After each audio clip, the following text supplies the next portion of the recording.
You look like a good choice. Interlink. What's it like to hold the hand of someone you love? Interlink. Interlink. Did they teach you how to feel finger to finger? Interlink. Interlink. Do you long for having your heart? Everything's a copy, copy, copy. Stop trying to control everything and just let go. Cells. Cells. Do they keep you in the cell? Cells. Cells. Want to know what you think? Fuck what you know. You need to forget about what you know. That's your problem. Forget about what you think you know about life, about friendship.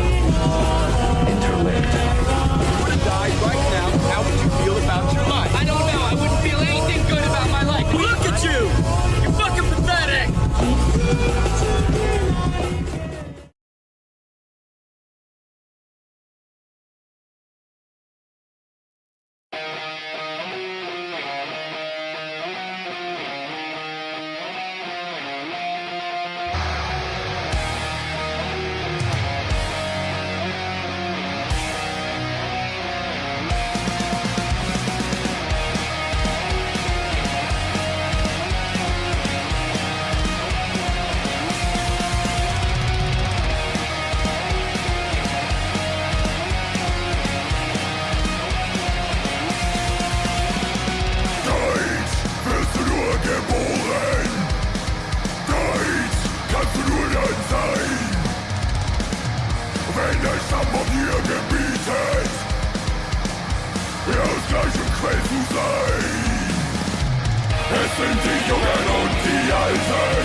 Das nur als Gemeinschaft bestehen kann.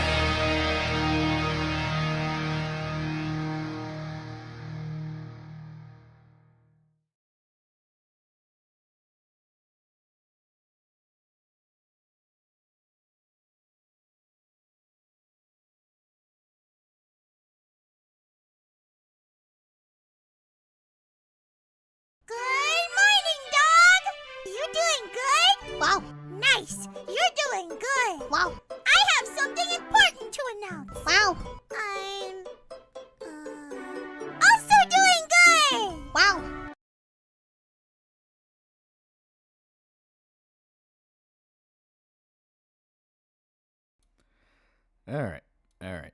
There we go. Okay. 100 taking smells, $5. Debate still has some time on it, so I'll keep watching before I swap here. But man, Biden's stumbling over his own inhaling and exhaling. Yeah, apparently that's going on. Apparently Biden's not having a great time. I'm not watching the debate. I didn't want to watch the debate. I was kind of like,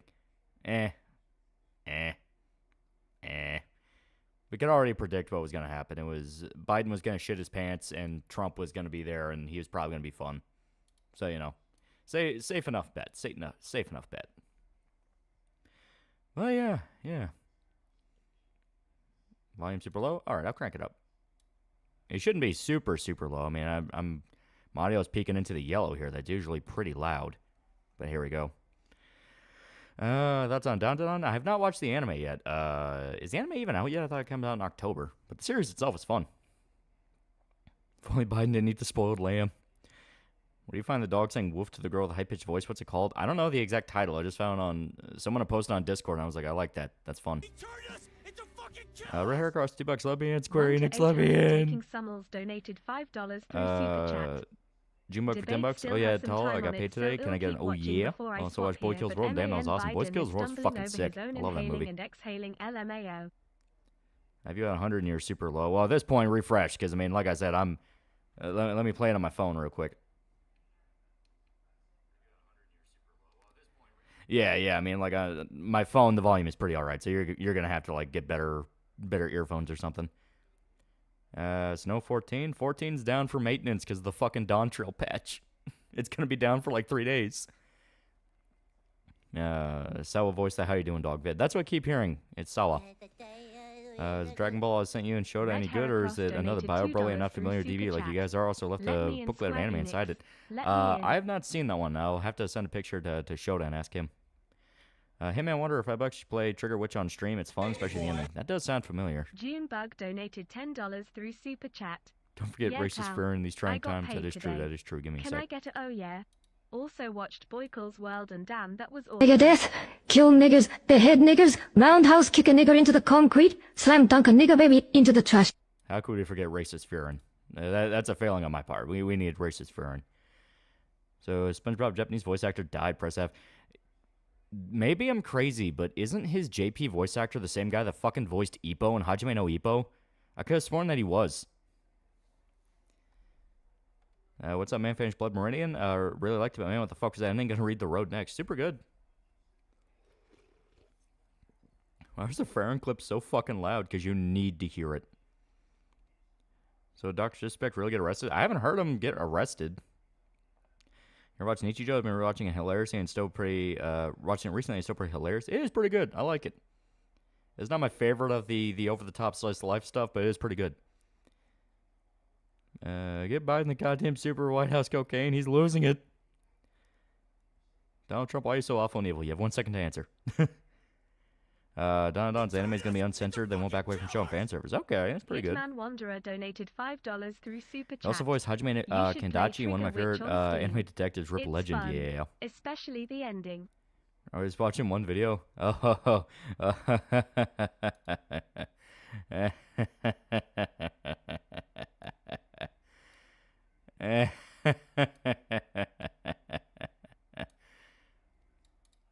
Take a look at the runtime real quick. Take a gander. Take a gander at that runtime real quick. Jim streams soon. Yeah, he outright announced at Blue he's gonna stream on Saturday. And it's gonna be about Boogie. See, the horse gotcha is finally coming to the West, and people are being told not to loot the horse girls. I genuinely, truly believe that is reverse psychology marketing. The people who own the IP to Uma Musume are fully aware of gacha culture and people who simp over the fucking characters. That has to be fucking... That has to be reverse psychology marketing. Light Side Dark for 10 Figma will be more painful, this video or Boruto. Well, this video introduced me to quite a few creators. 3 hours. I could have been spent watching like 4/8 of the Berserk video. Yeah, right? Yesterday, my one true friend for the whole 24 years on this planet, my grandfather's passed away at the age of 82, about to swallow the mother of all black pills. Yeah. Shit always sucks. Watching the debate via Razor Fist, Biden looks like a mix of Where Am I and Did I Just Shit Myself? People criticizing Elden Ring's DLC for the wrong reasons. There are much more massive problems such as scaling, reuse, bosses, enemies, bad map design, terrible writing. People who own the Horse Girl IP actual Yakuza? Supposedly. That's on Call of the Night. The vampire one is pretty good. I liked it. Alright. So, to give a little bit of context behind why we're doing this now. So, I've been doing the Hills Have Eyes video. And the Hills Have Eyes video, I bring up the fact that the In Praise of Shadows video is very, very goofy. So, I thought, you know what? Fuck it. Because he decided to set himself on fire over the Hills Have Eyes video, which, if I'm being perfectly honest here, made me convinced he didn't even watch the fucking movie. Because some takes in that video. Then we're going to go ahead and sit down and go through his magnum opus of shit. TTA FABQ for $1. No, Samson's acting like a white savior for blacks. He accused black YouTuber Patient Xena for criticizing 2023 Mermaid for race swapping and racism. Patient Xena made a video expressing about how Noah Samson video being weak as beta. Elmots for $2. Can't stop Vosh for Simple for Horse Girls. If we do more YouTube streams like this in this video, it could be fun. Could be fun. We're really going to watch the whole thing or just the Wendigoon part? The Wendigoon part is just one aspect of it. You have to remember, in this, he complains about so much other stuff. He insists that horror by itself is left-wing. He goes on another rant about Hills Have Eyes. There is so much more to this video than just Wendigoon. 10 Polish zlotys through Super Chat. What will be more painful, this video? Let's watch a video about how Japan created anime to clean their image after World War II. What's the best brand of root beer? Whatever you believe. Taiki Matsuno, voice Kenta, not Ippo. Gotcha, okay. Sounds good as Shadow Realm. Punishment of $10, even Shadow always so low. I always have my volume levels at the same balance, but you guys' streams are always low. I have to crank up with a mixer to 75, not blaming, just consistent thing. That's on you then, because people have, if anything, complained that we're super loud. Alex for 2 Figma, is man, is it true that Kiers rejected you? That's the rumor, but it's all part of the plan. It's all part of the plan. Bird for $2. Rectagon's objectively awful boss fight. And Big Joel's case, conservatism is when someone tells you to get a job. Yeah. Calls entire part of the country racist. Like what? That's one of his more sane takes. Because at least it's like, well, that's expected. No, like, there is so much more to this. So much more to this. Don't think I can stomach this video. I'm going to mute this tab and watch something else in the meantime. Saw a video about horror is intrinsically queer. Monsters relate to monsters, I guess. Yeah. Neil's paying $5. What was the guy's plan? Was it so long? Why'd he go after Wendigoon? As stated, BreadTube is trying to kick off this thing where one by one they'll gun after the bigger figures on YouTube and take them down. The H-Bomber guy video inspired a bunch of them to start naming names in their own little hit lists to gun after them. Because H-Bomber guy was in a historian, and James Rolfe, and like 2 other people. Because he basically made a hit piece. I know everyone talks about, well, the biggest part's James Somerton. Yeah, but he also threw a bunch of other people in there as well that didn't have anything to fucking do with James Somerton. That whole fucking thing. But then Big Joel decided to go after Doug Walker. And then fucking In Praise of Shadows decided to go after Wendigoon.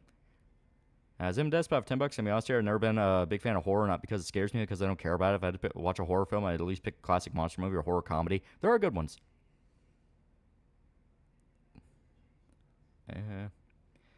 They're forming the BreadTuber Avengers. After $205, the face when you realized Radon was even more of a Giga Chad than you originally thought. This EFAP type stream without annoying guests or furries.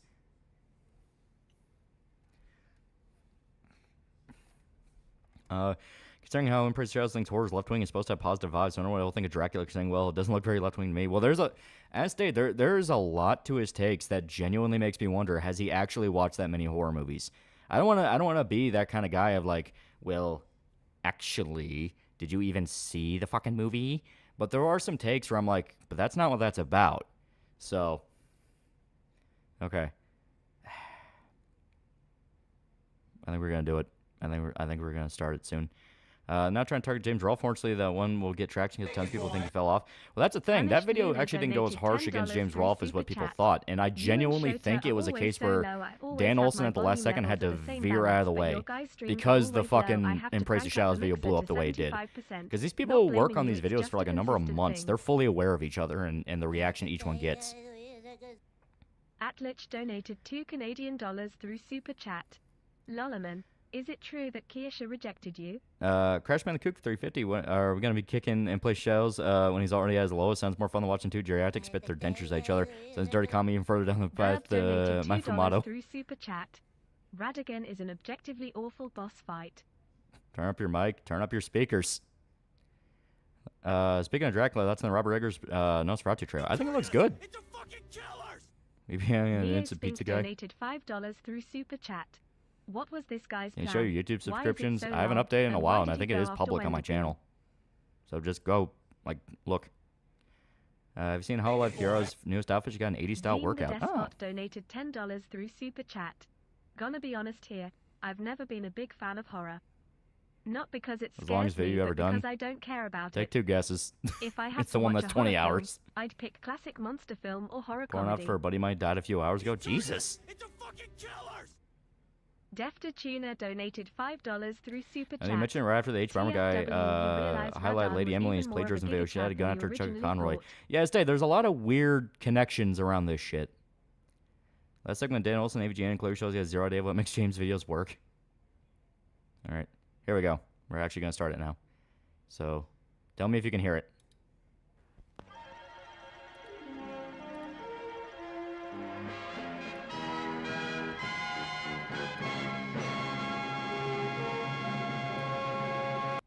Can you hear that?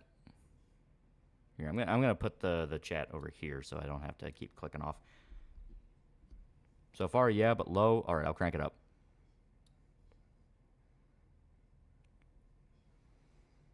His girlfriend just messaged a lot of his friends online. I was one on the move. I told $50 this guy ironically raced against Wendigoon. He's a fucking dipshit. 3 hours? Oh yeah. Oh yeah.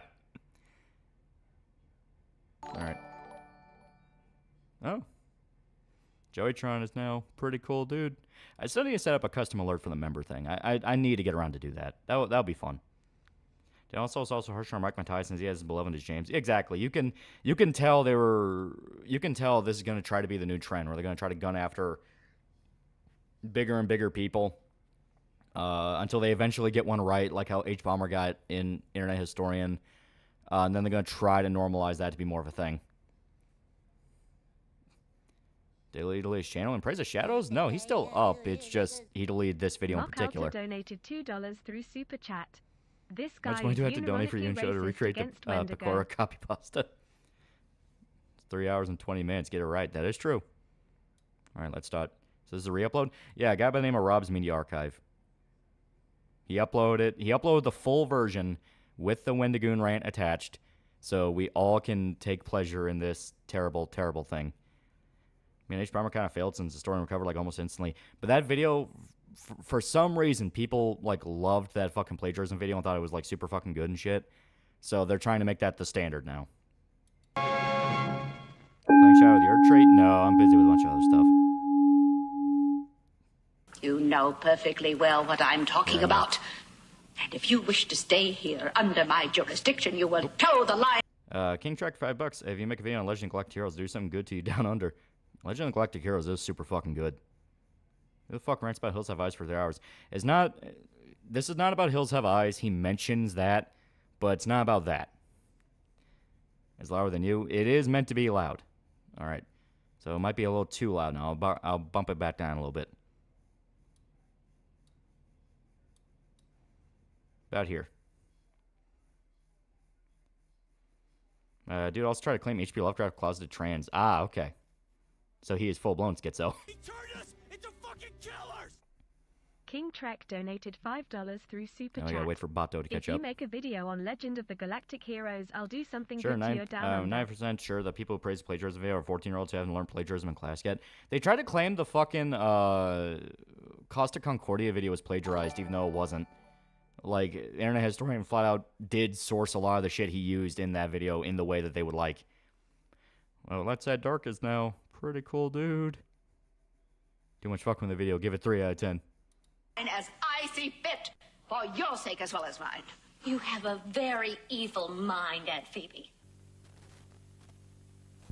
I will say this. I do think it's hilarious how, I guess best way to put it is, a lot of these people who want to be like left-leaning essayists try so fucking hard to overproduce their videos and like do shit like this where they have like stock footage of shows to like set the tone and all that shit and like the fucking TVs and all this crap. Because the Dan Olsen one did that like all the fucking time. Like there was a segment where it was like a VHS tape of his fucking video that he on camera grabbed, put into a VCR player, and then started playing, and it was the intro to his fucking video.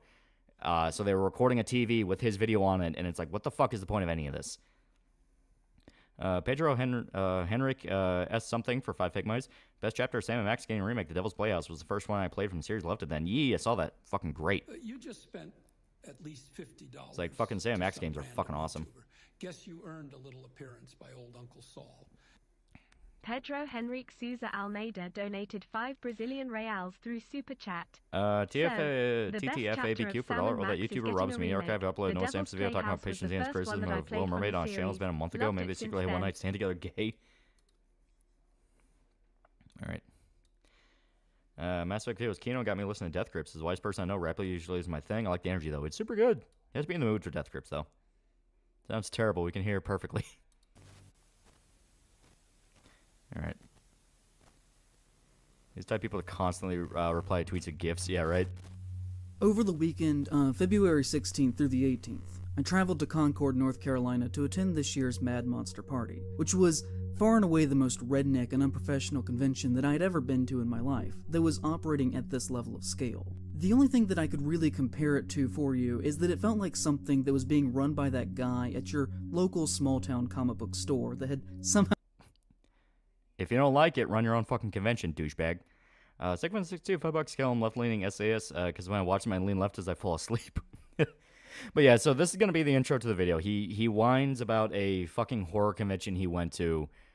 Literally, like the first, maybe third of this is going to be about bitching about this horror convention.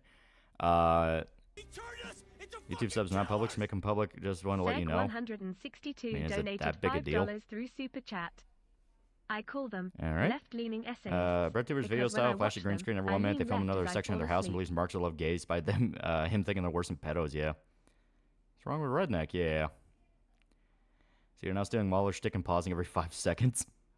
Gotten out of hand. The reason for my visit was due to a large amount of negative attention that the convention had received surrounding their headlining guest of honor, the alleged rapist, Kevin Spacey. But before we get to that, I think that we should talk about the convention itself, because once I arrived there, I realized very quickly how these conditions resulted in a Spacey invitation, as everything in the way that this was conducted is like the epitome of a misguided and mismanaged mess. Now, booking Spacey is, in any sense of public optics, a very dumb idea, and you could try to write these people off as just straight-up morons, but they fully or maybe they needed the fucking money.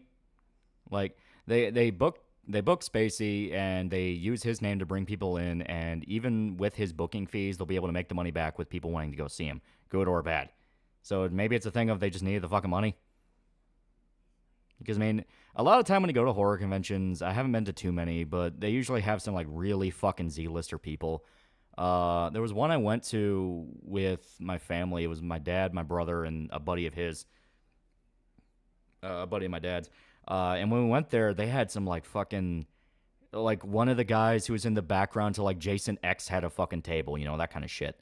They did have some big-name people. Michael Rooker was there. But it was very, like, you had to be there on the right day, and he was only there for a little bit of time.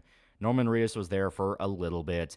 And it was this thing of, like, when you get into, like, smaller scale conventions where you're not at, like, fucking Comic-Con or some shit like that, you understand that it's like, listen, they don't have the resources and the ability to get in contact with as many people as the bigger name people. You know what I mean?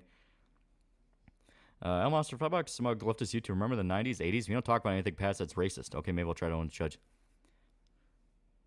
Bet quite a few people were willing to pay $120 for a signature of Spacey. Exactly, like good or bad, people would show up. Why would anyone book Kevin Spacey? He kills people with kindness. Fictional works with the bleakest things get infected with the T-virus, fear and hunger from soft 40k, apparently horror in general. It's the babification of it. They want to make it cutesy. Understood what they were doing, as on all of their public advertisements, they just happened to forget to include Spacey along with all of the faces of the other big guests. They knew that they had to spend this. First of all, I arrived to the convention and their small main parking lot was already filled, and they gave me directions to their overflow parking. I'm not even kidding. He is still pissed off about Hills Have Eyes. I'm not even kidding. He is still pissed off about Hills Have Eyes and people making fun of him for that. William Vasquez, $5. Are you sure this isn't Quentin Reviews? Because he sounds like him. No, you can get a look at him later. Monster donated $5 through Super Chat. Smug leftist area YouTuber. that upon Remember arrival, the I 90s? realized was well over half a mile away from the building, and that they had arranged no shuttle services whatsoever, meaning that I had to walk down a dirt trail that had large rocks in it in the February cold to get back to their main building, which, you know, was fine for me. I'm in relatively good health, but you can't expect all guests who want to attend your public event to be able to physically do that. Mr. Samuel for $8. Vegma, imagine having this guy's voice, appearance, and mannerism, and ironically thinking you just start to be watching online for hours. Yeah. I had to walk. Yeah, he's complaining about, like, he had to park a mile away from the convention because they didn't have proper... I'm trying to remember the exact detail about it. It's like they didn't have proper busing to get people to and from their cars. Because he sounds like him. Okay. Spoopy Cappy for 2 fake mice. Dirty Nick April Fools left this video. Yeah, the parking lot was full, yeah. He's mad because he didn't meet Kevin Spacey. The fuck would he want to meet him so he can help him kidnap kids? No, he's mad that they booked Kevin Spacey in general. And mannerisms, and then unironically thinking you deserve to be watched online for hours. What do you do for the Hills Have Eyes video that got shot on? No spoilers yet. Emperor Crimson $2. Why don't you just stream the debate, nigga? Because why would I? That's fucking boring. At night, I then had to walk the same trail back to my car in pitch black darkness, which is just a lawsuit waiting to happen. I'm not someone to ever actually make a complaint about something like that, but the reality of the situation is that not providing shuttle services to guests who can't walk when you make them park so far away immediately makes you seem... Ray Faulkner, $2. Pour one out for KJ Frost 32. Rest in peace, KJ. I have no idea who that is. There's no bus. What's the point of complaining about walking?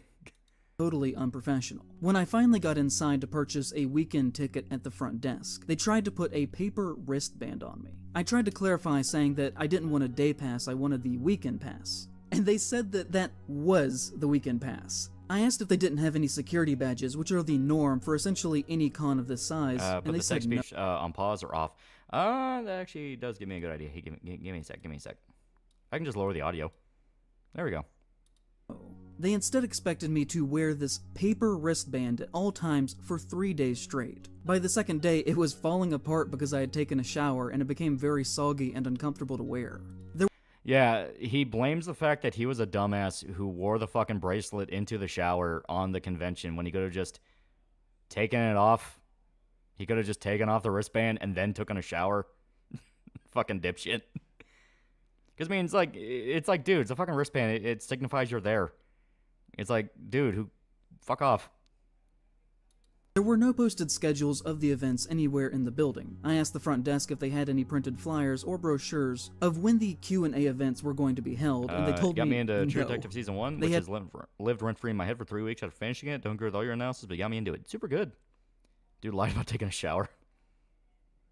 Nothing printed, and that the only way to find out what time things were happening was to go to the Mad Monster website really embracing the and find their schedule there. Looks down on everyone At their else. Q&A events, the first 10 rows of the auditorium were reserved for VIP ticket holders only. The problem with that is that next to nobody purchased the VIP tickets, which resulted in the celebrities being separated from the audience by 10 mostly empty rows, really killing any kind of ability for the guests to build any kind of energy with the crowd, resulting in the panels being painfully awkward at times. Also because the guests were not actually really that famous, which we're gonna get to.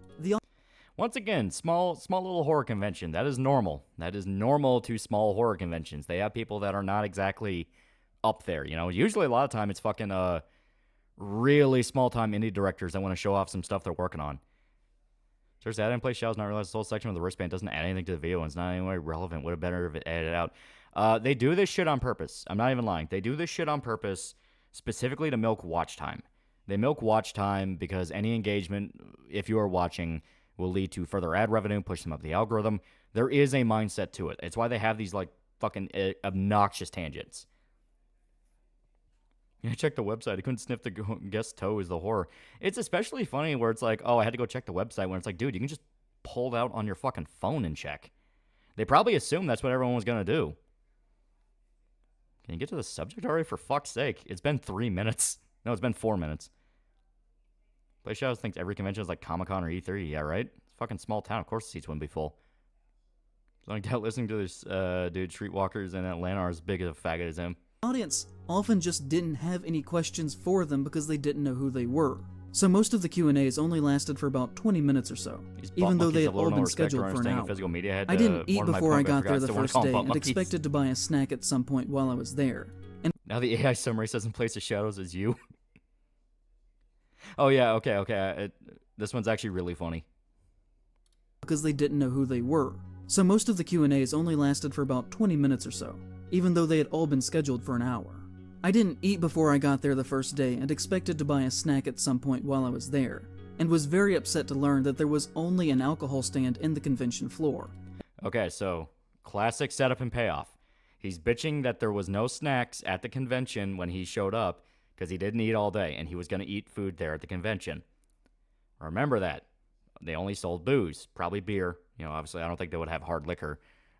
Maybe like a weak cocktail, but you know, the whole point is, you know, it's he thinks when he gets there was no food, so that's part of why they're unprofessional. So let's know for 2 fake money. So is video watching going to be a thing now? It is for today because we have no Final Fantasy to distract ourselves with. He's mad because he didn't get validation. He was looking for a fucking beta milk cuck. And no food whatsoever. So I didn't end up eating until about 10 p.m. later that night. The next day I did actually learn that there was a food area for the con set up in the lobby of the hotel next to the convention center, but there were... So his big bitching about the fact that there was no food stand and he couldn't eat is remedied by the fact that if he just went to the fucking hotel, or maybe just asked anybody, they would have said, yeah, it's in the lobby of the hotel. So his whole fucking point about, oh, well, why didn't they serve food is killed by the fact that there was food. He was just a dipshit. Are the FF servers down or something? It's maintenance for the Dawn Trail patch. How would you know? How would you know? Because I would ask one of the fucking organizers of the event. Let the video essays throw as much information at their audience as once, make it impossible to digest or respond to any specific thing. Just be upset with what they're told to be upset about. Yeah. Pretty sure I was carrying out actual Karen somehow. I'm impressed, but I guess this is normal bread tubers. Lou for $2 convention food is a scam. That too. A lot of time convention food's fucking overpriced as fuck. The fact he didn't eat before going is like, man, that's a fucking issue on your part. Literal narcissist behavior, yeah. There were no signs telling you of this, and it was very much hidden. Fuck, we're ever talking about Luckily, Disco the first night after having a late dinner, I could relax in the indoor pool that my hotel was advertised as having, which was just magnificent. Although, I guess I can't blame that on Mad Monster. Now, he had to make it a point of, all right, I'm not going to blame the horror convention that the pool was under maintenance. Like, fucking idiot. He's like, when asshole takes shit seriously, just be a smarmy dick and get cookie points for, don't you find my sarcastic personality appealing? No, retard, you're annoying.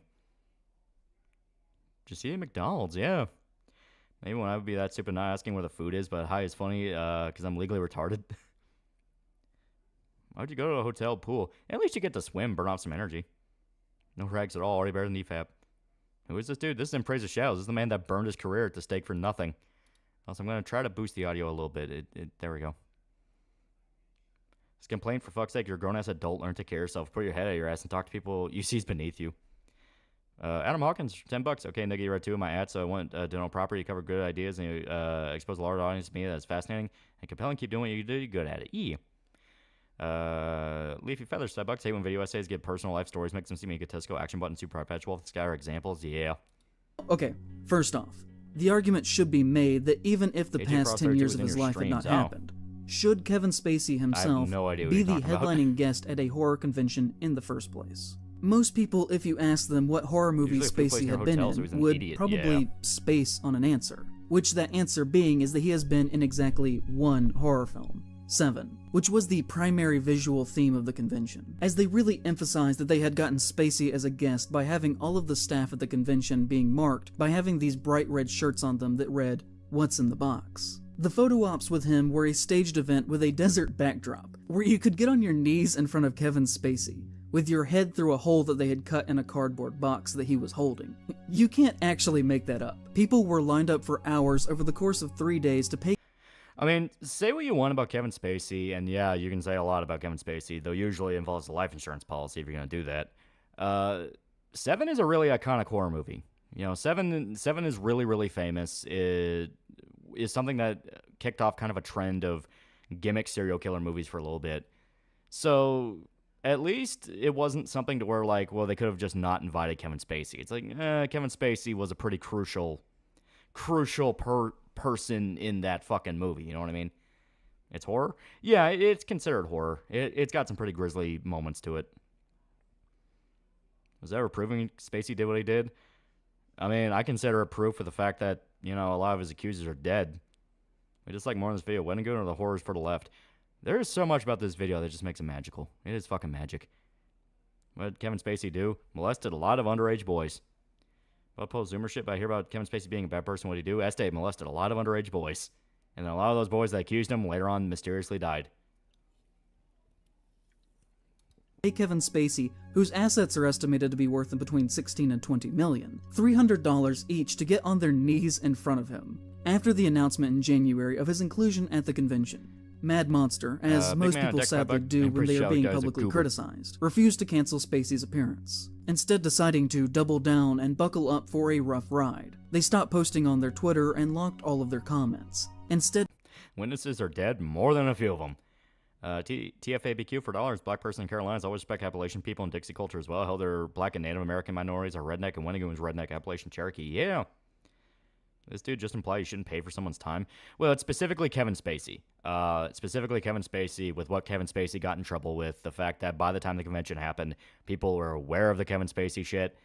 That's at least a point of like, yeah, you can kind of see maybe not the best idea, but at the same time, if you bring Kevin Spacey, good or bad, he's going to get you money.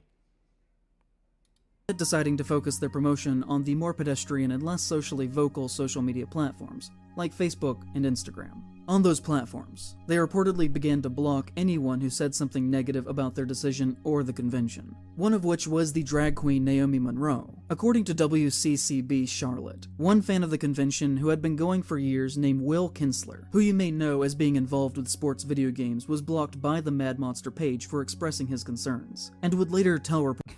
Did you hear Liam Neeson came out in defense of Kevin Spacey? Yeah, probably so he doesn't die. Good not having him, but dude's argument is he's rich, not he's a pedo and not paying him. I think diddling kids shit's a lot worse than being rich. Yeah, as stated, he's a very interesting individual, this man. Very interesting individual. What video is this? It is the Bad Conservative Horror Movies video. From In Praise of Shadows. We're almost like 8 minutes in, and he has not once brought up the idea of bad conservative horror movies. Take a shot every time 10 minutes goes by, and he still has not brought up bad conservative horror movies. I was dumbfounded, right? Shocked. I was disappointed immediately. It doesn't make me interested in attending this time or ever again. Now, to invite somebody with these sorts of allegations of sexual misconduct surrounding them into what feels like our home of our community. You know, it was really concerning. It feels like a bit of a betrayal, right? I just wanted to tell them I don't think this is right and I don't like it. Is Kevin Spacey even right-wing? No, he was a fucking Hillary Clinton simp. And now they've kind of taken my voice away from me. I'd hate for people to see this, that don't know and feel like we're a different kind of community than we are, and that we would welcome somebody in our community that's accused of doing these things that he's doing is disappointing for me. That somebody might find that that is a reflection on us. And I want people to know that that's not the case at all. They would also delete any negative comments on their posts so that it looked like everyone universally supported what they had been doing. They posted a clip from House of Cards onto their Facebook page, where Frank Underwood confronts a homeless man who has been accused by the police and is suffering. The thing with this, someone for 50 Fake Minds watched like a dozen people react in response to this baguette going full Wile E. Coyote trying to take down Wendigoon. Oh yeah, it became the meme for a while. But the thing with this is the fact that like we don't know how long this convention was being set up for. We don't know the exact details of their event with Spacey. It could very well be they literally could not boot him out of a contract issue. If they booted him due to a contract issue, he could have sued them. And with this being a small little local horror convention, that would have killed them. So it's possible that they're like, hey, we don't really have a fucking choice here, and they can't go around spelling that out because then Kevin Spacey will go, well, why are you trying to fuck me over with that? There's a lot of details here where it's like it could be more complicated than just they like Kevin Spacey. El Monster $2 sucks. What happened to Liam Neeson? Yeah. It's a fucking small town, exactly. 3-hour-long video later edited 2 hours, 45 minutes, yet barely anything involving conservative horror movies are mentioned. Less than 10 minutes to actually talk about it. Yeah, right? But you know what is more than, you know what actually does add up to 10?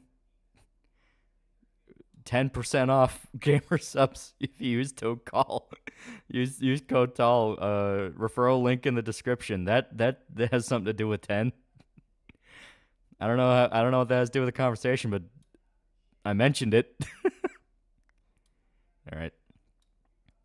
From a psychotic episode where he tells him, "Nobody can hear you. Nobody cares about you. Nothing will come from this." They also posted on their Instagram story an image of Spacey with the text, "Nobody cares about you." One major convention manager of a different event, who will go unnamed here, criticized their decision by saying, "As convention organizers, it's so important that we look at the big picture. People watch us. They watch what we're doing and who we put our dollar behind. Best segue, but respect the Hiring game. on performers and celebrities is an endorsement, not just of them, but of what they've done over their lives." Another convention...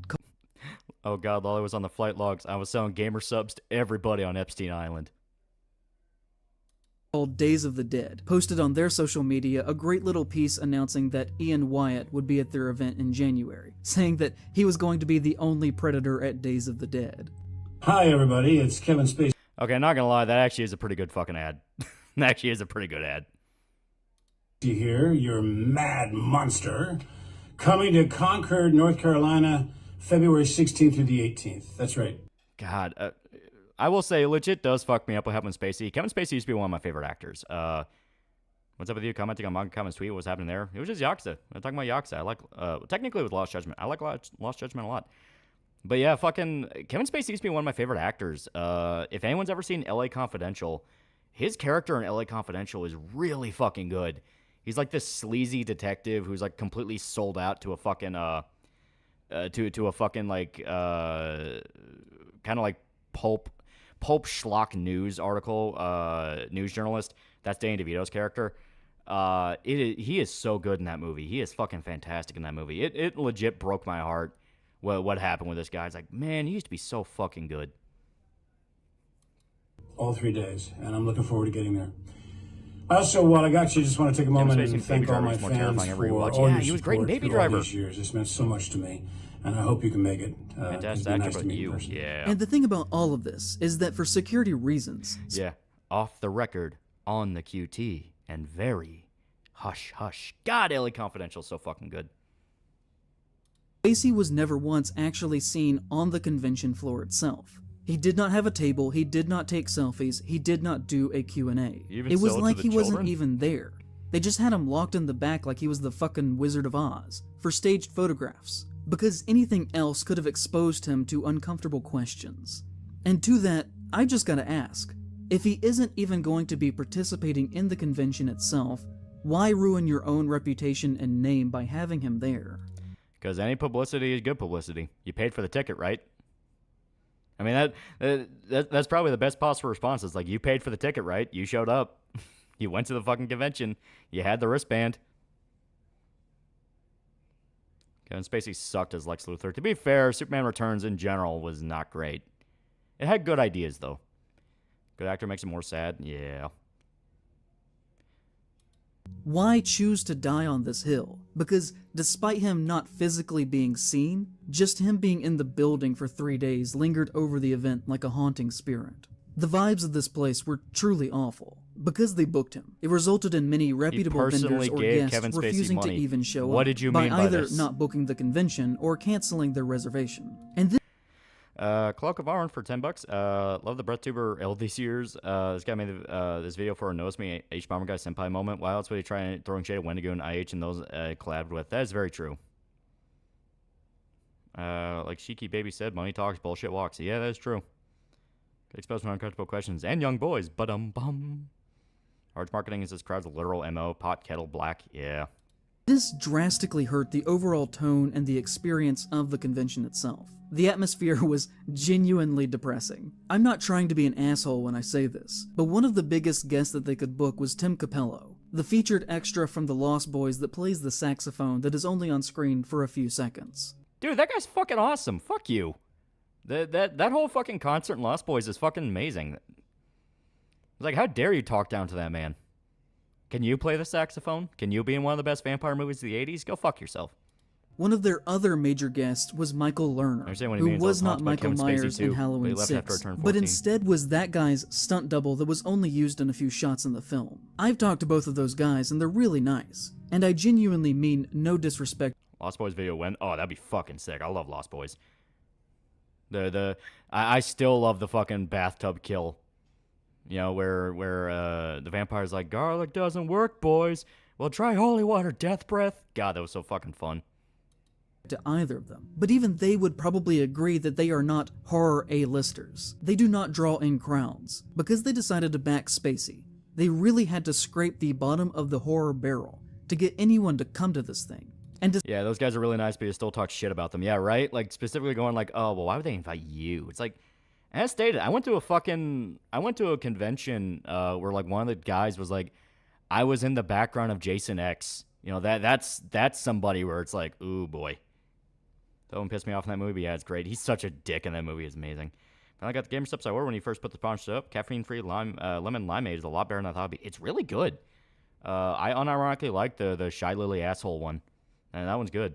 I also got a care package from the GamerSups guys, a bunch of different flavors, so I was going to try them out over the weekend. Rest in peace, Joel Schumacher. Made great movies. Met Corey Feldman at the airport during the pandemic. It was really sweet. It is sad what happened to him. It is legit really sad. Despite what they would say about having record numbers, the attendance felt completely dead. It really felt like there were about half as many people as there should have been there on a normal year. I mean, we're talking about a convention that... Yeah, in place shows complaining about the lack of recognizable horror icons, and many are starting to die like insects. Yeah, right? It's like a lot of them are dead. Like, fucking Sid Haig. Like, he has stock footage here of Sid Haig. Sid Haig died, like, what, 2 years ago now? Did Michael Jackson actually molest Corey Feldman? Corey Feldman swears up and down Michael Jackson didn't do shit to him. It was other people in Hollywood. He genuinely become endeared to Spacey as father figure and baby driver. As stated, it's fucking sad what happened to Spacey. Burp, $5. Guy can't stand passive, lukewarm trash talk as people spew. Not too long ago had Art the Clown and Captain Spaulding in the same room doing a joint clown photo op. They used to have... Yeah, they can't fucking do that because Sid Haig is dead. Let me get a little bit more context here. Because I know he was just using that as an example, but it's like, yeah, you can't exactly do that again.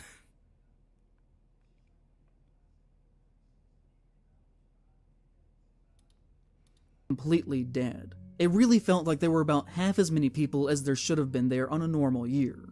I mean, we're talking about a convention that not too long ago had Art the Clown and Captain Spaulding in the same room doing a joint... Okay, so he's talking about specifically this convention. So this convention apparently was able to get different people involved. To which I will say, yeah, no wonder they can't exactly recreate that bit. Sid Haig is dead. The guy who plays Art the Clown is still alive, but at the same time, it's like... Terrifier is fine. It is a fine franchise. It is good. Terrifier is a good franchise for people that have never seen extreme films who think they're watching an extreme film. I will put it like that. Yes, I know he saws a chick in half from her vagina upwards. That's all fucked up. I've seen worse. New horror isn't popping off like 80s, 90s horror did back in the day. Love to attend a panel as Robert Eggers talking about horror stuff in it. That'd be great. Actor who played Art retired. Yeah, that is true. Who did he meet at the convention? Let me guess. Nobody. Clown photo op. They used to have legitimate guests, and by comparison, this thing was a total joke. Yeah, they only had 23 guests at the show, including Spacey. 5 of them were old retired wrestlers who had nothing to do with horror. One was Taryn Manning, who basically has nothing to do with horror. They had 2 of the Dukes of Hazzard boys. You had Tom Welling and Michael Rosenbaum from Smallville. You had See, that sounds pretty cool. So on the list for 50 fake mines, Spacey accusers, Clinton server, hard drives, and Boeing whistleblowers would be great in the newfound destination for Saw release.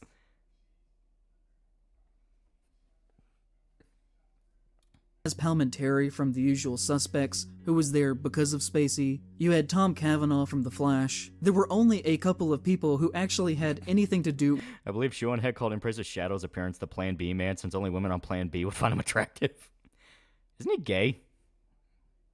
Eric and douche Tim Capello is still ripped as hell as he ever was, regularly collabs with Gunship, and can play circles around many in his field. Yeah, it's good shit. With horror at all, like Shannon Elizabeth. The only other big names they got were Lou Diamond Phillips, who has nothing to do with horror, and Kiefer Sutherland, who was only there... Thoughts on the Dead Rising remaster? Give us an option for TJ Bertolo audio. Give us an option to have classic TJ Bertolo for Dead Rising. Benjamin Boswell, $5. Got so annoyed watching the president debate. I came here. This is more mentally stimulating. Hey, want to review Beast next? And have I rushed? Just wish. Yeah. See the trailer for Nosferatu? It looks really good. Corey Feldman claims not MJ, but other figures in Hollywood violate him and coincidentally gets blacklisted for a few good years. Mm-hmm. Do you mean any other celebrities other than Quentin Flynn? We didn't meet Quentin Flynn. Someone just paid for a cameo, but as stated, Norman Reyes, Michael Rooker, they were at a convention we were at one time. That was kind of cool. There for a few hours on one day. And even though I do love them, and I mean no disrespect when I say this, Felicia Rose and Kane Hodder were both also there, which I'd say this in the nicest way possible, but they're basically at every single one of these things, so them being present is neither here nor there. So you can see that by booking Spacey, they totally ruined the show that they were throwing, even being about horror, because they couldn't get anyone with any major clout who was both respectable. I mean, technically it still falls under horror, just less fun horror. And majorly relevant besides those that I've mentioned, within the genre to actually show up. Fellow horror YouTuber Cody Leach was actually also at the convention, and made his own video. Is Cody Leach any good? I've heard back and forth on him. I've heard he actually has some pretty good stuff, but I still haven't sat down to watch him. Even if they're on horror celebs, these names are still pretty cool people to meet. Exactly. I extract Norman Reedus Fetus. Extract Norman Reedus Norman Fetus. I need to obtain God's legendary blade, the God Yamato, so I can go back in time, backhand all the bread tubers, and call them fags. It like a TJ Rotolo killed my interest in DR remake. Could have pulled a Kojima MGS3 remake and reuse old audio. Yeah. Cody's decent. Okay. Kane Hodder isn't cool to have a horror convention. Seriously? Yeah. Fucking Kane Hodder, one of the best fucking Jasons. Get a chat for $2. Where's the dono link at? If you're talking about Streamlabs, it's up at the top here. If you're talking about the Gamer Subs one, it's in the description. Videos on his experiences with it. He's a guy that I have not historically agreed with on most things. He listed Midsommar and The Lighthouse on his worst of list of 2019, complaining that horror shouldn't be this pretentious and snooty, his words, not mine, and should focus instead on being entertaining and not trying to be cute by using art house aspect. I will say this. I did hear about his take with The Lighthouse, and I do disagree. Lighthouse is fucking amazing. That is a fantastic movie. What depressed me about Corey Feldman is my mixed feelings about him. On one hand, calling out pedals. On the other hand, he openly associates with firebombing animal rights terrorists. Yeah, you just accept that he is fucked up in the head. You just talk down Kiefer Sutherland, and I'll fucking tear this bastard down. Like interesting horror figures. Well, Kane fucking Hodder was present. Yeah, I stated. Kane Hodder, one of the most beloved Jasons. This entire video just complaining about having a bad time at a convention. It's been 11 minutes. Yeah, terrible take. Lighthouse went hard. Lighthouse is fucking great. I love that movie. But maybe he's talking about from the angle of like just wanting more dumb fun ones, which I mean, I understand that, but it's like, dude, I really fucking liked Lighthouse. I almost met Danny Trejo at a convention. Danny Trejo seems like he'd be fun as hell to talk to. He seems like he just genuinely loves being in movies. Ratios. Again, his words, not mine. He also did not appreciate the homoerotic basis of the movie, and complained that it was just weird for weird's sake, and to me just didn't try to appreciate the film on its level. I mean, that's another case of the homoerotic aspect is there as a possible interpretation, but it's also... The Lighthouse is also much more along the lines of an allegory of the tale of Prometheus, with the whole stealing of the fire and betraying the gods. I mean, the ending is literally Robert Pattinson having his fucking liver pecked out by birds. So, you can view it as an element, but I don't think it's the main element. Lighthouse ain't gay, you are. Do you call rednecks like a weekly link to conservatism? It's possible. It's possible. Personal opinion, he is a deeply unserious critic, and can actually be, to an extent, a symbol of what I want the message of this video to be about. Mark99 for $2 up, Lolly. Yeah, sorry I'm late, just had to get ready for the cancer. You remember drink some water? Yeah. Fuckus Cuckus for all, Lolly. I understand you believe Kevin is guilty because the coincidental deaths of his accusers. Where did that come from? Didn't one of them lie about being underage when he wasn't? Didn't you watch Despot of Antrim section on his She Said review? That's the thing. When that many people die in that weird of a time frame, specifically involved with his court case, he was fucking guilty. Also, Deanna Davidson was the only one who did a deep dive in the initial accusers on Spacey, disproving them you didn't know. Also, couldn't his accusers just fake their death, make people distrust Kevin? No joke, they could do that. Nah, man. He released a fucking video after the last one died, specifically going, I'm gonna kill them with kindness. He fucking did it. He's a fucking killer. He was on the Epstein logs. He's fucking guilty. Because if you watched his video about Mad Monster Con, you would think it was a great time. A wonderful convention. there is a clear dichotomy between our two experiences, and I think there's something interesting in that. And this ties into this theory that I've had for a long time that is kind of the thesis. Zealous No, $5. You seen Folding Ideas, pretentious guy who hates AVG and spent video saying he was a better film student than him, also BreadTuber? Yeah, that's Dan Olson. Dan Olson, the guy who, once again, totally didn't spread child porn on 8chan to report about child porn on 8chan. He actually released it the day before. Yeah, it's like, nah, Spacey fucking did it. Calling rednecks conservatives so dumb because the vast majority are ex-Dixiecrats, which is unfortunately a dead political group these days. Of this video, and that I think there's actually not one, but two distinct horror communities that do not overlap. Yeah. One that is more concerned with writing and thinking about how our own experiences and world are reflected through art. A group that overall is less concerned with how much a movie makes at the box office and more with what it is trying to say as a work of art, and how it relates to ourselves and culture as people. And then you have another that is more conservative and traditionally capital. Okay, yeah, okay. So this is his thesis statement. It took 13 fucking minutes for him to get to his fucking thesis statement on what bad conservative horror movies mean. Benjamin Boswell for $2. This whole video is just let me complain, call her racist. Yeah. So his whole idea of what makes a conservative horror movie is just a cheap slasher movie tossed out for money. That is literally his definition. His definition of what makes a conservative horror movie is just something made for the money and meant to be mindless. If it's deeper, has deeper themes, or meant to be artsy in some way, it is considered left-wing. Which right from the get-go is fucking stupid as shit, because some of the most profound and beloved horror movies are explicitly right-wing. The Exorcist, Dracula, those are all considered right-wing stories, and they are very much not made just for the money. This is the dumbest thesis I've heard in a fucking while. Exactly. But he has to use this definition. Is left-wing when I say it is. Quite literally. Two sides. One is artists who are amazing and cool. The other is fucking capitalist pig chuds. Exactly. So the 80s. American, and is based more in basic consumerism and viewing viewing movies strictly as entertainment and nothing else. A group that often gets angry at the very notion of subtext existing within a work of fiction, and views art not as a means to express what it means to exist. Yeah, guys complaining about the comic book Kevin, yet from what he said, the comic booked him because they were desperate, like two Duca Hazards on a horror convention. Yeah. Just stupid conceptually, yeah. I've never met a left-wing 80s horror fan. But instead that sees the value of creation just within the context of how fun an experience that product is. Close thing I think of a conservative horror is No Country for Old Men. No, unironically, The Exorcist. William Peter Blatty, the man who wrote the novel The Exorcist, was a very devout Catholic, very devout, very religious, very traditionalist, and the whole idea in that in The Exorcist is the idea of these priests coming together to save this child through the faith of God. Rewind 10 seconds? All right. There we go.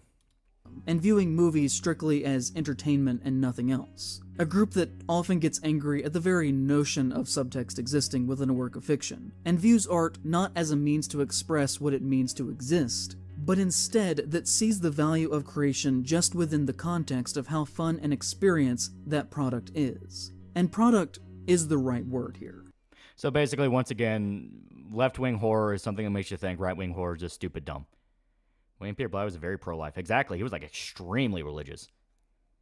Whole conservative liberal horror thing makes no sense. Are we saying film principles, lessons are conservative and people involved in making it are conservative? Not to mention Frankenstein, since Mary Shelley wrote as a warning that humans should not play God. Exactly. We're not for our fallen brother KJ Frost may be in a better place. I still have no idea what you people are talking about. Left doesn't understand subtext either. Yeah. I'm sure the Exorcist author is happy the sequel fights the patriarchy and kills a white girl.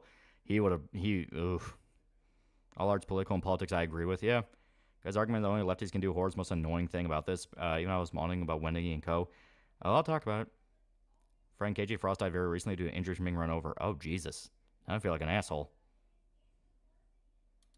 As this side of horror is obsessed with money and defending companies, and even when putting on a mask of pretending to be left-leaning, everything that they do is in the service of capital and big business. I hate to put it in terms like this, but I think deep within the heart of horror at the moment, and the country as a whole, there's a problem of anti-intellectualism raging at people who want art to be more, or to stand for something important. A group of people yelling, just let people enjoy things, while the other side argues that we can do better. We can... I fucking hate that phrase, we can do better. Horror's been doing better, you fucking idiot. It's been doing better. Like, it's never needed to improve itself, you know? The man creating his own subtext for The Hills Have Eyes now goes off about, I fucking hate this guy. Yeah, right? He's gonna be a father. Jesus. Money bad, no fun allowed, art must be intellectual. Yeah, it's like, you can have both. Like, quite literally, you can have both. You can have both, and we have been having both. Seeing leftists seethe about corpo simps will never fail to get chuckle at me.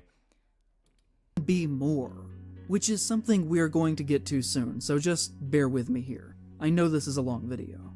In his 33 minutes of talking about the convention and everything that happened around Small correction, Sheehan didn't call him the Plan B man, but actually called him birth control hot. Leach fails to mention Kevin Spacey outside of a single joke about the situation over 20 minutes into the video. Kiefer Sutherland was outside in the actual hallway with his own isolated room. That's that star power right there. The only other person that had that was Kevin Spacey. He was on a different floor for completely different reasons. But not only that. I mean, to be fair, that is funny. If we look at this footage that I shot, compared to the footage that he shot, you can see that he has clearly framed his angle standing roughly at the exact same spot I was. Yo, Retro Jason. Yeah, that was fucking NES Jason. That was pretty cool. So as to not show the giant Kevin Spacey banner hanging over the lobby. At another point, he includes a table with some photographs of Spacey near the very end. But outside of that, you wouldn't even know that he had been there based on his video. And you know... But he did. He said he was there. He showed footage. He was there. Like, he was there. He flat out said Kevin Spacey was there. He was on a different floor. So the fuck you mean? Horrors about primal reactions. What's political about seeing kid's pet rabbit killed and cooked by a psycho bitch his dad was having an affair with? Yeah. I think that people who are in my line of work have a certain level of responsibility to appropriately cover the things that we choose to talk about. So in my opinion, making a glowing half-hour-long video about how cool Mad Monster is in the wake of them trying to publicly rehabilitate Spacey's image. Sounds like he went to the con explicitly to shit on it. More than likely. El Monster 2 Falcon, do better, Senator, Marvel 2022. Into a right-wing personality at a convention held in the South, which happened within weeks after he appeared on Tucker Carlson's show. Yeah, literally his whole fucking thing with Kevin Spacey being right-wing is he was interviewed by Tucker Carlson, ignoring the fact that Kevin Spacey was a fucking Hillary Clinton simp for a number of years, shat on Trump religiously, did the typical celebrity Twitter shit, and only went to Tucker Carlson after his fucking career was dead. Hung jury, more like hung judge for $1, and I mean absolutely no disrespect here, but what exactly are those absolutes or faggot nobody's doing in my holy horror convention? God, this guy's a prick. Also, did we go over the part when he whined about he couldn't find a snack bar? We did, in fact, we talked about that. Yes, we talked about that. Cuckus for $1. Spacey was in the legit Epstein list. Damn, never mind then. I didn't know. Because everywhere I looked, they were spreading the fake edits that included the creator Big Mouth and Midgets thing with Stephen Hawking. It's legit. It's legit. It's legit. In fact, I think, doesn't he talk about the Epstein shit in the Tucker Carlson interview? No, is not a very responsible use of your platform. And, you know, he did have his complaints about the convention, including talking about the outrageous parking situation in the footage where he actually walks pretty close to my car. Tucker Carlson gives anyone a mic to explain themselves and give him points for talking to Putin. Exactly. It's like, you know, some video he shows he's a fucking liar. He shows the guy actively mentioning a guy was there and then claims he somehow was hiding how the guy was there. Exactly. And play shows literally the guy who thinks everything that he personally disagrees with him is alt-right, then again, all bread tubers and leftists. Yep. He talked about the layout of the convention being not very professional, about the lines being disorderly, but never once does he have a single word of criticism about Mad Monster as an organization for their attempted rehabilitation of Kevin Spacey as a public figure, or the fact because it wasn't his fucking business that he is greatly profiting off this appearance from people who are probably struggling, and honestly, probably can't or at least shouldn't afford the $300 fee that it costs to get in the room with him for maybe 10 seconds. He then goes on to say that he looks forward to going to Mad Monster Con again next year. But even if you look at some of his footage within his own video, you can just see how dead this place was. Most of my footage was taken from the busiest times of the day, but the majority of the con before noon and after 2 p.m. just felt totally empty. And the thing is, he's actively showing a whole bunch of people. Like, that is the normal crowd at a horror convention. Like, that's normal. The depressing visuals that he's showing in his video Now do you care not about poor match people. with his glowing review. I don't want to make presumptions about Leach. I had the opportunity to talk with him that day. I saw him walking around a few times, but decided against it. So, we've never actually met. But in his video, there are a couple of red flags that really scream out at me. Jane and Elizabeth were the objects of my youth. If you yeah.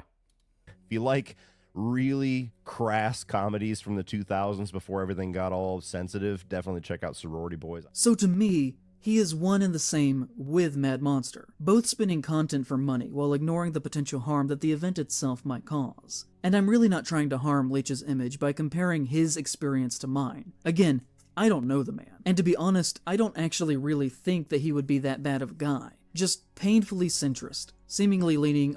Painfully centrist. Once again, it's the fucking commie thing of the worst thing you can be is in the middle. Where it's like, hey, some people just don't give a fuck and they want to have fun.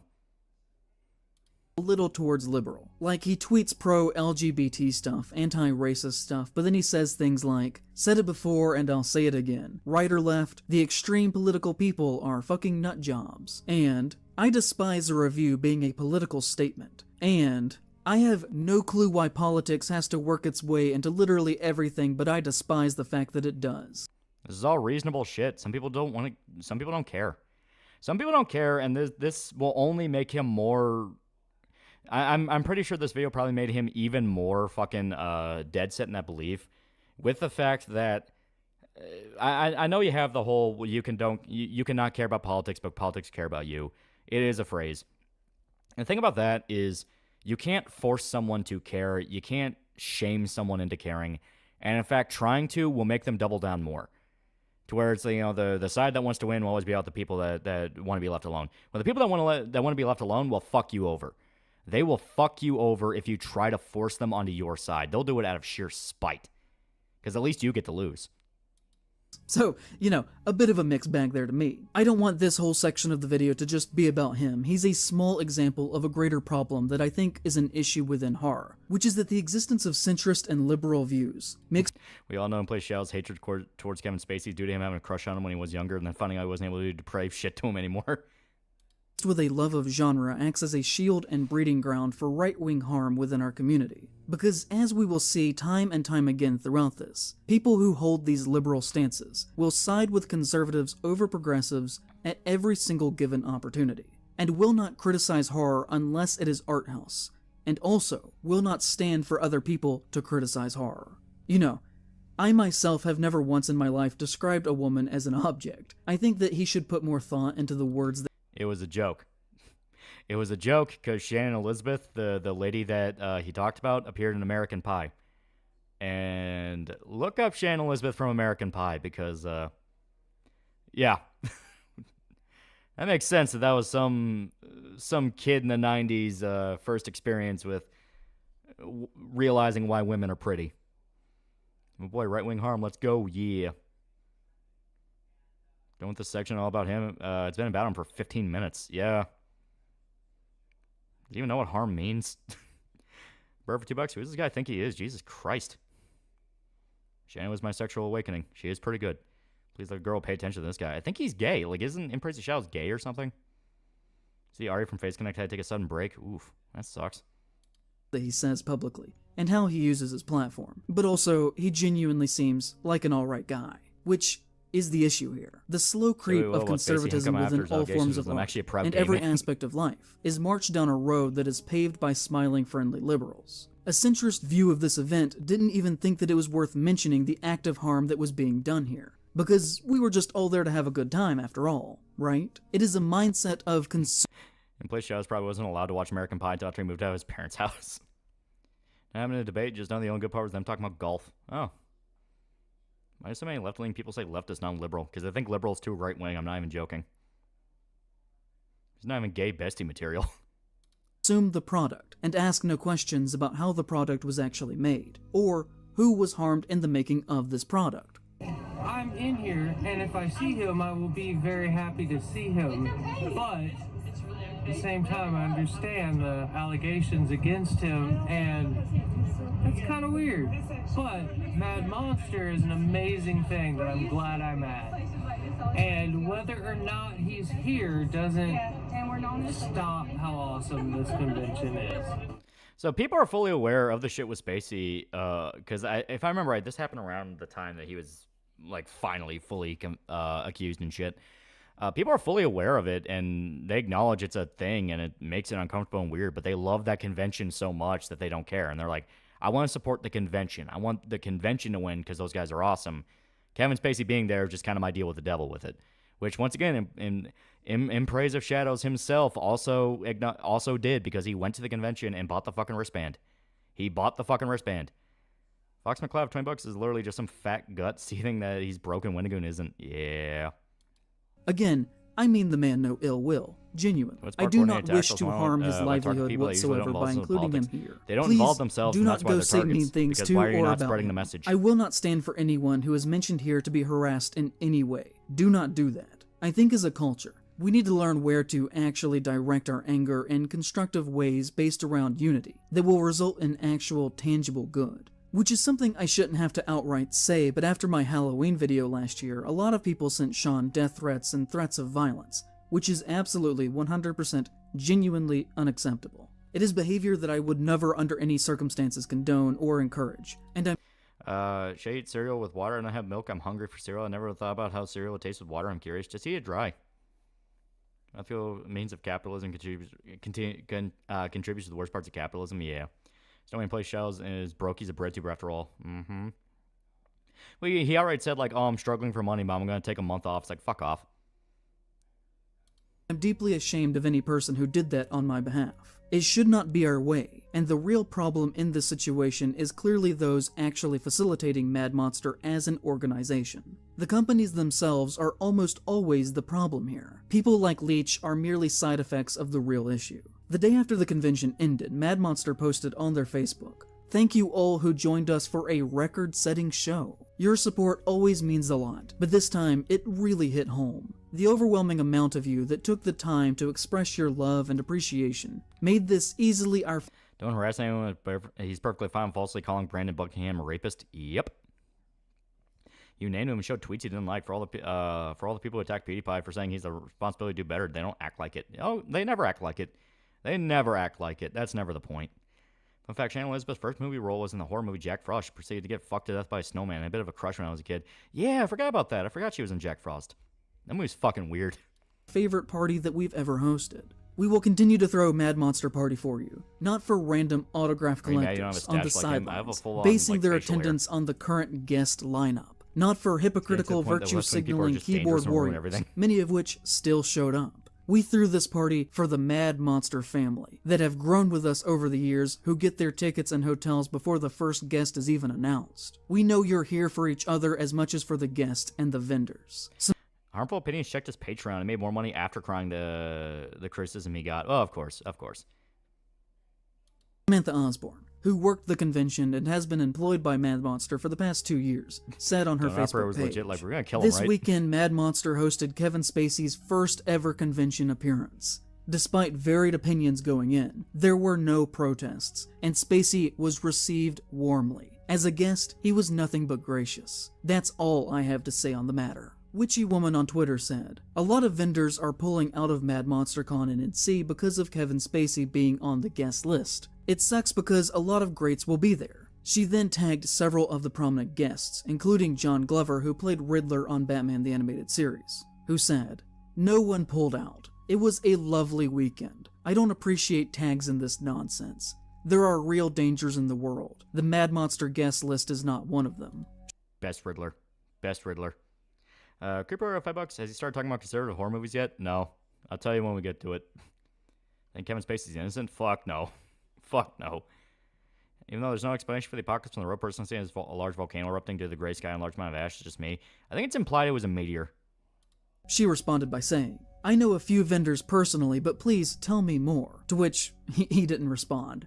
The Daily Wire in this time ran a piece defending the convention and their booking of Spacey. And just my opinion here, but no horror event should ever fumble the bag so badly that you... Sure does suck when someone fumbles the bag, don't it? I just thought that was funny. Also, yeah, it's been 20 minutes. He still hasn't talked about conservative horror movies. Get the Nazi news force coming to bat for you. That's like a shining example of how badly you have failed your community. In the week after the convention, Kevin Spacey tweeted a video, which is something that he almost never does. In fact, since his fall from grace in October of 2017, he has only tweeted 5 times. This was his 5th tweet, a video thanking Mad Monster for welcoming him back into public life, saying that he had a... Yeah, he just wants people to lynch Spacey, and his mad people didn't. Exactly. No understanding of the fact that, like, hey, there's contracts involved here. Mad Monster could have legit gotten a lot of trouble if they tried to boot Spacey. It legit may not have been their choice. Wonderful weekend, and how grateful he was for the opportunity, ending by saying that he was looking forward to appearing at the next Mad Monster event. He has since announced that he is working again in Paul Schrader's next film, and little by little, he is attempting through events like Mad Monster Con to establish a base within American culture. Ben W. for a buck. I like how this Keller Crusader says our community like is part of it. I followed horror YouTube for a while, never heard of this faggot until he started running gay ops on Wendigoon. Also, imagine when Wendigoon was fat, when to spoon. It is kind of funny, yeah. They do the whole fucking our community thing to try to legit get that cult mentality in of like, well, you belong with us. You know, we are the collective. That whole thing. But people kind of just responded because Impre Shells ended up blowing up so much that people who didn't even hear of him saw he was going after Wendigoon. They're like, well, fuck you mean our community? What do you mean our fucking community? What have you done for me, asshole? Daywire is basically bred to his main source of income. Why do they fall for their bait? Hey everybody, I'm just back from an incredible weekend I spent in Charlotte, North Carolina at the Mad Monster Convention. It was just so much fun, and I'm so grateful to all the fans who came out to say hello. One of us, Goobo Gobble, Goobo Gobble. I've never seen before. Big Posters I've never seen, like Ben the Midget memorabilia, but in particular, it was the new stuff. This amazing clay guy. For me? This is for you, sir. This is awesome. I signed a number them all. You have number 1. First of all, what is your name? I'm Barry. Barry, thank you, Barry. This is incredible. And second, how long? You know what? Good on Barry. I know it's supposed to be like, oh, fuck this guy for going up to Kevin Spacey and all this shit. He made him a little statue of John Doe. That's cool. Like, that's actually kind of cool. I like Barry. Barry seems like he's fun. Shannon Elizabeth gets raped to death by the snowman. He goes on to say, looks like Christmas came early this year. Absolute classic. All my life. I've been in business for 30 years. It takes him about a week or so to put it together. So it was really kind of him to bring cool, it to me as a gift. I also had a chance to see old friends like Chaz Palminteri, who is just a wonderful actor. Late Lord but Hood he's for $2 actually liked this Numbnuts vid on Return to Oz. He was Agent Kuyon in Usual Suspects, and he was also in a film we did Spencer Mansion, Hurly-Burly, which he's great in. And so it was great to catch up with him. I saw John Glover. I saw Lou Diamond Phillips, Kiefer Sutherland. A lot of people I just haven't seen in a long time. Yeah, that's another thing. Fucking Kiefer Sutherland was apparently there. Apparently at that Monster Madness, whatever the fuck it was called. Apparently Kiefer Sutherland was there, and in Praise of Shadows just didn't talk about that. It's like, oh, it barely had anybody. The main liner was fucking Kevin Spacey. It's like, no mention to Kiefer Sutherland, the other A-list actor. Like, what the fuck, dude? But also the people who run Mad Monster, they did such a great job. I mean, right from the people who have been running it for a long time all the way down to the volunteers, so many people came by to say hello, and I felt so welcomed. So I'm looking forward to seeing you at the next one, and we'll have an announcement soon about when that's going to be. So take care of yourselves. I'll see you later. Bye. I want to ask Kiefer about Metal Gear. That would be cool.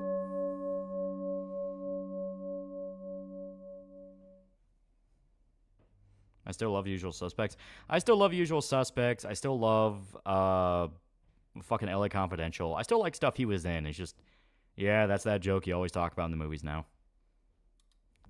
I'd like to talk to you about the worst week of my life. So, January of 2022. Oh, here it is. I'm excited. Okay, I made a video about The Hills Have Eyes that went very badly. And I've never really spoken about this or even really addressed that it was a thing, except for maybe just a couple of times on Twitter. I guess when it happened, I just hoped that it would eventually disappear, but it never has. And I think that we should start here by addressing the elephant in the room far too long after he arrived. So, this is a brief reanalysis of Wes Craven, The Hills Have Eyes, and the internet's general response to some pretty basic things that I said about him and his work about 2 years ago. In the time... I'm legit very excited about this. Okay. So he's gonna rant about the Hills Have Eyes video. It's gonna be great. It's gonna be fantastic.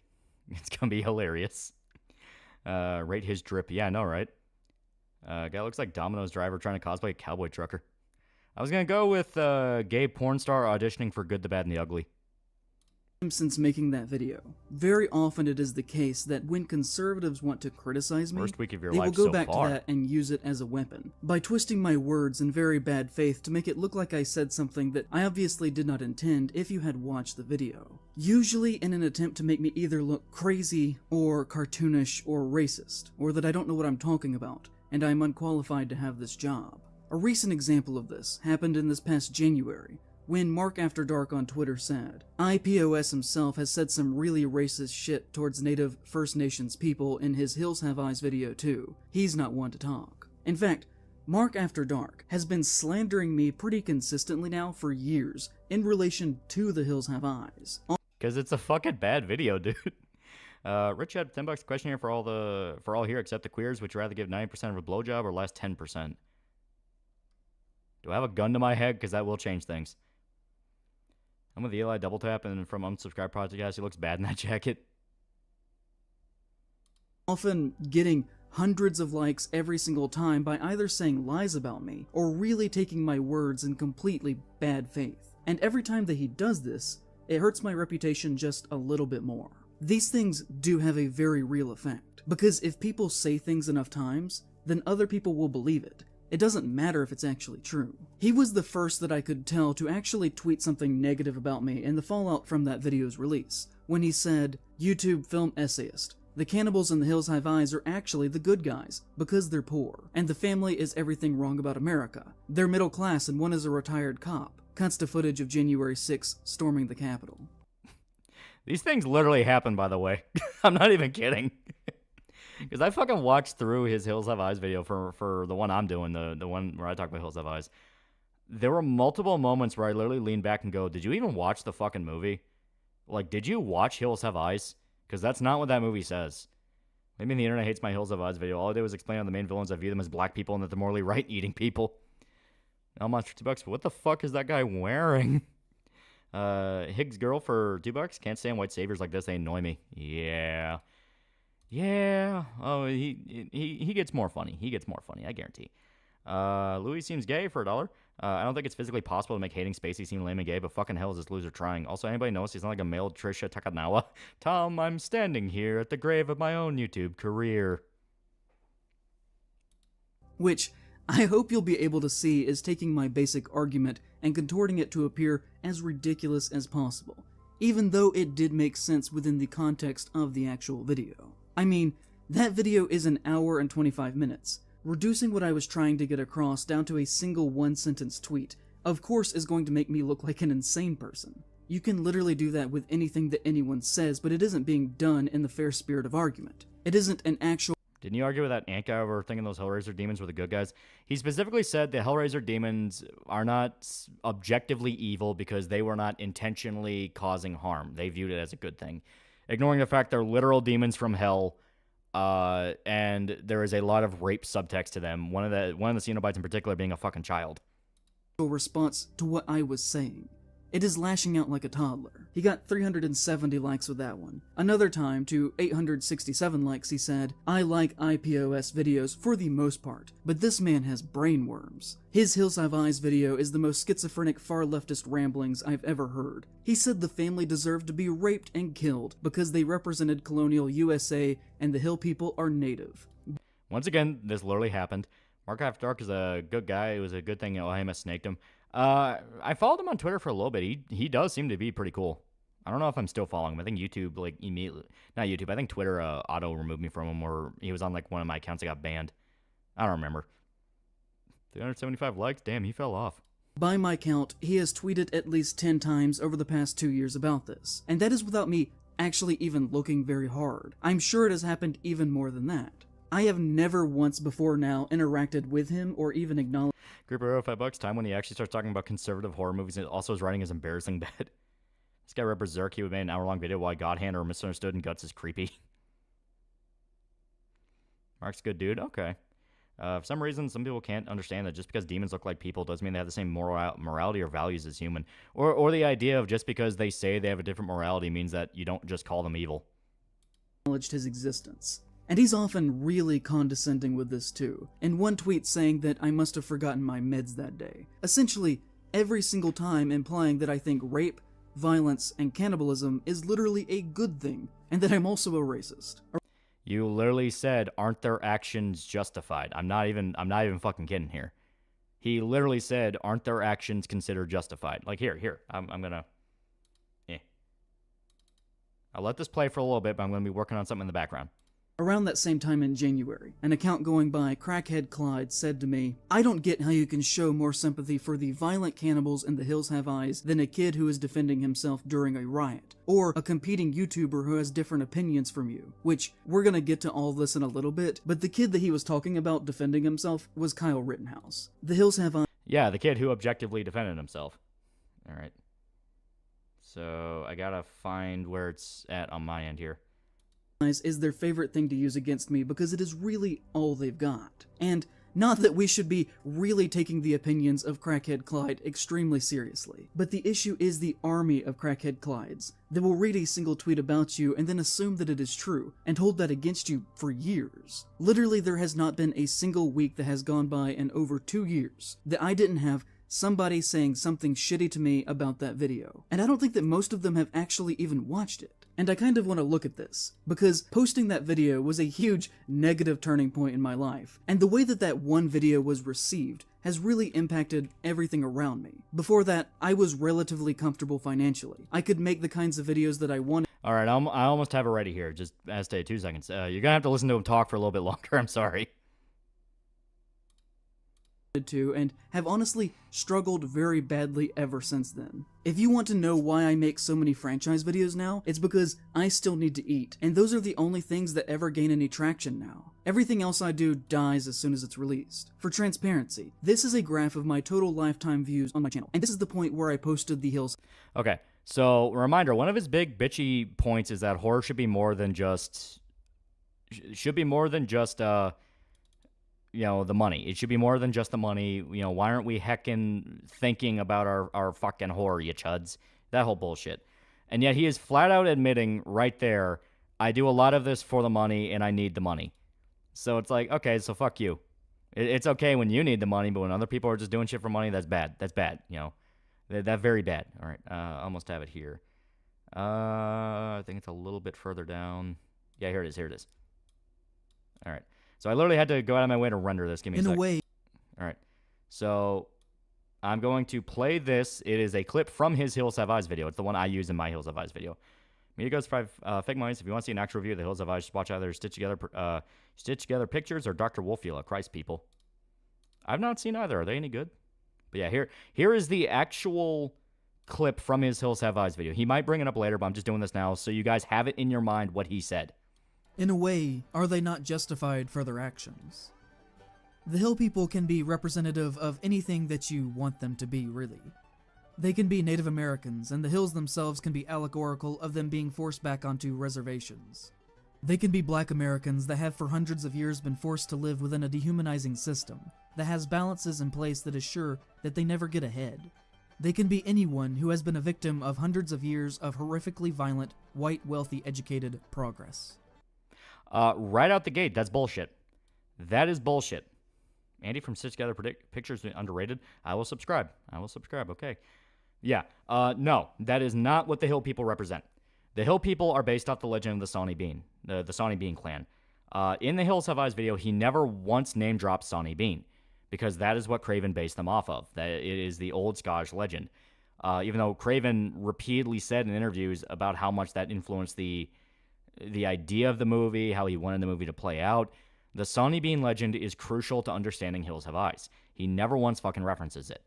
Because if you read into the Sawney Bean legend, the whole idea is this horrible fucking violent clan that did all these terrible and violent things to other people were themselves inflicted upon with horrific violence. That's what interested Craven. The hill people represent my bitch wife. You can tell because she takes the kids. For all the guys, Stupidity did introduce me to Homunculus manga, even if it's a review he was bitching about calling it problematic while saying he liked it. Yeah, I mean, Homunculus is fucking great. Literally, orcs are black people argument. Quite literally, yeah. Quite literally. My feeling in place, Shell's the type of guy to defend the European grooming gangs for nothing else other than not European. Never heard about that detail from Craven, Hun, neat. Yeah, I talked about it in the Hills Have Eyes video that I'm doing. It's about little over halfway done now. Have eyes. There is a clear delineation before and after me making that, and at least from my perspective, I'm not really sure if that response was entirely fair or justified. I don't think that as a person I deserve that based on my performance in that one single video. I understand that I am not entitled to your time whatsoever or anything like that. I'm just a guy on the internet. But if you stopped watching me over the public reception to that one work, then I kind of want to talk about that a little bit here. Because there's no— Yeah, by that logic, aren't the hill people conservative because they're rednecks? His excuse is, well, you can see it any way you want. This is just how I saw it. It's like, no, you didn't watch the movie. You did not watch the movie. You read a fucking Wikipedia synopsis. You probably read some fucking left-leaning fucking essay about it. You didn't actually watch it. Not an insignificant amount of people who frequently say untrue things about me, and in the long term it has kind of ruined my ability to make a living doing what I want to do with my own work. And all of this has been built on a misconstrued idea of what I was actually talking about. But before we get to that, let's take a look at some other movies made by Wes Craven, so that we have— Aram1313, welcome to, is a pretty cool dude. Yeah, good shit, good shit, good shit. Proper context to actually talk about the Hills Have Eyes. Hill people can be anyone but white people, even though they're Craven fucking white. Was undeniably an extremely left-leaning filmmaker, who infused that into practically all of his work. He is probably about the most leftist mainstream horror filmmaker that was ever working at his level. No, he was left-leaning, but he's not ultra-leftist. Once again, something I bring up in the Hills Have Eyes video. I'm hyping that up a lot because that's it's getting close, bring it done. Craven, when he started off, was an exploitation filmmaker because that's when he had Last House on the Left and then Hills Have Eyes. And those were considered exploitation films. And those were about human depravity and violence and all that shit. Well, later on, he wanted to go more commercial. And that's when he had stuff like Nightmare and things like that. And he did have political commentary, but it was in stuff like People Under the Stairs and Red Eye. He really didn't get political until after he already blew up. The dude genuinely hated most things that modern America stood for, including corporate culture, the decline and failure of our systems, the harm and uselessness of the police, the damage that white culture— Is Last House on the Left any good? Heard's very dark. I love the original movie so much. The original movie is a great companion piece with another movie called Straw Dogs. Those are two very similar thrillers that kind of follow a similar through line of criminals rape a woman close to a main character, and they try to invade the home of the main character to kill him. Very similar styles or stories, I mean to say, but very different takes on them. They're both incredible. I definitely say sit down and watch them. The remakes are okay. Fox McCloud for 1776, Leftoids, wow, these orcs and murderers, cannibals remind me of minorities. These filmmakers are racist. So you want about Nightmare remake, but bringing back the disgusting pedophile aspect of Freddy worked well and giving him more reason to be evil and hated. I was never against the pedophile aspect of Freddy. It is meant to be him. OG Straw Dog's so fucking good. Jesus Christ, I got them all. Fucking great line. Red Eye's political commentary? It does. It does. It's all about, like, war on terror, post 9/11 hysteria shit. Spans on Hills Have Eyes, the main characters are evil and cannibals are morally correct, and I wonder what his views are on Schindler's List. They used to live at Last House on the Left, and for years after the movie came out, people would give him the side-eye. Has done to non-white cultures both within the physical boundaries of the United States but also on a global scale. You can find this subtext throughout every single one of his films. It's just an objective fact. Take Nightmare on Elm Street, a movie about a child killer who the government let go on a technicality, where the— Disagree with the Freddy as a pedo thing. I understand. I understand some people think that takes it way too far, and it's like, well, then he's not fun anymore. He's a fucking weirdo. It's like, I get that. I'm just not against it personally. Star Dogs remake is actually pretty good. He had a lot of Generation Kill guys, and he had fucking James Woods. And I love James Woods as an actor. That guy's a fucking great actor. He needs to come out of retirement and do more stuff. The system failed them so badly that the parents of the victims have to band together to form some sort of frontier justice lynch mob, because the government is so useless that they have let him slip through the cracks. So, Nancy's mother, Marge, says at one point in relation to Kruger being able to walk free, well, The lawyers got fat and the judge got famous, but somebody forgot to sign a search warrant in the right place and Kruger was free just like that. In the end, a teenage girl has to take down the rapist herself while the cops stand right outside on the front lawn. That's not really left-leaning, though. Like, I'm gonna be that guy. That's not left-leaning at all. Like, frontier justice is not a left-leaning thing. That's, if anything, extremely conservative. That is small-town, take-you-to-the-woods justice. Like, yeah, I thought vigilantism was conservative. Exactly. It's like, that's the Punisher. That is the whole take justice into your own hands because the police are fucking useless shit. Like, lawyer bad, wow, left-leaning. But Joe was about to say the same. Exactly. It used to be part of his backstory. Craven changed it. Yeah, he changed it last second because he thought it made him too unpleasant. Which I get, but as stated, I'm not against that aspect of Freddy. Skullface Garcia for $2. I love James Wood and Vampires. Vampires is a goofy fucking movie, but yeah, he's fun in it. Listening to her screams, watching and going, oh gosh, oh gee, whatever are we gonna do? Which is something that is still happening in real life. Yeah. And in that remember his thoughts on Kyle Rittenhouse and compare it to this take. light, a running theme throughout every single one of Craven's Scream films is how the cops are incompetent, and never once in any of the movies do they actually catch the killer. And that's not even to mention the criticisms of Harvey Weinstein in Scream 3. If you look at his 1981 follow-up to The Hills Have Eyes, Deadly Blessing, it too has a strong message on the ineffectiveness of the police, as when one of our... The ineffectiveness of the police is not meant to be a political message. That's a staple of horror movies because it has to explain why the police don't get involved. The whole idea is it brings upon the vulnerability of the characters. The only movie that really tackles the police head-on, as far as I'm aware, and treats them as an actual presence in the story is stuff like Child's Play and the Blob remake. Those two movies address the presence of the police and use them as a factor in the story. Everything else, they had to find some way why cops couldn't get involved. So even conservative people killing a man who was obviously guilty and was caught? Exactly. Leftists hate vigilantes because they hate it when people take the law in their own hands. They want anarchy and do whatever they want. But then he goes around and says this, so it's fucking weird. Main women protagonist is basically begging the sheriff to do something about a dangerous man instead of just sitting by and watching as bad things happen to innocent people. He says to her, if something happens, I won't be here in time for nothing but cleanup. Vampire in Brooklyn is kind of a strange movie, one that dares to ask the question, what if we cast Eddie Murphy and Angela Bassett to play love interest, and then gave them the same haircut? And also in that it kind of doesn't really have a protagonist, which is unusual for a horror film. Whoever the protagonist is really is determined by what part of the movie that you're at. But we start with Julius, who is struggling, works a bad job, and has a deep... All fairness, Vampire in Brooklyn's fucking weird. Vampire in Brooklyn was awesome. It's fucking weird. Like, you think it's a comedy. There are joke scenes in it, but then Eddie Murphy in other parts is not funny. It almost feels like it's making fun of Coming to America in some way, but didn't Vampire in Brooklyn come out before? No, it had to be after Coming to America, because that was one of the ones that got Eddie Murphy big. So it could have been almost like taking jabs at that movie. We're like, well, what if he's a fucking, what if he's Dracula? You know? Fucking weird-ass movie. Distrust of the police, who weirdly have German Shepherds. You know, it seems like... Yeah, he makes a big point about cops having German Shepherds. It's because they're fucking standard issue. Because German Shepherds fucking take orders. It's not immediately a fucking Nazi allegory. He said the same shit.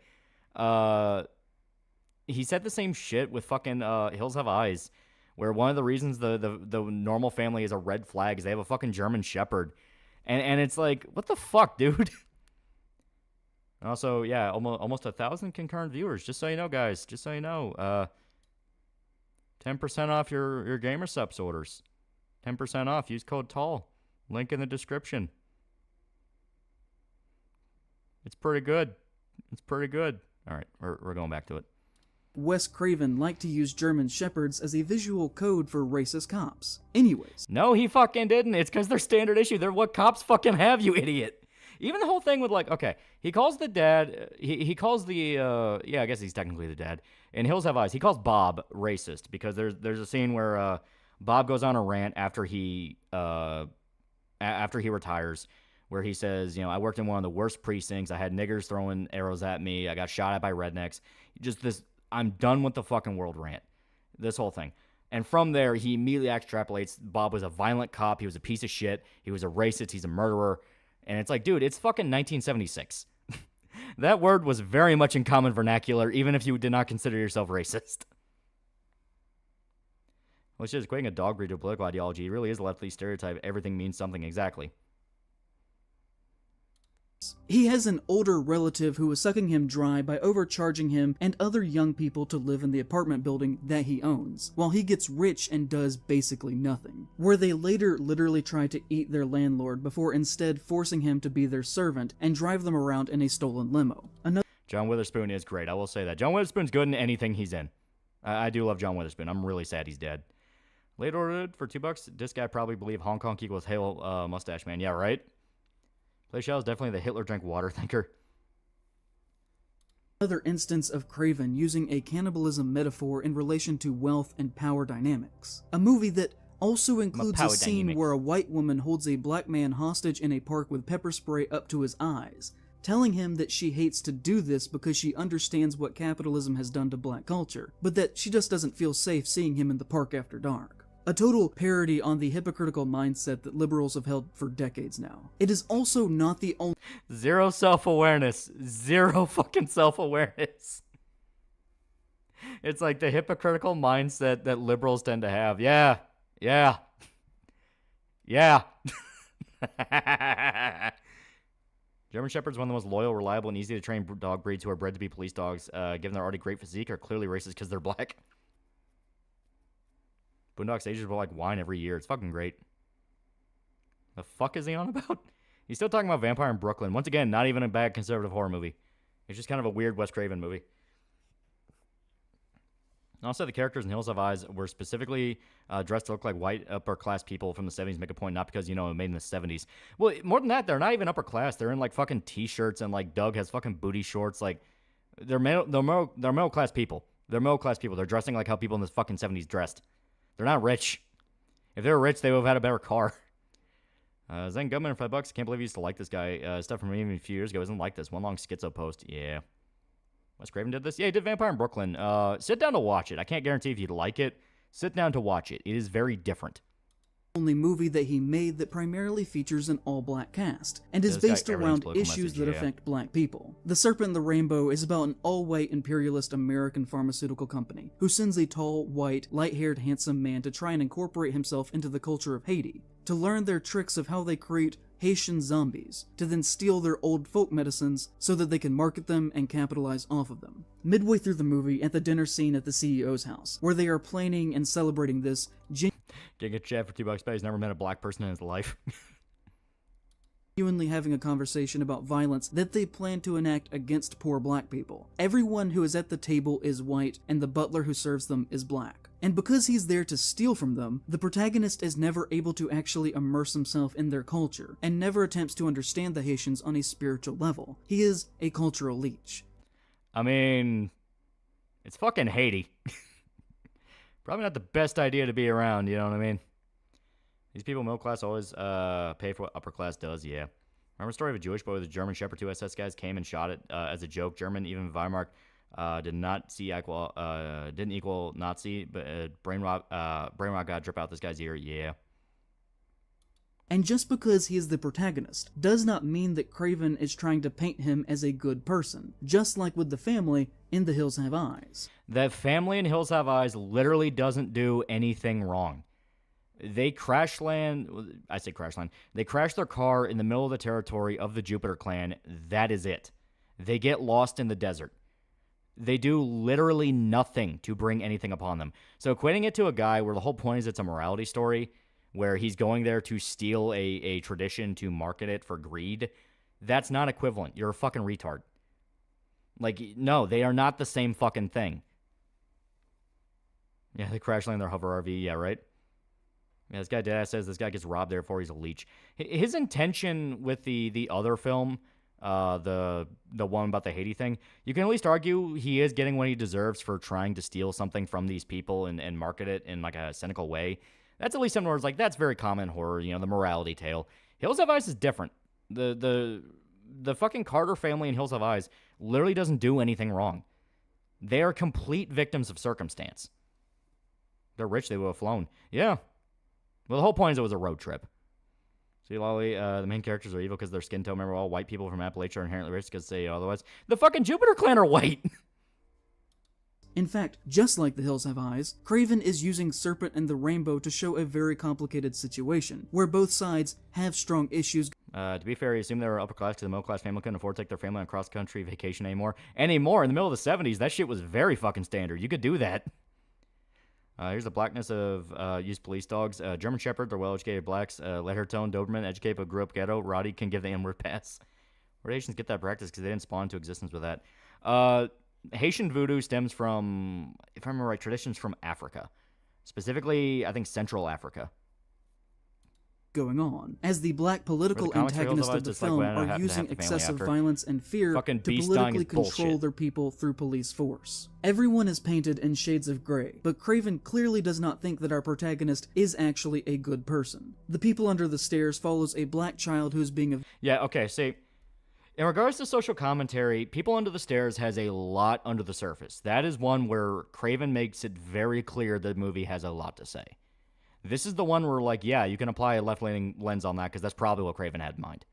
Evicted because his family cannot pay their rent and his mother is dying of cancer, which results in an adventure that leads him to learning that their white landlords are secretly BDSM, racist, serial-killing, incestuous siblings who got into the landlord business to be able to still inflict pain in their non-killing hours. It is not a stretch to suggest that he absolutely is going to poison the well on it because nobody likes this motherfucker, but People Under the Stairs is legitimately very good. It is legitimately very good. I think it's like one of my top 3 Craven movies.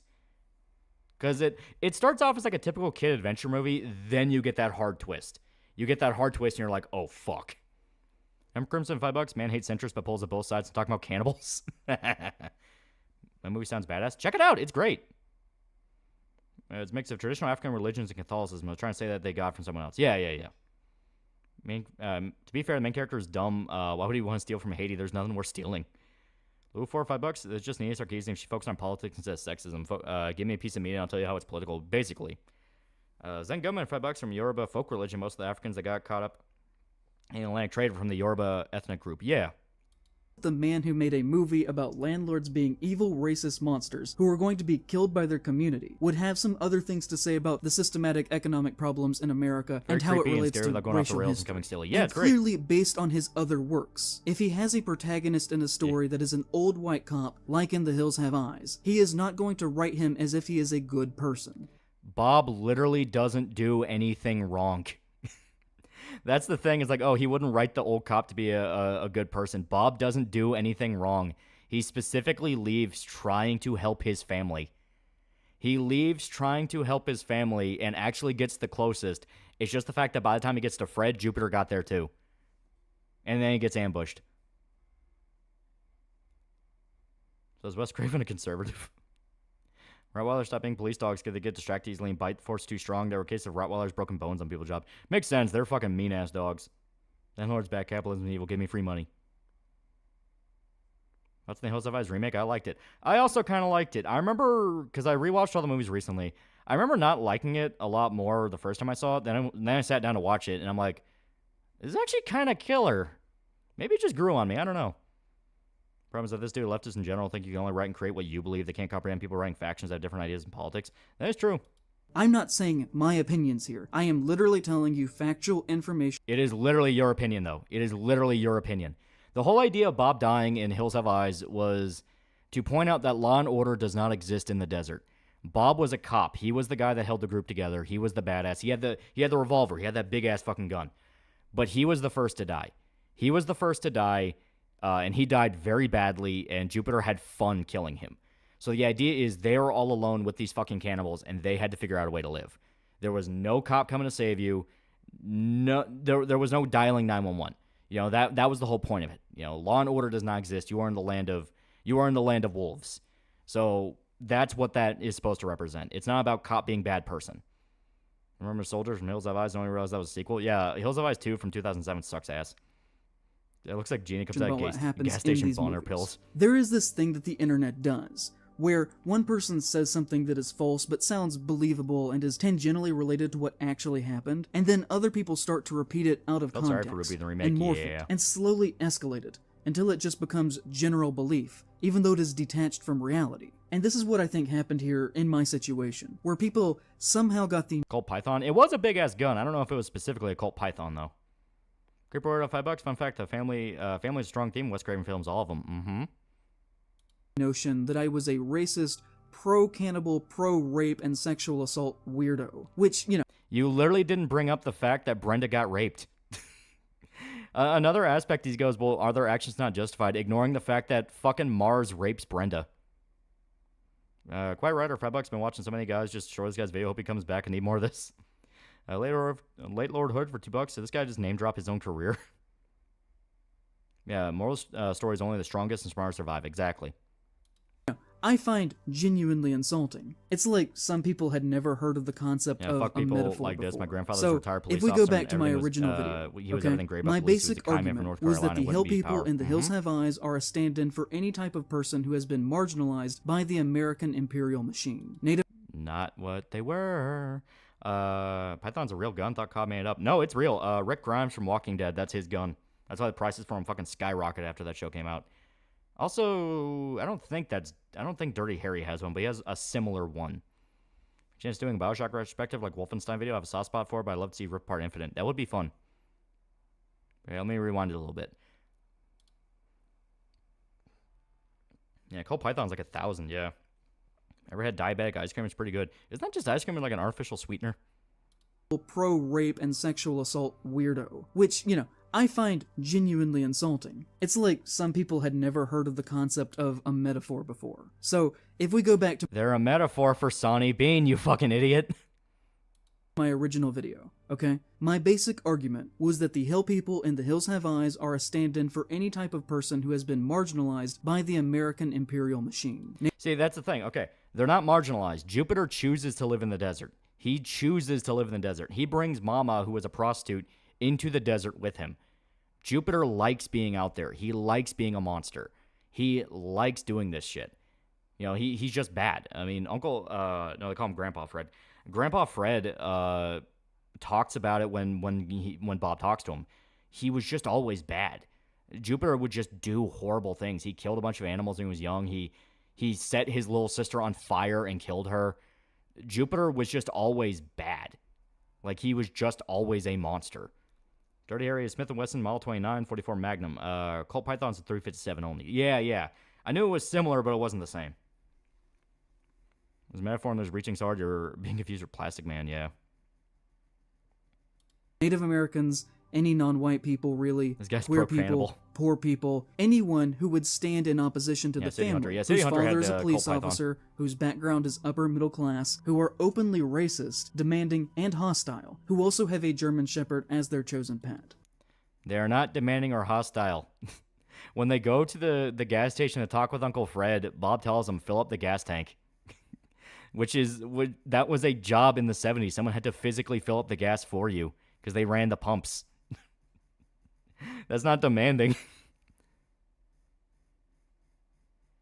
Toxic family versus positive family. Exactly.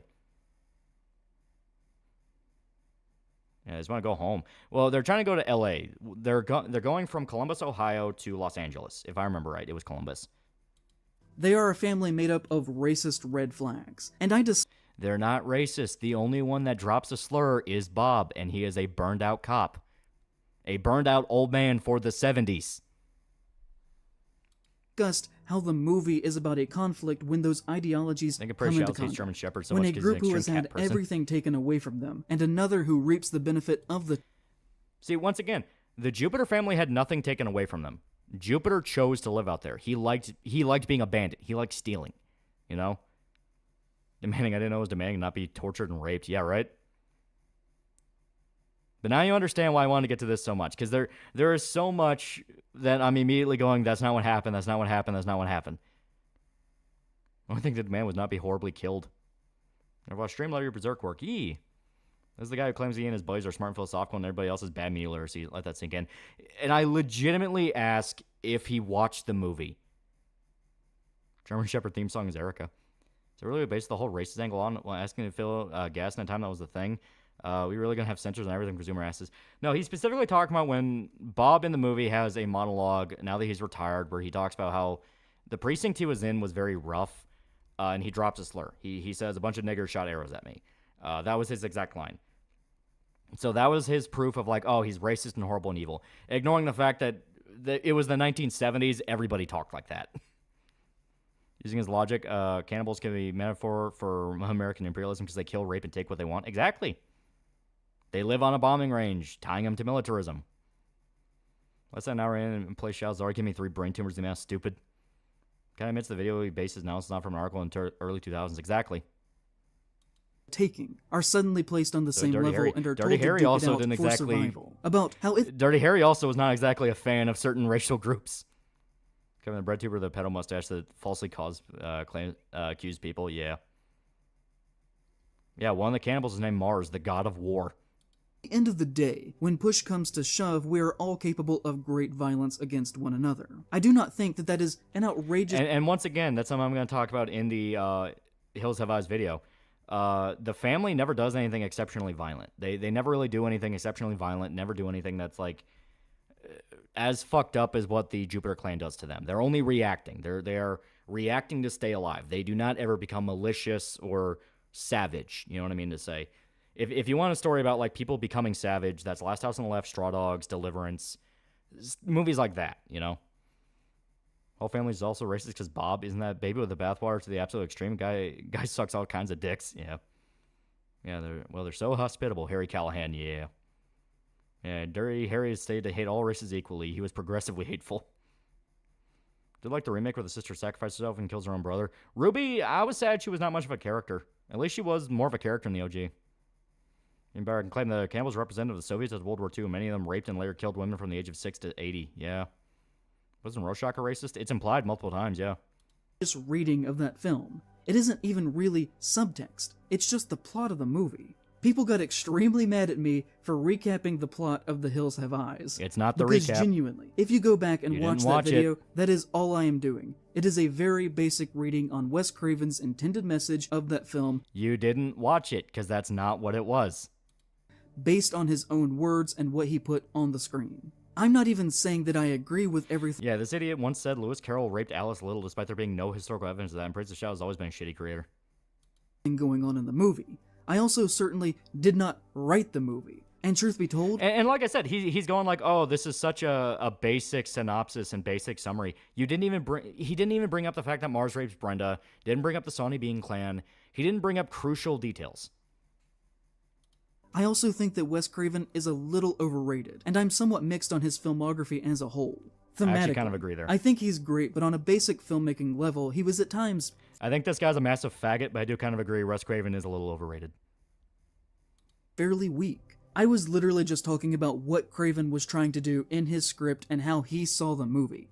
That's all. Still, I started to receive comments like this. I can't imagine watching this film and coming away with the conclusion that the cannibals are secretly the good guys, and the biggest tragedy is that they didn't eat the people passing through. He stabs him in the heart not to kill him, but to remind him of his place. Or maybe it was just to kill the cannibal who attacked him and his family. I don't know. Just my interpretation. Well, specifically, it was also revenge. As stated, Mars was one of the ones in the actual trailer along with Pluto when they go to attack the Carters. Mars was the one who rapes Brenda, kills Lynn and Ethel. So Mars was the one that directly fucked up Doug's life the most. So when he beats him to death and stabs him to death, that is him getting vengeance on the man that directly harmed him the most. Jupiter was tangentially involved because he was the leader, but he didn't directly do that shit. It was Mars. Mars was the one that killed his wife, his mother-in-law, raped his sister-in-law, you know, so that was Doug punishing him, you know. That's by Hills of Eyes, but when you say Mars or Jupiter, I keep thinking the girls from Sailor Moon. Sailor Jupiter is the best. It's edgy takes for the sake of engagement. Love this channel, but I don't think it was actually fine that these cannibals killed, raped, and ate people who just crashed their car in the wrong spot because capitalism is bad, and actually they are the good guys, is the take that I would have gone with. Yeah, I agree. So Jupiter's best. She's best. I've seen the crazies about the original and remake. Love the idea of the military being scared and the infected sometimes. Both are good. Both are very good. You can defend your home without eating people. Yeah. You have an extremely warped moral compass. Yeah. Class this, class that, blah blah blah. I like your videos, but the commie talk is distracting and arrogant. Yeah. We side with the vacationing family because they are a down-on-their-luck group, trying to get unstuck until they're hunted by opportunistic murders who want to eat them. Yeah. They're not inherently sympathetic because... Once again, not bringing up the rape. Not bringing up the rape, even though that traumatizes Brenda for the rest of the movie. They're white or rich. They're sympathetic because they're the victims in the movie, not just the victims in your metatextual want for what you... Yeah, what's funny is the Hills Have Eyes video doesn't even have that bad of a like-dislike ratio. He's fuming over nothing. Yeah. think the movie should be. The Carters win because good should triumph over evil. Jesus, Wes is spinning in his grave for an hour and 25 minutes. Woke Overthinking presents a woke critique of a B-movie lacking any intellectual heft. If I had a nickel for every time a horror channel assumes something... Yeah, a guy would unironically say Griffith did nothing wrong, considering the fact that he'd probably interpret Griffith as gay, yeah. Why is only one of his hands doing any work? Makes him look even more awkward. Rape traumatized you? Yeah, right. He actively ignores the rape almost if he never watched the fucking thing. Exactly. In a film is an allegory or a metaphor, I'd be rich by now. So tiring. I think this dude is gay or some. He can't go a video without mentioning disrespect towards them folks. Also, the hillbillies are cannibals. How are you gonna sympathize with them? Had to stop watching at 15 minutes. I think you're viewing the film through a modern woke lens. I don't even have to say anything. These comments are making really good points. Yeah, puke emoji, yeah. Le rape is le bad. Stroking his shit with the other hand.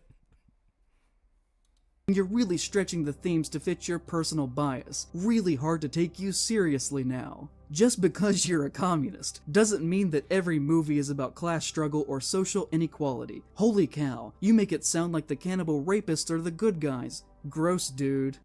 There is wisdom here. There is wisdom here. Here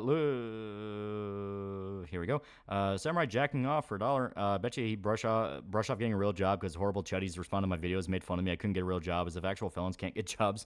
Source, I work with ex-felons and ex-cons. That's the thing, like, he very much is able to, like, fucking go to, like, a news station or like, you know, a TV production crew and say, hey, I have editing skills. He'll get a job. Reventian gifted 5 subs. That's pretty cool of him. That's pretty cool of him. Everyone clap. Everyone clap for Reventian. He did good. He did a good job. He's a very nice guy. So yeah, for $1, back from doing my part. It was a good season. What do I miss? We are 40 minutes in now. Boston Massive Jew Tits for $1. Bro looks like a fat version of Adam from Cumtown, but slightly gayer and slightly more Jewish. I'm also not the biggest fan of Wes Craven. Such a fruity-ass name. What's a Craven exactly? Cock, balls, shaft, anus, scrotum, sphincter? Too many questions. His editing skills aren't that great. But for, like, public news, it's more than enough. Typical liberal garbage. Every time I think I like this channel, this guy spews some overthought lefty garbage that takes me right out of it. So what I have gathered from this video is people who commit tragedies such as mass shootings are justified because they have been wronged by society, and society should expect innocents to suffer because of that. I mean, that basically is what he's saying. The cannibal family have been wronged, quote-unquote wronged, by the American imperialist machine, so by extension, they have the right to inflict violence on people that have nothing to do with that.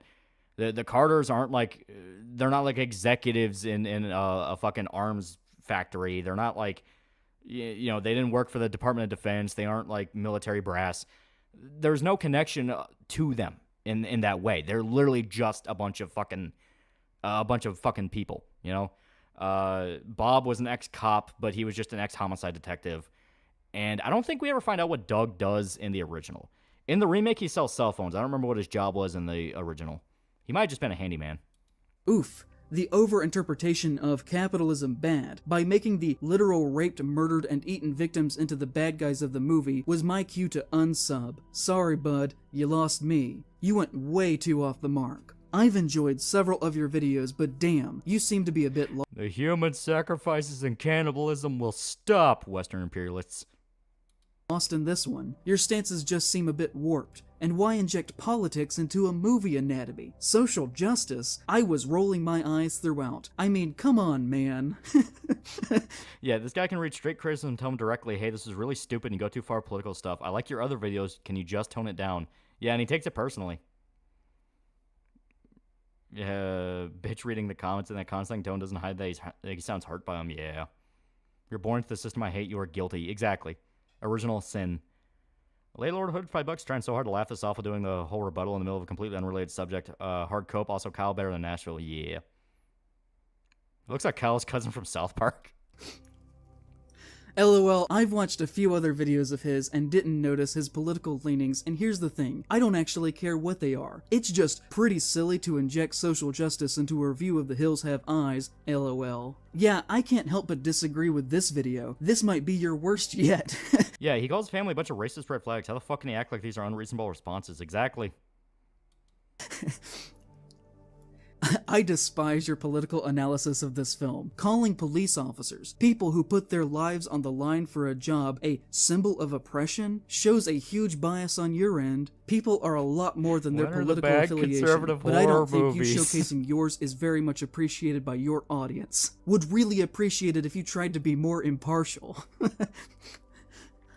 Yeah, I bet you're kind of mad at yourself for not doing that, considering how this blew up in your fucking face. It's like Kenny from Walking Dead. Kenny's gay cousin, but yes, you're right. And he's not talking about boats all the time. 15 minutes in, and I had to stop because it really is an unwatchable video. Incredibly sad because I enjoyed a lot of the In Defense of Nicolas Cage. It really feels like night and day in terms of You know what the fucked up thing is? I think I watched that video. I think I watched his In Defense of Nick Cage video, but I think I got that confused for a Kino Corner video. Quality of the essay. While everyone is free to think what they want, and I really appreciate and enjoyed some of your other videos, here you're basically justifying that people should be assaulted, raped, cannibalized, based on their socioeconomic status and, dare I say, skin color. Would you have reacted the same way if the family was black? Or came from another racial background? Or is it only okay because the rich family was white? That is actually a good question. Let's take the exact circumstance that in Praise of Shadows built up. You know, middle class family, they have money, they're successful. You know, maybe they're even a little bit bougie, a little bit closer to upper middle class than just middle class, and they're black. And they crash their car in the middle of the desert where they are attacked by a bunch of poor, specifically suffering bandits. They're doing it because they need the money. They need the money, they need supplies. They are barely scraping by in that desert. What do you think he would say in that situation? I guarantee I know exactly what that motherfucker would say. He would say, well, the white family could just leave the desert. You know, they could just leave the desert and get jobs because they have le privilege. They would have le privilege and they would be able to get a job anywhere. So why are they in this desert? Because they choose to be and all that. Then, only then would the context of Jupiter being a fucking psychopath matter. Literally just us from Jordan Peele, yeah. You are such a talented writer, with an impressive ability to digest a movie. But unfortunately, as so often these days, your politics tend to ruin some parts of your videos whenever you put your postmodern lens on. Sadly, you seem to be lost. Yeah, don't do Kenny like that. Shot himself for them eaten by walkers. This douche canoe have tried humanizing them and gotten eaten out. Probably like it, yeah. A monster $2 your analysis sucks and praise the shows. Low, weird coping. In a pretty bad sadly, you seem to be in a pretty bad place right now. Your so-called anatomy is full of hate and cynicism. How long are we? Haven't heard a single I hope you'll get better soon. 41 minutes. I'm grabbing a drink. Maybe leave out the half-baked race baiting and focus on the movie. Yeesh. I thought I was going to watch a movie retrospective, not be morally grandstanded at LMAO. This was honestly exhausting. You know, you do this long enough, and you kind of develop this weird, broken, detached mental. Son of the D for 750 fake monies. He's literally doing the Wojak. I'm not mad, but I'm really mad meme. No self-awareness. Yeah. Kenny lived in season 1. Yeah, but he can die later. Thing that I'm convinced that everyone who works long-term on the internet has. And I know that that was a lot of hateful comments to read back to back to back, but I'm just trying to communicate what it is like having the never-ending barrage of the internet saying bad things to you on a daily basis that are not founded in reality. What was really distressing to me though in this time is that I slowly started to watch it leave my comment section and just became an accepted idea about me outside on the internet at large. Someone on Reddit in this time said, "I like In Praise of Shadows a decent bit for horror analysis, but his video on Hills Have Eyes is such a wild case of tunnel vision that even his normally receptive..." What you drinking? As stated, is coconut cream Dr. Pepper. It's like a limited thing they're doing. It is way better than it has any right to be. I bought it thinking it was going to be shit. I like it a lot. I'd actually like them to keep this permanently. Also, if it starts leaving a comment section, starts becoming more of a thing, maybe you do sit back and think, did they have a point, or did you just not explain what you were saying good enough? It's like, literally, yeah, hateful comment, I love your content, but you literally, yeah. Receptive audience calls him out on it across the comment section. He digs into this interpretation of the first film as a critique of modern society, where the incestuous cannibals are the real heroes, and we're tricked into rooting for the empty consumers. Almost 1K viewers. You're getting too big, man. I'm falling off. I'm falling off. Trespassing on their land because they look like us. And it's just very weird, especially in how much he refuses to address the amount of sexual assault the cannibals perpetrate. I'm all for wild interpretations of... Yeah, notice that people are bringing that up. Why did you never bring up the rape? The rape that the character, like, fucking Mars in the film rapes Brenda. It is something purely done out of sadism. Pluto attempts to rape Brenda, and then fucking Mars throws him off and says, you're not enough of a man to do it. Like, they're enjoying what they're doing. Try coconut Dr. Pepper. Shit was way tastier than expected, right? Dr. Pepper was around during the events of Red Dead 2. Pretty soon you're going to be making It's a Gundam levels of money. The thematic meanings of art, within reason. This goes well beyond reason. And these things are half-truths. It removes all nuance regarding the use of metaphor in the film. And I know I'm including... That's a good point. That's a good time. Do you know who doesn't make really bad takes on horror movies? Gamer Subs. Use the code TALL for 10% off your order. Link in the description. They watched horror movies. They watched Hills Have Eyes. A lot of examples in this section, but I'm just trying to communicate exactly how in this situation I said one thing, and then it got misconstrued as another that slowly eroded people's view in my writing and their trust in me, which has made the past 2 years a very dark time. If you say your mom, you're fired! And on the notion of refusing to address something, that is something that gets said a lot about critics and YouTubers in general, that if something wasn't directly mentioned... Coconut Dr. Pepper's that Kentucky thing, because I haven't seen it in Mar Park Alley. No, it's a new flavor they're putting out. It's like a limited time thing. I like it. I kind of hope they keep it. Laylord Hood, $50. You know who else gets gamer subs? My mom. Then it must be obviously a refusal to mention you won't it, mention or a the rape massive because oversight these people that must be excuse pointed atrocities if out it's by politically the convenient. commenter. Yeah. Neither of which are true in Only A Gundam. Those are rookie numbers. Got to bump those numbers up. I have Berserk statues. They're pretty cool. This instance, or in most instances that assertion is ever made. You should don't try my work order on a and join project Gamer for 100 hours and then just accidentally forget to include something. I assure you that thought was put into the words that I was saying. I incorporated all forms of violence into one for that video because... No, you didn't! Because the metaphor of the movie is about aggression and... Like, okay, wrapped all forms of violence into one movie, then you are literally excusing rape. When you say, aren't their actions justified, I will play it, I will play it. In a way, are they not justified for their actions? The Hill people can be representative of anything that you want them to be, really. They can be Native Americans, and the Hills themselves can be allegorical of them being forced back onto reservations. They can be Black Americans that have for hundreds of years been forced to live within a dehumanizing system that has balances in place that assure that they never get ahead. They can be anyone who has been a victim of hundreds of years of horrifically violent, white, wealthy, educated progress. See? So he says all that. He says, are their actions not justified, and their metaphors for natives and all that bullshit. So let me back it up for like 10 seconds.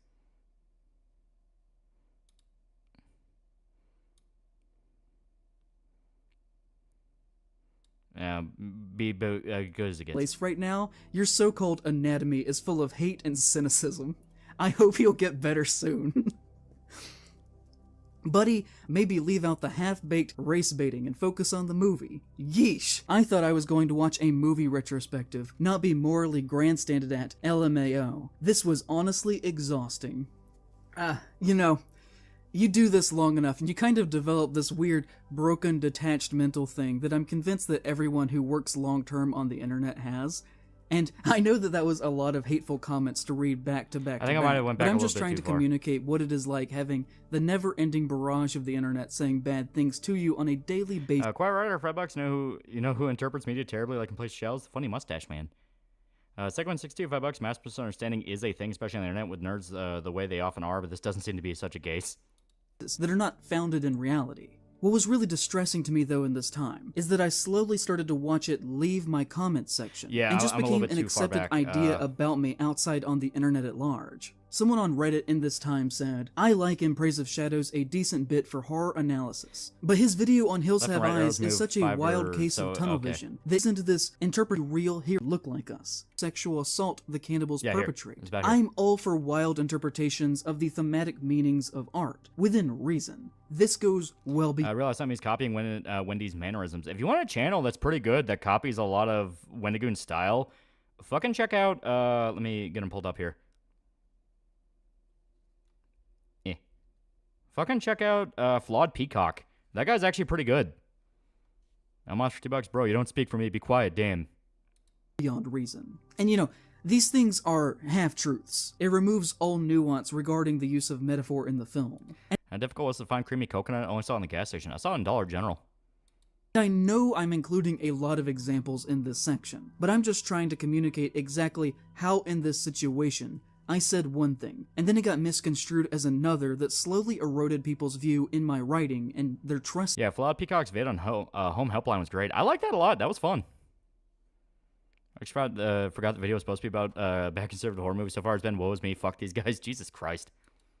Which has made the past 2 years a very dark time in my life. And on the notion of refusing to address something, that is something that gets said a lot about critics and YouTubers in general, that if something wasn't directly mentioned, then it must be obviously a refusal to mention it, or a massive oversight that must be pointed out by the commenter. Neither of which are true in this instance, or in most instances that assertion is ever made. You don't work on a project for 100 hours and then just accidentally forget to include something. I assure you that thought was put into the words that I was saying. Also, that's bullshit, because I've done that tons of times. I incorporated all forms of violence into one for that video because... So remember that. Remember that statement. I incorporated all forms of violence into one. In a way, are they not justified for their actions? Creeper over $2 meant to not bring up the rape, yeah, right? Like, he literally goes, I incorporated all forms of violence into one for this. In a way, are they not justified for their actions? Can we go for threesies? In a way, are they not justified for their actions? Just watch Flop Peacock on his vid on Home Safety Hotline. Go so far to do literally everything. I used to like long form reviews and also making up a story based on the universe. He's got good shit. I like a lot of Peacock's videos. I like that Home Safety one a lot. One more time. In a way, are they not justified for their actions? So he admits he intentionally did not include the rape scene as a form of violence. This is pushing what I said in that he may not have watched the fucking movie and didn't know the rape scene was there. Yeah, the rape was justified. Fuck this guy. Yeah. Is that Femto Casca statue real? I think so, yeah. If it's the one that we're thinking about. 7162, $5. They were raping in self-defense. Yeah, it's like... In a way, are they not justified for their actions? Like, I mean, dude. He made a bad take. Should have just accepted that and moved on. Want to save what was left of his reputation. This is what I think is the funny part. You know, everyone focused on the Wendigoon thing because the Wendigoon thing is so fucking easy to go. You are fucking crazy. But it's like he literally goes. The words that I was saying. I incorporated all forms of violence into one for that video because the metaphor of the movie is about aggression and. So literally, I incorporated all forms of violence into this because the metaphor of the film is aggression. So, all forms of violence the Jupiter family inflicts on the Carters. In a way, are they not justified for their actions? So, best case scenario, he did not watch Hills Have Eyes and he didn't know that Mars rapes Brenda. Worst case scenario, he very much knew that the rape scene was there and thought, but my class struggle. Have you watched the Dr. Bosch's Fallout New Vegas themed horrors? Got thematic elements of Matt God in it. That sounds really cool.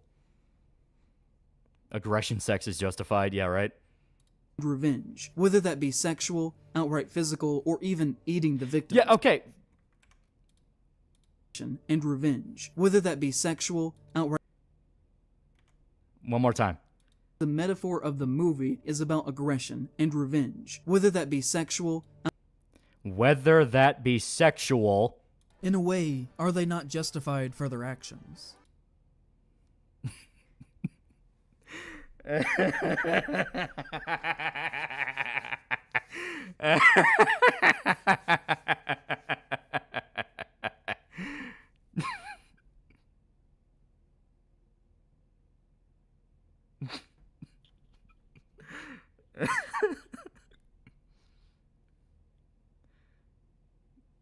So he fucking knew.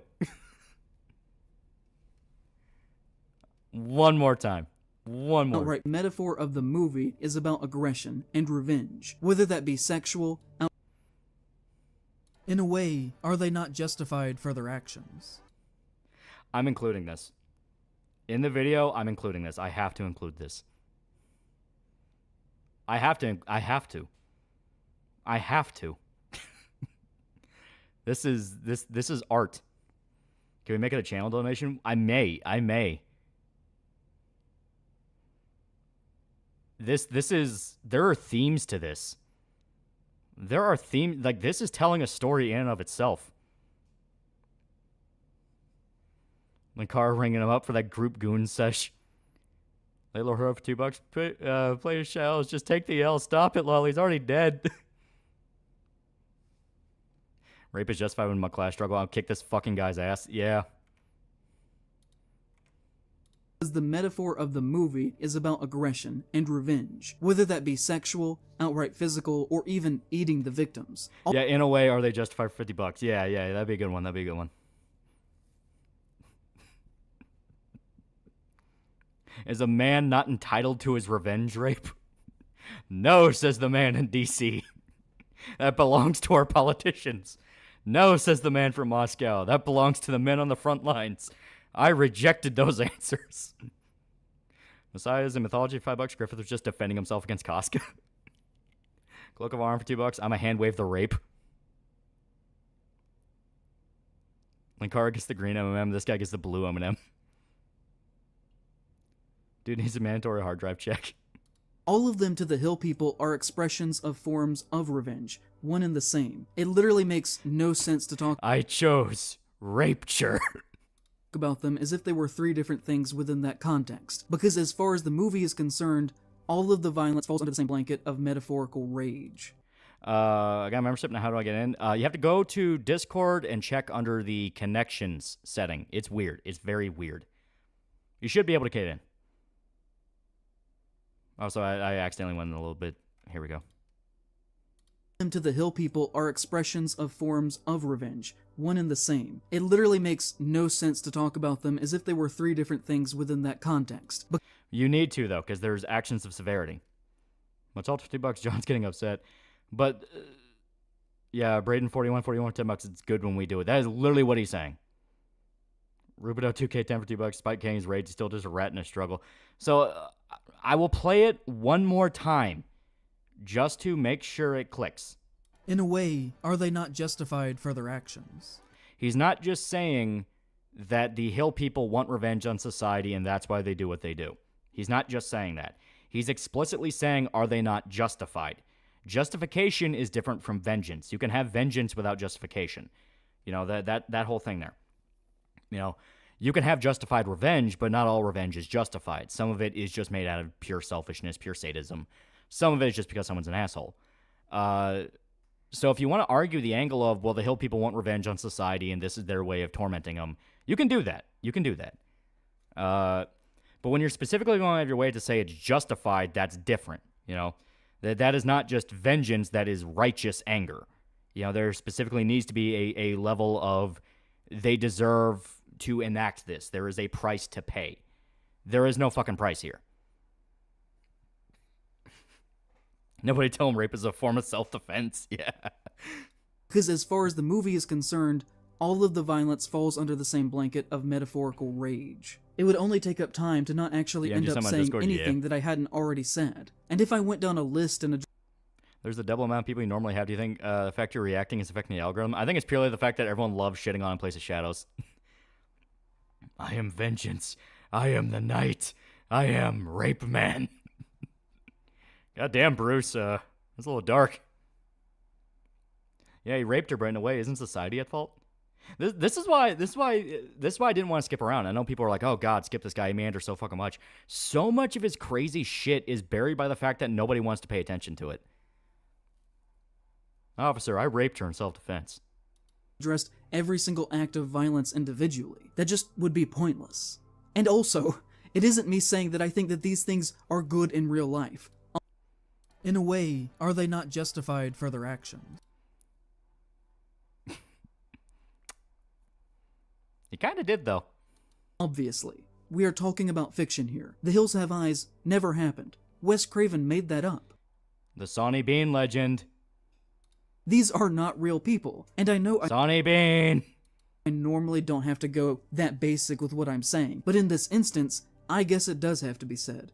Because near weekly for over 2... Also, it doesn't matter if it's fake or not.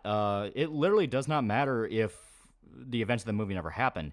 They're showing you a simulation of the events, because that is what horror films and films in general are.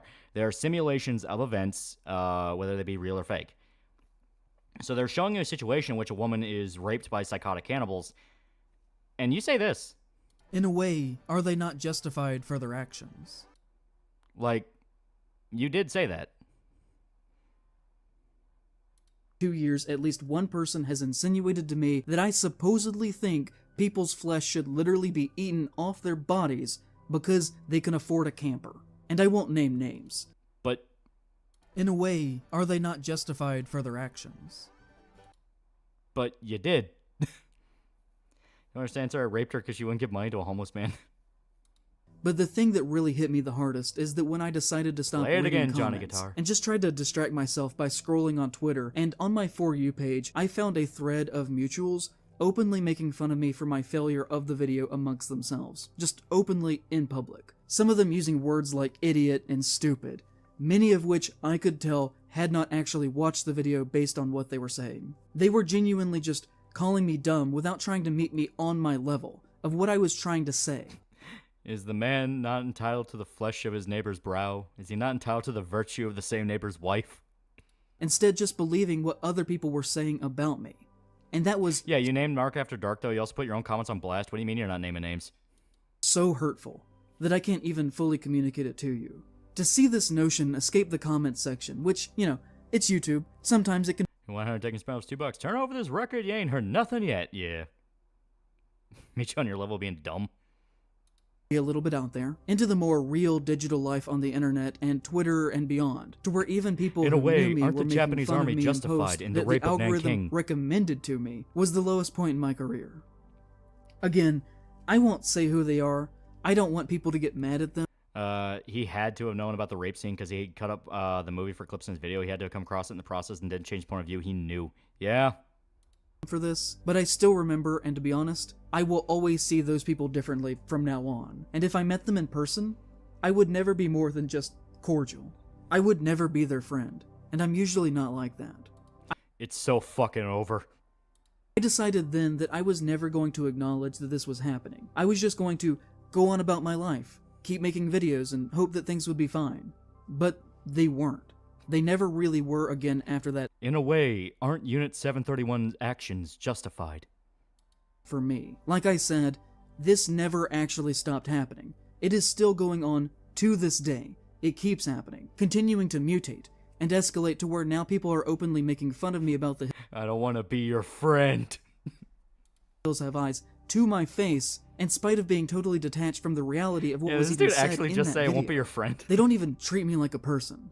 Recently, I said something related to the Cherokee on Twitter near where I live, which is something we are going to get to here in a little bit. And somebody said to me, "Hi, I live in Oklahoma and am a Native American. Go fuck yourself." Like, sometimes the most direct answers are the best. What do I even do with that? I've never once in my life said something negative about Native Americans, but there are a whole group of people who treat me with open hostility over a perceived belief that I said something awful, when all I did was talk about something that somebody else had said. See, now he's trying to go like, oh no, Wes Craven said that. That's what Wes Craven wanted you to believe. No, it's your fucking take, asshole. It's your fucking take. You never mentioned Sonny Bean, which inspired the fucking movie. Never mentioned any of the history around it. Never mentioned anything about like Last House on the Left, which inspired the fucking well, I think he did bring up Last House on the Left, but that was Craven's first movies. Like the fact that Craven wanted to do another story about human violence and depravity, but kind of hit the brakes on it and make the family a little bit more softer and less fucked up. Like there was a lot he didn't bring up. Example for you is when one woman last year said, he is up his ass and has been for several videos now, and he apologized rape in media as art. What do you expect of someone who calls himself an artist on every video? Yeah. Dark Justice for $2 in a way isn't China not justified for their death camps. Can we get a good morning, dog, real quick? Good morning, dog! You doing good? Wow, nice. You're doing good. Wow. I have something important to announce. Wow. I'm also doing good. Wow. Yeah. Late Lord Hood, $5. So tell me, friend, which one of the bitches sent you, Wendigoon Wolf or Almighty Jackal? Rapture is not your buoy to plunder. 14 patch notes are up. You want me to check anything? Nah, at the moment, no. What was the last house on the left? A bunch of criminals rape a girl and murder her and her friend. Then they end up getting caught in a storm, and they have to stay at the house of the family of the girl they murdered, and the family finds out what they did. And the family gets extremely pissed off.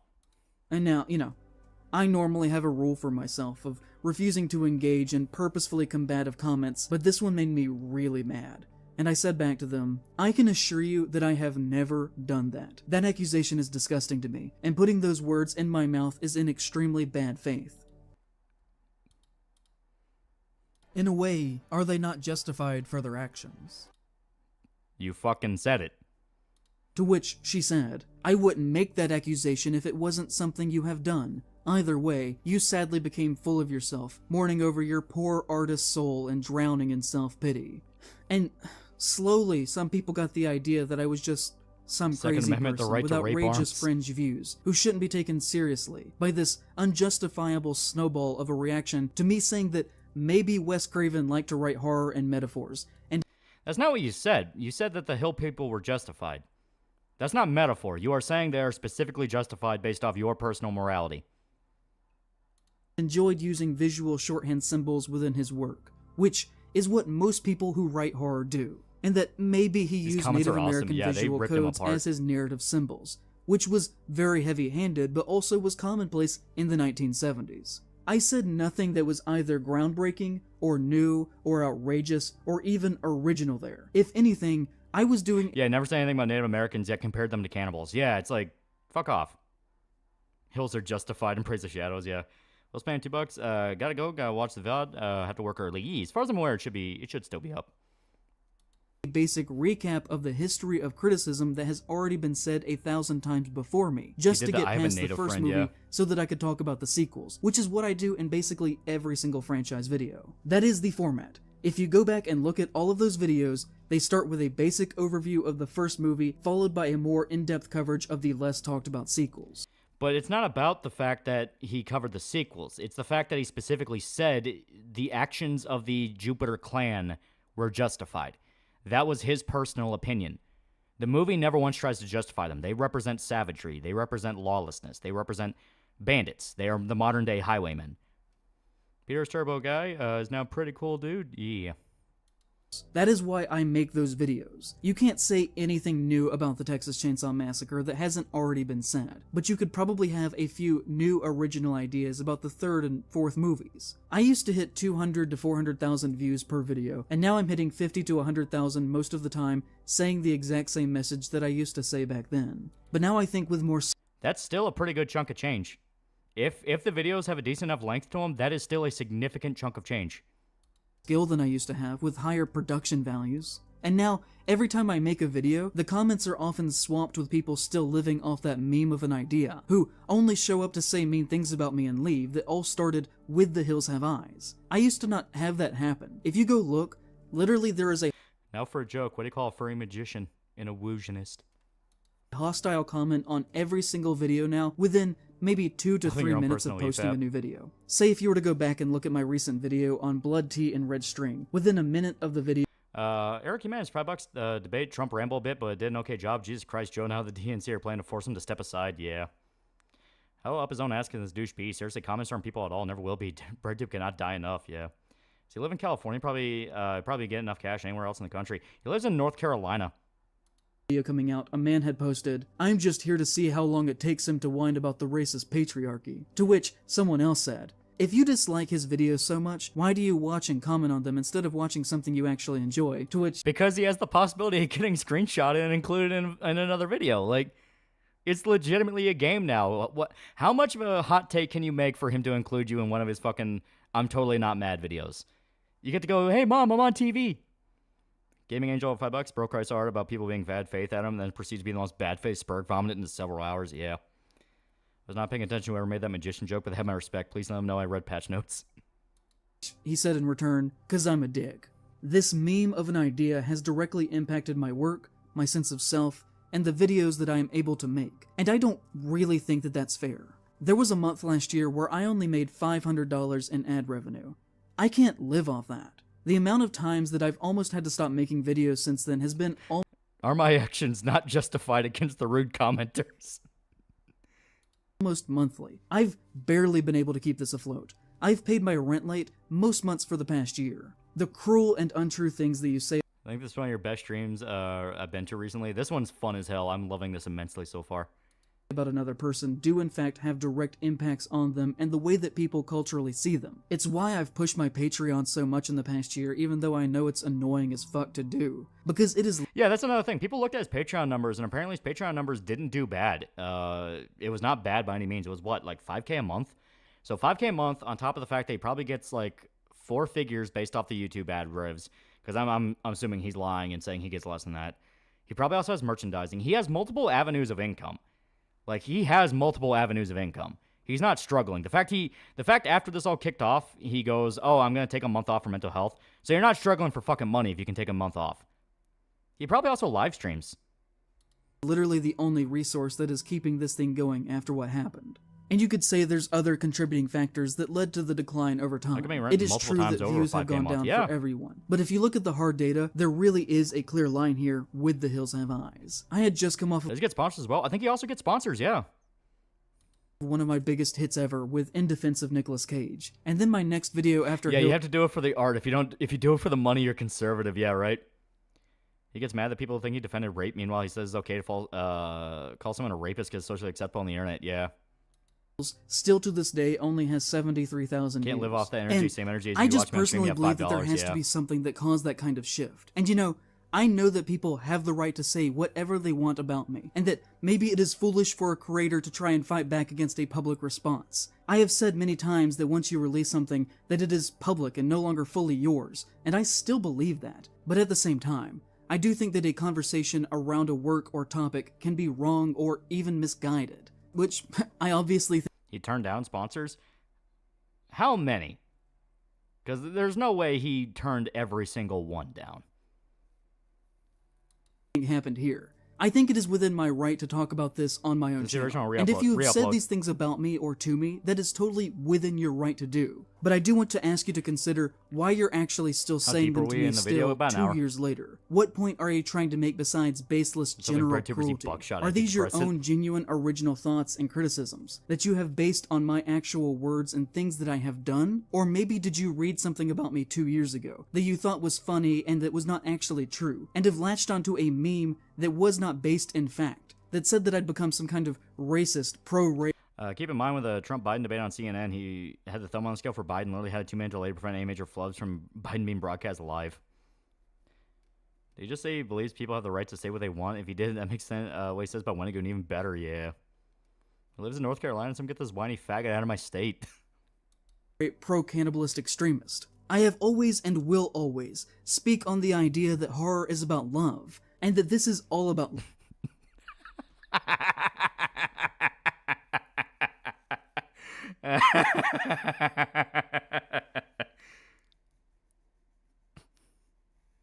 Yeah, horror's about love.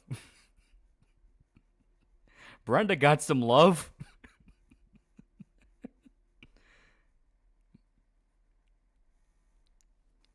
Zodiac for $1. A slave thinks a man rapes. Edge, and edgy for $1. And play shells, kick down the door, announce while she lay on the couch, I gives a fuck if this yo house, place that crotch on my mouth. Rape, rape, rape, rape, rape, rape on the first fucking date. Rape, rape, rape, rape, put that pussy on my motherfucking face. No, for $1. Arrived late is this original full video. It is the original full video. Plotting robot, $5. These things struck fear in the heart of a commie. A job application. Brenda got a lot of love, predominantly on her leg. Mars was just on a love quest. Facehuggers were just trying to spread love. Love. If you somehow took away that I actually think that it's a good idea for people to be eaten alive, then I don't know what to tell you. We are just operating in totally different realities. Well, then how is it love? Laylord Hood for $2. This little fish looked like he just said, just had his Brenda popped. Yeah. Well, it's especially funny to say horror is about love, considering the fact that Hills Have Eyes is the opposite. Hills Have Eyes is about hatred. It is about hate. It's about these two families that fucking hate each other. Gaming Angel, $5. Watch opening scene and scream. Horror is about love. We don't speak the same language. I would argue that maybe you are the one who has changed in their values, and not myself. Freddy just or wanted that to spread maybe you love haven't within thought dreams. critically about what you were reading online, about other people. People often say to me when talking... Mars was the original virgin with rage who wanted a boyfriend-free white girl. Also, I'm playing it one more time. In a way, are they not justified for their actions? Here we go. Christian just really loved his dementia-riddled mother. Horror's about love proceeds to make a 3-hour video about people he hates. Giga Chat for $2. What's the most you ever lost on a rape toss?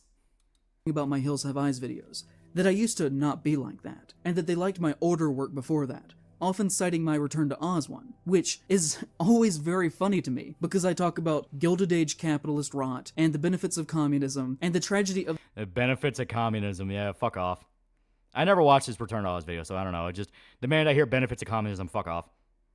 The genocide of the Native Americans in that video. In fact, I feel like whether it was my video on witches or the treatment of women historically, my video on Lovecraft and queer... Well, considering the fact that you say that the fucking cannibal family is justified in Hills Have Eyes, I assume your opinion of women is pretty fucking low.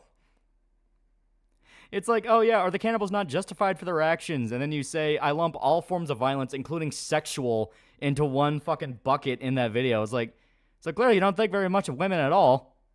Beksinski and the Holocaust, horror comics and government censorship, and attitudes towards sexism, racism, and violence in the 1950s, that my views have never actually changed. Which I think is the necessary thing needed to be a good critic. Perspective. Yeah, Mars, Brenda, we can do this the easy way or the hard way. He literally looks at, he throws Pluto off Brenda because Pluto was going to rape her first, pulls a gun on him and says, you ain't enough of a man for it, and then rapes Brenda.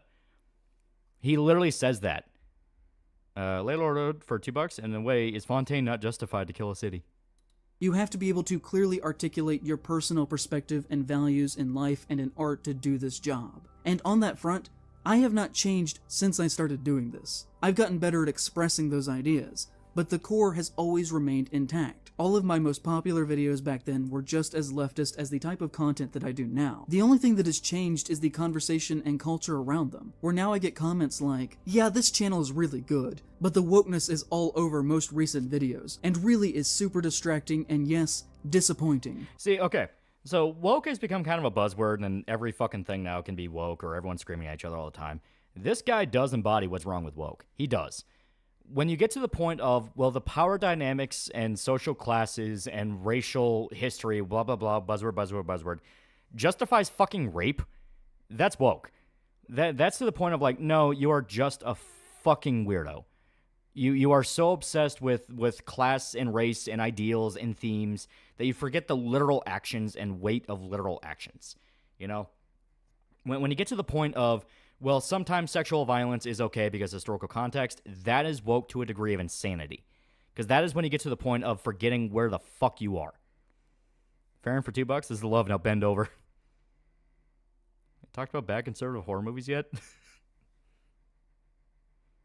Can you make anything without going on and on about irrelevant modern social justice shit? These videos have always been the same. If you say these things about me... Yeah, he's right about horror. Remember Lolly Friday the 13th? It's about Jason overcoming his chronic loneliness without his mom, so he befriends young adult camp counselors. Andrew Ryan getting killed by the main character. A man rapes, a slave submits. Now rape. Golf club gets sent into head. Consequence of completely freeing your mind. Yeah, right? Thanks to lonely in his culture, his brain's colored with political brainwash and place shadows. If Breakthrough makes horror content comparison makes sense, fuck you.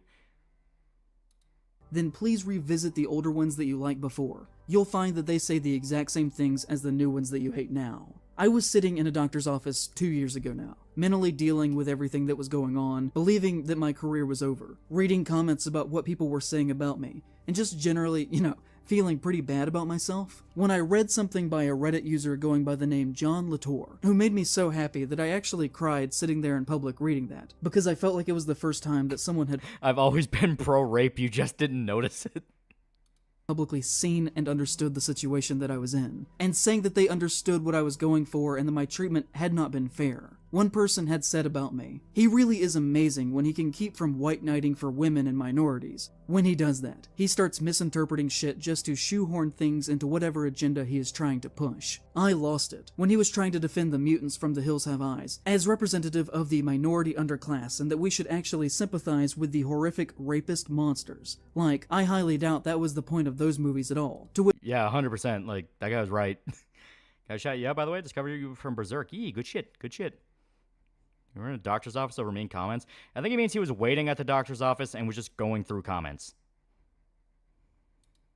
John calmly responded, "If you want to watch horror movies for what they are on the surface level of tension, scares, and kills, that's totally fine. But tons of horror movies are deserving of a more contextual analysis, and many had filmmakers who went into those films with those intentions. And there's nothing wrong if you don't want to subscribe to a director's views or intentions either, and have your own. If you listen to the commentary on The Hills Have Eyes as well as Last House on the Left, Craven pretty clearly sought to make a statement with those two films. Here are some quotes directly from Craven. "When we were doing this, I was always thinking of the whole third world rage against the US and white Western society. Jupiter's speech that he gives to the father's head was basically written from that perspective." From what I understand, because people have looked into this trying to figure out, like, did Craven actually say that? No, this is taken from an interview Craven did, and it was a journalist saying this stuff, and it's been misattributed to Craven. It's from the Wikipedia page. You can pull it up. Gaming Angel for $2. Horror is about love. The rom-coms are about fear. Yeah. But yeah, like, Craven didn't say this. It was the critic he was doing an interview with. Yeah, it was from the journalist. Yeah, Craven never said any of this. He just said you could see it that way if you wanted to. So he's literally lying about shit Craven said to make it sound like Craven is okay with this. Is the Wikipedia unreliable? That's what I mean. They sourced the interview Craven did, but they misattributed it to Craven himself saying it. Meanwhile, you can pull the source up and read it, and it's the journalist. He only read the Wikipedia page. Can't bring social justice without can't bring social change without raping a few bourgeois girls, Jack. Yeah, so Wes Craven's own Beatles were bigger than Jesus. Yeah. Because the whole thing of, like, Jupiter yelling at Bob's head and ranting, that's not about America. That's after they find out Mercury's dead. That's after Beast kills Mercury. "I'll watch your cars rust out." It was almost anticipation of the 9/11 rage of other people against us. Yeah, see, like, no, that's not Craven. And Praise Childs believes half the shit he says that he's genuinely mentally ill, might have actual paranoia. But notice that they make reference to 9/11, so therefore it had to be after 9/11, 2001. So that's 30 years later. That's 30 years later.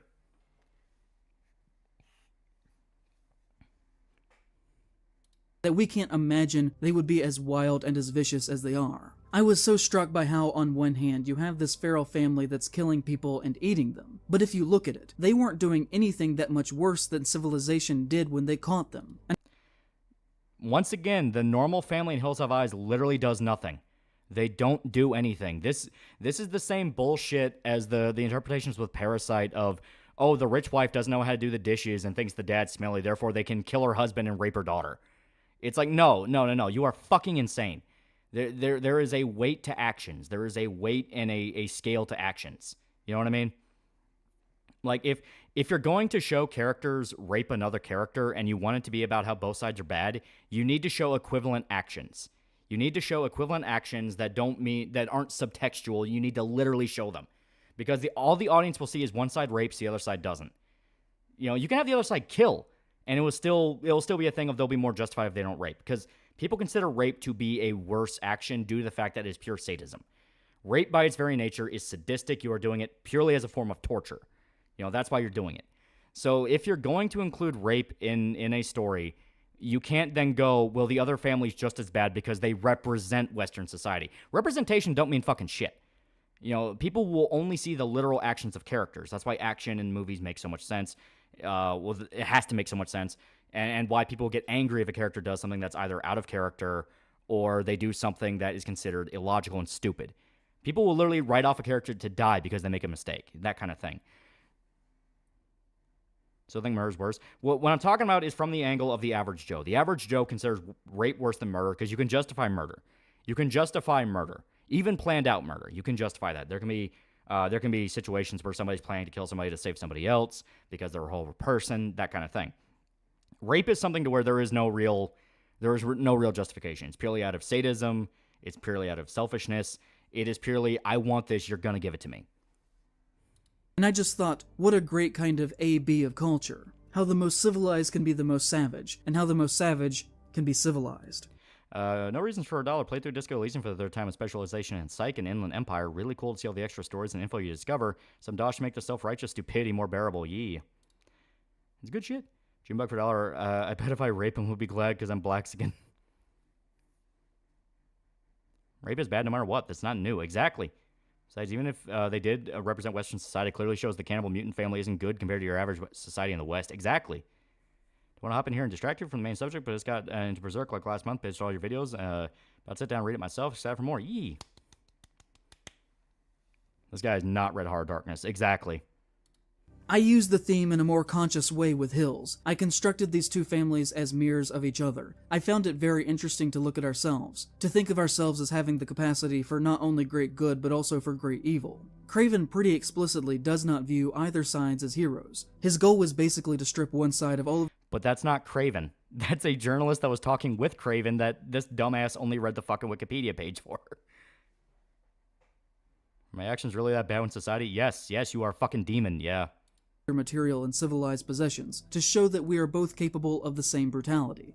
Let's not forget how we are really introduced to Bob once they are actually standing with Bob saying, 25 years I'm a cop, and the worst goddamn precinct in Cleveland. N-words shoot arrows at me, and hillbillies throw dogs off the roof at me. I'm even shot on 2 separate occasions by my own men. But none of these bastards ever come as close to killing me as my own goddamn wife and her goddamn roadmaps and her wrong turns and her goddamn hysterical screaming. Yeah, because they just crashed the car and he's frustrated.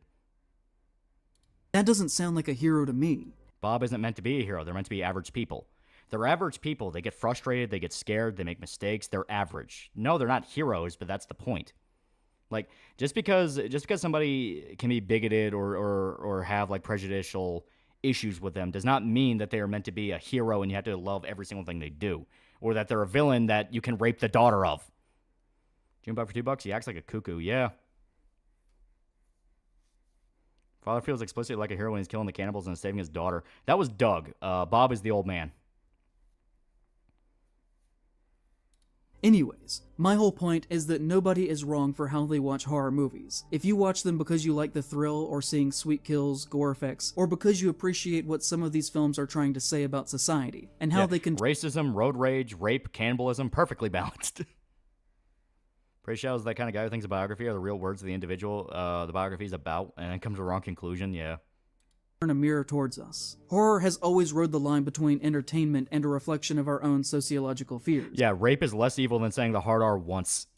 And that's why the genre is great, because it has a lot to offer all of us. Beast is the best hero. Needless best to say, I also recommend In Praise of Shadows, and hope everyone here has a great day. And John, I don't know. Yeah, even if the dad says some not nice shit, that doesn't justify raping his daughter. Yeah. You. But if you're watching this, I just want to say thank you. Because I was in a really dark place in that time period. And what you said there, I know you never thought that I would actually read, but you getting more people into Berserk makes it morally right for you to be raped and eaten. Beast isn't enough to save you now. You just think there wasn't a wrong way to watch movies or listen to the guy? Makes me think there is a wrong way. I did. And your words mattered to me. It made such a difference for me that I still think about it. It is still one of the most important things that a stranger has ever said to me about my work. And play the clip, we're playing the clip. in a way, are they not justified for their actions? It came to me at a time when I was in a really rocky place, and I needed you to hear that. So Google, hey, I would rather let 1,000 white people die than say the N-word. Cloak of Arm for $2, bet that John just didn't praise South rank to himself. Probably. It's wordy as fuck. He's talking about a Reddit post, by the way. Yeah, it's like... Okay, now we're actually on bad conservative horror movies.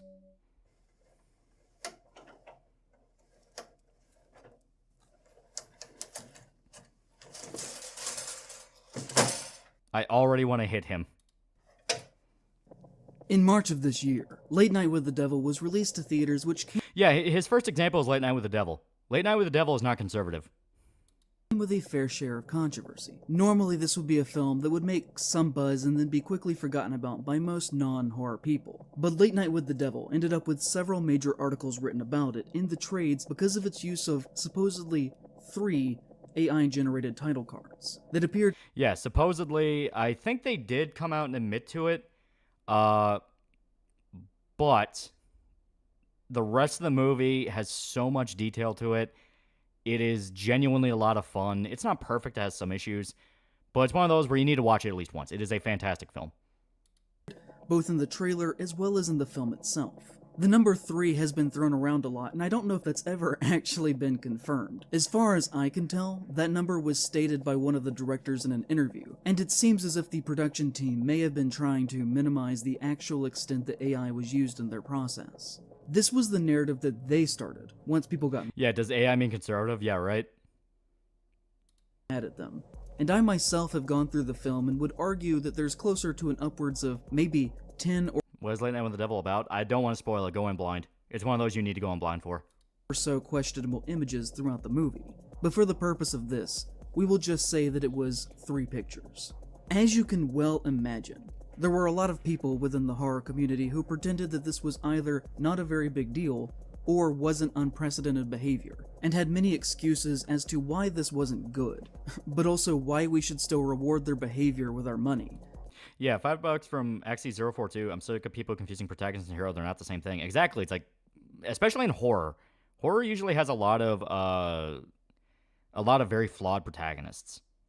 BJ Colangelo said, based on the style, the AI was clearly experimented with around the time everyone was sharing their AI profile pics, before we had the widespread, hey, this is bad convo. And they should have replaced it in the years since. I hope they do the right thing and swap those shots, but I've not seen the movie, so I have no idea how easily, quickly they'd be able to do that in an edit. And unlike a multi-billion-dollar company using AI for title cards, I have no idea if they have the money to do so. Richard It was a smaller indie film, I will say that. I think the budget was, give me a sec to pull that up. Budget was maybe 12 million? Damn it, if I can actually get my fucking Google. There we go.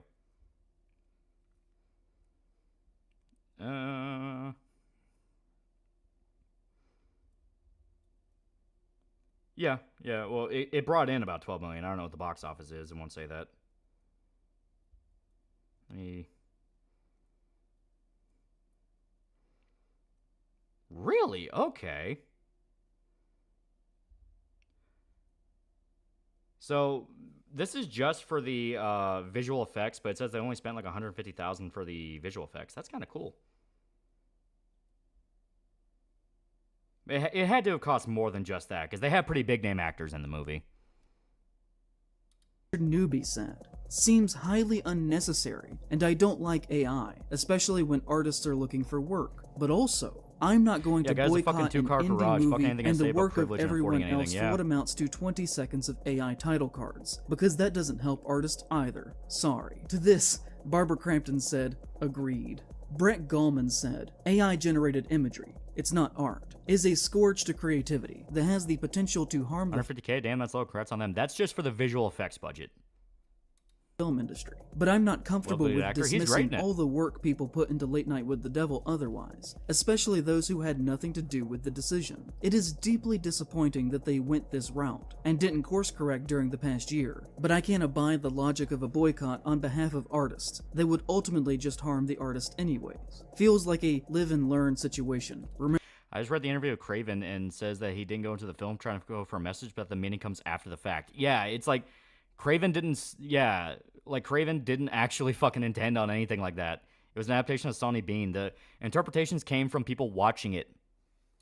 Remember those? And if anyone does think a boycott is more productive, then more power to them. I can respect having a hard-line stance on this issue, so long as it doesn't come with a heavy dose of self-righteousness and condensation. Jamie Gerard. Yeah, the movie is 90 minutes. Let's talk shit about it for 3 seconds AI. And trying to call it a conservative horror movie. Said, this sucks, but I want to add to the chorus of people explaining that it was made 2 years ago, before a lot of us realized that AI art is bad. Moving forward, I think projects that use AI should be boycotted, but this indie horror deserves a little grace due to the timeline. The real Matt C. said, still going to watch the Satanic Talk Show movie. Sorry, it's... Yeah, because there's so much more in that movie than just the AI stills. I mean, the acting, the cinematography, the lengths they went to recreate a 70s talk show. There is a lot there. He says a lot but doesn't say anything. The video feels like he's just quoting other people on social media. A guy lives on Twitter. Yeah. Condensation? Been recommended by friends who've seen it way too much. It looks awesome, and to be honest, yeah, AI sucks. But I'm not against low-budget projects using it in small doses like this. Last example I'll use right here, but there were many others. Salem Alexandria actually got shamed into apologizing for suggesting that people shouldn't go see the film when she tweeted, "Maturity is accepting wrong," after having people educate me on the timing in my DMs, while I'm still against AI in the creative space when it comes to creatives being replaced. They did this at a time when everyone was having fun with AI, and with it being an indie film, having to pay the talent they did have. An all-out boycott of the film is a bit extreme. Yeah, I mean, it's a small indie production, and when the movie was in production, it was from a time where nobody thought about anything with AI. I mean, it was just how it was. It was only later when all the artists threw a fucking shit fit about it. Gaming Angel, $5 for the pro or anti or neutral on AI. I've seen left, right, center on all these things. AI is not right-wing position. Exactly. This guy makes $9K a month. That explains a lot. NoobTuber, $5. Found your channel from your 21-hour Berserk video and became a sub. Still need to buy the manga, but never looked into it. It wasn't for you. Yee, good shit. Good shit. He's free speech on everything except the things and people he doesn't like. Okay, so first of all, that era that Colangelo and others is referring to really is in the DALL-E mini days, and by the time that more complex images like this were being created, it was pretty well established that this was very wrong behavior. No, it wasn't. People were having fun with AI. It was only when people realized how advanced it was getting that people were like, "Oh shit." Wild West period of AI was really only generously a few weeks there, maybe. But in actuality, probably actually more like just a few days. That the argument that AI was just a fun little thing that existed before people started to seriously talk about it. And these images were made well... Yeah, didn't She-Hulk cost $200 million to make? Yeah, and like what Late Night with the Devil was able to get done, it's like, fuck off. You know, She-Hulk is this overly bloated corporate fucking product, and it's awful. Late Night with the Devil had actual love and talent put into it. They went so far to recreate a Johnny Carson-esque show, and because it had 3 stills of AI. Of how pissed he is for her getting educated, yet this video is him educating people why rape is actually good. Well beyond that, as you it's all not inherently probably good or well evil, know. It's a tool. Yeah. Saying otherwise is revisionist history. And if you really believe and think that this usage is okay, because everyone was supposedly doing it, then that speaks more on you. Yeah, rape in a film, let's skip it. 3 images in a whole movie, can't take this. Yeah. Anything else. Because it shows that you were not listening to artists who were essentially quite vocal about the situation near immediately. This was, pure and simple, a way to cut corners and test the waters on how much audiences would tolerate the slow removal of creative people in the creative process, in the making of films on all levels. There is no other way to look at this that is ethical. And in the weeks following, other companies started to do the same, such as A24 and their horrible Civil War posters. Now, for full transparency... Well, I mean, Civil War just sucks ass, so... Is the AI not justified? Shredner was really on the mark. Guys like this are conceited as fuck, yeah. Her Adobe now uses AI even in Photoshop. Everyone's doing it, including the multi-billion-dollar companies in entertainment, either be film, television, or video games. Once the genie was out of the bottle, you didn't have a fucking choice. If your product still shows that there was passion and effort put into it, people will come to see it. Soul. I myself did post one single tweet that was positive about AI, which was clear. Yeah, see, even him. Like, even he used AI. Clearly when it was still in the DALL-E mini phase, when it was just a strange curiosity, and when in the days following I listened to the conversation and realized how harmful this thing Sniper Scene Masquerade for the highlights of Civil War. I haven't seen it. I'll probably look those scenes up. Was, I never did that again, and have never excused a large company using it to not pay people. It really is that easy. Secondly, of course they had the money. Yeah, I'm pretty sure I was really trying to use conspiracy theory lens if an indie film was intentionally trying to remove jobs, yeah. To pay for real title cards. They just decided not to. What do you think this is? How much do you think art actually costs? Anyone who thinks this can genuinely only have cost a girl's virginity from what I understand. That idea because they don't know any visual artists themselves. This narrative is insane and probably disingenuous on their part. Critic Rebecca Johnson said, "It is disappointing that they used AI art." Yeah, this video is a good example of cultural paranoia. Take a shot every time Pretty Shallows talks about living up to the conversation. Yeah, that bullshit.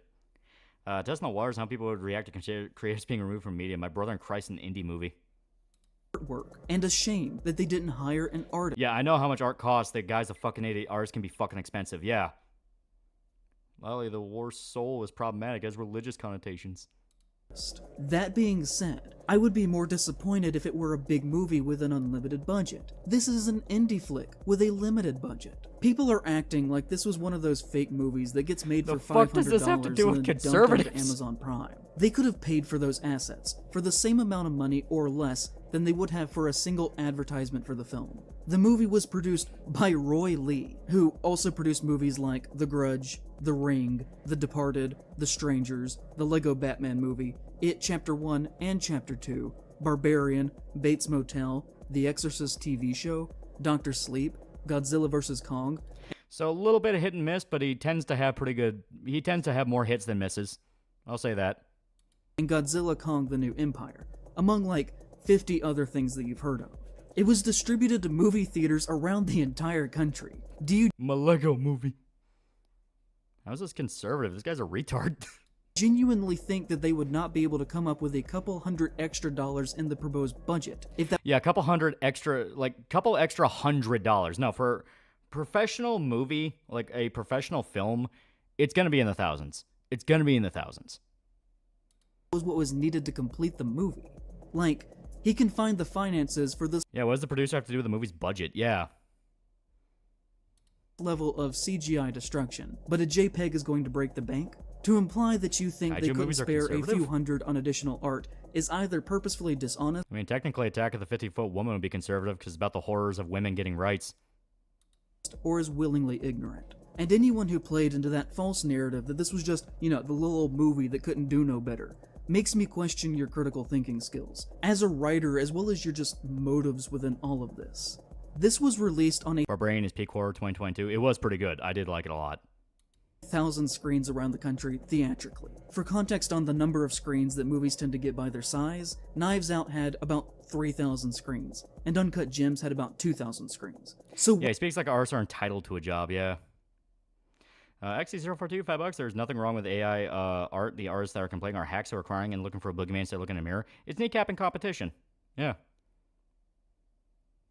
While it is on the smaller side, to pretend that this was something that is virtually impossible to watch legally and has no chance of making its money back is very disingenuous. And also, I like Giantess. Watch the original one. It's literally about an abused woman becoming a horrible evil villain because she finally got the chance to get revenge on her husband. I'm not even lying. The horror is the fact an abused woman stood up for herself. Everyone who funny as worked shit. on the crew of the movie already got paid for their work. So, not seeing this is literally only screwing over the production people in charge, who decided that this was a good idea.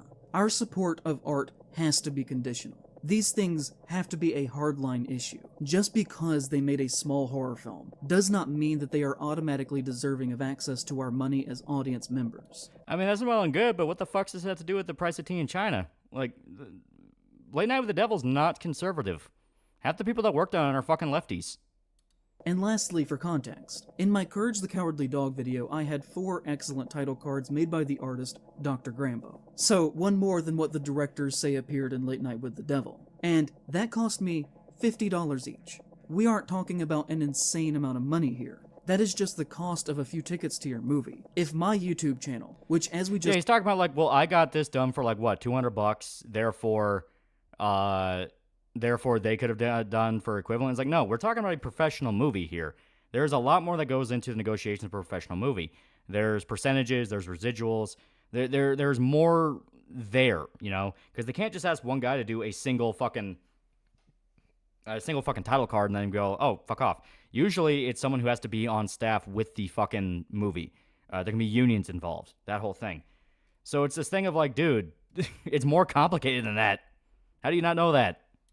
Covered has been failing for 2 years now, can afford to hire artists, then I guarantee you that a feature film production attached to Shudder that is... I mean, fuck, look at the Bayonetta 3 Helena Taylor situation. She dragged fucking Nintendo and Platinum through the goddamn mud over a percentage. People can get vicious with this stuff.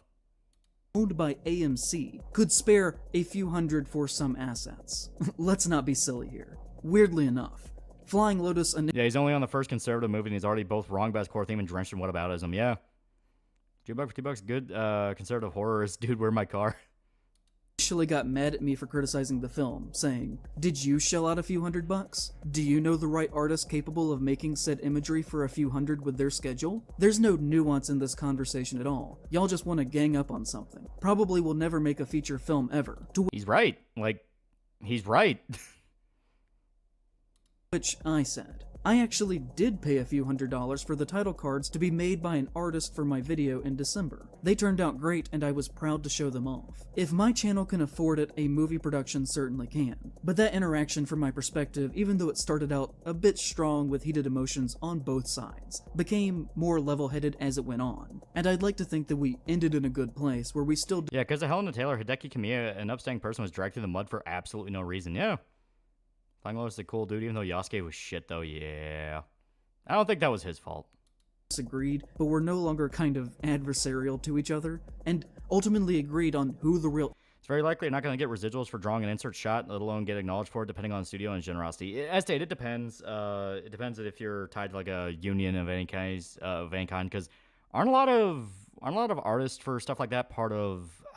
It wouldn't be an animation union, obviously. It'd be like... There is some form of like an artist union for specifically Hollywood.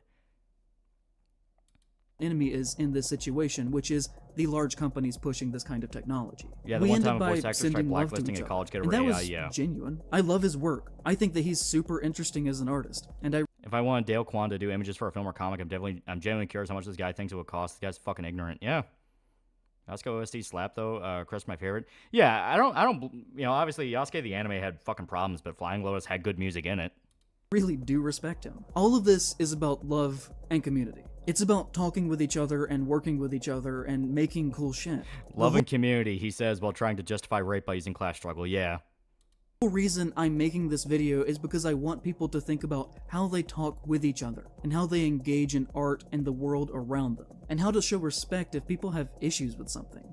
I think if we had broad education related to media literacy, a lot of these things wouldn't have to happen. Horror author Amanda Woomer said during this hot take, this film has been at festivals for a year, which means production was 2 years ago. The AI debate only started last year. Prior to that, people were playing with it. By our standards today, it's shitty. But I won't screw over artists from 2 years ago. I'm still going. Yeah, that's right. And on top of that, what the fuck would media literacy have to do with this? What would media literacy have to do with the usage of AI in film? Nathan Botok said in response, I can't stand the art justice warriors who have been crying about this.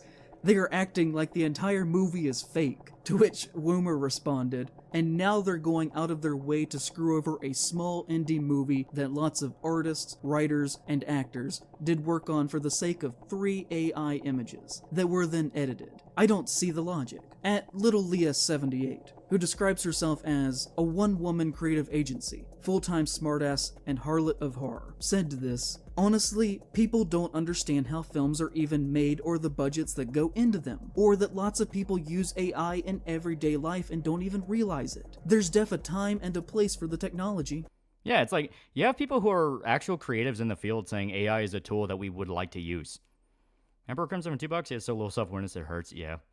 Remember the guy who quit the Disco Elysium video? I wonder if he made it to the end of this guy's video. To this, I would argue that she herself does not know how movies are made, because in the time before the release, the filmmakers could have very easily read the room and changed the images after. You had someone who is literally multiple people who are creatives in the field saying this guy does not know how this shit works, and he's being the people who are whining about this don't know how this shit works, and it's more complicated than that. And the movie's already done and it's been in production, and this guy's going like, no, clearly you don't know. It's like, you're a fucking douche.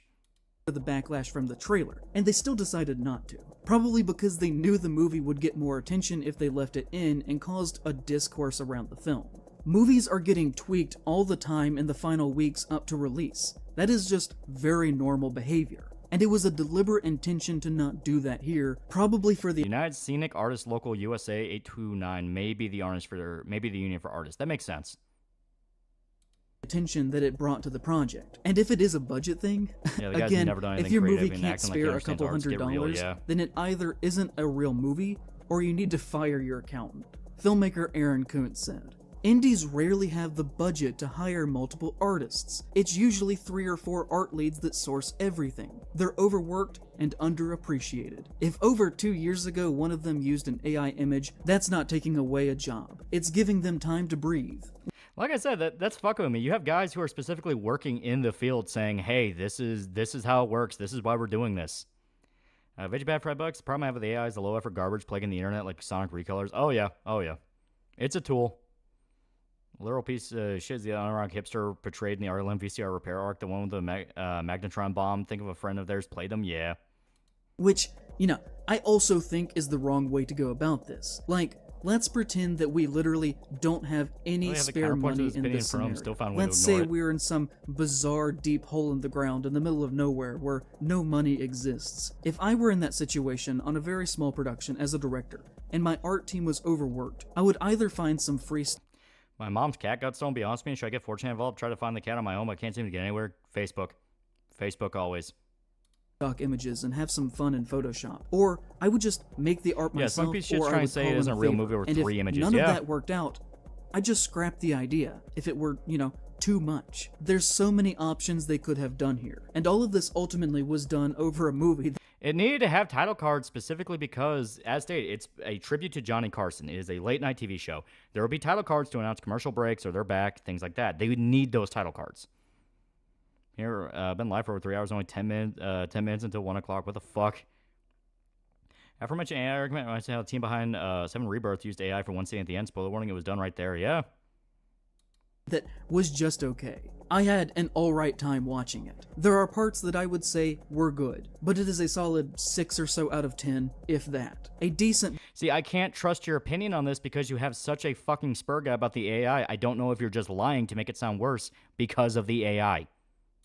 Very forgettable movie that fails to deliver on its very basic premise, that desperately was in need of at least 1 or 2 more passes at the script before they started shooting it. I knew exactly what I was in for as soon as the movie started, and I could already tell that this... Yeah, 2 hours into a video about conservative movies being bad, where the first movie is not even conservative or bad, yeah.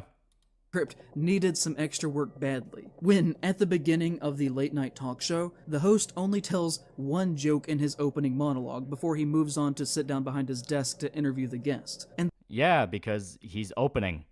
Like, he's opening the show. They address the fact that his show is on the rocks and he's struggling to keep it afloat and he's getting frustrated. So they're trying to get to the gimmick as fast as possible. The reason that is the way that it is because jokes are hard to write. And the writers either... 14's under maintenance, so we're watching this, guys. Didn't bother to come up with any, or they couldn't actually come up with anything that was funny. Which, If you're going to be making a horror movie about a talk show, then you need to actually Yeah, brevity is alien to him. Yeah, it's like no idea the fact that maybe they just want to get to the plot. Have some joke writers, because without that, you are totally failing to emulate your chosen setting. Also, there were plenty of jokes even after they sat down. Like I said, the whole idea is it was a special event episode. They had guests. Like, this is what I mean by I don't know if he actually means this or if he's just lying and pissed off about the AI, so he's going to lie about details in the film. The band never plays music despite holding instruments. That's bullshit. That is bullshit right there. Okay, he's lying. He is lying. I saw the fucking movie. They play fucking music. Yeah, modern talk shows aren't funny, so by standards, perfectly on point. Also here from Kirsten's stream. I guess she's ending. Hopefully she didn't go fucking insane from the debates. Dick Cavett didn't really make jokes. Dick Cavett fucking is more in line with like Johnny Carson. They make direct references to Johnny Carson. This is a horror community commentary version. Triple H Reign of Terror promo. Yeah. It was a talk show back and forth between guest and host. Exactly. Can't stand the way he speaks. He sounds exactly he presents himself pretentious. Yeah. Play shows hates his fictional late night talk show because it doesn't make the same boring Trump jokes. It commits the cardinal sin of found footage by having actual traditional movie scenes done with traditional filmic style, interspersed while they're on commercial break, that breaks the foundation of the form, stuff like that. Visually at times, it was mostly fine, but everything else that they're trying to do reads as totally inauthentic. Compare this to how this same setting was achieved in Miss Maisel, and you... Yeah, making this about himself, what I would do, all this is an example of an insecure person throwing shade at successful filmmakers, YouTubers, even white people at large claims about principles, yeah. Content's so stale, people only watch him when 14 is down, feels bad, and good, same thing, yeah. It was a bad talk show, there was no Skibbity Biden. You can see what I'm talking about. And I know that I'm comparing two different productions that had wildly different budgets from each other. Well, more than that, different intentions. This guy's a fucking dick. He's the type of person who get a drink thrown in his face who hung around my area. Yeah. Yeah, Devil went on Dick Cavett show and did a little devil jig. But you should really write for the money that you think you're going to be able to get. Sometimes shooting for the stars is a bad idea. The effect they're able to recreate, like, once again, I'm convinced you didn't watch it. He's pissy about the AI. Big Adam for 5 fake minds, real bad conservative horror films our friends made along the way. But it's like, once again, it's this case of like, how did you miss the details in the fucking movie? Like, the fact he's like, the band never plays music. Yes, they fucking do, multiple times. To me, Real Takes on TikTok had the absolute worst take on this issue, funny enough, when he said, this type of holier-than-thou bullshit is obnoxious on so many levels. A very particular brand of Reddit bro throwing a tantrum right now over one AI-generated image making its way into Late Night with the Devil. If you're going to say that this is a reason not to pay to support a movie or to not... Kirsten finally got exhausted from the red flag law on guns, yeah. As stated, that debate's for stronger people, and I just didn't want to do that. I'm having more fun with this. Watch it, then I think what you're doing is very counterproductive. This is... See, I think the reason people... I know I keep pausing it, but it's because I have a lot to say. I'm a talky person. But I think the reason he was able to slip a lot of this stupid shit in his video is the fact that he's relying on the fact that anyone who would bother responding probably hasn't seen what he's talking about. He's relying on the golden few that'll focus on his really stupid shit and not point out the fact of, like, it sounds like you don't really watch horror movies. Because there's a lot of details he gets wrong in a lot of the stuff he talks about to a degree of... Like, I mean, I fuck up on details in videos. You know, I fuck up on details all the time. You know, it's human. He's to the point of it sounds like you didn't watch it. $2, $5? Actually, the real bad conservative horror movies is Meet the Spartan. A low-budget, incredibly well-made passion project. You get a great low-budget horror film made with passion, and you're going to cancel it because of your holier-than-thou attitude? When you boil it down, I just find this kind of discourse to be dumb, performative, and unnecessary. Is AI something to be aware of and keep an eye on as the years progress? Yes, absolutely. This could take away a lot of jobs from a lot of people, but this is not one of the examples to act so hurt about. By all means, go after... delete his video. Most people have to make do with other people covering them, yeah. The only reason people care so much about AI is because it's an easy target. It sucks, but there's worse problems in the world, but those take more effort than bitching on Twitter, yeah. studios and filmmakers when they give us cameras didn't raise schlock, strong and panning, when they TV didn't throw destroy trash at theaters, us and people still play expect video us to games even eat though we it have up. streaming. But Yeah. this is not one of those times, and this is misdirected and silly rage. The film would end up making $10 million at the box office in its short run, and would be shown on Shudder soon after that. Because it's a good film. Like, focusing on the AI when it only shows up 3 times, and there's so much more effort put into every other detail of the movie. I mean, the ending is a little weird. It kind of gets a little wonky, but I mean, that's Mox Nix. Everything leading up to the ending is great. With the images still exactly as they were, unchanged, even though they now had millions of dollars to fix the issue. In response to all of this, and when asked if he intended to use the box office success to retroactively hire an artist to replace the AI-generated images, now that they had a lot of money, one of the directors, Colin Cairns, said, "I don't..." Yeah, he talked about 2 movies so far, and he's either chosen to omit huge points or straight up lie. I don't know why he would expect anyone to take him seriously. Exactly. Yeah, watch Hills Have Eyes and defended rape. He doesn't care about what's right or wrong. Yeah. No. If someone higher up thinks that's the thing to do, we'll have that conversation. But the film is the product of a really grueling production, writing, the whole process. And we're very proud of the movie, as is everyone who worked on it. And it's resonating. This huge couple of weeks that it's had, we know it works. And to go and change that just... Yeah, doesn't Shudder have Jeepers Creepers on it? Yeah, I think there's a bit bigger of an issue. Because some people have been outraged, and I think outraged by some exaggerated claims and frankly quite a lot of misinformation and misunderstanding. I think no. I don't think that we should start caving into that. The film is a production of its given circumstances, and who's to say in 5 years' time there won't be something else that somebody has a problem with, and well, we've got to change that. I think the film is what it is, and stands on its own 2 feet. Audiences mostly seem to be enjoying it, which is... Yeah, YouTube kept trying to recommend the stupid video to me no matter how many times the clip stopped recommending. I don't even watch content like that. I hope you're doing well, all in chat. Yee. What we're in it for. Horror has a modern internal problem with conservatism, and fandom-based... Yeah, it's like, what the fuck does any of that have to do with conservatism? What is conservatism to you? He will not say it. It's just, to him, he's relating conservatism with greed. It is just greed. The suits that fuck a movie up, that is conservatism. That is not what that fucking means. Centrism, that excuses that conservatism and reinforces its power. We don't have enough time here to do the entire history of the genre. That would obviously take a while. And this yeah, considering he called Donut Operator bad for making a video on pedophile getting caught, I feel I'm pretty sure I was to defend Jeepers Creeper director. Where did you get that quote he literally just made up? Supposedly it's from one of the directors of Late Night with the Devil. Video is already quite long, and we have more ground to cover still. But horror is... Yeah, being greedy and being conservative are 2 different things. In fact, conservatives wouldn't want to be greedy. It's a sin. Well, more than that, Wes Craven, the guy he sucked off so fucking hard and was like, he's like the most left-leaning director ever. He did movies for the cash. Hills of Eyes Part 2 from like 85, that was for the cash. Intrinsically left, punk, anti-establishment, countercultural art is wild. And this video is already quite long, and we have more ground to cover still. But horror is an intrinsically left, punk, anti-establishment, countercultural art form. Not only is that wrong, that is literally the exact opposite of horror. Horror has always been about showing the breaking of societal norms and showing why that's a bad thing. Old school fairy tales were specifically written to warn children away from dangerous areas and scare the shit out of them. Made damn certain to probably snip every single tweet for visual aid by the actual quote from a suit. Oh, hell no, yeah. But I mean, look at stories like Frankenstein. Frankenstein, don't fuck with the natural law.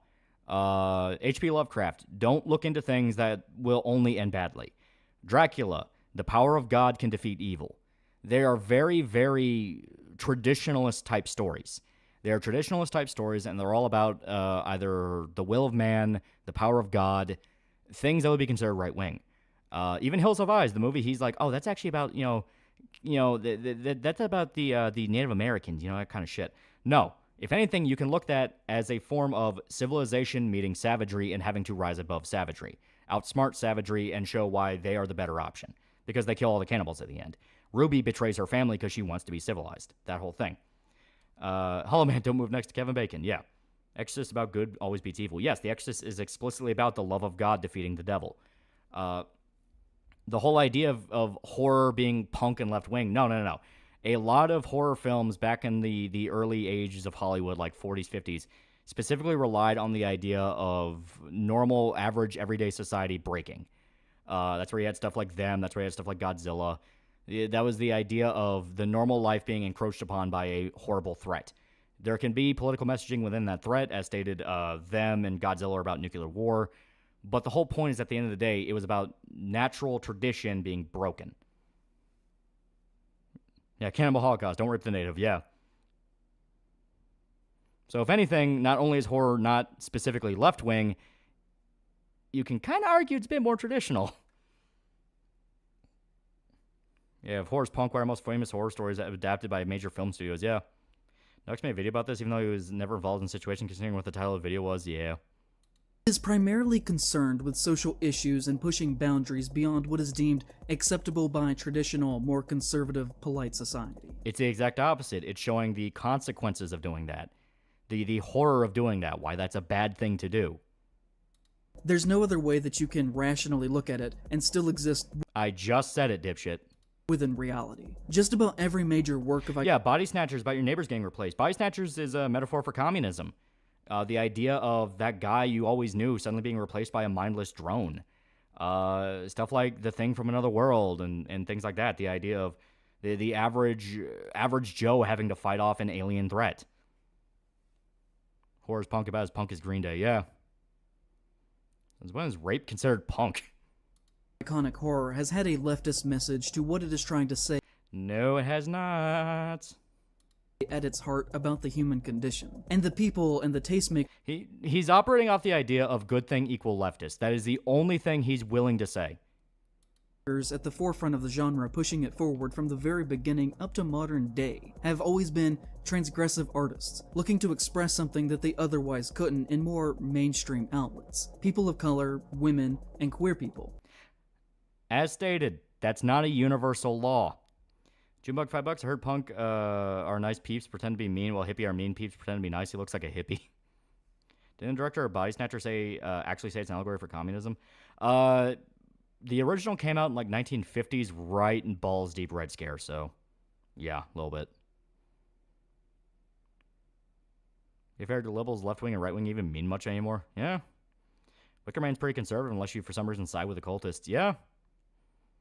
One of the members of Sex Pistols went on live television with a Nazi armband. One of the guys who created punk did that. What In Place Shouts have to say about that? Probably the Sex Pistols aren't real punk, or they age past that, some shit like that. Guys, brain dead stories about the human condition aren't left-wing. They're about something deeper than bumper sticker slogan. Exactly. Have often found a home in the genre, where they otherwise might not have in other art forms. It is not a place for hateful ideas, and it never has been. Night of the Living Dead obviously tackled issues of race. No, it didn't. No, it fucking didn't. Only reason Dwayne Jones got the role is because fucking George Romero liked him as an actor. Literally, the whole point of Night of the Living Dead was an objective look at the situation. Twilight Zone did the same. You could say similar things about basically every big work of horror fiction. Like, I can say a right-leaning message on any other fucking form of horror if I want to. It's just your way of looking at it. He's just throwing random beloved horror movies over his bullshit to make the point seem more grandiose. Yeah. You know what's hateful? Just finding a family getting raped because dad said the hard R. Yeah. Like, this is just basic stuff. Horror 101. All the big names. No, it's not. It's your fucking interpretation. The modern era of horror film. Romero, Craven, Yeah, didn't George Romero say the ending wasn't about race, but instead of a lack of hope in a zombie invasion? Yeah. The idea is people would become so paranoid about each other that they just start killing everyone they saw, even if they weren't zombies. And when Night of the Living Dead became a political movie, it was due to MLK being shot by the FBI 3 days before the movie released. Yeah. Hooper, Flanagan, Cronenberg, Lynch, Waters, De Palma, Barker. Fucking David Lynch is right-leaning. Eggers, Gordon, Del Toro, Dante. He's just naming fucking horror directors without any consideration of their actual politics. Peel, among many, many, many others, are all moderately left in their thought process. No, they're not. David Lynch has been very open about his fucking politics. When approaching story and how they're concerned with social issues within their films. Now, end with the people actually starting to win a little bit. It ends with a death squad. Death Squad going around shooting zombies. You can kind of interpret that as them winning, but the phenomenon is still going on. And it leads into Dawn, where it gets worse. Not all of them are communist left, but still, the argument stands that they're all God, okay, one sec.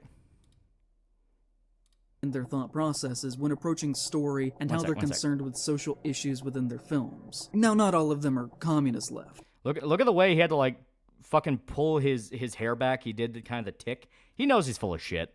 He fucking knows he's full of shit. Okay, died for Night of the Living Dead. He missed out on peak cinema. Yeah.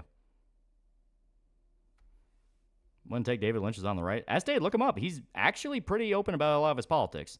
He's not like crazy psycho, but he's different than you would think.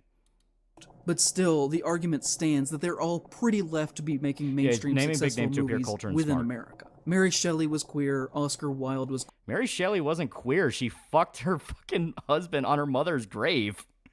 She was just weird. Queer. Lovecraft was... Oscar Wilde also fucked underage boys, so not the best example there. Almost certainly queer. James... No, he wasn't. He had a wife, and he loved her to the day he died. Whale was queer. Bram Stoker was queer. Bram Stoker was not fucking queer. What the fuck is wrong with this dude?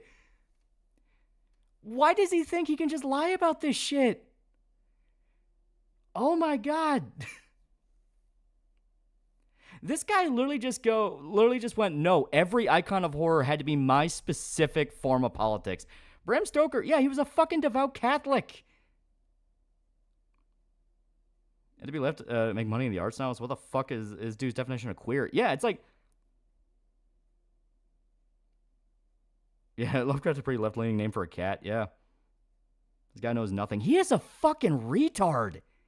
Holy fuck. Like, this is the part I think... Because so many times when I would watch people react to this guy's video or something like that, they would always go, well, I'm not really into horror movies. I don't know. I like horror movies. I like a lot of horror stuff. So I'm aware of a lot of the shit he's talking about, and that's what's making me go, you are a fucking dipshit. I am convinced you have not watched a single fucking horror movie in your life. You've only watched video essays about horror movies. You are a fucking moron. Like, holy fuck, you are an idiot. Actually, everything you like is communist and queer. It's like, yeah, what the fuck? Yeah, Homer, queer. Dante, queer. Aristotle, queer, yeah. Almost for $2 when every horror is gay, none of them are. He's a poser. He's a fucking poser. Gaslighters get the rope, yeah. His definition of queer is the activist definition of queer. The channel New Discourses goes into a heavily queer. It's not LGBT, it's a communist buzzword. Oh, I fully believe it. I fully believe it. The fuck wasn't the narrator that Lovecraft... wasn't the narrative of Lovecraft super racist? What's your deal? Yeah. Militia is queer because you did a degenerate act in a graveyard. What do you mean by this? You just realized? I knew he was a dipshit. This is...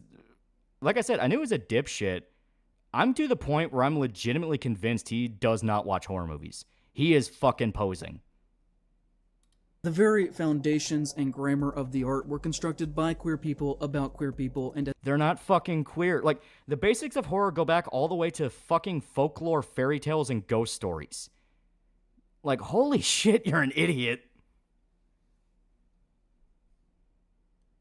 An art form. It really only works when being used as a mirror to reflect right? Yeah. social issues about how people of lower class are being affected by those with power. Horror can't really function when it's being bent into a tool that punches down. It's... Oh my god. It's like saying Robert E. Howard was gay because he wrote stories of muscular dudes with large swords. Yeah, ignoring the fact that he wrote fucking tits, like chicks with massive fucking tits. Please tell me about how the shadow over incidents about queer people. Yeah, right? Creeper of $10, disgust plus spectacle equal horror, disgust, right wing, spectacle, libertine. Far right hates spectacle, far left loves spectacle but hates disgust. Normally can enjoy both and accept it. Yeah.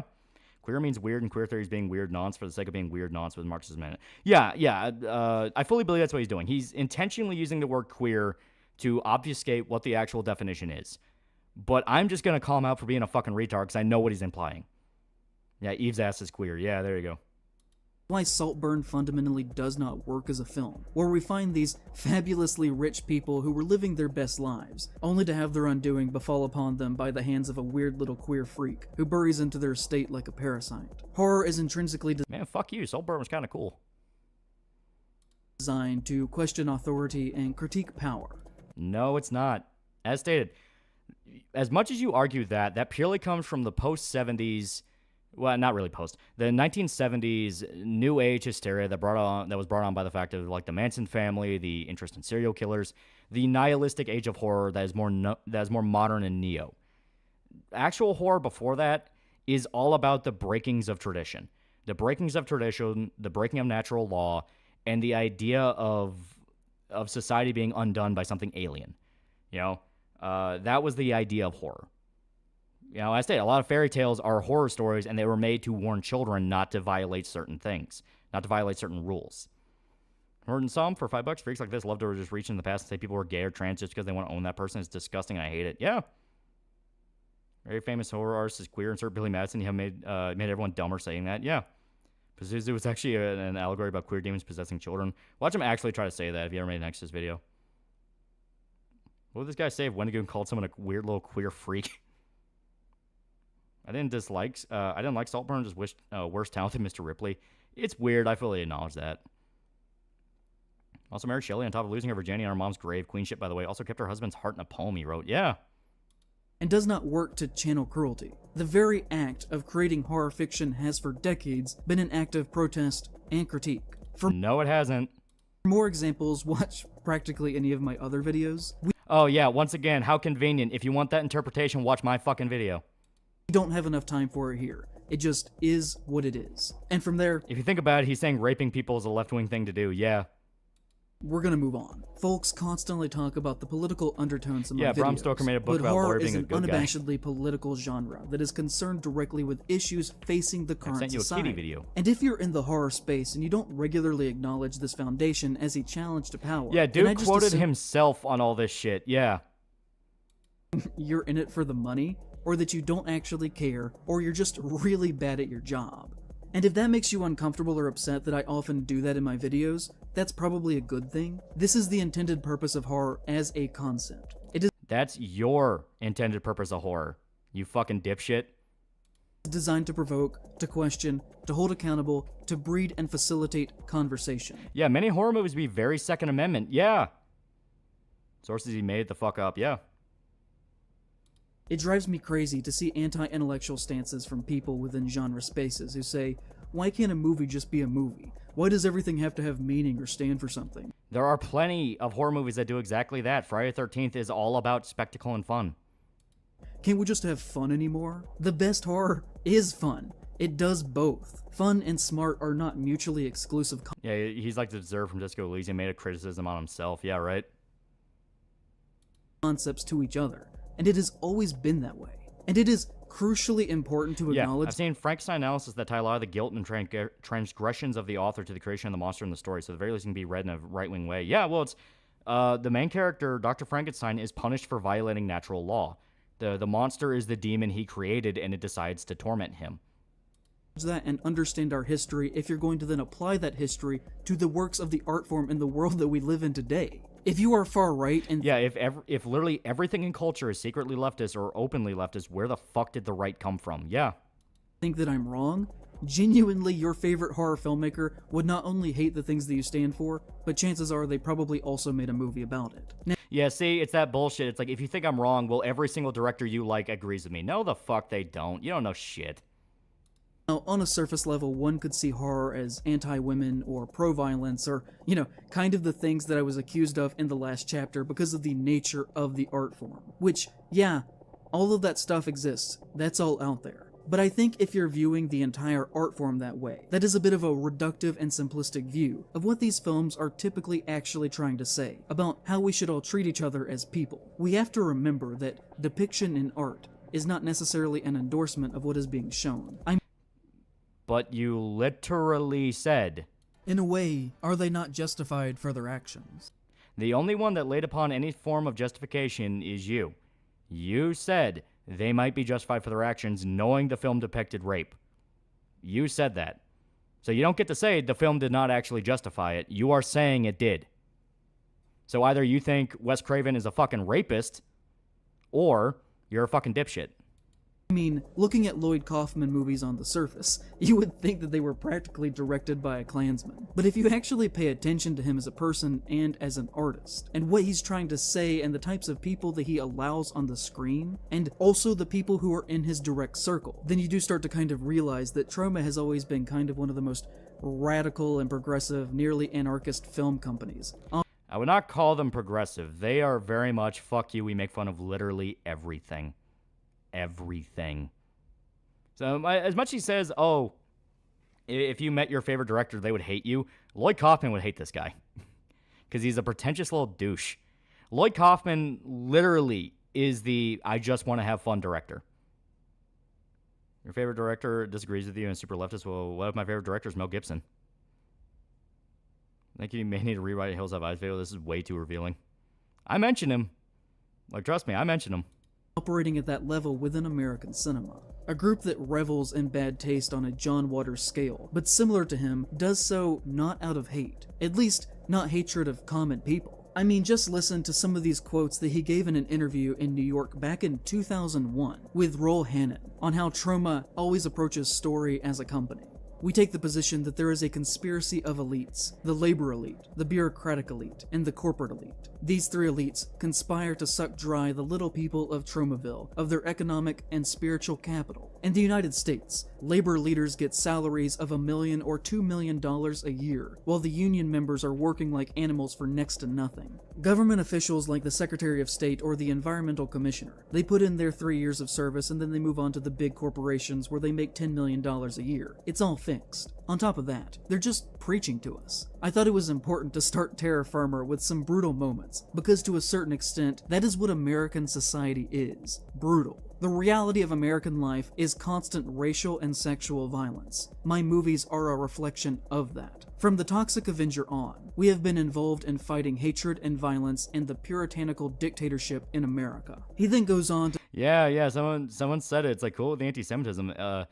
Someone can very, very easily interpret that to be a certain other group of elites. So it's like, are you sure that's leftist? That's on Class of 09 VN is actually good or just safe edgy for ironic weebs. Nothing about it's ever impressed me. Just logged in and say 100% believe this guy's a carpetbagger. To talk about how America is fueled around forming smokescreens of false issues, taking moral stances on things that politicians don't actually care about, so that they don't have to do any actual real work. Half the world is starving, and we're having... Hell, the idea that this is like an edgy position, everyone knows politicians are full of shit and they exploit people. Every political side agrees on that. Everyone hates fucking politicians. The idea that this is like, oh, Lloyd Kaufman's actually super secretly lefty, it's like, one, he's not really secret about it. I mean, he's been, like, photographed at DNC parties. But it's the fact of, like, this isn't biting. Like, this doesn't mean anything. If you watch a Troma film, you're not watching it for political satire. You're watching it because they're over the top as fuck. Having discussions about abortion. It's horseshit. None of this sounds like the words of a hateful man to me. Angry, yes, but not hateful. And there's a big distinction there, where hateful is the act of lashing out. Yeah, disliking shitheads to exploit people does not equal communism. Yeah. Undirected and uneducated, but anger is channeled positive energy. And you can feel that throughout Terra Firma, which is one of the most outwardly mask-off works of leftist horror filmmaking in the past 2 decades, which... I would not call Terra Firma leftist. Once again, either he's lying or he hasn't seen it. Terra Firma is not... To say Terra Firma has politics is going a little bit too far. If you've not seen it, you really should. And to view horror as hateful or overtly negative or simple-minded, I think fails to recognize what it can do as a form of expression, criticism, and protest. And what it has always been able to do for those things. Yeah, I would say Troma's anarchistic in their ethos to making movies. Yeah, it's like they're anarchistic. Like there's a level of insanity to them. There's not really coherent points. It's just what can we get away with. But gamer subs, man, left equal good. That is true. That is true. The true left-leaning horror is how much time you have left to get some lean-flavored gamer subs for 10% off. Use code TAL at checkout.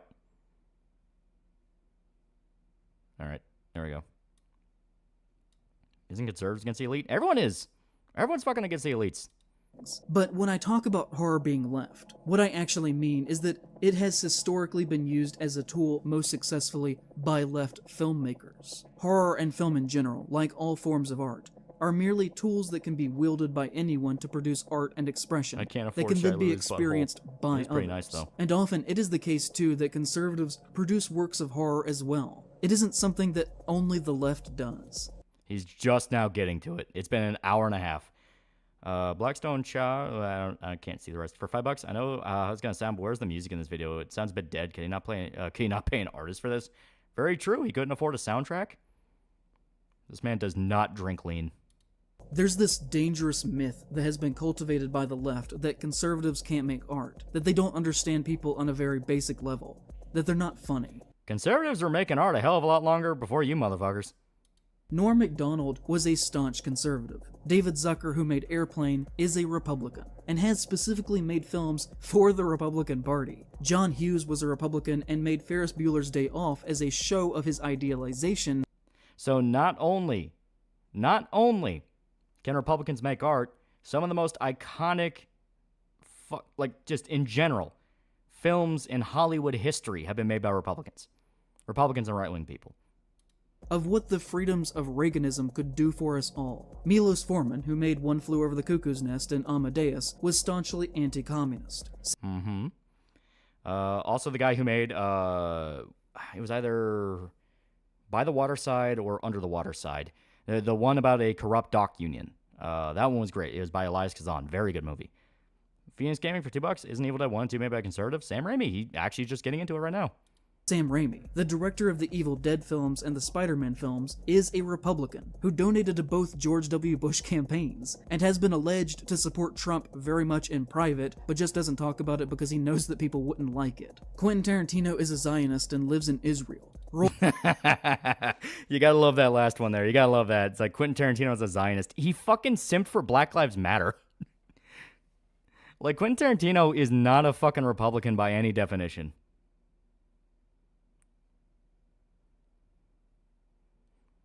They're not funny. It made me laugh. He's so hurt by being told he sucks at comedy. Well, that's the funny part. It's like, oh, conservatives aren't funny. Fucking Republican made Airplane.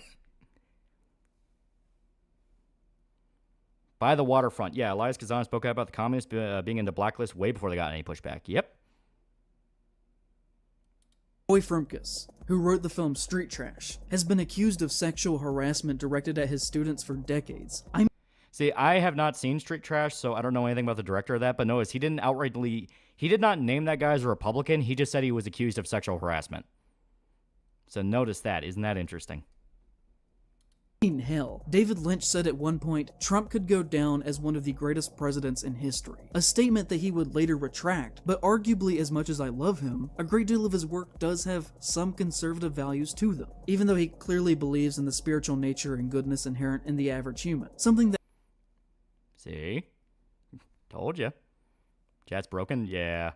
You guys are chatting so much that chat's having a stroke, but I like that. I like the stroke. Alan Moore famously argued once that people really did not like. Trust me when I say that conservatives are perfectly capable, just like anyone else, of being funny and learning how to produce... Yeah, the Zionists who founded Israel were socialists, yeah. ...art. Those things are skills that anyone can do. To think otherwise would be hopeful at best, but in practice... Yeah, you hear that, boys? Twin Peaks is a conservative masterpiece. Belongs to us now. Fucking great. ...practice is dangerous, and allows the slow infiltration of conservative beliefs into places that they... Yeah, being accused of being a rapist makes you conservative. Wasn't Harvey Weinstein an ultra DNC supporter? Yeah. ...should not be allowed, because it creates this shield that allows us to ignore their red flags. The idea that conservatives cannot make good art needs to be abandoned, because it leaves us in a position to where we underestimate their potential to spread their messaging. So nothing to do with the fact of they can make good art just like anyone else, and we should appreciate their art even if we don't agree with it. It's we need to watch out because they can influence people. Internet pipeline theory fucked culture up in a way that we still have not really understood. The idea of, oh, you watch this guy's video, therefore you will be dragged into a pipeline until you become a fucking political radical. I fucking despise that. Because it's caused people to want to become brainwashers, and they'll do shit like this. They'll do shit like this of, you are not allowed to have a right-wing guy in horror because that right-wing guy may win people over, ignoring the fact literal fucking icons of horror are right-wing. So not fucking only are they way late to the party, they're shitting on guys that built their fucking genre. I would argue that despite the face of horror journalism and horror authors being more diverse than they ever have been, on the side of horror cinema, we are living through the past 20 years of being some of the... Yeah, they want segregation, yeah. most conservative in the history of the genre. And within horror cinematic fiction at large, this has been a gradual slow creep, as there's always been some figures producing art within the medium, obviously, who hold right-wing beliefs. But more and more, I will sit down to watch a horror film and be blindsided by what it is actually trying to communicate to its audience. Yeah, Tarantino defended Roman Polanski being an underage girl. Yeah. That's wants the pipeline to be true, because there's also a left pipeline. Yeah, they want it to be true. That's why they're so desperate to talk it into reality. They want to brainwash people. This is what he's doing. He wants to brainwash people. The fact he goes, every icon of horror was secretly queer and leftist, that's him trying to basically gaslight people who don't know much about horror into thinking, well, if they all already agree with him, I may as well become like that. Even though, no, they're fucking not, you fucking retard. See, once again, the people that push back against him solely for the Wendigoon thing, and not the fact of, motherfucker, I watch horror movies, you're full of shit. Surprised he didn't bring up Zack Snyder, since believed by some he's conservative. He's not, but some believe it. He's a fucking Ayn Rand fanboy. It would count. For this guy's definition, yeah, it would count. Guys' insinuations are stupidly asinine, yeah. David Lynch denounced Trump. He did walk back the great statement by saying great as an impact, but a lot of people do think he's a lot more in the closet with his beliefs than he's willing to say. Which makes sense, because they'll fuck his career up. And I hate that more than just about anything when it comes to film. But I say fuck that. Twin Peaks is for the chuds now. This myth that every movie that is ever made that is either horror or is a small independent production should be immune from basic criticism, that we would level at any other work of media, needs to be abandoned for this reason. We do not need to support every single small movie. Yeah. Horror people love to make fun of what they view as basic lesser MCU fans, with their bizarre vanilla culture worship and their crusade against Martin Scorsese. But then we'll turn around and basically do the exact same thing themselves, just on a battlefield that is being fought on a smaller scale. Pipeline theory denies self-autonomy, exactly. Mindset of consume without even thinking to question how the sausage gets made, just lacking any sense of moral fiber in their bones. A lot of them just... Yeah, how's nowadays horror more conservative? 99.9% religious horror films that Christians are bad guys. Bad guys are completely ineffective, yeah. Genuinely have zero conviction most of the time. And there are films that I will never review here because of that, such as when I do my History of Werewolf Movies video, I will not mention The Wolf of Snow Hollow, because the writer, director, and star, Jim Cummings, has been very vocally in favor of AI-generated imagery. Okay, actually fuck you. Jim Cummings is fantastic as a filmmaker. That is just stupidity. Jim Cummings has fucking amazing movies. Fucking Thunder Road's great, Wolf of Snow Hollow's awesome. Last Stop at Yuma County, he didn't make that, but he starred in it, and he was fantastic in it. So it's like, okay, you are just being a bitch. Multiple times. I don't think anyone should support his work going forwards, and this is the last time that I will ever publicly acknowledge him. Yeah, why is this dude talking about how sausage is being made when he doesn't know how the sausage is made? Exactly. Not true, Nosferatu is being remade, and there's a lot of extras pre-film films showing literal demons of the villains that made bad. We're talking about it in a general sense. Horror is a mirror. It is countercultural. It is punk. As far as it I'm is aware. that way, and it always has been. I kind but of if just we are assumed he was a using lefty. punk as an example, then to further that example as a subculture, they have always had to deal with Nazi punks trying to infiltrate their spaces and co-opt their style and language to try and distill a message of hate through their mouthpiece that it was not designed for. Nazi punks still exist. Nazi punks still exist. Fucking Nazi black metal still exists. The fucking band I played at the beginning, Ubermensch, they technically count as nationalist socialist black metal. It's still a genre. It still exists. If you want to listen to it, it's there. As a community, they have worked for decades to build a set of tools of understanding to deal with those issues internally. And I'm here today to argue that we should be doing this. Does Jim Cummings make micro-budget films? Yes. Stay, check out Thunder Road and Wolf of Snow Hollow. Superior Dawn Trail? No. Same thing within our horror spaces. But there is this psychological issue that we have to get over first, which is that people are not willing to criticize... Yeah, in Praise the Shallows, cancel him. Also in Praise the Shallows, why are you canceling me? Yeah, it's like no self-awareness. Others within the genre space when they are doing wrong, and are not willing to criticize aspects of horror films either out of social politeness, because it is a small Nazi community, black metal? or No way. more frequently, Yeah, right. allow their values to take second place behind their love of genre, or out of... Like, just because they use it as a theme doesn't mean they're actual Nazis and they want to spread, like, you know, my hateful message and racial violence. It's a fucking theme for their music. And especially in a genre where it's all about, once again, violating social norms and bucking against tradition and rebellion, how is that not just another form of rebellion? You know, the absolute, according to him, absolute worst thing society could be. I'm pretty sure calls Lovecraft queer, and yet earlier called Lovecraft a racist monster. Yeah, he's like a fucking dipshit. Financial benefit. All three of these are an issue that we need to address because they allow active harm to be transgressed and to be continued. To explain conservatives are rapists and cannibals. They're morally right to go after their enemies. Wait, no. Yeah, Nazi punk is the only true punk. I think it would help if we look at the film Abigail. That is not a conservative horror film, but the conversation around it helps to demonstrate this point. The film is about a... Yeah, it's not a conservative horror film, but it'll illustrate my point. No, the fucking won't.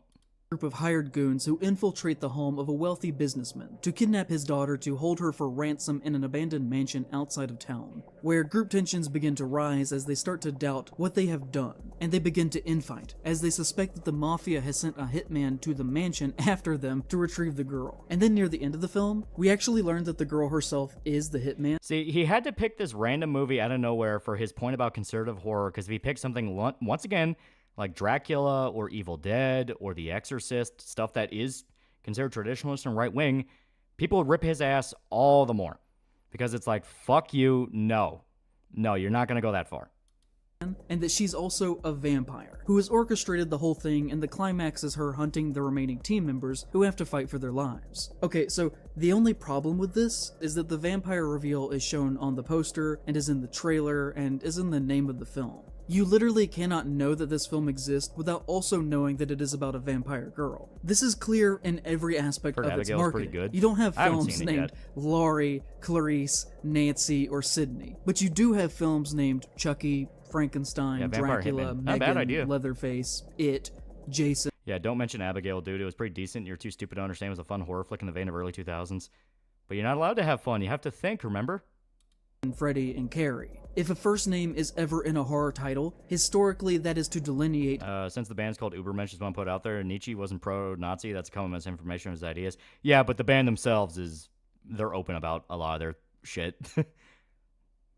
Who the monster is in the film. They're really good, though. Every single piece of the film's marketing did not care if you actually had a good experience at the movies or not. They just wanted your money, and that's an issue. Now, I promise that this video is not going to turn into a list of people who annoyed me on Twitter, but it literally did. It literally did. Oh my god.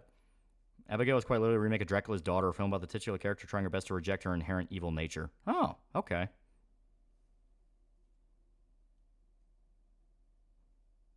Yeah, Vampire Hitman Loli is pretty anime degen to me.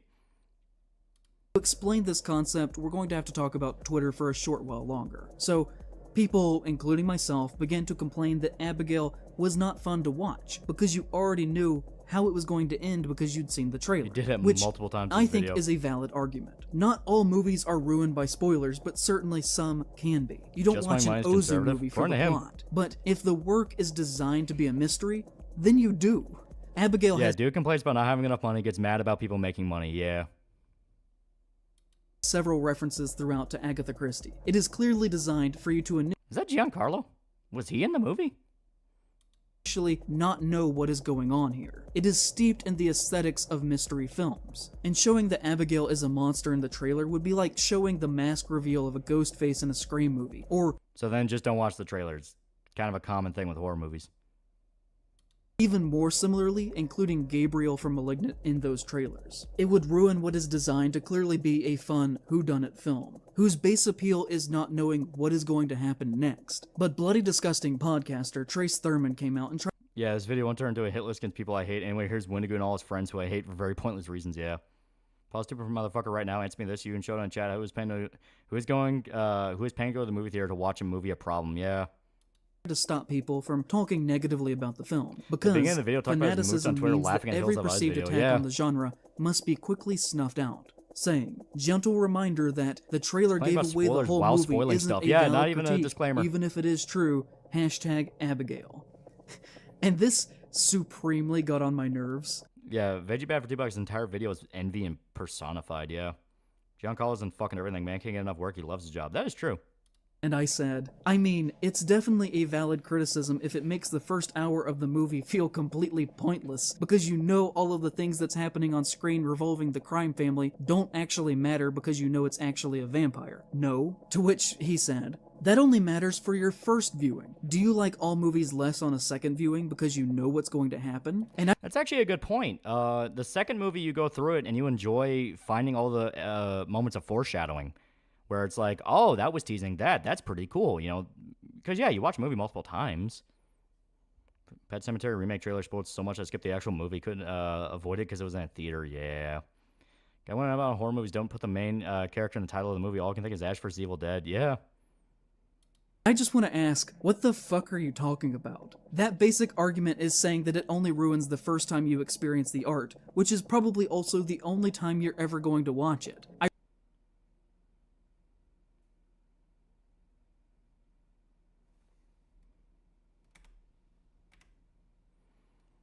want to ask, what the fuck are you talking about? That basic argument is saying that it only ruins the first time you experience the art, which is probably also the only time you're ever going to watch it. So basically, I'm only going to see the movie once. Met James Wan once. He seems pretty chill. He does seem like a really cool dude. Are you muted? No, I genuinely needed to play that back to hear that again. No wonder he gets shit wrong. He only watches it once. He should rename his channel to Praise Socialism, save people the trouble looking at dog shit content. Yeah. How many times do I have to say art? Well, more than that, it's like, seriously? So, one more time this guy actually watches movies. Yeah, it's like, dude, I get it, okay? Yeah, that first time watching can be pretty important, and it can affect how you see later viewings. But there are movies you watch multiple times. Abigail seems like the kind of movie you'd want to watch twice. Once where you didn't know where she was a vampire, and the second where you do know, so you can see the setup for it, the build up for it, and see if there's any little teases. You know, it's like, that's the whole point. For as much as this guy talks about like media literacy and analysis, he only watches the movie fucking once? Really? I really don't see a yearly rewatch of Abigail in my future. Why not? Aren't you going to give it its fucking due? Don't you care about art? I only rewatch movies for one of two reasons. Okay, so the first is for work if I need to revisit something for the channel. But in my free time, I only do that if I really like a movie in the first place. Not even trying to give something a second shot? Like, I mean, there's movies that I didn't really care for that I've rewatched just for the sake of, well, I may like it later. Like, you know, beforehand, before I started doing the Hills Have Eyes shit, I didn't really like the remake of Hills Have Eyes that much. I thought it was just stupid and dumb. I rewatched it because I went through the whole series again for the video, and I actually like the remake now. I actually, maybe it just grew on me. Maybe I was just in the mood for blood and guts, but I kind of liked that remake. I was like, you know what? This is pretty fucking killer. Why didn't I like this the first time? You have no idea what you'll appreciate on a second viewing. Or you may find stuff you don't like, you know, that kind of thing. He's doing the hand thing again. He is doing the hand thing again. And if an advertising campaign is so bad that it ruined the initial watch and put a bad taste in my mouth, why would I ever then go back to experience that again? I mean, hell, fucking Perfect Blue. I watched that movie 3 times in the span of making that video because I fucking love Perfect Blue. This man is only in for the community just for the money. It really sounds like that. It really sounds like that. When I was a kid, I loved the series of Unfortunate Event books, and my mom took me to see the movie when it came out, and kids were yelling so loudly in the theater that you couldn't even hear the dialogue. Make an Evil and Dead it perspective? ruined I did the not, experience but for me, and I never watched it Real Life Ryan did, and it's actually pretty fucking cool. Again, despite loving the books, and I still today remember what a negative experience it was watching that movie in the theater. You don't watch Godzilla Minus One twice, yeah. Develop a fan base and years of dedication to your work of art if your marketing ruins the initial reception to the film. Well, what the... Here, I'm going to play that again. Of Unfortunate Event books, and my mom took me to see the movie when it came out, and kids were yelling so loudly in the theater that you couldn't even hear the dialogue, and it ruined the experience for me, and I never watched it again, despite loving the books. And I still today remember what a negative experience it was watching that movie in the theater. What the fuck does that have to do with marketing? That's not marketing, that's a bad theater experience. Like, like, okay, when I was in high school, we went to go see Selma. It was the Martin Luther King movie. And best way to describe the experience of that film was it was a little bit of a cultural enrichment, because a lot of the diverse kids that were in the theater with us would not shut the fuck up during that movie. They would not shut the fuck up. They were cheering, they're hollering, going, "That's right," every fucking time. Every fucking time the smallest thing happened. I fucking despised seeing that movie the first time. I went to go see Selma. I didn't go see it. I saw Selma again sometime later because I knew I had a bad experience that first time. And I was like, all right, I'm going to go ahead and see if it holds up. Maybe I just, maybe I just fucking, was angry when I saw it because it was a fucking terrible experience. And I thought, you know what, it was pretty good. For the movie they wanted to make, it was pretty good. Preachy as fuck and outright breaks a lot of quotes MLK said and did the whole white guilt shit. But technical-wise, it's a well-made movie. But that first viewing, I fucking despised it and I never wanted to see it again. But the fact I just nutted up and saw it again to make sure, that's already apparently leagues more than what this guy does. Yeah, Quentin Tarantino's Zionist, but Tarantino's Italian, yeah, right? Develop a fan base and years of dedication to your work of art if your marketing ruins the initial reception to the film. The second one... That's not marketing. You said it was kids screaming. That's not... They didn't hire those kids to scream. Watches are defined by the crucial initial experience and impressions the movie made on us. Watching a movie for the first time and watching a movie for the second time are two drastically different experiences, and you are doing those for extremely different reasons. Trace then tried to argue that it isn't fair to judge the film based on its horrible marketing campaign, but it totally is. The film and movie theater do not exist in a vacuum outside of the realities of time and space. So he literally thinks if he has a bad experience with the audience in a movie, that is somehow the fault of the marketing. I cannot, through sheer force of will, forget that I was bombarded with these ads when I watched the film. The trailers, the poster, the Blu-ray box, and every aspect of the delivery of the art are all singular pieces of the art itself. They are intrinsically connected I think he just doesn't want to admit he liked Jim Carrey as Count Olaf, yeah, right? To each other. Trace then tried to say that I was wrong by sending me a tweet from... Do you know Spielberg owns the media rights to the I Have a Dream speech, and it couldn't be used. Oh my god.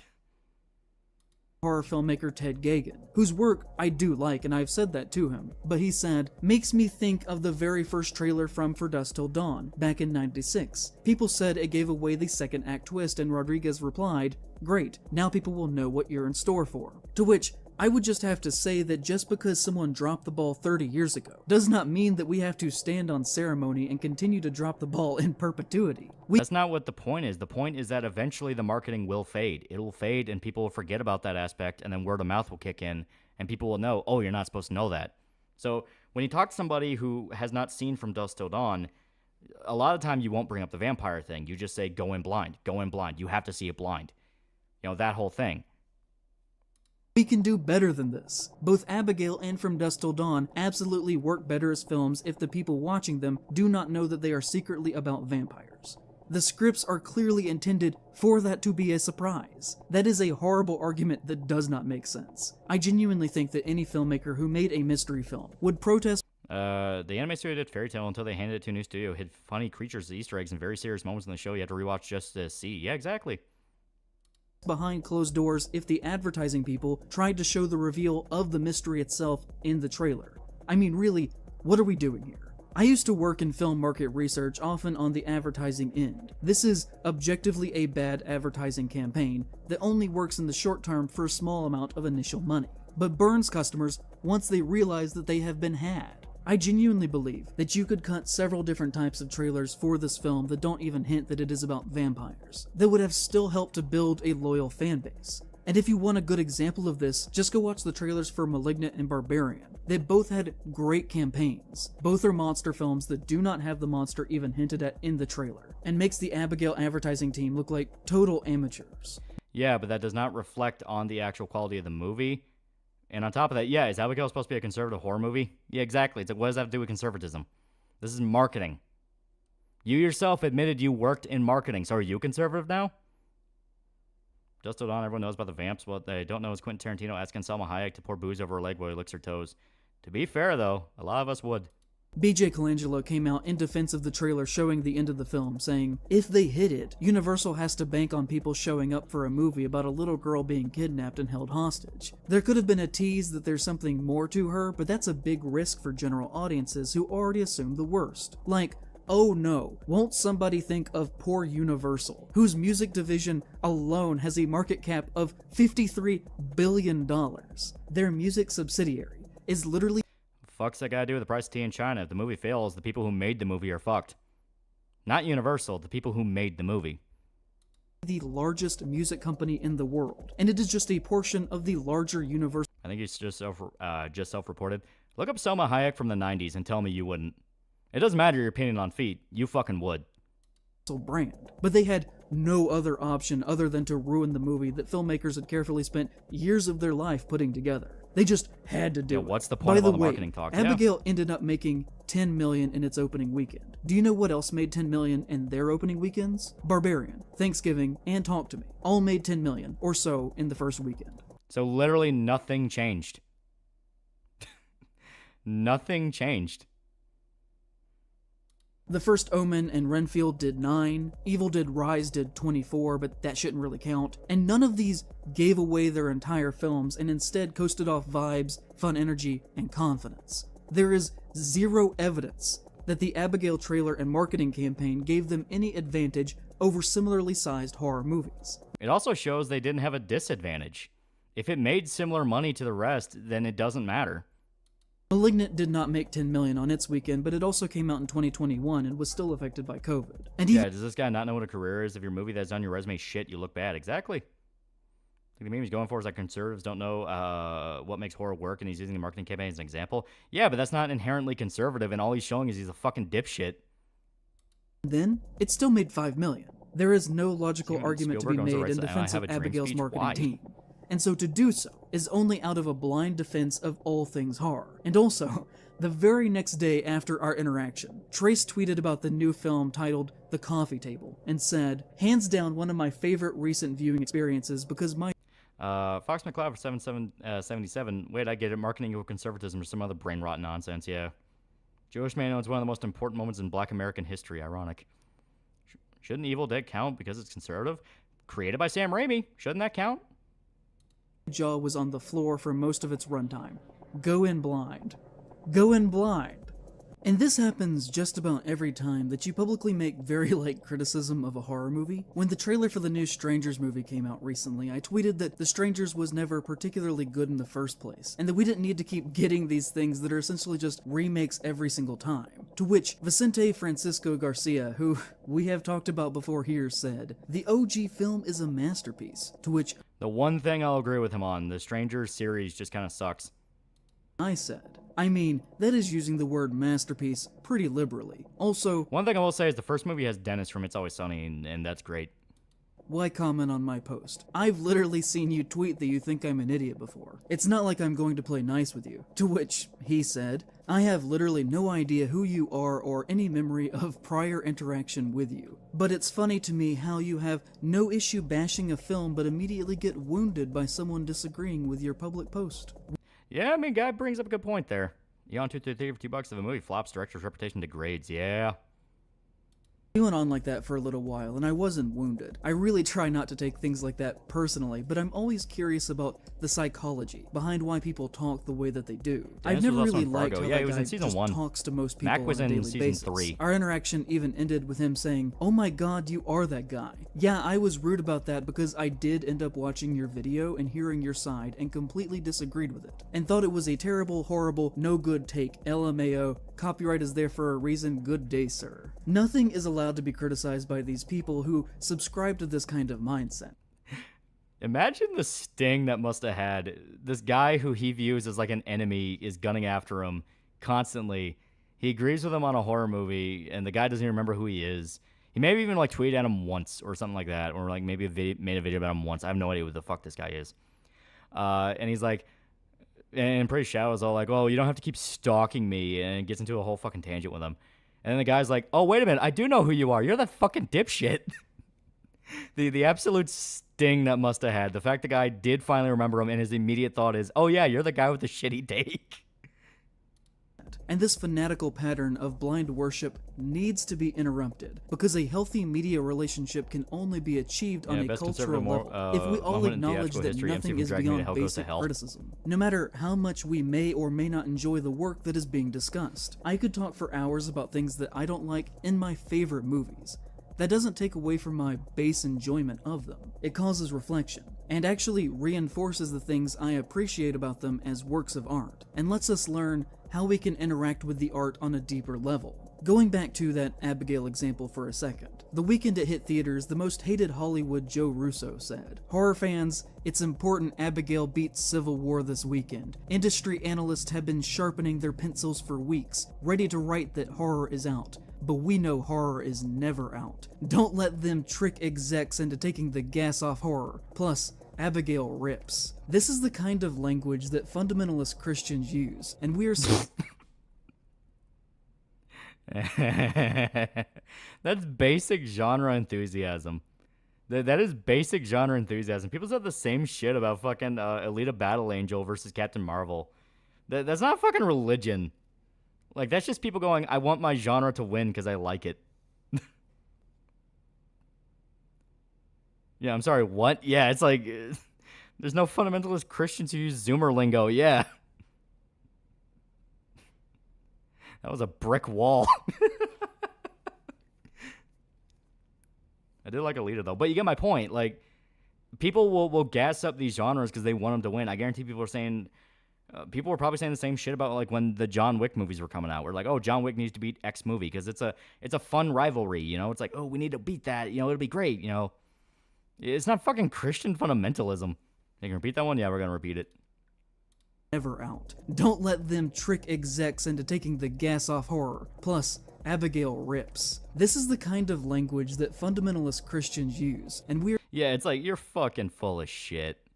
XD042, $5. You know what's a good sign of a writer being able to convey your ideas both coherently and briefly as possible? This guy won't stop yapping. Yeah.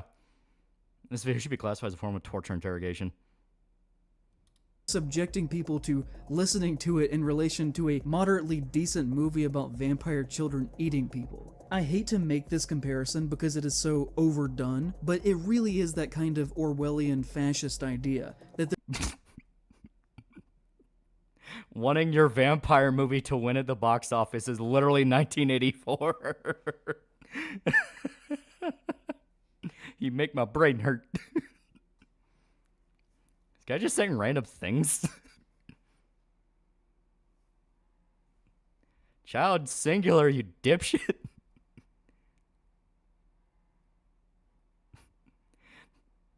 Technically, I think he is a failed writer turned to YouTube because of that failing.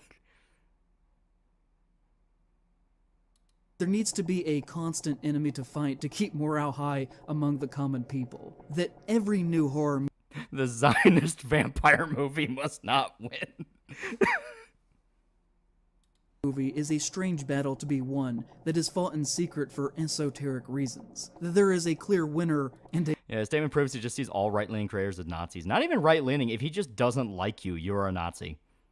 You don't even have to say anything mildly right-wing. He will just prescribe you as being a Nazi. Is this what your haters feel like when they watch your videos? A loser. That all of this is exceptionally more important than it actually is. These people act like there's not been a constant steady stream of new horror movies made almost weekly since the 1950s. Horror is fine. It isn't going anywhere. It will outlast us all, and it is and always has been essentially always profitable. There is no battle to be fought, and there never was. Never has been. There will be a new horror movie released this weekend, and another next weekend, and another the weekend after that, and the weekend after that. I think this nigga was in Hollywood. He says he used to work for, like, marketing. And the weekend after that. I kind of think that some of these examples will be somewhat seen as a dividing line, and is going to be a cultural linchpin within the horror community of who actually... Yeah, isn't this the exact same dynamic of oppressor and oppressed that communists use? Yeah. ...is coming at this from an art perspective. And who is just about raw and ending consumption, and defensive companies that are so large they could buy your whole town and sell you for parts. If you go back to Trace's Twitter, the only time that he ever mentions the Late Night with the Devil controversy is through mocking it, and making light of the situation, when he said during that If by work in marketing he means unpaid internship or volunteering, then yes. conversation. Would love for someone to make a themed calendar Constantine video of the when? Constantine movie was so good. I would like to talk about that in the comics. The comics are sick. daily controversies that take place on horror Twitter. Like, seriously, what are we angry about today? Although I couldn't help but laugh when days after our small argument, he seemingly was still steaming about me and subtweeted me saying, "Can't decide if I loathe people bitching about trailers or about publicity stills more." Someone else said, "Please don't be subtweeting me, I come in peace about trailers usually," to which he then responded, "Wasn't about a specific person, just a general reaction to everyone's thoughts on that Superman still, plus remnant feelings to everyone complaining about these spoilers in the Abigail and Trap trailers." From what I can tell though, I'm actually the only person that he got mad at over Abigail. Then, several days after that, I think he was still mad at me and tweeted again, "Wonder how the marketing for Carrie would fly in today's spoiler-adverse culture." So we don't know the context of this fucking argument, and it really seems like he's more angry about it because he's dedicating this random guy on Twitter to like an hours-long fucking rant video. What's this goof getting mad on Twitter have to do with conservative horror? Yeah, it's like some guy made fun of me for getting angry about spoilers to a vampire movie. Clearly, he's a Trump supporter. Okay, so, keeping with Late Night with the Devil, Tananarive Dew said about the film, "Late Night with the Devil is immersive and irresistible. It's the kind of horror movie that climbs into the car with you for a ride home and slips under your covers." So, but base $5, is this the dude that went after Wendigoon and deleted a video after everyone made fun of him? This is the video, yes. And David Desmulchin, his performance is the star turn horror fans have been waiting for. Not once. David Desmulchin is actually really good in the movie. I will say that. He really acted his ass off on that. I hope he does more stuff. Does she mention any of the conversation happening around the movie itself? Because that would go against the general narrative that horror is thriving, needs protecting, and does no wrong. Horror is just fine, but if you ever try to ignore issues in horror and enjoy a movie, no, you're wrong. It's like he can't even fucking decide what side of the issue he's on. Is horror fine or is it being corrupted? Just like Cody Leach ignoring the Spacey situation entirely in his review of Mad Monster Con. Within hers, she's totally sidestepping the important conversation about AI being used. Yeah, what if she just didn't care about the controversy? Yeah. Don't get over the fact that in place of Show's getting upset at some guy tweet, especially about him praising the Coffee Table movie. What even is Coffee Table?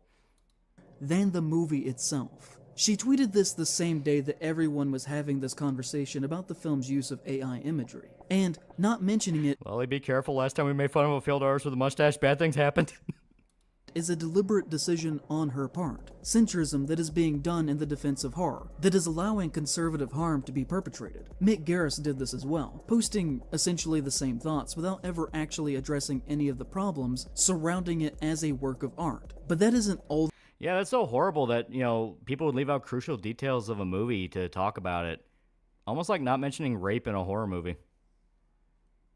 That's surprising to me because his podcast took NFT sponsorships during the heyday of all that, and even had NFT trading cards featuring pictures of him sitting at the microphone recording the podcast on OpenSea. Something that I think will forever, at least in my mind, taint his otherwise very impressive and interesting legacy. For one last example of this, Mike Flanagan in this time did the exact same thing. When someone asked him his thoughts on the AI issues surrounding the film, and all he said was, "My thoughts are that I think that this is an excellent movie." He deliberately ignored what their question was asking, but still responded to them so that they understood that he was deliberately ignoring them.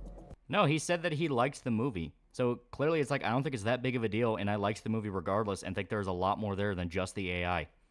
At the end of every single year, there's an article published through some major outlet that collects the list of the so-called worst movies of the year. These are always extremely popular, and get their intended goal of making people publicly performatively angry and talking about them. At the beginning of 2023, it was Variety with their list of worst films of 2022 that included... Yeah, why are people acting like the entire movie was made with AI? It's not. That's the thing. It was only like 3 fucking stills. Skips over Evil Dead because the rape scene's done by a tree and you can't blame him on the natives. Yeah. Great films like Bones and All and 3,000 Years of Longing, who had the honor of having that one that was quote tweeted roughly 1,500 times, having comments from the likes of Elijah Wood and Dan Slott. All in all, a pretty successful endeavor for something that probably took 30 minutes of real actual work. That they will, almost certainly repeat every single year to the same results. We all know that worst of lists are almost in every single circumstance critical malpractice. They're trashy, attention-seeking, purposefully contrarian, and clickbait incarnate. It is some... He can read so far into anything that always agrees with him, but he can't read into a conservative Twitter post. Yeah, right? something that should be avoided in most instances, at all costs, and should not be given the attention or time of day. If nobody gave them any interaction. Yeah, so far this video has talked about Hills Have Eyes, bad AI, bad theater experiences, Kevin Spacey, NFTs. Where the fuck are the conservative horror movies, Zane? They just simply wouldn't exist. They're all made because they're popular, and most people would rather have their internet points dunking on those articles than actually having them, not exist. I think he wrote a But script I for smoking personally weed to don't explain why it's believe so that these incoherent. things Yeah, are it makes sense. necessarily wrong 100% of the time. Yeah, this guy needs an editor continually telling him, what is your video about? Talk about that. Exactly. The logic should not apply to art that is actively co-signing harm. And so we're going to do a little bit of that here this time. $5 from Braden4141. Why does he know this? Everybody who's watched me for a while knows that I love Stephen King and respect him deeply. But there's something that we do disagree on. In his article, Why We Crave Horror, he famously said, "We go to reestablish our feelings of essential normality. The horror movie is innately conservative, even reactionary. And I flat out think this is wrong." Once again, a guy literally involved in the genre and field he is talking about is saying horror does not work the way that Zane says it works. Stephen King, a fucking massive psycho leftist, is saying horror is innately conservative and reactionary, quote unquote. And he's like, no, I think that's wrong. Like, supposedly we're supposed to take Wes Craven's words into account, worship Wes Craven's words at every account, but fucking Stephen King, no, he can't do that, no. It is a quote that often gets taken out of context and used in bad faith, as you could imagine. If you read the entire this is something we disagree on. You are not someone of importance, you dipshit. Piece, he's essentially arguing that horror is often used to set and reinforce the standard of what is seen as normal versus abnormal. We have the idealization of suburban white homes, and we have the representation of evil that is attacking it. That is essentially something that is based in tropes, and in that, based in stereotypes, which is an argument that can definitely be made, especially tropes are not stereotypes. At the time of writing that, during the height of Reaganism and teenagers getting killed over and over again in slasher. He's filibustering because he knows his takes on Wendigoon are going to be dog shit. He's waiting until everyone is nice and filtered out and exhausted. On a base level, you can see what he's trying to get to, and it isn't as radical of a take as it may seem on the surface, but I still mostly disagree. I do find it funny. Yeah, quotes the guy known as the master of horror. He's wrong. That around Halloween, conservative outlets will publish articles talking about horror movies that conservatives can enjoy without conflicting with their views. And reminder, this guy's definition of conservative is it needs to make money and only be about making money. No consideration of the actual ideals of conservatism, what it means, and what a conservative would look for in a horror film. I love reading those articles, because it takes a particular kind of skill to bend something Reagan was killing teenagers? so wrongly, that by the end of the conversation it feels like we're talking about something completely different. I love art, and I particularly love how many different people can watch the same thing and come away with conflicting feelings and inspiration and ideas. Yeah, like how cops aren't stereotypes or tropes and are meant to say something. Exactly, like, a cop can be used a million different ways in a story. Certain works. That's what, makes all of this fun. But these are clearly so far off the mark they aren't even in the same ballpark or playing the same sport as the rest of us. In their 2014 article titled, "The 8 Most Conservative Horror Films of All Time," The Federalist actually tried to argue that Night of the Living Dead is one of the best conservative horror movies ever made. You can argue. One of the first mainstream movies to have a black male protagonist that ends with a definitive statement about how black people are treated by lynch mobs at the time. That was not George Romero's intention. That was a coincidence because George Romero liked Dwayne Jones as an actor. Like, that has been clarified so many different fucking times. George Romero liked Dwayne Jones. He thought he was cool, and it's like, fuck it, I'll make you the main character. Because he liked him as an actor. Yeah, he could have been white. Yeah, it's like, nothing in the film at any point points to his race. They never make a joke about him. They never throw a slur his way. He is just one of the survivors. Actually, argue isn't the right word choice there, because if you actually read what they said, no argument is made as to why it is conservative. Because it's about normal people having to band together and fight off a common enemy. And they use a lot of guns. Just say that it's a good movie, and that's because they don't actually have any values, and they don't really believe in anything. You won't list their fucking values. Your definition of value is if it makes money. You have no idea what the fuck a conservative thinks. These articles in general are pretty unhinged and give you a perspective on the... Yeah, this guy doesn't do his research. Yeah, he says shit like this. In a way, are they not justified for their actions? Reminder. Genre that you never see in other spaces, because they're wrong. But it also shows that these people have to force pre-existing art to fit into their ideologies. But in a way, are they not justified for their action? In a way, are they not justified for their action? In a way, are they not justified for their action? In a way, are they not justified for their action? In a way, are they not justified for their action? In a way, are they not justified for their action? In a way, are they not justified for their action?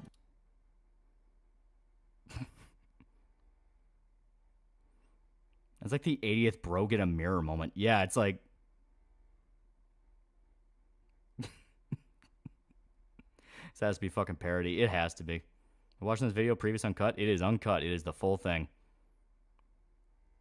He says this while claiming every piece of fiction is secretly pro-socialist. Every single horror icon is secretly queer.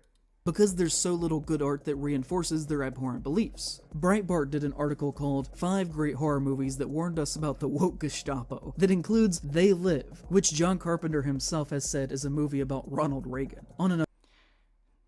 But the metaphor is also open enough to where you can do it as any sort of secret totalitarian order. You can view it as a metaphor for the elites. You can view it as a metaphor for the Jews. You can view it as a metaphor for whatever you want it to be. It's open on purpose. Crashman the Kook for $3.50. Is he talking about conservative horror movies yet?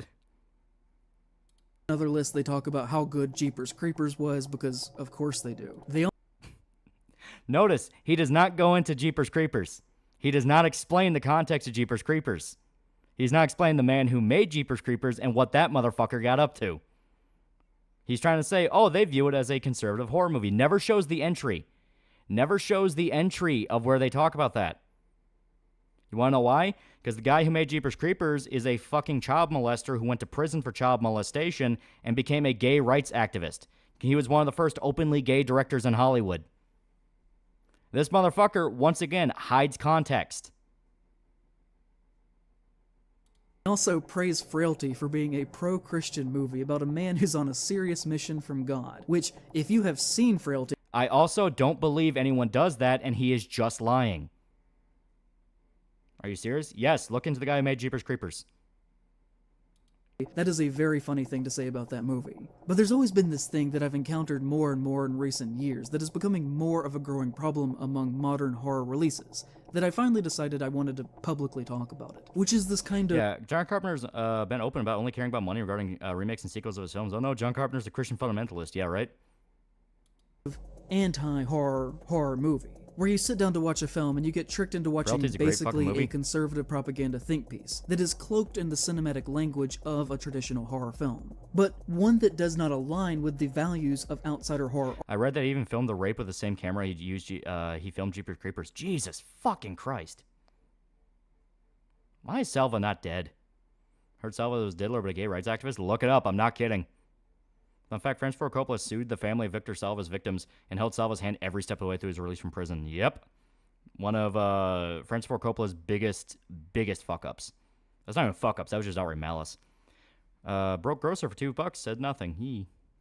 Art that you would expect going into it. Anybody who takes the form of horror propaganda about what? They don't and then have values, contorts right? it in a way to trick the audience into being exposed to a conservative theme that they believe in. Yeah, this motherfucker doesn't mention in Frailty, Bill Paxton's character got blessed by God so he can see demons.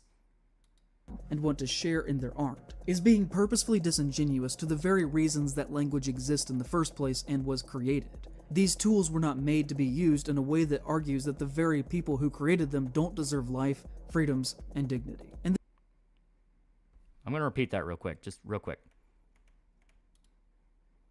Of horror cinema, and then contorts it in a way to trick the audience into being exposed to a conservative theme that they believe in and want to share in their art, is being purposefully disingenuous to the very reasons that language exists in the first place and was created. These tools were not made to be used in a way that argues that the very people who created them don't deserve life, freedoms, and dignity. Okay, I thought for a second, it's like the people who made this don't deserve it. No, he's talking about like, oh, that's what they're saying. No, they're fucking not.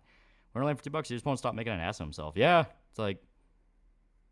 This has been done many times before, and sometimes has been done quite successfully. Most famously, I would argue that The Exorcist has a very conservative bent to it. It is literally a tale of the American youth being corrupted, and then only saved by the establishments that we are told are here to protect us both physically and spiritually. That doesn't stop it from being an incredibly well-made work of art, though. It just needs to be... He's saying this begrudgingly. If he had anything to dunk on The Exorcist for, he'd fucking do it.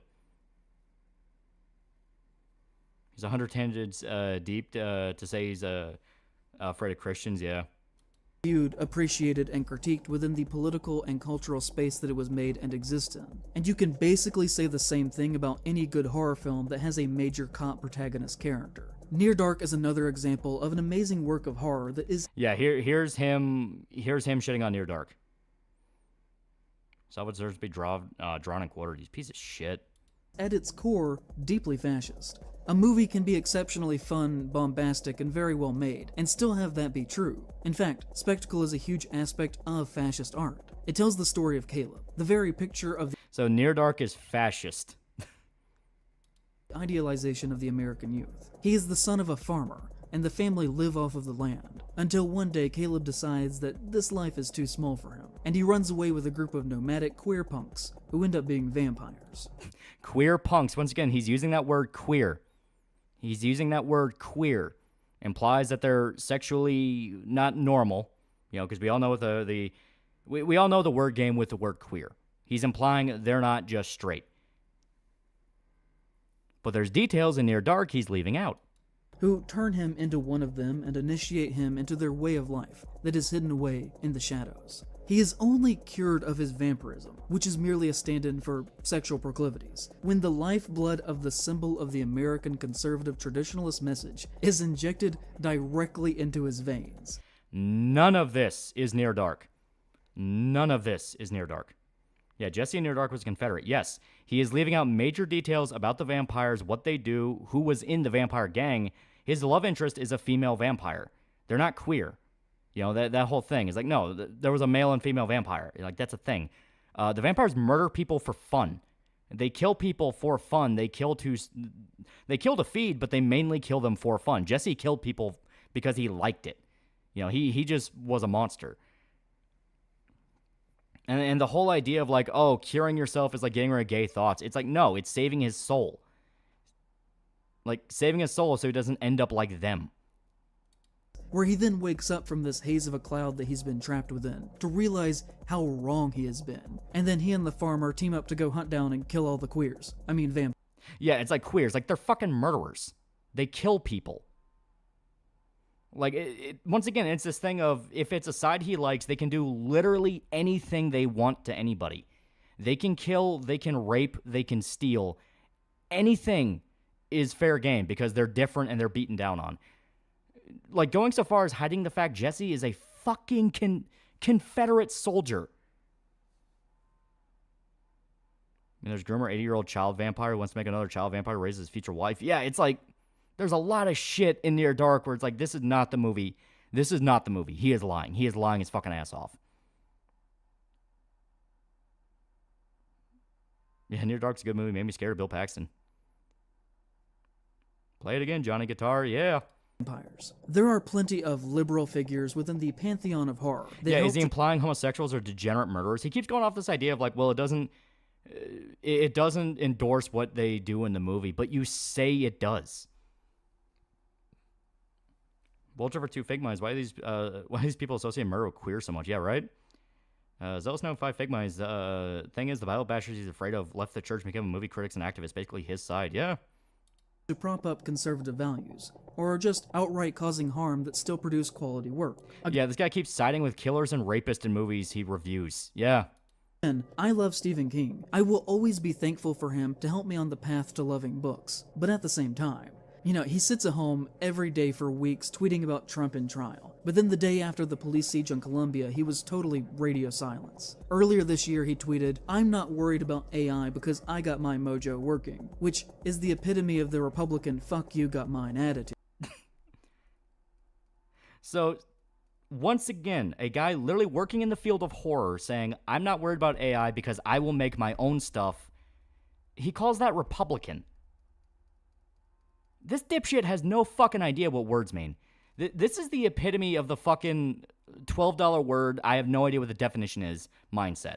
He will say all these terms, all these ideas, all these themes, all these tangents time and time again to make himself sound intelligent, when at the end of the day, if you break down what he's saying, he has no fucking idea what he's saying.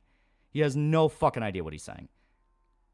You know, it's like, oh, that's the shit Republicans do. You know, you have it, you know, you're pulling yourself up by your bootstraps. No, he's saying he's going to contribute to AI being obsolete because he's an actual artist and he'll make art.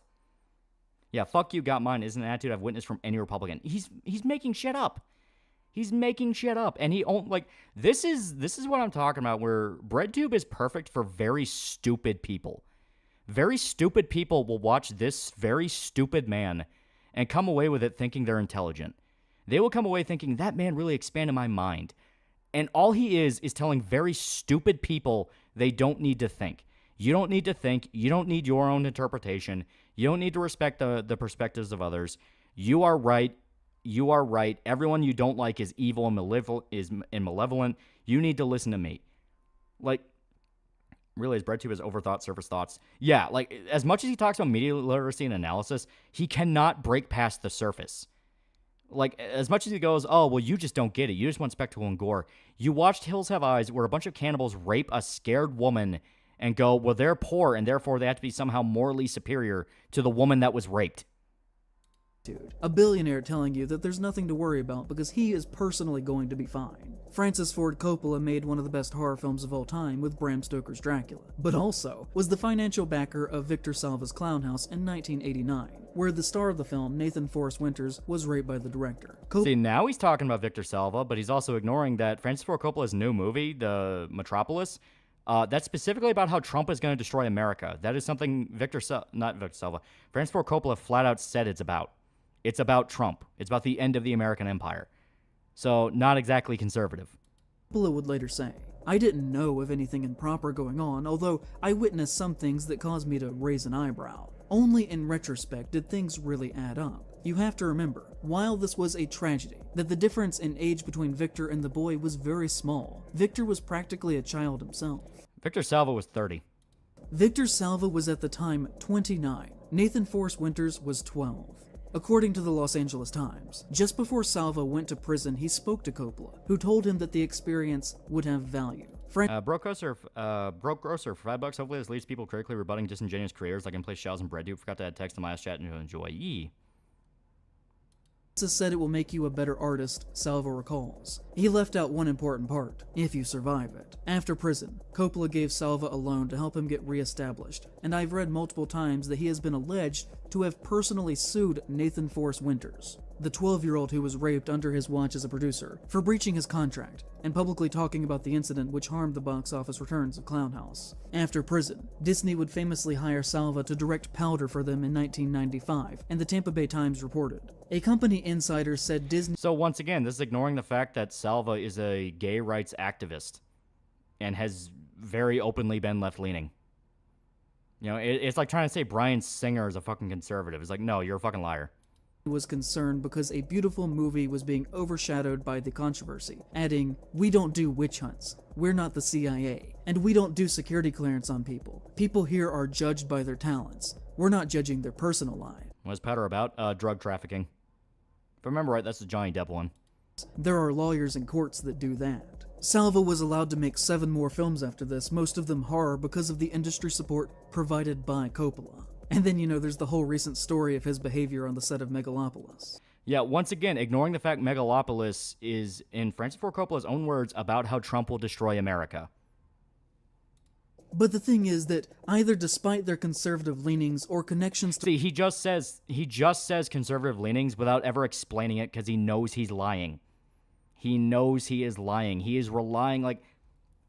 That Powder about a really pale guy got struck by lightning? It may have been. I don't fucking know. I get confused with the Johnny Depp one. But the whole point of it is he is just calling them conservative and relying on very stupid people, like I said before, to take him at face value, to just believe that they're conservative. Like, ignoring the fact that you can just look up their actual opinions. The prominent figures who have caused harm. Some of these movies can range from being pretty good. Powder's about a guy who got powers from a lightning strike as a baby and has weird effects on electrical waves and is albino and him wanting to die at the end. Okay. to great iconic films. If we look at it in a vacuum, I do have to admit that at least the first act of Jeepers Creepers is technically well made. Earth Singularity, $5. Love ya. Yeah, good shit. I think it is fair to say that The Exorcist is objectively a culturally revered film. Yeah, notice how whenever In Place Shadows is forced to mention anything that is explicitly left-wing, he leaves out the critical context to make it look like it doesn't support his beliefs. Yeah. That is also quite good. It stands for an artistic merit in cinema beyond... Yeah. He's relating the first Jeepers Creepers to The Exorcist. Just what its baseline is saying. But the same cannot be said about the later exorcism subgenre that would spawn from this movie's success, that all to some extent have that lingering conservative-leaning established... They're not conservative, they're just cashing in on The Exorcist. There's a difference. And canonized in The Exorcist, with the worst that I've ever seen being the recent Pray for the Devil. Everything about this film is awful. I think it is my least favorite horror movie that I have ever paid to watch. It tells the story of a nun named Sister Anne, who was given the rare blessing by the church to assist in exorcisms, and uses the vague visual language of feminism to actually tell a story. Yeah, bro tried to be H. Bomber guy and fucking terribly failed. And that's saying a lot. I wonder he likes Stephen King so much he wrote his entire shit while high off his nuts. That is strongly anti-women's rights, as it uses the monster and metaphor of the devil as a means to preach an anti-abortion story, as the demons are able to enter these women who either had abortions or gave up their children for adoption, by literally moving into their stomachs and making them appear as if they are pregnant, using their sin of abandonment and killing their unborn children as a catalyst to infect them with evil. The devil in this film is only really interested in women, who made these decisions for themselves. And this movie is... Yeah, they made the decisions, but guess what? That's still considered a sin. Very goofy. From one of the male priests in the few shots having a clearly visible neck tattoo, down to the girl boss kind of ending, where she doesn't have to wear her nun's habit anymore, and gets to wear robes like the men. Everything about what it is doing... So this sounds more left-wing. Like, it sounds more left-wing. The idea of, like, gender equality in the fucking Catholic Church, and she's not a nun, now she's considered a priest. It's like... Really? You're not seeing that? By his definition, the sequel to The Exorcist is right-wing because they're cash grabs and made to make money. Yeah. Doing on a narrative level is Fine talks about conservative movie. It's not even conservative. It sounds like it's actually left-wing. Extremely conservative coded, and that was a deliberate choice. Yeah, conservative coded. It's that bullshit fucking, oh, I don't have to explain it. It's coded that way. Fuck off. You don't have to do that. One could look at this year's The First Omen, or Immaculate, to find examples of demon possession movies about nuns and about pregnancy that are both extremely progressive in what they are doing. The setting of being in a church... Yeah, just saying progressive and conservative without explaining any of it. ...does not necessarily dictate... Saying a lot without saying a fucking word. ...conservatism, and is something that should be dropped from future exorcism movies. The Dead Don't Die is an example of the kind of film that can become conservative by being misguided in how badly it is handling its writing. I actually do like this film a lot more than the average person, I think, as you ever really only hear negative things about it. It is a folksy kind of horror movie set in a small sleepy town that gets attacked by zombies. I actually do think that the film suffers because of the zombie stuff, because it is much better before they are actually introduced. This movie is, Adam Driver's good in it. Blue Place for $5. I don't think he's lying. I think he's lazy and mentally ill. I don't think he does research beyond watching the movie and surface level info. Some shit he's flat out lying about. Because I've seen some of the movies he's talking about, and it's like, no, you're fucking lying.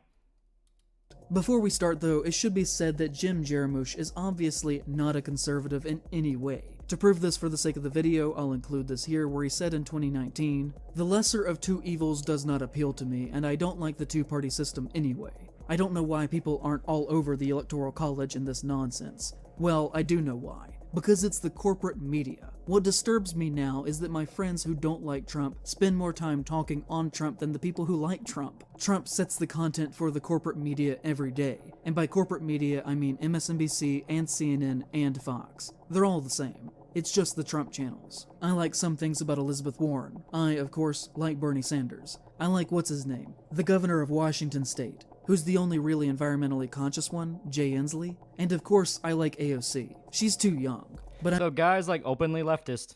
I'm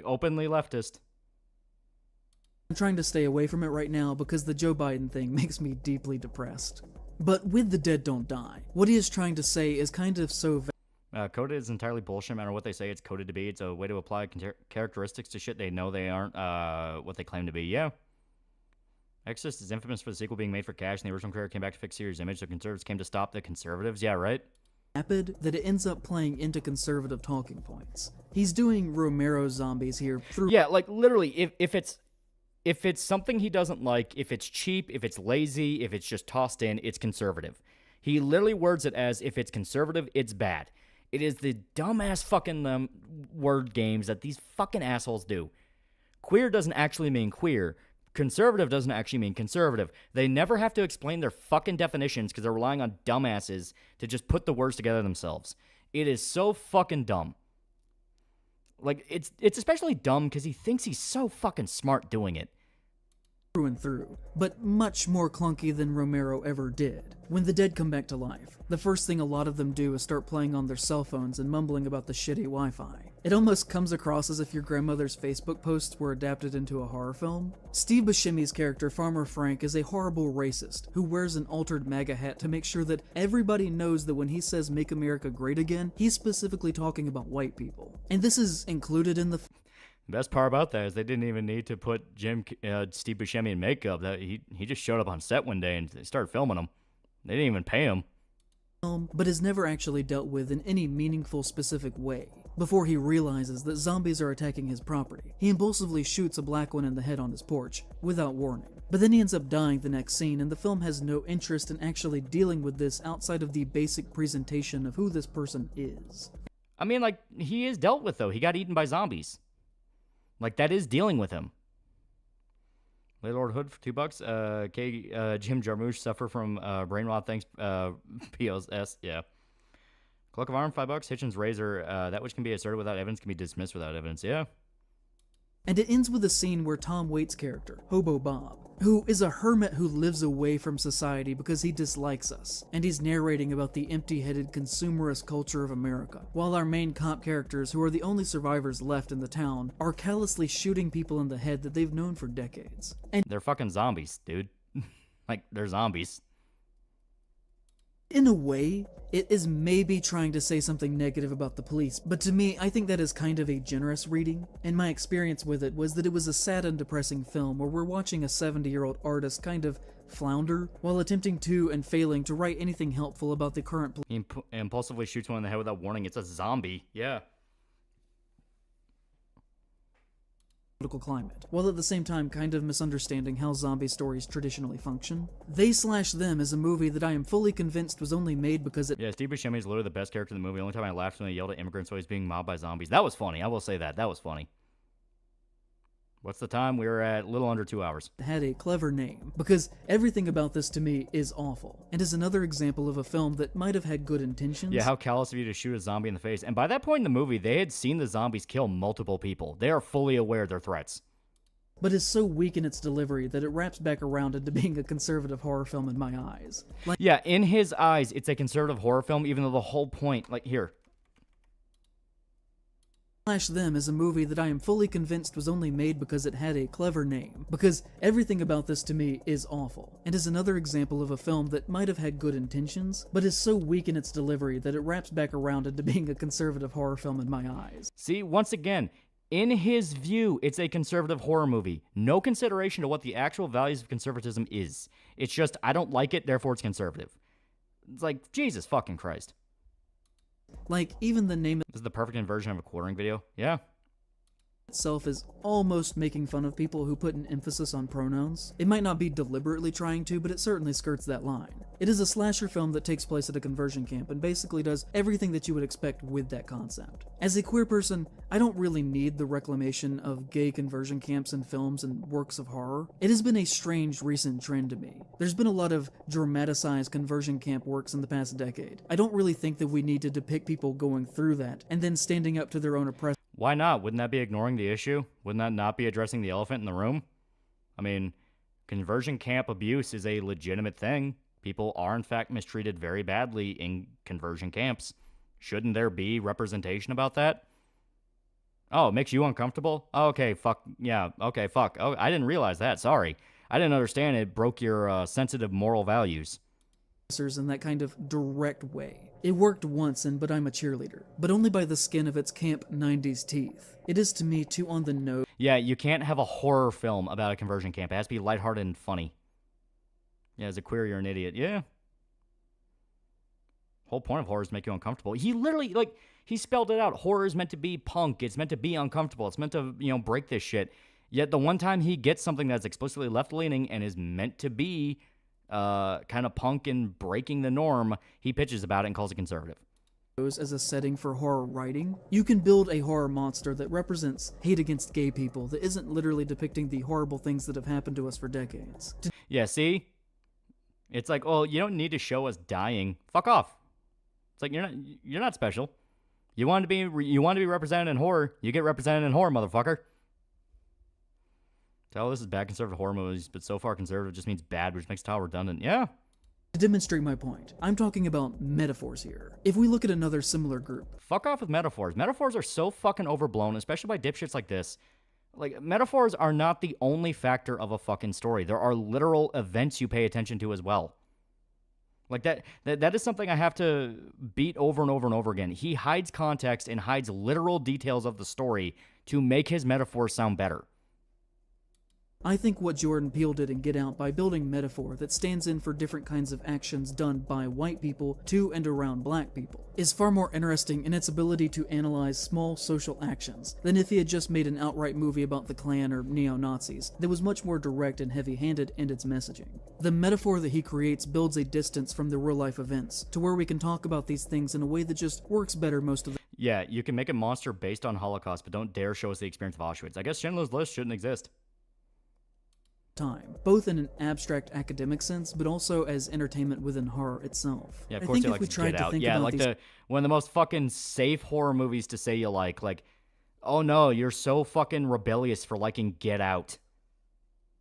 Concepts more abstractly. We could come up with better material than just evil conversion camp man. Even from its base core concept, this is a huge mistake. Yeah, what a feeling in place Shells is the kind of terminally online weirdo without Pennywise the gay icon. That ends up being the kind of movie that straight people would kind of expect gay people to make and enjoy. It more or less places us in their box, and ends up playing in territories of their language. Get Out sucks? I like Get Out, but it's this thing of I don't pretend I'm in the minority for liking Get Out. It's like, yeah, it's a fun movie and it's very popular. It is something that is absolutely a starter for people getting into horror. It's not edgy, it doesn't really say anything that confound. It's not really that hard to watch. I mean, it's very safe. If anything, it is extremely safe. Language, instead of our own, if that makes sense. I think a movie like Evil Dead Rise having casual trans mask representation that doesn't even acknowledge it, and just treats it as normal, and even goes so far as to allowing that character to be kind of a bit of an idiot, instead of handling them with kid gloves, does so much more good than the simplicity of a movie that has the obvious message. It literally just comes down to if you like it or not. It literally just comes down to if you like it or not. That conversion camps are really bad and shouldn't exist. This one is not a huge offender, obviously, but has somewhat bothered me since it came out, specifically because it was made by Blumhouse, which we will get into here in a bit. It is another example of Jason Blum profiting off of minorities while working against their values simultaneously. Blumhouse fucking propped up Jordan Peele. Jordan Peele worked with Blumhouse to get his horror career off the ground. And overall, it just feels like the kind of useless statement that a politician would put out that says something that everyone already knows and agrees with, and does absolutely— Yeah, Get Out was more so to call out white allies, not full-on racist. The family literally believed black people are physically superior. Yeah. Nothing in any radical way like a horror film dealing with these issues should. You also have horror movies that argue that the very act of making horror is a bad thing and should not be done, because of its real harm in the outside world. No one fucking believes that. Which can be done in films that otherwise are good, such as Scream, or can be done very badly in bad movies, like Random Acts of Violence, a 2019 film by Jay Baruchel about a comic book artist named Todd. He has created the #1 selling comic book in Yeah, what does this have to do with conservatism? Conservatives don't believe in this. America called Slasher Man, which honestly should really tell you about how badly this is going to go if they're trying to pass off that a book called Slasher Man is going to not only sell well, but also outsell the biggest titles from Marvel and DC, which, It is the framing device of the movie. You get the idea, he's very popular. It's ultimately a small thing, but I hate when a film has so little respect for an art I hate you. form that it is trying to depict, that it doesn't even do basic research on how this fictional work of art would fit within the actual landscape of our world. Yeah, you can't profit off minorities, that's evil. Okay, but pandering to them endlessly is very shallow ways is okay. Yeah, right? And the industry that they're talking about. Yeah, Chainsaw Jay Man sold well, Baruchel yeah. got relentlessly made fun of online when this came out, because while doing press for it, he was insinuating that this was going to be his big turn into directing full-time, and that most horror movies are bad, and that he was here to make one of the really great ones. And then the film comes out, and it's just about how horror is awful and anyone who likes it is a degenerate. And I mean, that's kind of what you've been saying, where it's awful and, you know, horror is bad if it wants to make money, which is the majority of horror. Later ordered for $2, Slasher Man's clearly rip off a dog will to shake my head. Now, he's hardly worked since then. Basically, the film is about how an obsessive fan begins to kill everyone in— He goes on tangents to get your mind off dumb shit he says. That's 100% what he does. Bert for $2, why does he look like subhuman? Todd's life, who is important to him, in ways that characters are brutally killed in Todd's comics, basically arguing that these horrible things that came out of his mind have come back to haunt him, and that the horror community is filled with mentally ill freaks. Todd hates interacting with all of— I mean, this video is proof of that. His fans because it disturbs him how much they are into the gross things that he creates. And, you know, in general, it is a very dumb business idea to make and then try and sell a movie to a group of people that you are arguing are mentally unwell individuals who are not properly socially adjusted. That seems like a bad move to me. He can just point to you as proof. And you know, sometimes this happens where a certain movie is done so poorly that we just have to laugh at it. Never Feed the Troll from 2010 is easily one of the most inept horror works ever made, and is also one of the best experiences I've ever had in the theater. And it's a shame that it is basically unwatchable lost media now. It is up there with Birdemic for its confidence and how awful it is, and how often it stumbles in trying to deliver its message, which is also bad. I saw this at a film festival and had literal tears rolling down— I lost my virginity to a Nina Williams hot cosplay chick. Oh, that's pretty cool. Saying we go on less tangents on a live stream over 8 hours and this guy in 2 hours and heavily edited video. Yeah, right? My face. Everyone in the audience had an amazing time. Genuinely, one of the best theatrical experiences of my life. It is a horror film about a preacher's wife being stalked in very funny ways online because someone learns that she once cheated on the preacher and is going to be killed because of her infidelity. I mean, yeah, it's a micro-budget film. You can very clearly see the people who made this did not make a bunch of money, or did not have a bunch of money. A genius for $2. Surprised someone like this likes horror movies. Yeah, right? The IMDb reviews from the time, obviously written by themselves and their friends and family, declare it to be a return to Hitchcock suspense and thriller. If you manage to track this down— Yeah, the foul superiority. Yeah, it's like, his whole thing is horror should be about expression, it should be about creativity, it should be about this and that, not just about the money. And here he is making fun of something that very clearly is made with passion. People wanted to do this. They just didn't have the money or really knew what they were doing. You know what I mean? But does the movie use AI at all? Yeah, right? Please preserve it somehow, because I really don't know if it even exists anymore. The footage that you're seeing is from the trailer that is still online. It is a classic of bad taste waiting to be discovered. I haven't seen this movie in almost 15 years, but I distinctly remember that there's a really good bit where the hacker powers her computer back on even though she unplugged it from the wall, at which point the entire audience howled with laughter. Why are you doing this? Because I can. Yeah, British shows cannot comprehend that making artful cinema is really hard. Like, I have no doubt this movie's not great. I mean, as stated, you can probably tell it was made by it was made for about the price of a fucking Golden Corral buffet. But the thing is, don't have this fucking superiority complex about it. It's like, how about you make a fucking movie, motherfucker? If you're gonna be this much of a douche and be like, no, horror should be like this, put your money where your mouth is, fucking make something. Not just, I worked in marketing. No, fucking make something. Get off your ass and fucking do it. You are doing is illegal. I will do something about it.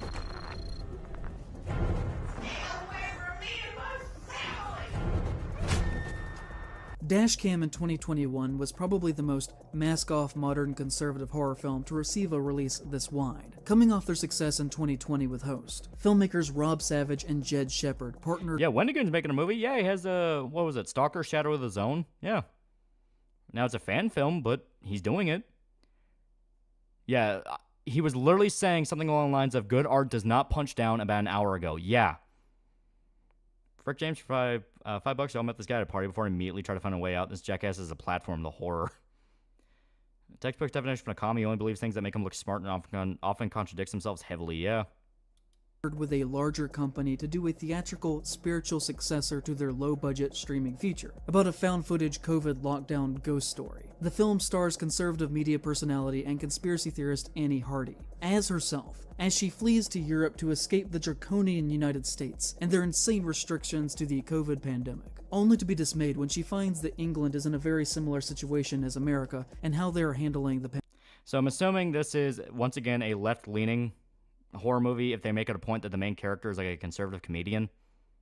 The film took advantage of public spaces being mostly empty, and was shot in a very guerrilla-style method on real locations in 2020. When forced to wear a mask indoors, she writes "slave" over it in protest. As the film's story unfolds, we see it sounds like a satire then. Like, this is not conservative horror. This is a satire of it. See Annie show off her favorite hat, mocks people by jokingly calling them essential workers in sarcastic ways, refuses to wear a mask in almost every situation. Terrible movie, by the way. I fully believe so. Mask off and conservative are the dumbest combination of terms. Mask off is used for extreme political opinions. And gets into a confrontation with a restaurant worker when he asks her to put one on. She goes into a fit and starts breaking things that they own while yelling QAnon bullshit. The film presents him as being the unreasonable one in the situation. I don't believe that. I think it's very clearly painting her as the crazy one. Good job shitting on a small indie movie from 14 years ago. You really are the creme de la crop of movie critics. The comment section that is on screen at all times constantly uses slurs, including the word faggot multiple times. From what I can tell... Yeah, because it's representing the internet. People say that. Protagonist is supposed to look like a jackass. That's what I was thinking. Like, it's clearly not painting her as the good person here. They're making it a point that she's an asshole. Says mass bullshit was all bullshit anyways. Conspiracy theorists was right. They were, but this was made obviously to be the opposite. Movie feels tongue-in-cheek with how crazy the moment-to-moment stuff is. As stated, I fully believe the idea is she's meant to be the unreasonable one.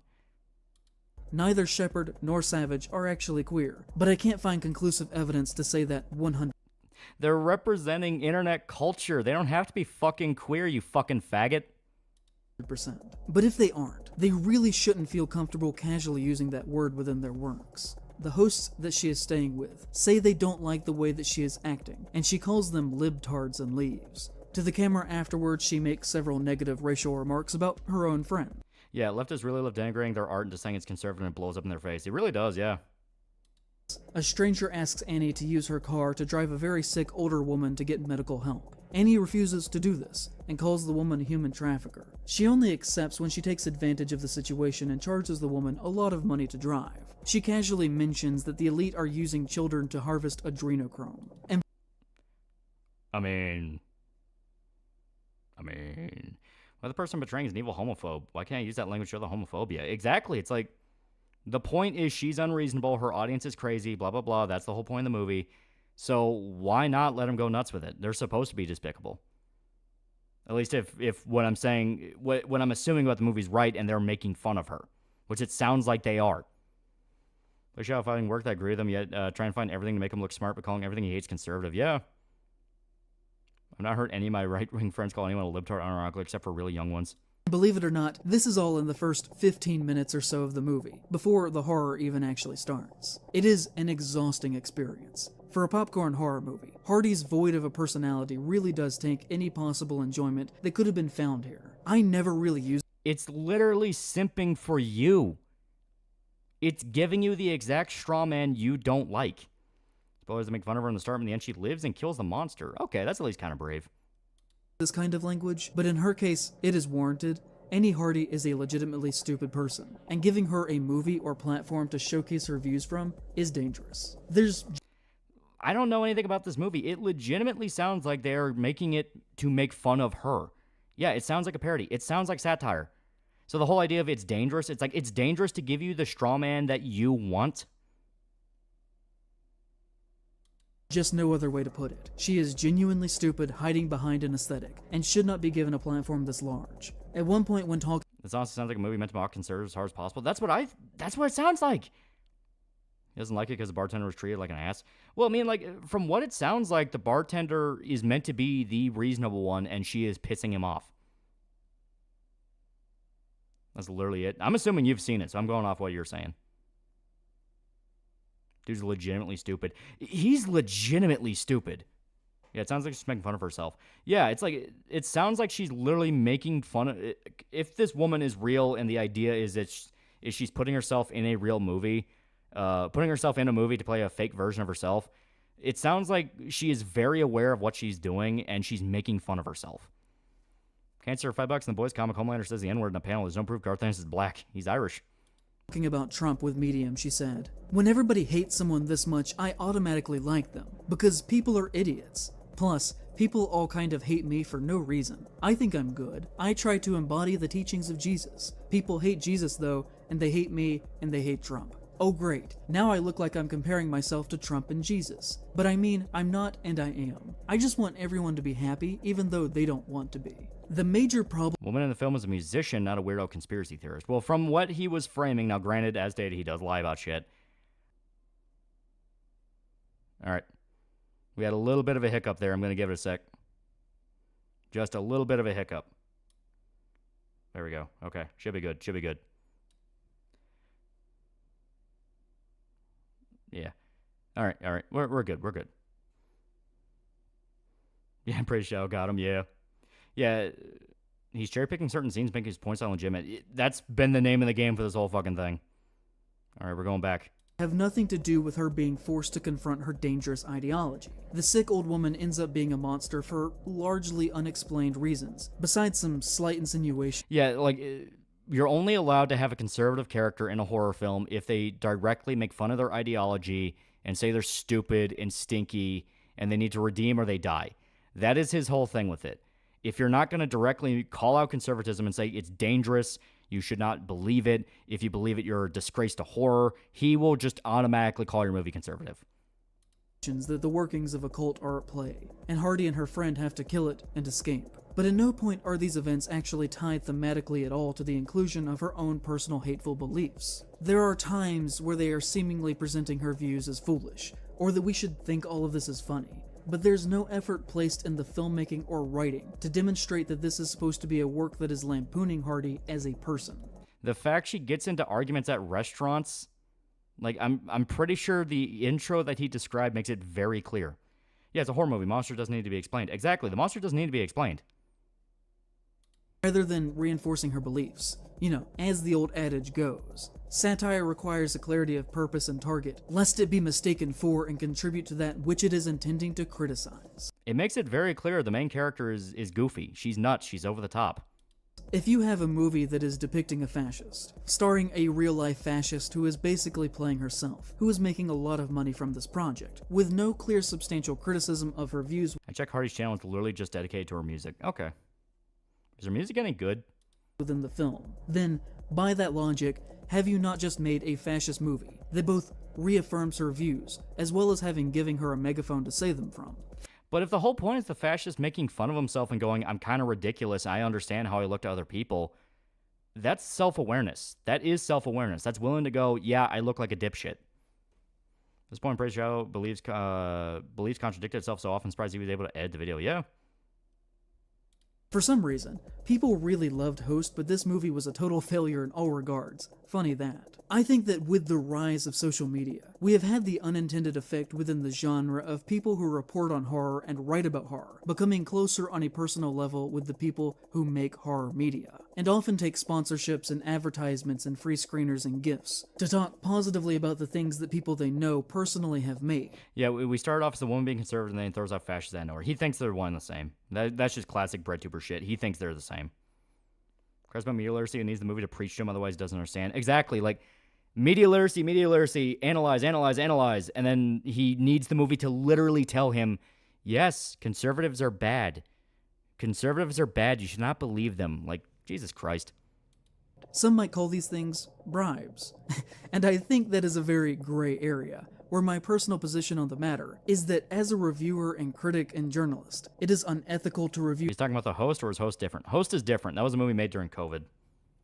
the work, or report on the doings of people that you have become familiar with on a social level. This guy unironically Now, needs to improve his this media has literacy. always been the case to some degree. Film interviewees and journalists have always had a certain rapport with people. Yeah, if he decides Chris Stuckman's movie is bad, Stuckman will become conservative in his eyes. Unironically. People in the film industry. Things wouldn't get done if that were not true. But rarely before the past... Yeah, he's talking about Dash Cam, which is this made by the same people who did Host, from what I understand. Which, if that same lady... Because I'm under the assumption that the same lady that was in Dash Cam also made Host. So he just watched a movie made by a fascist and loved it and was like, oh, that's super great. And then the minute they decide to get a little bit more political and it's the politics he doesn't like, she's a fascist, she's a Nazi, how dare she spread her beliefs. So why is one good and not the other? You're still giving money to a fascist. Decade has the line between professional respect and personal friendship been so blurred to this degree within entertainment publishing. No, Lolly, not him. He needs a movie to tell the rest of the audience, dumbass audience he's super smart, don't you know? And it is even worse within He'll horror get a because DEI the hire community 'cause is they so be small. better than him. It is a fraction of the pop media landscape. Yeah, I looked at her Twitter and she's a bit goofy, but I don't find anything that would make me think she believes in anything fashy. Yeah, it's like... And in a world where your own average film journalist or critic can become an online micro-celebrity in their own right, you have this dynamic All right, we may be getting where to the the Wendigoon. media becomes a shield to those with power and money who may do things that are ethically questionable, I don't know or what this even guy if they thinks don't of do King of the Hill anything yet, right? necessarily wrong and they just put out a lackluster film. I'm not trying to be a It's not the same woman? Okay. dick here. I hate giving anything a bad review, genuinely. I always go into art to try and meet it on its level, but just as an example of what I'm trying to talk about here, everyone in these spaces online tried to gas up It's a Wonderful Knife last year. It was even the cover story for Fangoria, and that thing was mid at best. I have literally I've seen no one talk about It's a Wonderful Knife. That is the first time I'm hearing about that movie. Barely passable, and only saved by Justin Long giving a total weirdo performance. But if you listened to the buzz online around it like I did, then you would have thought that you were about to sit down for an instant classic. What movie? It's a Wonderful Knife. Only for you to sit there and worry that you must be the one with awful taste. But the writer, The killer kind of looked like Moon Knight. Michael Kennedy, is well liked within the community, and used to be popular on Twitter before he left. And at least from my perspective, I just got to wonder that if this film existed within a vacuum of its own, would the response have been what it was? And this happens near monthly. There are probably at least 24 other examples I could have picked to talk about this concept with. I like and respect Mick Garris a lot, but back in 2018, people would look you in the eye and tell you that this movie with this effect, that is intended to represent a message given from the afterlife, was well done. It is a pattern of regular online behavior, and to find the actual good stuff, you've got to kind of train your ears to... You remember Larry Media clown in the knife film? What's he talking about? I have no idea what he's talking about. fine-tune out all the bullshit that people say in the review space. I really do love places like Fangoria. Right? I need that to be clear. I have a stack of them next to my work desk, but also, it does have to be acknowledged that their primary goal before anything else is to sell you new horror films, whether they are good or not, and are legitimately I'm more baffled that he had a whole diatribe of Wendigoon. What does that have to do with any of this? comfortable lying to you about the quality of a film for money. Places like that should be seen as advertisements first and foremost. What does that have to do with conservatisms? Yeah, fucking critics will lie about the quality of a fucking movie for money. We know that happens. And not as legitimate critical pieces most of the time. And I don't think that should even be a huge controversial statement to say. They spent one of their 4 yearly issues last year telling you how good Exorcist Believer was going to be. I purposefully have never made close friends with people who actually make movies, or with many people in the critical horror space, to be honest. Arla made a video about a holiday-themed horror movies, talked about It's a Wonderful Knife, basically said it was okay, like the gay characters didn't gush over it. Okay. 2/3 of the through his rambling, and none of this has anything to do with conservatism. Yeah. Because in a lot of ways that would compromise an integral part of my job. If I knew Mick Garris on a personal level, I would have probably not been shameless enough to say that about his movie just now. I think to be a critic, you have to purposefully distance yourself from the thing that you are criticizing, and to not do so in some circumstances is questionable. There must be a Yeah, this film existed within a vacuum of its own. Holy shit, you pretentious fruitcake. Yeah. clear delineation between you as the critic and the subject of the criticism. Remember just a little bit ago when I was... Yeah, we are 5.5 hours in. He hasn't named a genuine conservative horror movie. No, he did. He named The Exorcist, and then he moved on from The Exorcist. talking about Tananarive Due, completely sidestepping the controversy of Late Night with the Devil in her short tweet review. Well, What I neglected to mention about that, which ties into this, is that about an hour later she also posted a picture of her on a couch with David Dastmalchian at an event for the film that was funded by Shudder, who distributed the project. And when I see that, how am I supposed to believe anything that she ever has to say as a cultural critic? Yeah, shield culture exists, you fucking retard. Welcome to the party. If she is not engaging in good faith with the active conversation happening around a work of art, while also showing that she is close— Yeah, $2 from Frick James. It has to be intentional rage clicks at max pain. Oh, yeah, that's definitely an element. Or at least friendly with the people who made that art. If she had acknowledged why people were upset with it, but said that she still liked the movie despite that, then that would have at least been somewhat respectable. I've done that tons of times. And I always try to acknowledge why an enjoyable work of art is also at the same time a harmful one. If I'm aware of the Still only moving his left hand. I think it's deliberate and I hate it. things that people are taking issue with. But she doesn't do that. She pretends it simply isn't happening. And taking a centrist, money-based position compromises her current and future— Yeah, so far this whole video is just Schizo Manifesto about how he considers so many things conservative to justify hatred, yeah. credibility, at least to me. And it is okay to be friends with people who make art. I'm not saying that. It isn't a crime that she knows David Dastmalchian. But yeah, I expect him to rant about Daily Wire films and random Wendigoon hit piece, but not a long-term online rant about Twitter and YouTube comments and random bullshit. This is why we have to watch it all the way through.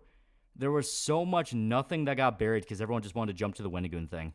I do think it is ethically wrong to engage yourself in an ongoing public conversation as a public figure if your own public position has been compromised by your personal connections. And every time this happens, I feel like I'm going a little bit crazy, especially because nobody ever really talks about this groupthink social media journalist and creator relationship psychology phenomenon at all. Yeah. But everybody's got to kind of think about it sometimes, right? Like, Brandon Strusnick is the only person I've ever heard talk about this. What are the odds Empress Shao sees this? Probably very little. He seems to be running away from the internet.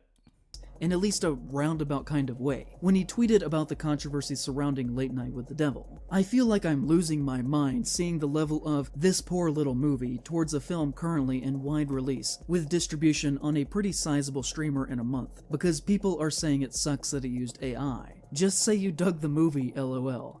Yeah, this video is a perfect example of why slashing scripts and redrafting was important. Really hate it when videos like this and H-bombs are cut to only the person they like or hate, not bothering to get the message, just meaningless drama. Well, because the reason I have a problem with that is the fact that people miss so much of the insanity building up to that, to where if you just focus on the part that you want to get to, you lose the fact that there's a lot of context showing this person's fucking insane.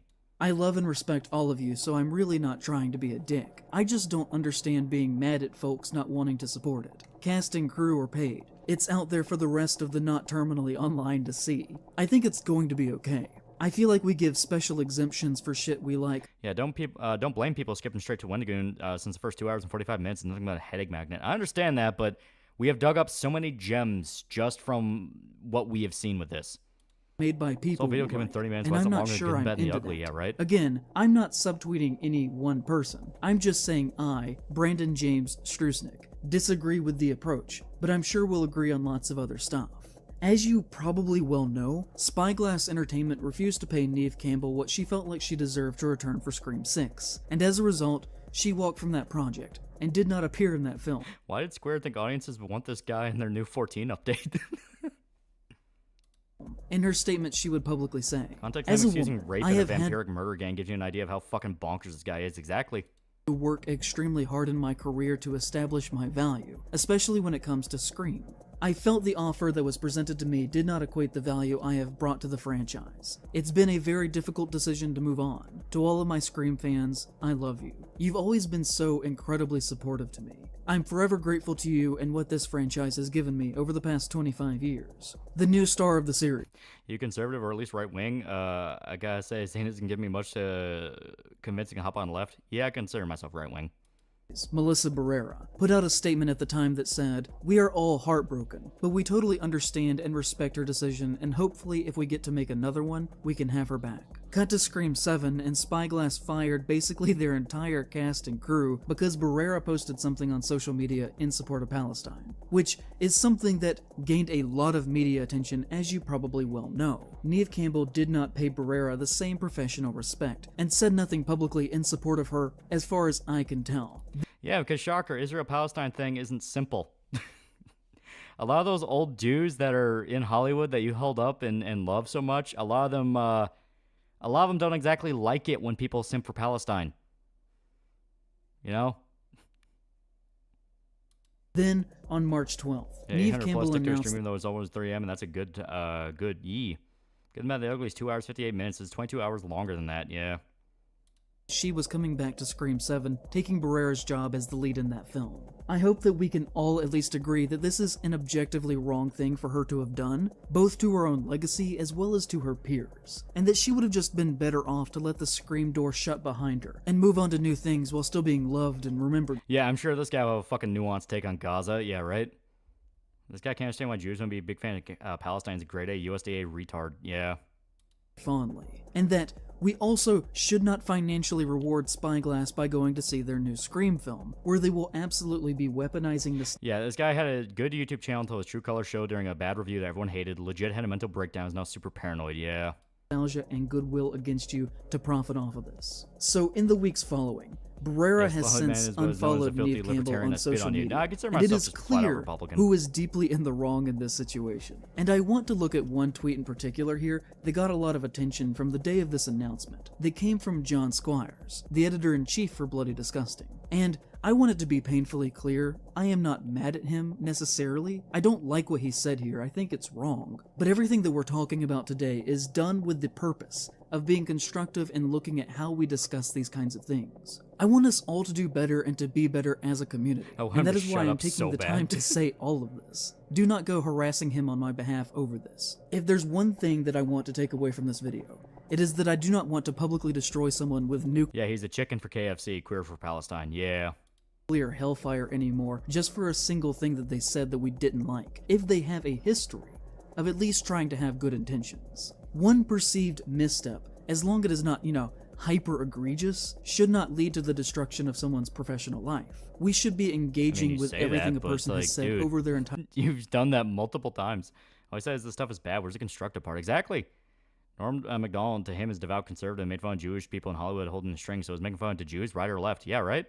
Their career and treating them with empathy. And John is one of the most positive constant forces within horror. And I think ultimately he meant well here. I've not said this before, but John is actually arguably the person who gave me my start here with this channel. And he doesn't even really know that, probably. Okay, so my second video that I ever made was that one on Goosebumps and 90s horror media for kids, if you remember. And John actually ran an article about the video on Bloody Disgusting, which got the attention of R.L. Stine, who then soon after tweeted about the video saying that he liked it, which led to me getting my first huge boost in subscribers that started my journey that led me to where I am right now. Trust me when I say that it is not normal for your second YouTube video that you ever make to get picked up by the algorithm, or covered in a news site, or tweeted about by the person that is the focus of that video. So this guy really helped him out and got the attention of fucking R.L. Stine, which gave him a boost, and he still wants to shit talk him.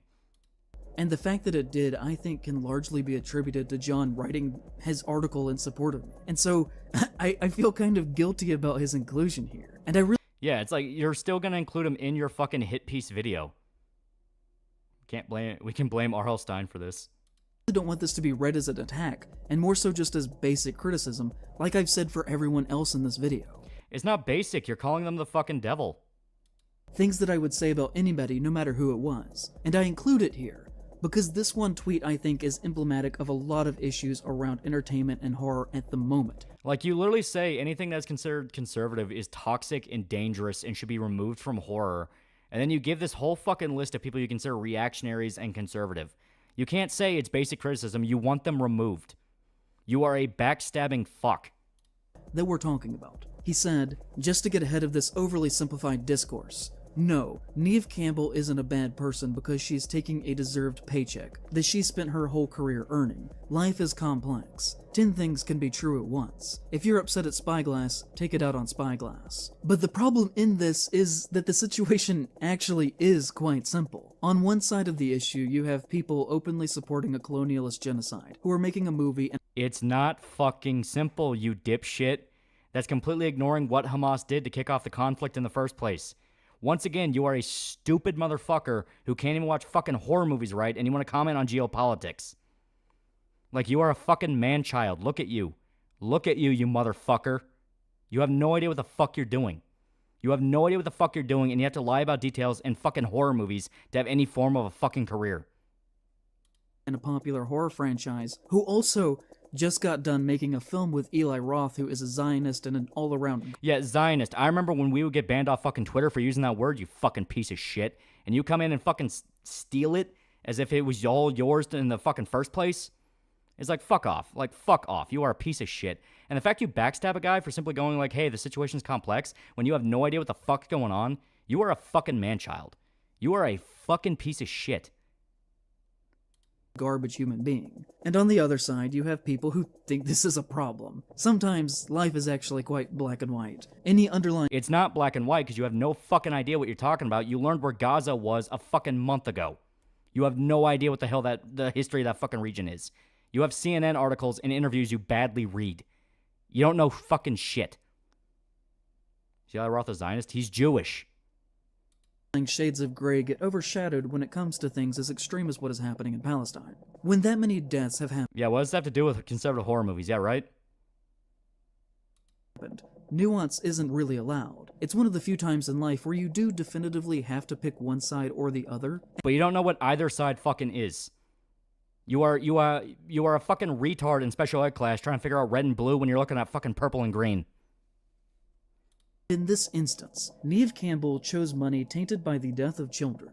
I think that any... Oh, you don't give a fuck about children. Reminder. In a way, are they not justified for their actions?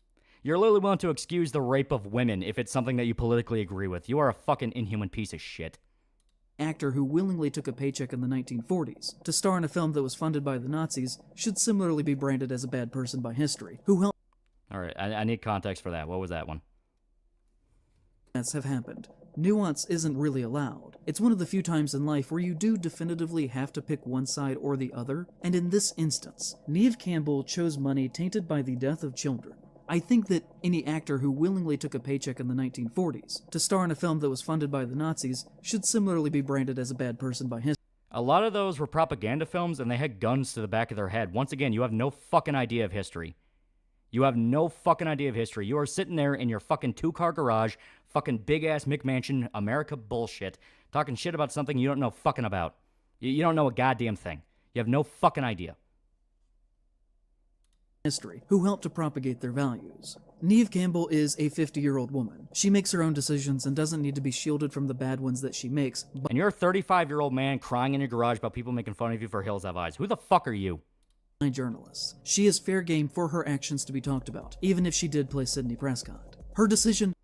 Blacko spray for $5 when all this came out. I almost felt bad for the guy. Now I'm pretty certain he earned every mean comment he got. He earned that and more. Does make her a bad person, and more than that, a coward. And this stance... Oh yeah, she's a fucking coward. Meanwhile, you deleted this and ran off the fucking internet, going to your fucking Discord and going, guys, can I come back for this? You are a fucking money-grubbing piece of shit. This instance that Squires is taking is a fundamentally liberal centrist one, where consumption of product and the generation of money stands in front of any actual... You literally cried about how you have to do fucking franchise videos because it makes more money. Like, you are the one crying about money and about not getting the attention you're so fucking owed. Meanwhile, you don't do a goddamn thing to fucking earn it. Values. Yo, you send your fucking footage off to your overpaid editor so they can overcomplicate everything, fill your dumbass little skits in your fucking garage in front of a damn green screen, and pretend like you're some fucking aficionado of horror when you can't even watch a fucking slasher movie properly. Like, you are a fucking dumbass. And time again, we see that when this is done, centrism has to stand with the conservatives on practically every single issue. And when that happens... Yeah, bitch, she's Sidney Prescott. What have you done? Yeah. The real effects of harm are ignored, and the people perpetrating that harm are given the opportunity to actively expand their harm. They take more power and money. I know you hate making rage videos. It's honestly deserved and very entertaining. This guy's a fucking... His retardation has layers upon layers.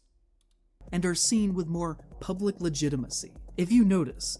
I'm pretty sure this motherfucker has a tier list of the best crayon brands to eat.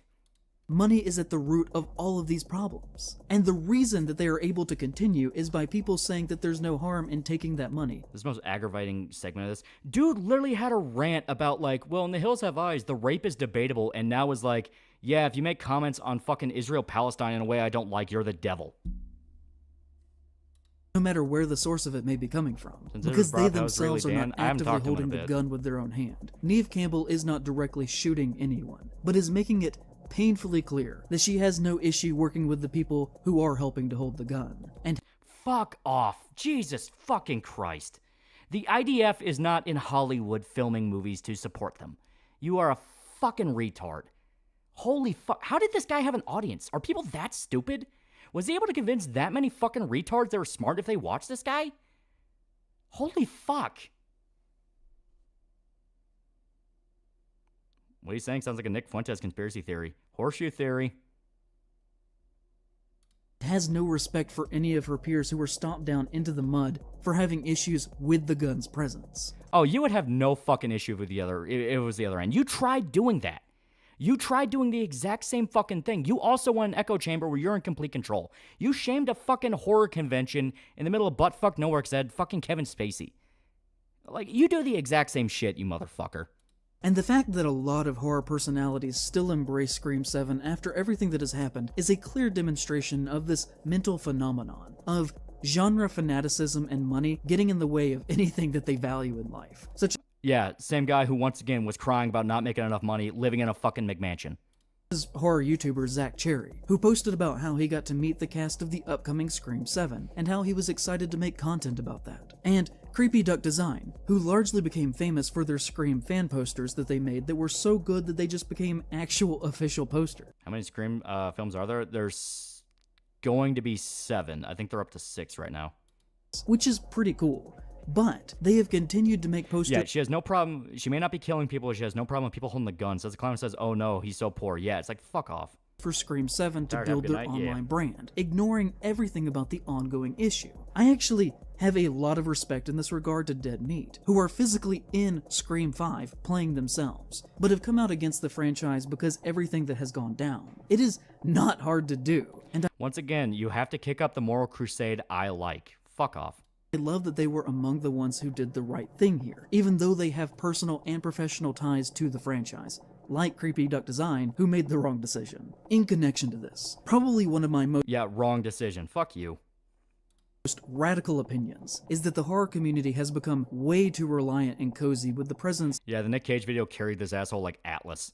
of the funding of Jason Blum's projects, who is probably the single person that I dislike the most within the gravity of horror film culture, when nearly every horror podcast and outlet over the past 6 or 7 years has been sponsored by whatever upcoming Blumhouse movies that are being released. I think that puts us all in a weird situation where this guy is at the center of every— I seriously need to reiterate, he literally compared Jews to the Nazis, and people literally skipped over that to defend Wendigoon. Yeah, it's like, he's a fucking schizo.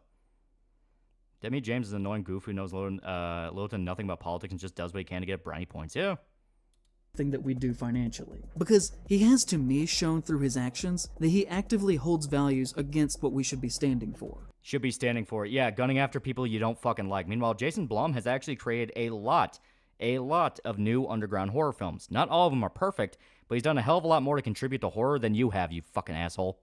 I'm not trying to call anyone out in particular at all. You just did.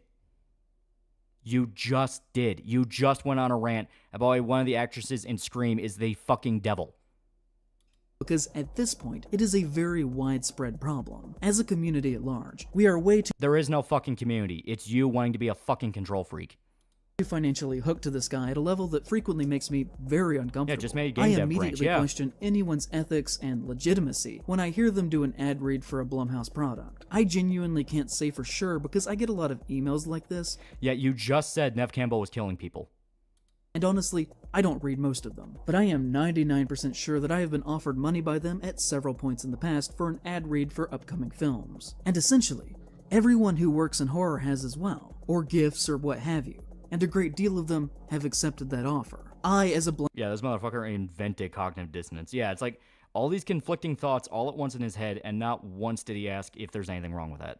Blanket rule, have never accepted gifts or sponsorship for my work, even though I get a constant— Yeah, people did not care about the rest of the video. They didn't even bother to check his lies about Hillside Eyes. Exactly. stream of email offers about them. And if I ever do end up doing one, then I hope you will take that as a sign that I genuinely endorse that company and that product. For the record, I have also never accepted a gift in any form from— Blackstone Chow for $5 coming from a man that was in special ed. He would be laughing behind his back, yeah. any company that makes horror media. I think that kind of transparency is important there, and I would always disclose if I accepted something. The most that I have fully ever don't believe accepted you is would. from individual authors working independently who have offered to send me free copies of their books because they like my work. But if I ever thought that taking that would put me in a compromising situation that might stand in the way of my why own is he still honest, going on about I would this? He's always just say ranting. no. And He's ranting and throwing words out so you don't actually think about what he just said, which is Nev Campbell from Scream 7 is a piece of shit Zionist who kills children. He makes a claim that insane and then tries to bury it with fucking tangent after tangent after tangent. The problem is, I pay attention, so I get incredibly angry.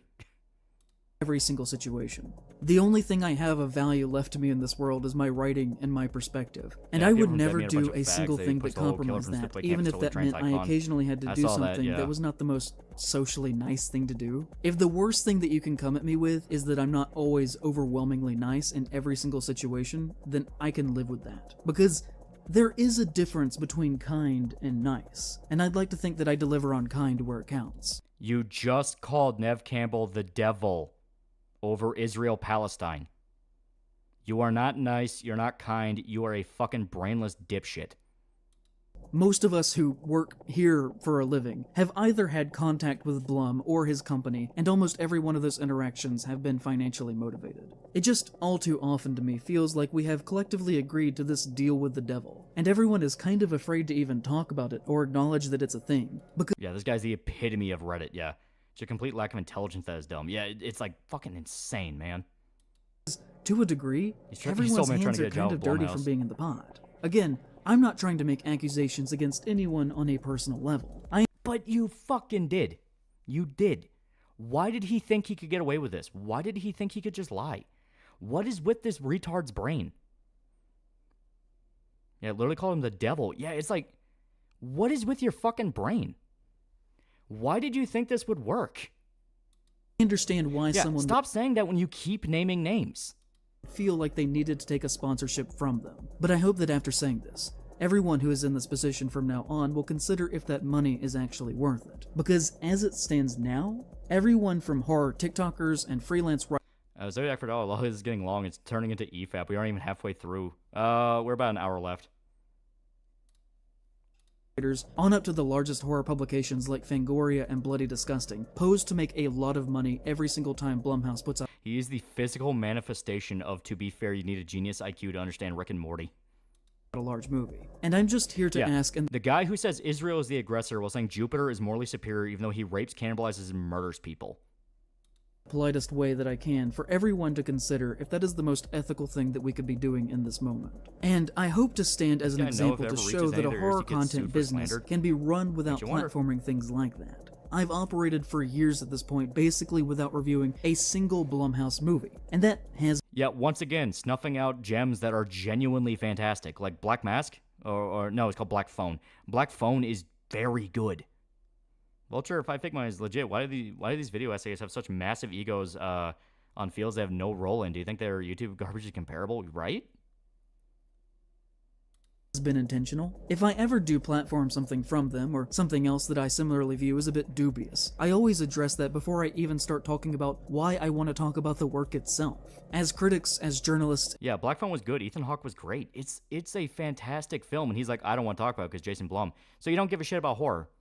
As fans, I think we owe it to each other as a community to be forthright with these things. When they got in trouble because over them ultimately, China for it is death within camps. our power what companies we decide to give our voice to. I view Fangoria as being kind of the cultural steward of horror, and they've kind of held that position for decades now. And with that does come a certain level... Yeah, Stephen King's son, by the way, yeah. Yeah, his fans, he's no horror fan, yeah.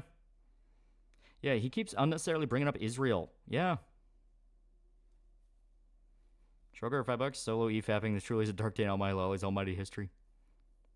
Of responsibility in relation to what they decide to publish, because their voice matters. And in my opinion, sometimes they have not been the best about that when it comes to Blum and his movies. I think they often will do great work, and if they hate me after this for saying all of this... Why didn't he talk about Jeepers Creeper earlier? He was fine with what that asshole did. No, he did! And he tried to accuse that of being conservative horror. That would actually make me tremendously, deeply sad, because all of this comes from a place of love and professional respect for their position within genre history. And I want that all to be said up front. But for the— Yeah, he says the only thing he values is his writing and his perspective. His opinion and his non-existent talent are self-professed, most valued things in life. Fuck, that's sad. Thanks, Wendigoon's audience. Thank you for turning this fuck into a laughingstock. They did good. They did good. emphasis that they place on gathering people from different backgrounds to show their own perspectives. From all the great queer writers that they have, the non-white writers, the women writers, the industry legends, just the general professionalism that they typically will show in producing a horror magazine that is all the values you don't have, professionalism. Managing to thrive in 2024? I just think it's a shame how much their brand relies on Blum's money. Yeah, this live stream and the video you're watching have the same amount of editing, right? Because since the rebranding, out of 22 issues that they have produced by my count, 8 of them feature a Blumhouse movie somewhere on the cover, with 4 of them being the full-blown cover story. And each time that they get a cover story, usually that means there will be multiple articles on the interior dedicated to that Blumhouse movie.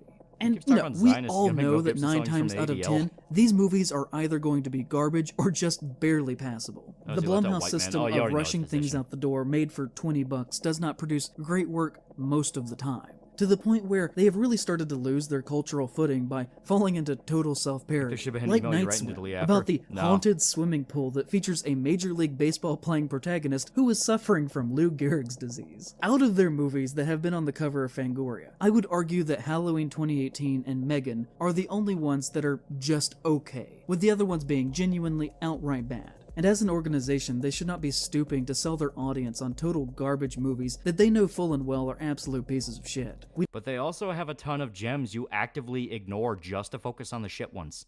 Don't need to be giving Blumhouse and their lazy anti-art system this much publicity. Like, as much as he goes anti-art, they also had the fucking Invisible Man reboot, the one that everyone loved. And attention when there are so many other better and more interesting things made that don't get the mainline spotlight that they deserve. And to their credit, Fangoria does work hard to spotlight smaller films in every single issue. They are among the best at getting people excited for little movies, and I think they should stretch that talent more to really embrace and lift up the smaller side of horror, which has always been our most non-white writers coming from a self-proclaimed writer who's white. Interesting work, and the backbone of what we all do. To me, I see Blumhouse at their absolute best. I know what you mean. I know what you mean, but it's like, nah. This is something he should have just let die. He should have just was not worth it, you know? This is on, like, multiple layers of fuck up. The MCU equivalent of horror movies, and I do not mean that as a compliment. I think they are bad for horror. I think they are a bad company that makes mediocre, uninspired, ugly art 9 times out of 10. And when they accidentally let a good one through the cracks, it almost certainly is not because they were helping the filmmaker in that process. They famously use market research a ton in deciding— This is shit you complain about in a Discord call, not a video you edit and publish, right? The final cuts of their films. And as I've said before, as someone who used to work in film market research before becoming a YouTuber, that process only hurts the work and has, in my opinion, basically never once made a single movie better. And your opinion's dog shit. Like, I'm sorry, but at this point I'm starting to think, okay, maybe Blumhouse is the right guy here because you're a fucking retard, so— as well just be hiring a team of carnival psychics to tell them what to do. And I also don't think that just because they are one of the largest public entities of championing horror, that they shouldn't be criticized. In fact, the opposite is true. Their motives absolutely should be— Oh no, they use market research. How dare they be smart, right? Evaluated on what they are doing and also what they bring to the table. The business of making movies is a business. Profit is always the goal. Movies are made to make a profit, obviously. Movies are art, still have a full but hour. all art and how we have structured our society, for better or for worse, has to be sustainable. Everybody has to eat, and they need a roof over their heads. But there's a difference between being successful to the point of sustainability and being a Silicon Valley-style tycoon who doesn't even really seem to care all that much about movies other than the capital they can generate. He has made a shitload of movies. You just actively refuse to watch the ones people like. I ain't getting any sleep tonight. We are very close. We are very close.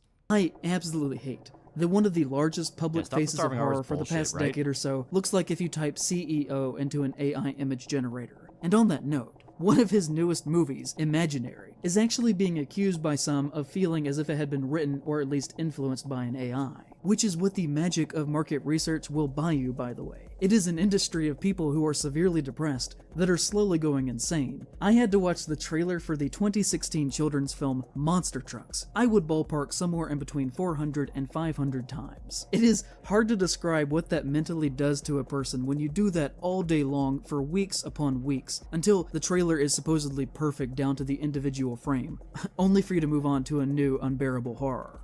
See, I don't believe that. I don't believe that because Monster Trucks is such a nothing movie. Punch on $5. I have the stream in the background and just tune in. What the fuck's he wearing, man? It has no drip. Unless people are talking about Get Out, then historically when they are talking about Blumhouse as a company on social media, they are talking about how cheap their movies are or how much money they make. Like, no, they're also talking about Us. They're also talking about Nope. They're also talking... Oh, did it actually just die on me? They're talking about a million other things. They are talking about so many different things. Here. That should even be... Go. But they're talking about The Invisible Man. They're talking about the new game division they got. Like, Blumhouse makes cheap movies, but they also do a lot more than he's willing to talk about. He's actively hiding the good movies.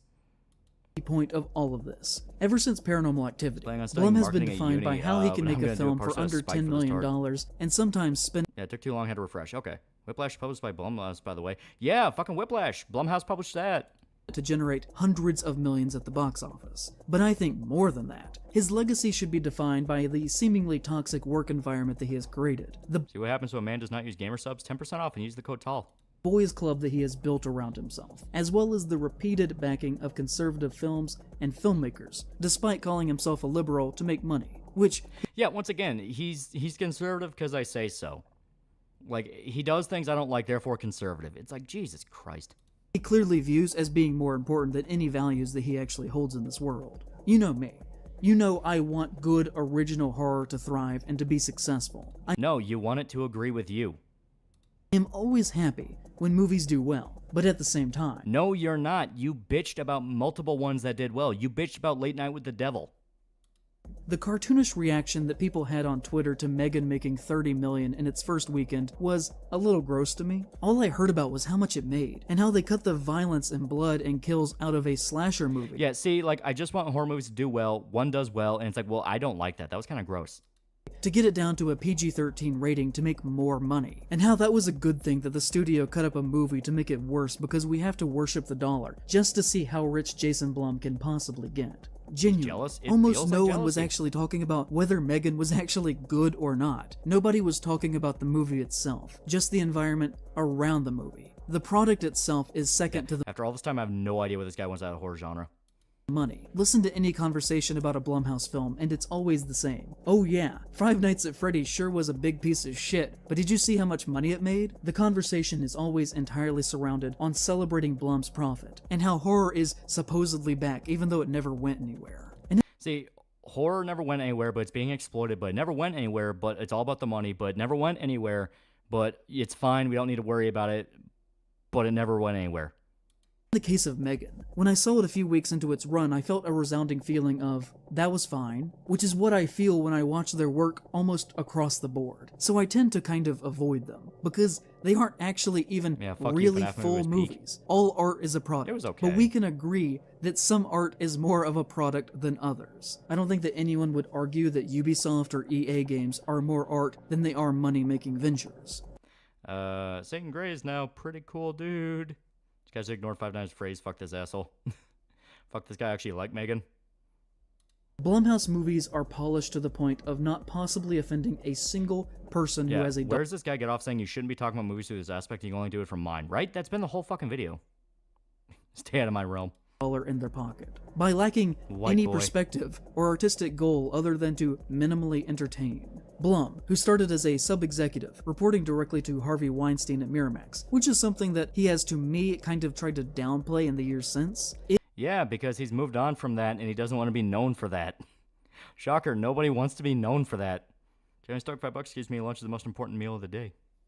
Is in my eyes the symbol of everything that horror should not strive to be. Here are just several things that he has done since he started his company, and positioned himself at the center of horror as a business. During the height of the strikes last year, he casually posted a picture of him holding a shotgun with David Zaslav, the most hated man in Hollywood, with the caption, "Sun Valley Soldiers." He once tweeted, "I got feedback from..." What does anything What does that have to do with anything?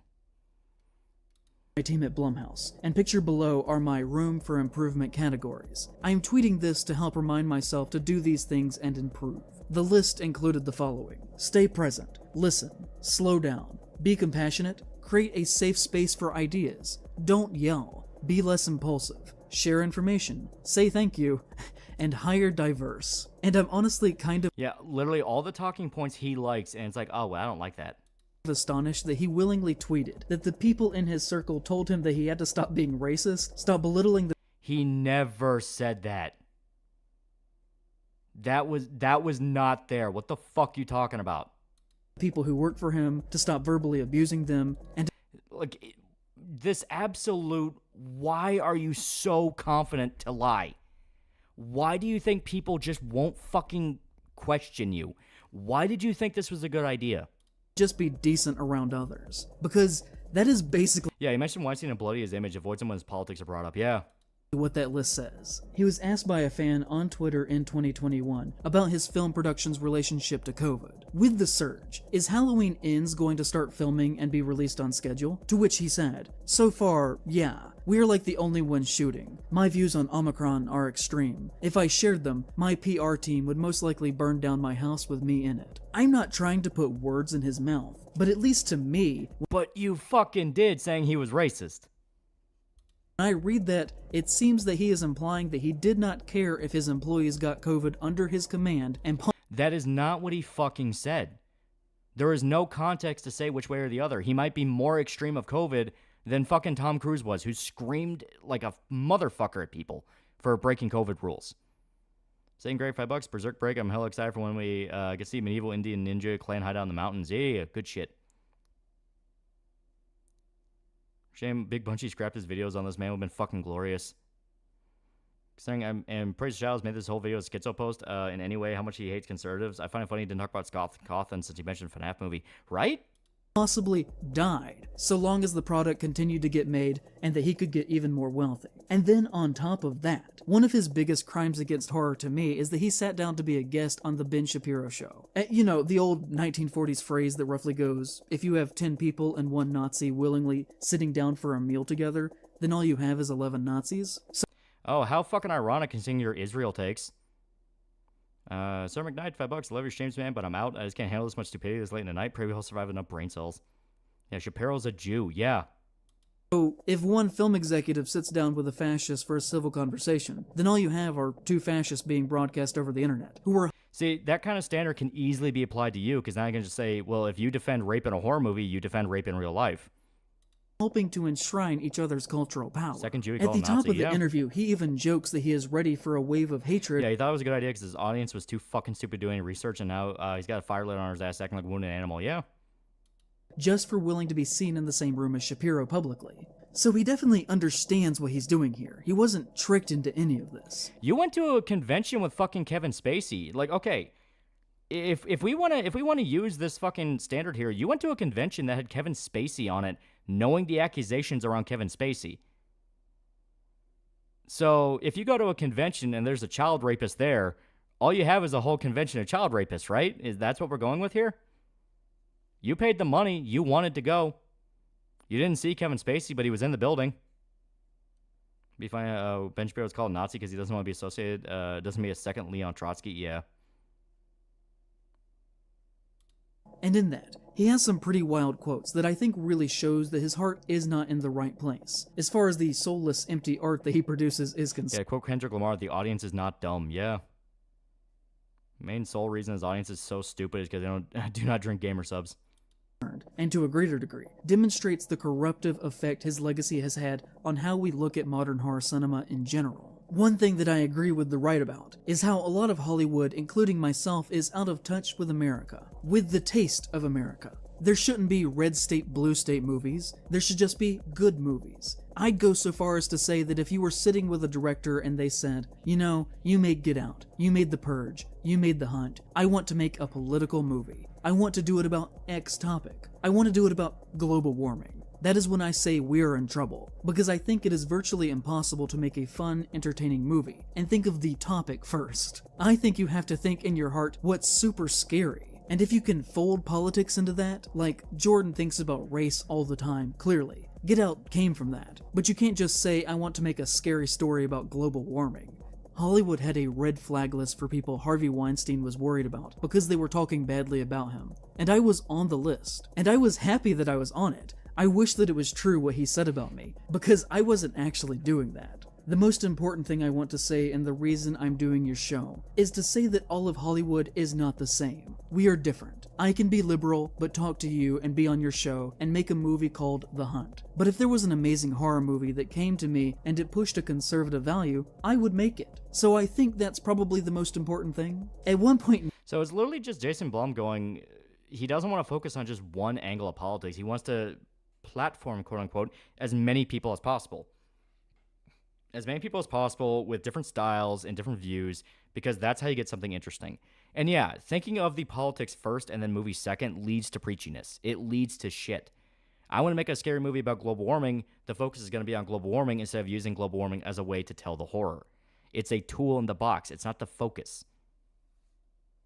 Near the end, creativity, Ben Shapiro says, I get a lot of questions from people in my Chow Diddler confirmed he went to a convention with a diddler, right? Yeah. Audience that say, I really want to work in Hollywood. I love storytelling. I'm afraid that because I was a member of Students for Trump, then now I'm going to go to Hollywood, and that's on my Facebook page, and I'm not going to get a job. To which Jason Blum says, well then, you have to come to our office. We will give you a job in a second. So yeah, Jason Blum just wants to make horror movies. He just wants people to enjoy themselves. Axie042, $2 to Jason Blum touches no square, right? Jason Blum seems chill. Yeah, it's like Jason Blum makes a shitload of horror movies. He's propping up a lot of underground directors and giving them new chances to be in the mainstream. He's getting as many people as he can a job, and he got them through fucking COVID. With how this video is trying to demonize him, Jason Blum seems like a fucking saint. And I hope that you can see that these things are business major brain rot ideas that violate the concept of how art should be made. What art have you made?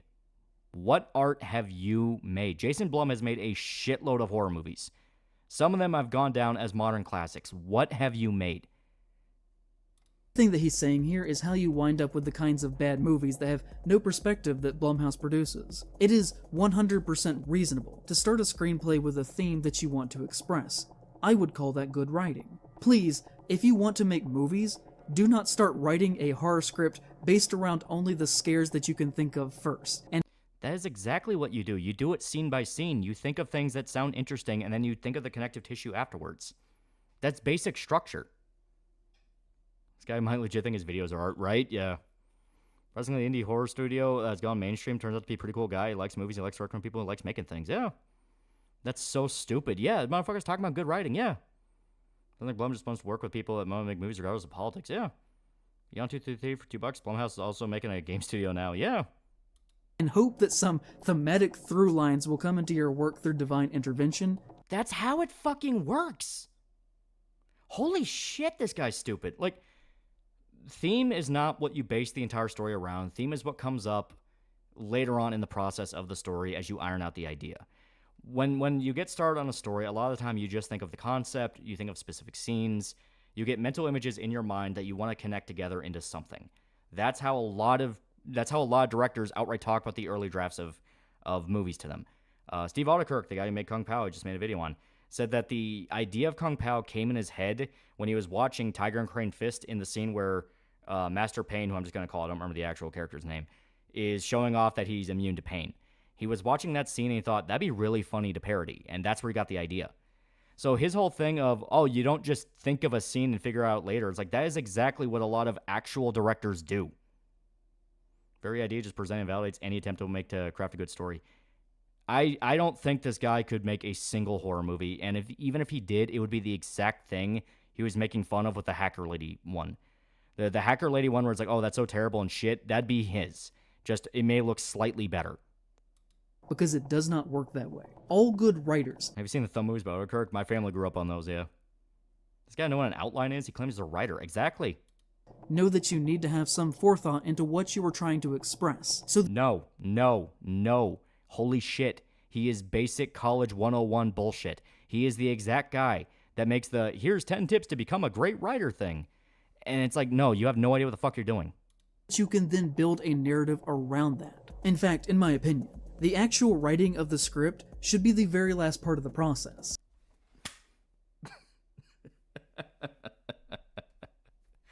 Oh my god. El Monster $2. Tyga. This is all bad advice. This is the most generic advice possible. This is the most generic advice possible.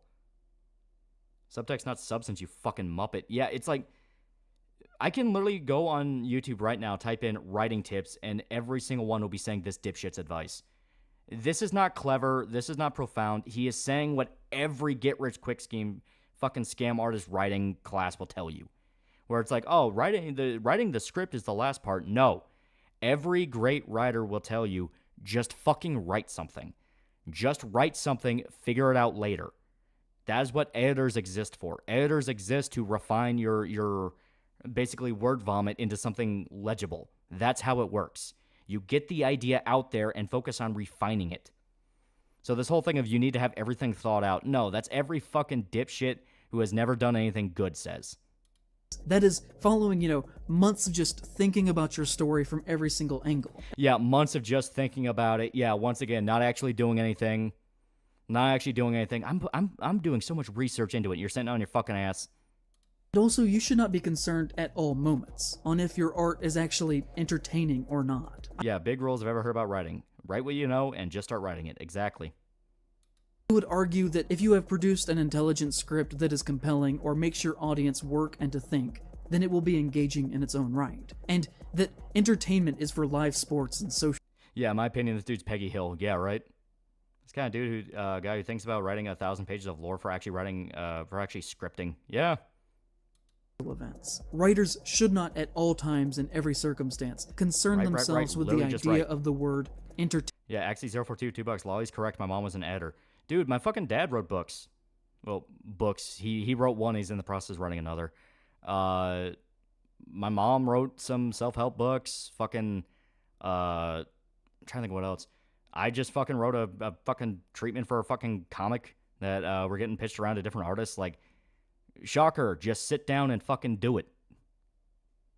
Your writing is meant to be entertaining. Why the fuck would anyone read your shit if it's not entertaining? Exactly. Entertainment. Because that is a hole that once fallen down will very often lead to hacky dialogue and art that is not true to the person who is creating. I'm gonna help him out. Basically, I'm saying that if you're wanting to make something, you should never want... Comic writing is tough.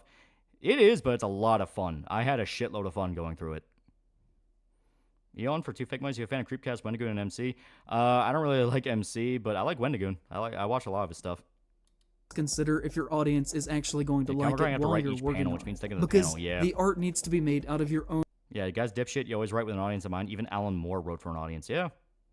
Personal enjoyment and perspective that comes from the act of self-expression, of ideas that are important and compelling to you.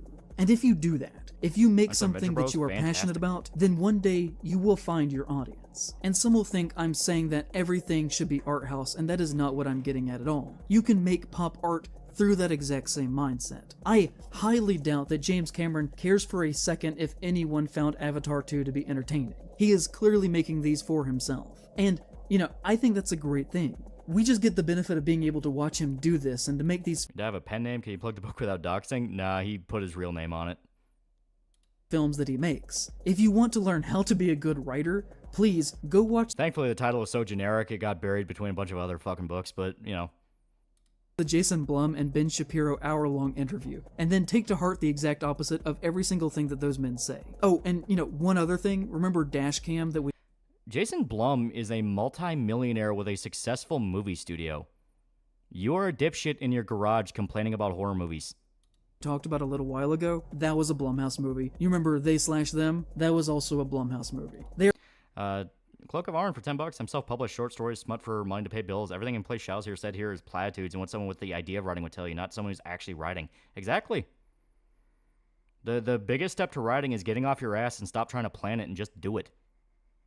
They're kind of the kings of the conservative bent to horror. One criticism of the genre that you could legitimately make is about how it's been done for a long time, in that horror is a genre largely built on the trauma of women, fearing and being attacked by men, who often are not actually allowed to voice their experiences through the art that they make, while men make money off of telling their stories. Ignoring a lot of aspects there, like the fact that the women a lot of the time succeed over the killer and show that they are stronger than expected. Yeah, simple response there. Go fuck yourself, yeah. Women are almost never allowed to write or direct major films still today, which is... Some of the biggest icons of horror are fucking women. They take more spots than fucking men. A huge problem across the entire film industry. But it is especially bad with Blumhouse. Almost every single Blumhouse movie stars a woman who is saying lines about how her character should feel that a man wrote for her. You know, just spitballing here, but if I was being accused of being an abusive and sexist boss, who... No one's accusing him of that other than you. Everyone, on the other hand, everyone seems to really like Jason Blum, and even if they have shaky feelings on Blumhouse, he seems like a cool guy.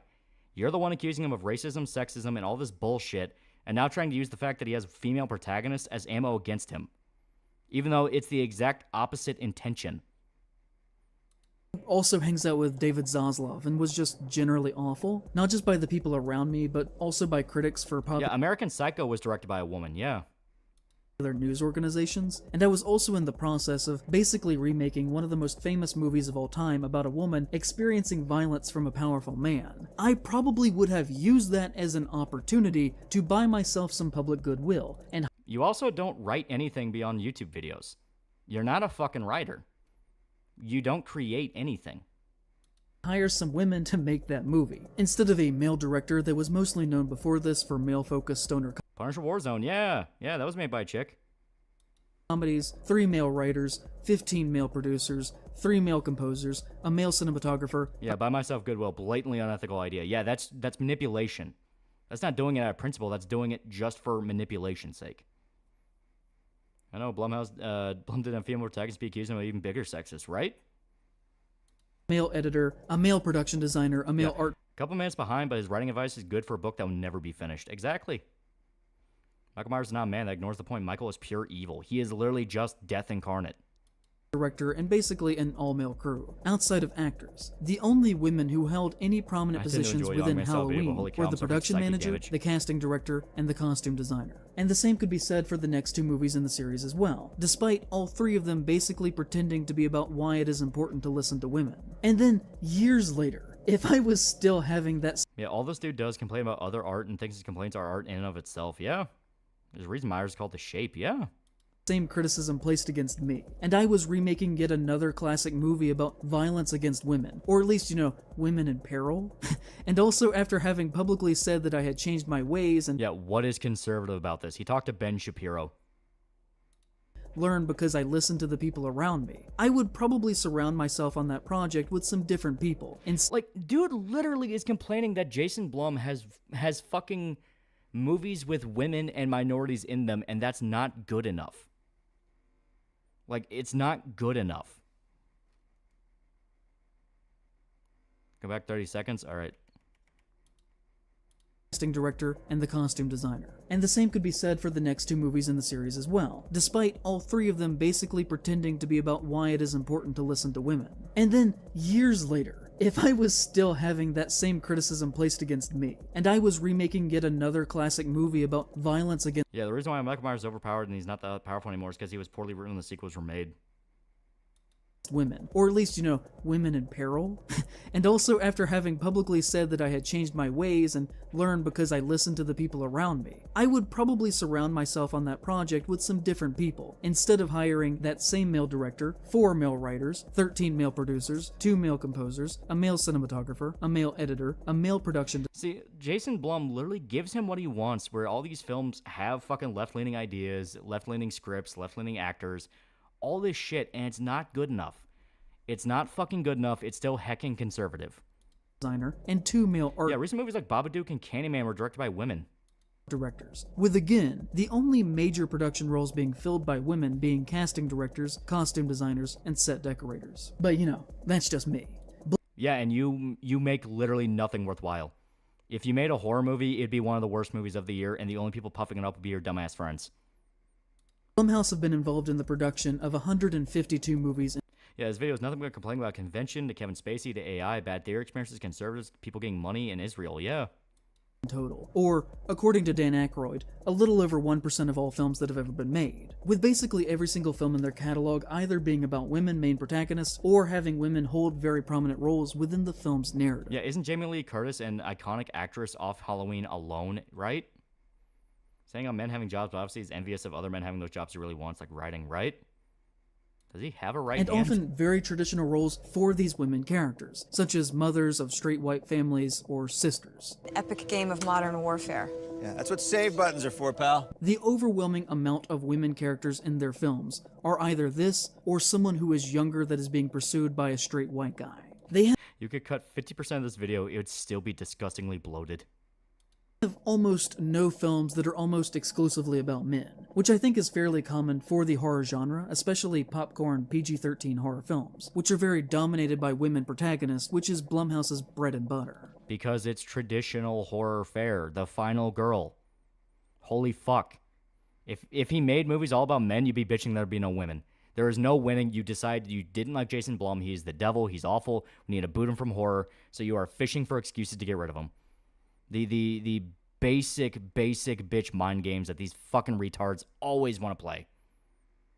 I did actually recently see a study that said that only 44% of horror films actually have women protagonists, which, on a surface level, I don't really believe, but it very well may be true. And I may think that there are more women protagonists than His video is more bloated. DeviantArt would have made fan art of it.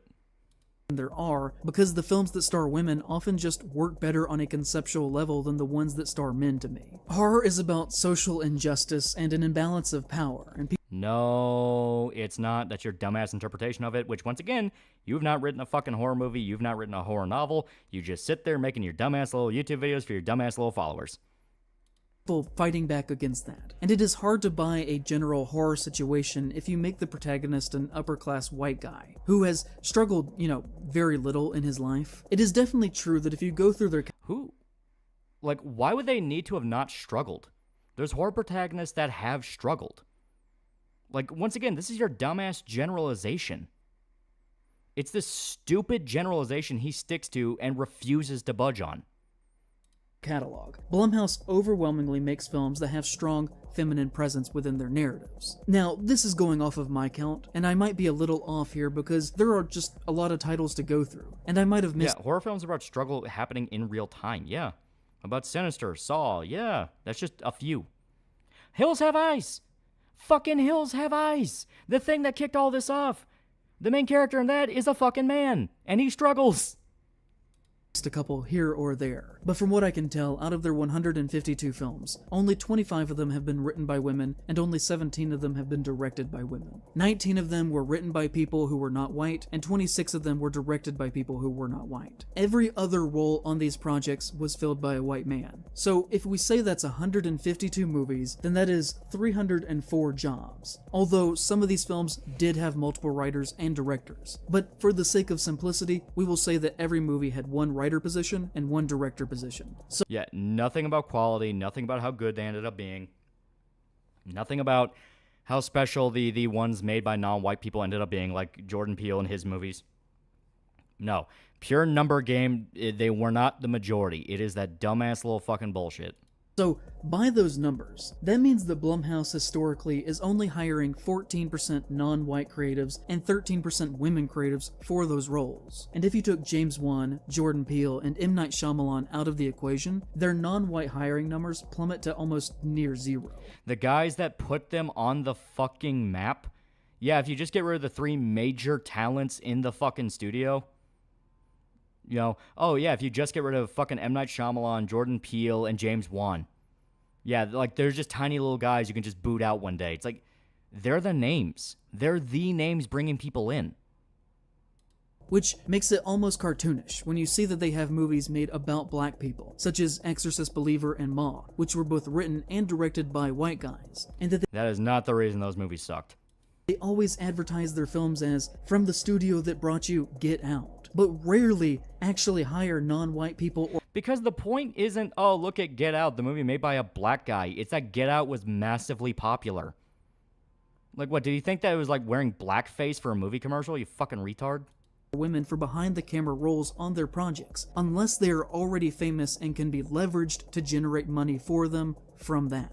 And also it should be said that almost all of these hires, both for people of color and for women, come in the past couple of years after people started to realize that they basically exclusively Yeah, Jason Blum doesn't value minorities, unlike myself, and wants a list of a certain number of minorities be checked off. You get rid of all legacy characters and no one to play as Mortal Kombat, yeah, right? Imagine if David Fincher's 7 was made today and people get canceled left and right. I mean, this movie was made in 95, same as the movie Friday was made, right? Hired white dudes and began to criticize them for those practices. Also, I do think that it is very interesting that after the hit that he's admitting his own writing isn't worthwhile, he's white. Had with Get Out, that Jordan Peele left the company and distanced himself from Blum. Typically, if you have an iconic work of art, you tend to kind of stick with that team that has a proven model for success. And I think that it is very telling that the two never seem to acknowledge each other anymore, except for when Blum uses Get Out to seem more progressive than he actually is. At one point, it's not about progressivism, it's banking off the name Get Out, the movie that was massively popular. The one time it is about the money and he tries to make it about politics. When asked about why he only hired white men for top positions in his films, he said that there was simply no women to hire, and was quoted as saying, "We're always trying to do that. We're not trying to do that because of recent events." Yeah, remember 30 minutes ago, I'm not trying to attack anyone directly, right? Yeah. We've always been trying. There are just not a lot of female directors, period, and even less that are inclined to do horror. I'm a massive admirer of Jennifer Kent. I've offered her every movie we've had available. She's turned me down every time. Which is like the most shameful answer he could have given there. To say it's an explanation. Why don't you have more female directors? I've been trying. They don't want to do horror. That's not shameful. That's just saying how it is. That he's always looking to hire these people, but that they simply just don't exist is so fucking silly. It's not that they don't exist, it's that they don't want to do horror. Blumhouse tweeted that they were looking for young women to make films for them. They would have hundreds or thousands of people responding that they would love to be given that opportunity. And how many of them would actually be able to do anything worth a damn? How many of them are just the people that did the fucking cell phone hacker movie with the old lady? There are a lot of directors who barely know how to turn on a fucking camera. They have to filter them out with the people they know won't just waste their money. I'm just trying to point out a painfully glaring pattern in their structural behavior as a company, which I hope you can recognize is a big issue. So, just in general, I think the whole company and their output could fall into this category of being bad conservative horror movies. But they're not conservative. You just, out of the blue, started using that term and stuck with it. Because you don't have an actual fucking point. Degree or another. But for this last one, I'd like to focus on The Hunt. There was a movie that was so marred by false controversy and culture war bullshit that even Trump tweeted about it when he was still president, saying, "Liberal Hollywood is racist at the highest level, and with great anger and hate. They like to call themselves elite, but they are not elite. In fact, it is often the people that they so strongly oppose that are actually the elite. The movie coming out is made in order to inflame and cause chaos. They create their own violence and then try to blame others. They are the true racists and are very bad for our country."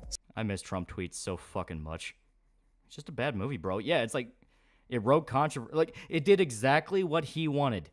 It literally did exactly what he wanted. It was all about calling out the social message and trying to be about something, and it sucked and nobody actually liked it. So, to generate false controversy, Blum pulled the film from the exact thing you want, where it took a stand.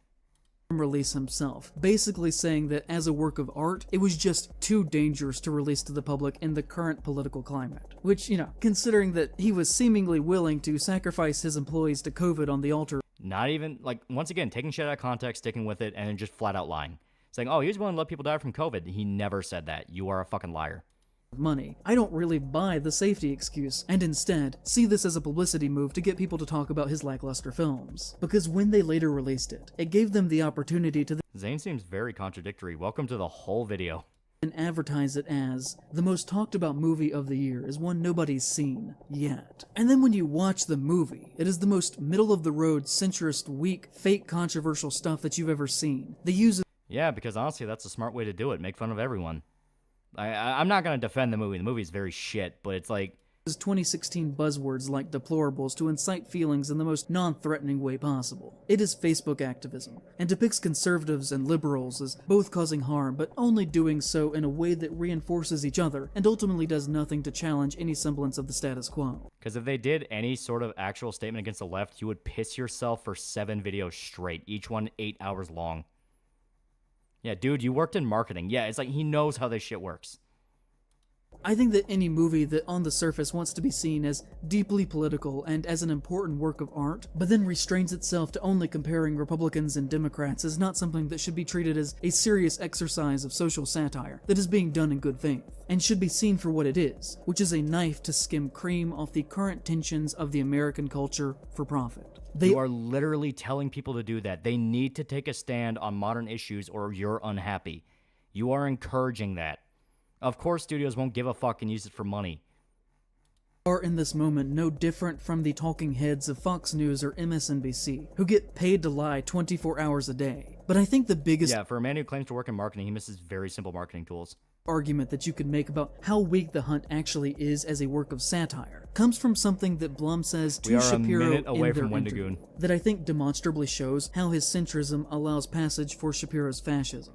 The Hunt is about how the country is so polarized. You know, I did a lot of research on you before I came in here, because I was told of your views. And I looked at what you've said and done, and all you've expressed is a conservative point of view. I believe a lot of things that are different from you. We probably have many more things that are in common, and share many more beliefs than our political beliefs. And the idea that we can't talk to each other, or that I can't come on your show, makes me furious. He didn't even go in and fucking fix the typos in his goddamn... It fucks with me. It fucks with me. This guy's trying to give advice about how to write, and he can't even edit his goddamn text on the screen. The movie really makes fun of both sides. This movie does not take sides politically. Here we go. Okay. So give me a second. We're gonna get a beverage. You guys have sucked it up as much as you could, so... Good morning, dog! You doing good? Wow, nice! You're doing good! Wow, I have something important to announce! Wow, I'm... also doing good! Wow!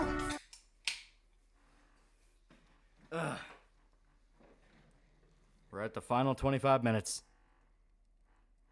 So, give me a sec.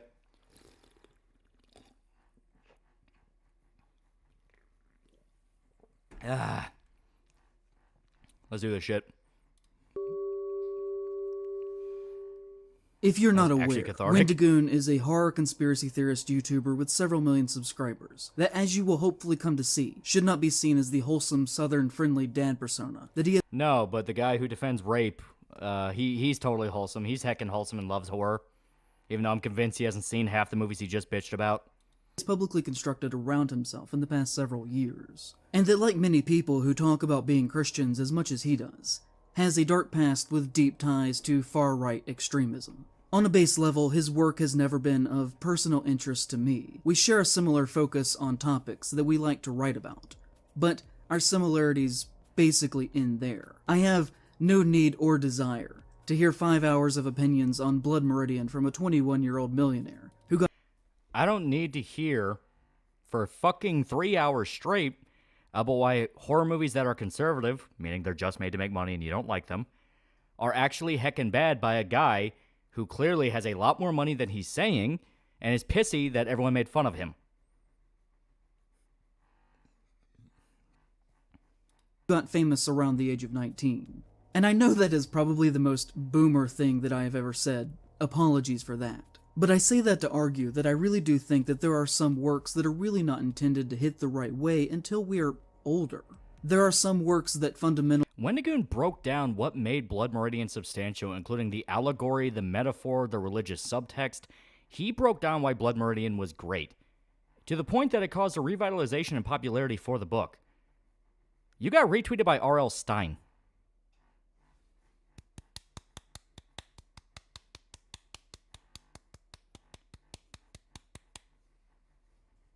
will not be understood by you if you are wealthy and have always been upper class your entire life. And this may all sound condescending, but that doesn't stop it from being somewhat true. I don't mean that to think that you shouldn't be able to say or publish whatever you like at any point in your life. You made an entire 3-hour video saying exactly that. If you have an opinion on Israel that he doesn't like, he thinks you're a demon. You're obviously free to do so. And I also don't want it to be seen as if I'm talking down to young people, because I'm not. Politically, they are frequently the most with it, and their voices should be heard on issues. I can see the suburbs outside your house, bro. What the fuck? Yeah. That pertain to them. They are looked down upon too often in our culture. What I'm talking about here pertains to the very act of writing itself, and with that, perspective. And I don't know if you can actually really truly be a good cultural critic with a voice that has a definitive perspective, without several years of genuine, independent, lived experience away from the home that you were. Lived experience means literal bullshit. It means literal bullshit, at least in the sense that this guy's saying, where he thinks just age by itself gives you experience. No, life gives you experience. Going out and doing things gives you experience. This motherfucker doesn't do shit. Raised in. And in his case, he became exceptionally wealthy by the time that he was 19 or 20. And so if you leave the home and immediately become famous and rich, without having to ever actually truly struggle, can you be considered to have ever actually had lived experience at all that would qualify? You don't have any lived experience. Like, nothing. You have nothing. All you have is this YouTube channel. That's why you freaked the fuck out when you started losing money on it, because you realize you have nothing. You have no skill set to bring anybody. You are stuck in this hell.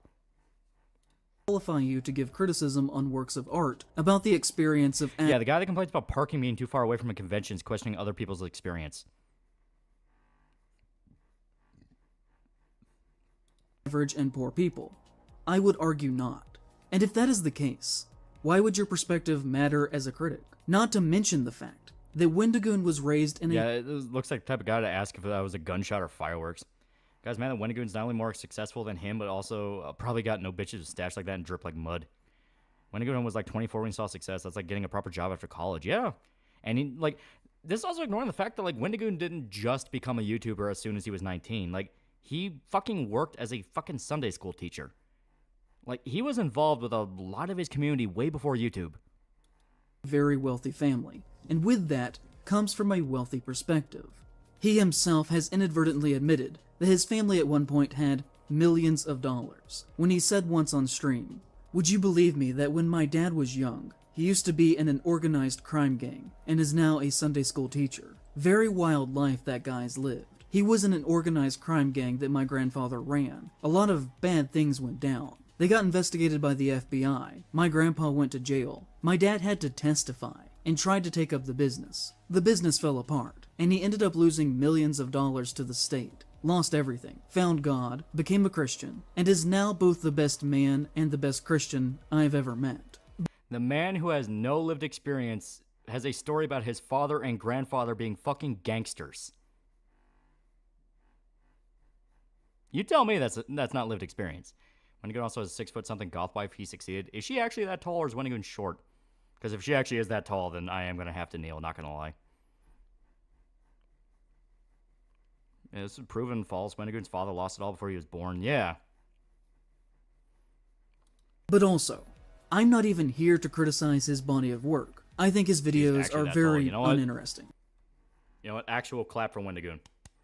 Actual clap for Wendigoon. Sounds like his dad could have been a pretty inspiring story. Yeah, it makes sense why religion means so much to Wendigoon. The idea of redemption, because his father went through it. But ultimately, that is secondary to what makes him worth talking about. The first of which are the very strong beliefs that he seems to hold as important, that are in my opinion the antithesis of what horror should be about. There are many things that are red flags that we could talk about, from the bizarre gun ownership, the flagrant use from my perspective, of his religion as a shield from criticism, to He doesn't use religion as a shield from criticism. He uses it as, guess what, his perspective on media he analyzes. Also, the gun thing? Fuck off. You're a fucking pussy. belief that he at one point followed many far-right accounts on Twitter, from Kyle Rittenhouse to... Yeah, Kyle Rittenhouse, the far-right extremist who shot a bunch of rioters at a fucking BLM fucking event, and all three of them were convicts in some way, shape, and or form. Parler, the social media website where the January 6th insurrection was in part planned. Yeah, fucking J6, spoiler alert, he sims for Antifa later. People said, oh, he only followed them. But that doesn't mean that he agrees with them. But there are screenshots of tweets that may have been deleted. They clearly, in my mind, show a support to Rittenhouse. Although, since I did not take these screenshots, they do have to be taken with a grain of salt. Well, also, what fucking business is it of yours? As to Rittenhouse was not a fucking far-right extremist. He shot guys that were trying to kill him in a riot. And all three of them were felons in some way, shape, and or form. Though the main guy he killed was a fucking child molester who molested multiple kids in violent ways. That's literally on his rap sheet. That's on Rosenbaum's rap sheet, that he aggressively assaulted children. But in relation to everything else that we're going to talk about here, to me it seems to fall in line with his general beliefs. These have been widespread across the internet, and to my knowledge, I can find no examples of him directly saying that these are not real. So he may or may not have actually followed these accounts or supported them. But yeah, may or may not, but you're going to lean it as if he did, because you got to get rid of him. You got to get rid of him. Yeah, guys, remember when Wendigoon brought up the bell curve? Yeah. I miss when he was more willing to be openly edgy. I do miss that, where it's like, no, fuck off. It's like, but I understand, as he got bigger and he wanted to kind of secure his position, he kind of sandblasted some of that off. Especially with the fact that it's like, I mainly just want to talk about horror stuff. I get that, but I still miss it. Even the wife of the wife beaters, they called it the right thing, yeah. But I do not believe that he has ever outright said that this did not happen, so take that as you will. We could talk about his past and supposedly being a founding member in an online conspiracy theory group that, according to him, snowballed out of control into being a white supremacist neo-Nazi organization. This is hilarious, for a very specific reason. Called the Boogaloo Boys. His online username at the time was Boogaloo Boy, and he claims to be the first to have started using it, but that he left the group and became Wendigoon after things started to get out of hand. Also false. Not only is it false, the Boogaloo Boys have been a thing since 2012. That's a detail that recently came out. The Boogaloo Boys have been a thing since 2012. Wendigoon would have been 12 himself at the time. Yeah, he was 13 when the group was founded.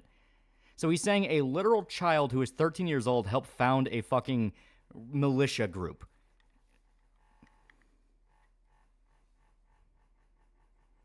And this is not a conspiracy theory in itself. Shockingly, he literally has said so in writing. As you'll see, he was just like, oh geez, sorry guys, about starting a violent hate group, guys. He didn't start it, he just posted with them because he was 13. Sorry that people got killed. I totally didn't mean to do all that. Oh, this is especially ironic because, as stated, okay, God, this is going to be fucking ironic. My bad. I'll do better next time. Also, it should be noted that the Boogaloo Boys are known for wearing Hawaiian shirts. And guess who else always has on a Hawaiian shirt? Yeah, I wonder who has a Hawaiian shirt on. Oh, that's just for the bit. Or is it a Nazi dog whistle? Why aren't you making that clear? Why are you not disavowing? Why are you not disavowing? Are you actually a Nazi? Are you secretly right-wing? Why aren't you more loyal? Despite the fact that he publicly totally does not share in their beliefs, guys, I'm just saying that if at the very least I, in any way whatsoever, somehow accidentally, inadvertently, started a hate group, I wouldn't continue to... Once again, Wendigoon was 12. 12. So on the list for 50 fake monies, Joseph Rosenbaum had 5 counts of fucking minors and was out on parole somehow. Zane had some weird heroes, right? Still dressed like them if it were me. It would make me look like I still believed in their cause, and that I just couldn't talk about it because people would publicly get mad at me. Says the guy wearing a Hawaiian shirt right now is a Nazi dog whistle. How dare you? How dare you, Zane? How dare you simp for the horrible Boogaloo Boys? If I accidentally started a hate terrorist organization, I wouldn't rebrand as a horror YouTuber the next year. Does this motherfucker really think Wendigoon made the Boogaloo Boys? Yes, he really thinks Wendigoon, at 13, when the group was founded, created the Boogaloo Boys. And instead would try and fight that ideology as much as I could. And if I didn't do that, then it would probably be fair for people to assume that I still agreed with their actions. At one point he... Wendigoon's 25, bro's younger than me. It fucked me up too. He posted on his subreddit and wrote, "Someone asked me about my old Boogaloo Boy persona, so I made my response and thought I'd share it to set the record straight. Again, I hate being political, but I wanted to clear this up. Love y'all, thanks." The statement that he included with this read, "Alright, so I'll go ahead and make my official statement here, because better to..." He mentions later apparently Che Guevara used boogaloo, but that couldn't confirm it. But the term makes sense if you listen to how Hispanics talk. Yeah. Come straight from me. Over 2 years ago, I was among the first to begin using the term boogaloo. Originally, it was a rendition of Che Guevara's, not that he was a good person by any means, code word for revolution, and I have always been a proponent of freedom and liberty. I believe in the divine rights of every human, and therefore, aspects of self-independence are important to me. So I began using the word in I also hate this mirroring effect he does. It looks like shit. Small settings, and then decided to make a meme page using the name as no one had yet done so. To give you an idea, my name was Boogaloo Boy, and several have pointed to me as being the original and started the Hawaiian shirt thing, as I've always just worn those shirts. However, as the term became mainstream, more ideas began to come into the group. Everything from Antifa members to fascists wanted in on it, and the original idea became muddled and broken. I always meant it as a for the people thing, yet it quickly became something else. To give you an idea, I watched the same news station call it a far leftist movement and a far right movement in the same day. It became something I didn't want to be a part of, and so I left. I dropped the name, took a break, and decided to talk about things I enjoyed like conspiracies and movies, under the new title, Wendigoon. It was something I acknowledge, but am not a part of anymore for what it became. Some of my current followers and friends were with me then, but I'm not a part of that anymore. So yeah, once again, Wendigoon didn't start it. It was long before Wendigoon got involved. Wendigoon only got involved and posted with it, and then quickly was like, I'm going to jump out. So literally nothing but guilt by association, which you will quickly see very much applies to Zane as well. Do you remember when armed men were arrested a few years ago for planning the kidnapping of Michigan Governor Gretchen Whitmire? Yeah, remember when it was literally proven the FBI influenced every single detail of that case? Like, it objectively happened, it's on court record, the FBI pushed them to do it? That was the Boogaloos. Do you remember when white people showed up at the George Floyd protests and caused property... Remember when all your beloved pro-Palestine protesters literally tried to burn down synagogues and fuck with people? ...damage and violence in the hopes that black people would be blamed for that? That was the Boogaloo. Also, that never happened. That was BLM. There's footage of it not being the Boogaloo boys causing the violence. No, he's a fucking liar. Yeah, remember Chaz? Yeah. A great deal of their members were spotted in the Capitol during the January 6th insurrection, and along with a shitload of undercover FBI guys. In 2020, they killed several police officers in a drive-by shooting in Oakland, hoping... Guarantee that was not Boogaloo boys, that was some cultural enrichment. ...that black people would be blamed for the violence, in an attempt to create racial tension. The reason they use the word Boogaloo is in reference to a meme that says Civil War II Electric Boogaloo. Yeah, shit was all feds, every single one. Obviously in reference to the 1984 film, Break Into Electric Boogaloo. Remember the full-on police station burning to the ground? Yeah. Okay, so let's take a closer look at some of the phrasing of his official statement. First off, I have tried and failed to find any connection to the word Boogaloo to Che Guevara. In fact... Give me a sec to actually Google that, because I don't trust this motherfucker.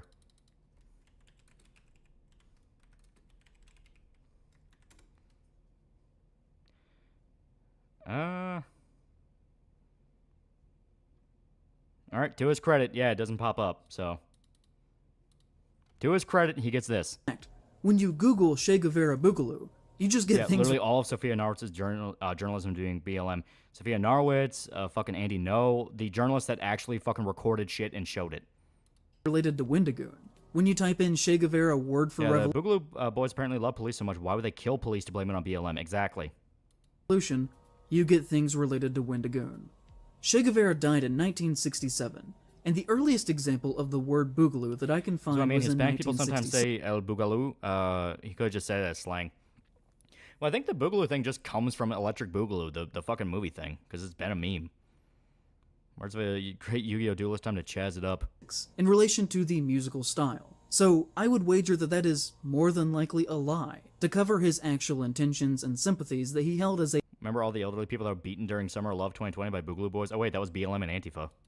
...seemingly radicalized teenager. According to the Center for Strategic and International Studies, the word Boogaloo began to appear in online forums related to hate content on 4chan somewhere between 2010 and 2012. Yeah, but every single side uses it. From far leftist to far rightist to fucking anarchist. They all fucking use it. When, Wendigoon would have been about 10 to 12 years old. Specifically, I have seen multiple times that it is believed to have been born on gun-related forums. I can find no evidence. K. He's talking about /K. Gun-related forums. It's fucking /K. That within their organizational structure, that they have any allusion to their values starting or being connected to Che Guevara in any capacity. So claiming he was the first to start using it, or among the first, is not true, and is frankly... Yeah, remember the Boogaloo Boy killed David Dorn? Oh wait, that was some looter suing a TV. Yeah. A bizarre claim to make, but... He just admitted he knew he was 13, exactly. By the time he would have made his Boogaloo Boy username, the word would have already had a near decade of being entrenched into the deepest layers of alt-right internet radicalized extreme racism. Yeah, he's claiming that Boogaloo has existed for over 10 years, and Wendigoon would have known that when he made Boogaloo as his username. And yet it doesn't click with him that maybe the Boogaloo Boys existed before Wendigoon. Like, he's trying to say he founded and then just admitted the group has been 10 years old. Or at least the term has been 10 years old. So it's like, are you fucking stupid? He wants to simultaneously be seen as distant from the organization, but still dresses like them on a daily basis. You are currently wearing a Hawaiian shirt right now. You don't get to claim irony when you are calling it a dog whistle. If you're going to say it's a dog whistle, you don't get to then claim irony when you do it. It is a dog whistle. You are a Nazi. And fully takes responsibility in claiming that he started their movement that was already in motion. Yeah, remember Chaz when they covered up the death on camera of 2 black teens who were shot to death during Chaz for driving a car? Yeah. At least 7 or so years before his involvement, which to me just kind of seems like he enjoys taking the credit for that. As historically, he already had an out that he was in middle school when it truly actually began. And if he's lying about these things, it just makes me wonder, what else is he lying about? You are the one that cannot put together that maybe a 13-year-old was shitposting on the internet. You cannot put together that you cannot then say he founded a fucking militia if he was 13 when he was shitposting with it. Like, there's so much angles to this. Like, there's so many angles to it where it's genuinely hard to explain the stupidity here. Did he start the fucking Boogaloo Boys? Was he just shitposting with them? What the fuck is your point here? Schroger for $2. And Praise the Shallows, he was an evil devil racist child, I swear. And the difficulty in seeing the lies and between the things that are true is always the point with these kinds of people, who say, for instance, that they do not believe in far-right hate, while doing something else at the same time, such as wearing a distinctly coded Hawaiian shirt that would be You are also wearing a Hawaiian shirt. I can interpret that as coded, and you are a Nazi. Understood by the initiated. As Jared Thompson puts it, who works with the Transnational Threats Project that focuses on the evolution of digital terrorist networks. Boogaloo... Yeah, probably shared gun pics with some older gun aficionados. Probably, I mean, it was K. That's probably what he did all the time, showed off his dad's guns. Memes and slang are often deployed in similar formats, and using similar language to more mainstream internet discourse, creating a challenge in parsing the difference between complex inside jokes and memes that are used as a tool of Boogaloo extremism. Then, Wendigoon would go on to say that the organization was corrupted by the left and the right equally, but I can find no evidence that the left ever tried to co-opt an organization. Yeah, that's bullshit. That is complete fucking horseshit. That actively desires a race war within America. Just on the surface, that makes no sense. And it makes perfect sense when you remember that guys like, Antifa, the people that want a fucking class war, will try to do whatever they can to spark off tensions and kick off a class war. On top of this, people who... I mean, hell, as stated, the Whitmer thing, there was proven FBI involvement there. Proven. ...are centrist, or on the left, do not use the... Junebug for $2, still live, take care, everyone, yeah. ...phrasing Antifa members. Yes, they fucking do. This is exactly what I was talking about here. I was trying to hype it up. He is going to do the thing of Antifa does not exist. It is broken up organizations, which is horseshit. He goes after Wendigoon for the Boogaloo Boys and going, well, you should disavow, you should disavow. Then he immediately starts sweeping for fucking Antifa. He immediately starts sweeping. Not that organization. He said an organization. This guy actually claimed the left has never tried to co-op an organization. Yeah. Chekhov is a loser and tard. He was in my high school. The blackies would beat him for this. The only people who say that are the ones that see Antifa as some sort of homogenous radical left-wing activist group. See? Wendigoon's group, the Boogaloo Boys, which he didn't even get involved with or actually found in any way, shape, or form, is bad and he must disavow. Antifa, which is on record fucking killing people and had fucking child molesters and a bunch of psychopaths in their ranks. Oh, no, I don't have to disavow. I don't have to do that. Fuck you. Like, fuck you. As opposed to a general term for anti-fascist movements. Yeah, see, anti-fascist movement. They beat old women with pipes. He is kind of telling on himself by saying Antifa members. No, you told on yourself for sweeping for him. Remember the guy that blew the Trump supporters' fucking brains out in the middle of Portland and then got covered from Vice News? Remember that motherfucker? He admitted he was Antifa. Are you going to sweep for it? What about Chaz? What about Chop? What about that where people fucking were shot and killed and died? Remember when that guy made a hit piece and some Smash player in a jagged t-shirt and like Yagami PFP was pushing fascism, same schizo energy? Also lying now. Antifa internal documents say that act like Antifa isn't a movement of members when they clearly do. They clearly do. They have networks. Andy No talks about this shit all the fucking time. Was he arrested? He was gunned down. As if they are a part of an organized political militia. Like the cops cornered the guy outside of a motel and shot him to pieces. Remember when they scalped a MAGA supporter? Yeah. They did. There's no organization's bullshit. There's cells and each cell is organized. Yeah. Like many alt-right groups are, such as the Boogaloos. Oh, but your groups are so fucking holy and wholesome, and they only fight fascism when they fucking kill people and are on record killing people. Your deaths are okay and justified, just like raping a woman is justified if she's a little bit too rich. In a way, are they not justified for their actions? Reminder, end of the day, this motherfucker doesn't give two shits about human life. And saying that there was harm and violence perpetrated on both sides is the kind of language that other fascists, like Trump, say. It's downright proven. You are a fucking piece of shit. He doesn't even have the luxury of being a sociopath. He's just a coward. He is just a coward. To disorient people into not seeing far-right extremism for what it is. He makes the bizarre false claim that he... Yeah, far-right extremism bad, left-wing extremism is perfect. Once again, rape and murder is perfect, so long as it's against the right targets. Invented the use of the word boogaloo as a for-the-people kind of thing, and he doesn't believe in what that group did with his idealization of anti-government ideals, and also wants it to be very clear that he is not a political person. But to my ears, this is all conservative doublespeak. And you're the one double-speaking. You are the one double-speaking. I hope that this is becoming obvious to you as well. Never forget in 2020, the mother of the 3-year-old girl was killed by BLM supporters in front of her own yard after BLM members were causing a scene in front of her 3-year-old girl.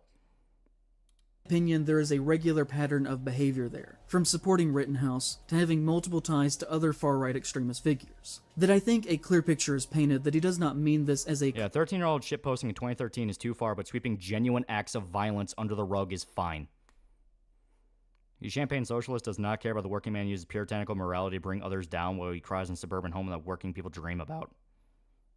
Communist kind of thing, and seemingly more so means people as a very select group. Wendigoon is very publicly friends with Turkey Tom. They have been seen together. Turkey Tom is not a fucking far-right extremist, he's a fucking sellout. There on multiple occasions, and I've seen online mentions that Tom was either at his wedding or at the very least was invited. Tom Satan Gray for $1. Feel bad, I keep missing sections, but I'm still doing dishes, making bacon in the oven for many BLTs. Stay comfy. Yee, good shit. Has been accused of using the N-word multiple times in private conversations. Yeah, who cares? Like, who fucking cares?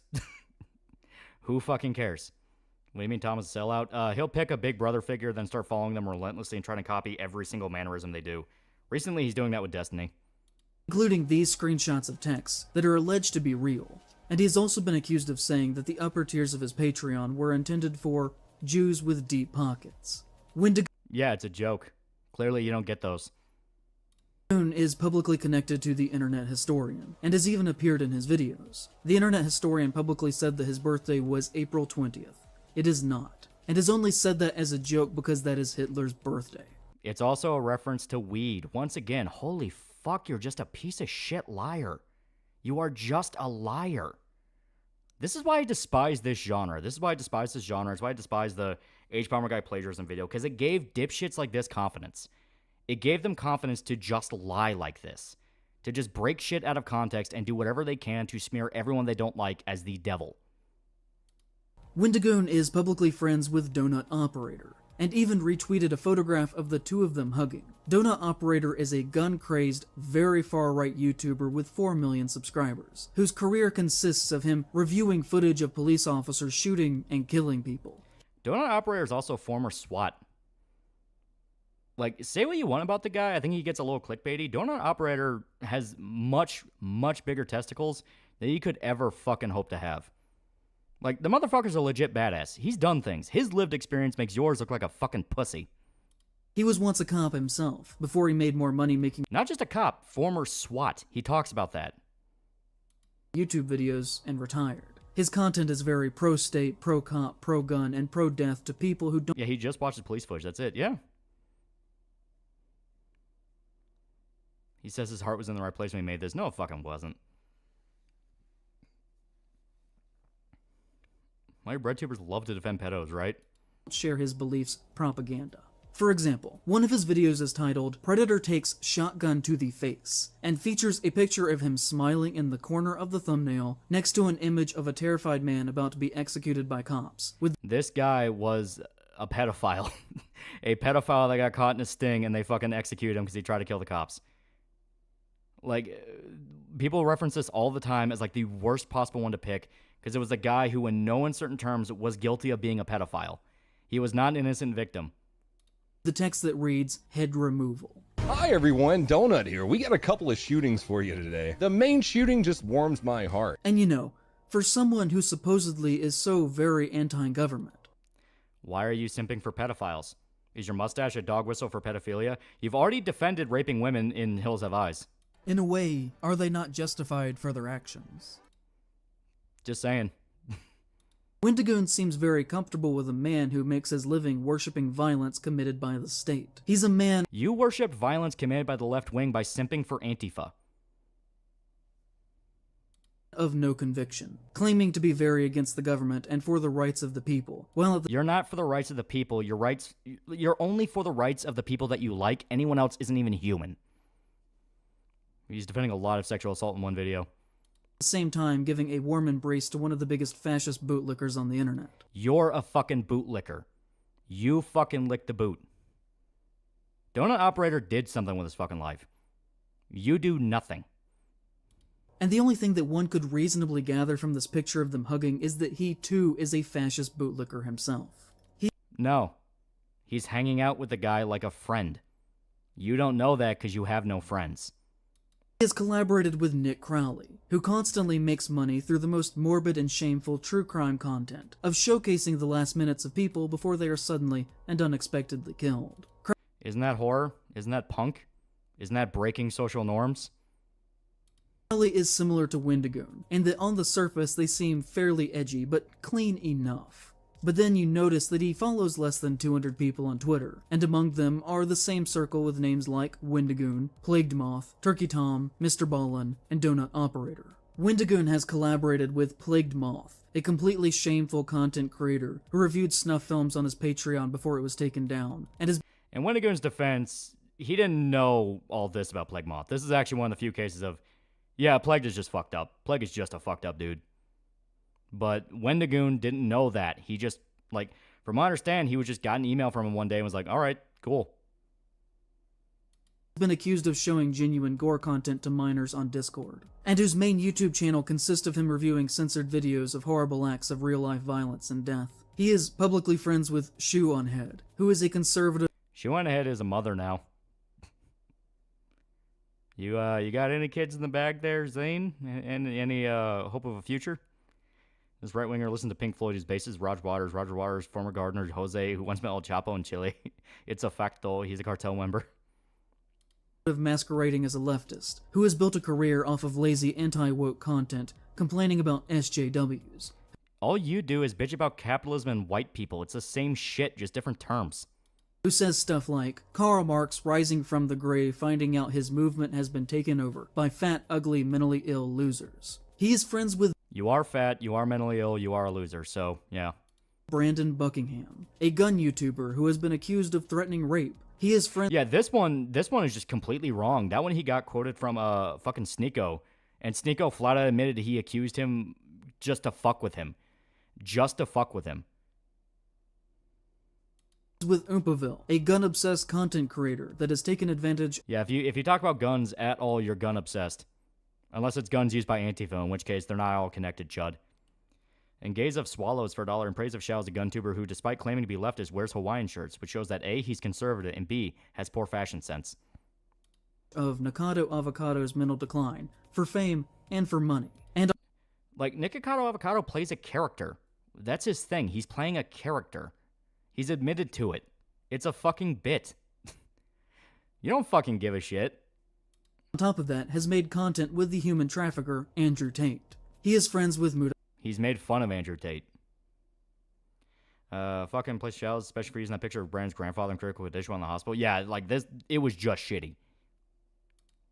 Who argued against Andrew Tate being deplatformed from social media websites, and has recently showcased a great deal of transphobia in his most recent video.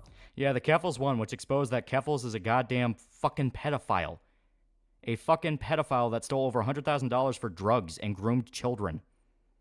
But you care more about a fucking thumbnail than the fact children got groomed.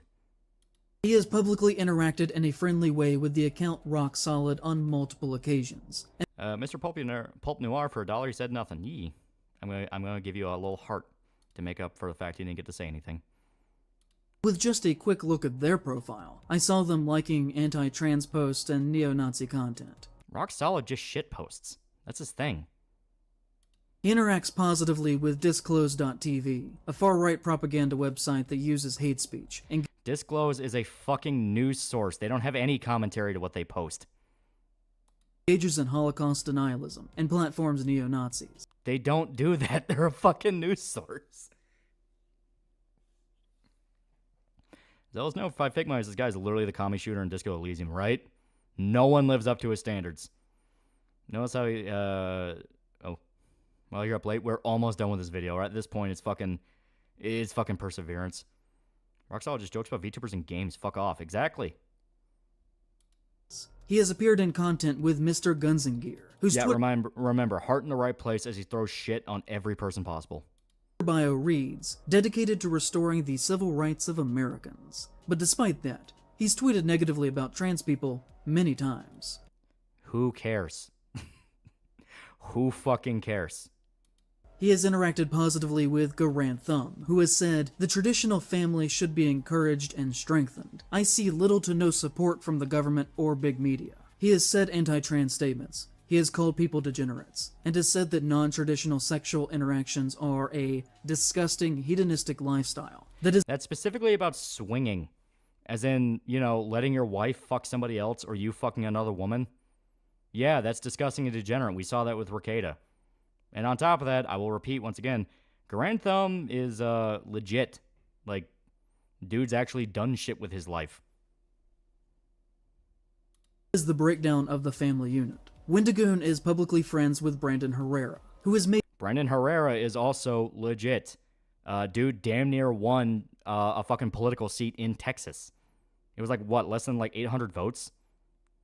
Yeah, Garant Thumb's former Spec Ops. Was he actually former Spec Ops? Because I thought he was trying to be a medic. I hear conflicting stuff about that.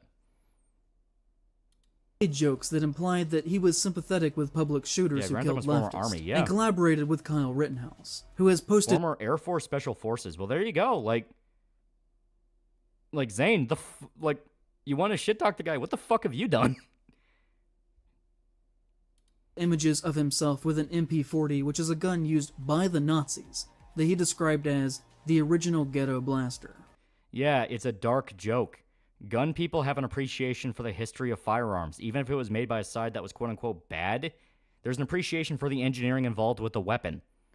Like, Brandon Herrera is the AK guy, and he makes jokes all the time about how AKs were used to kill innocent people. Was he not allowed to touch AKs anymore?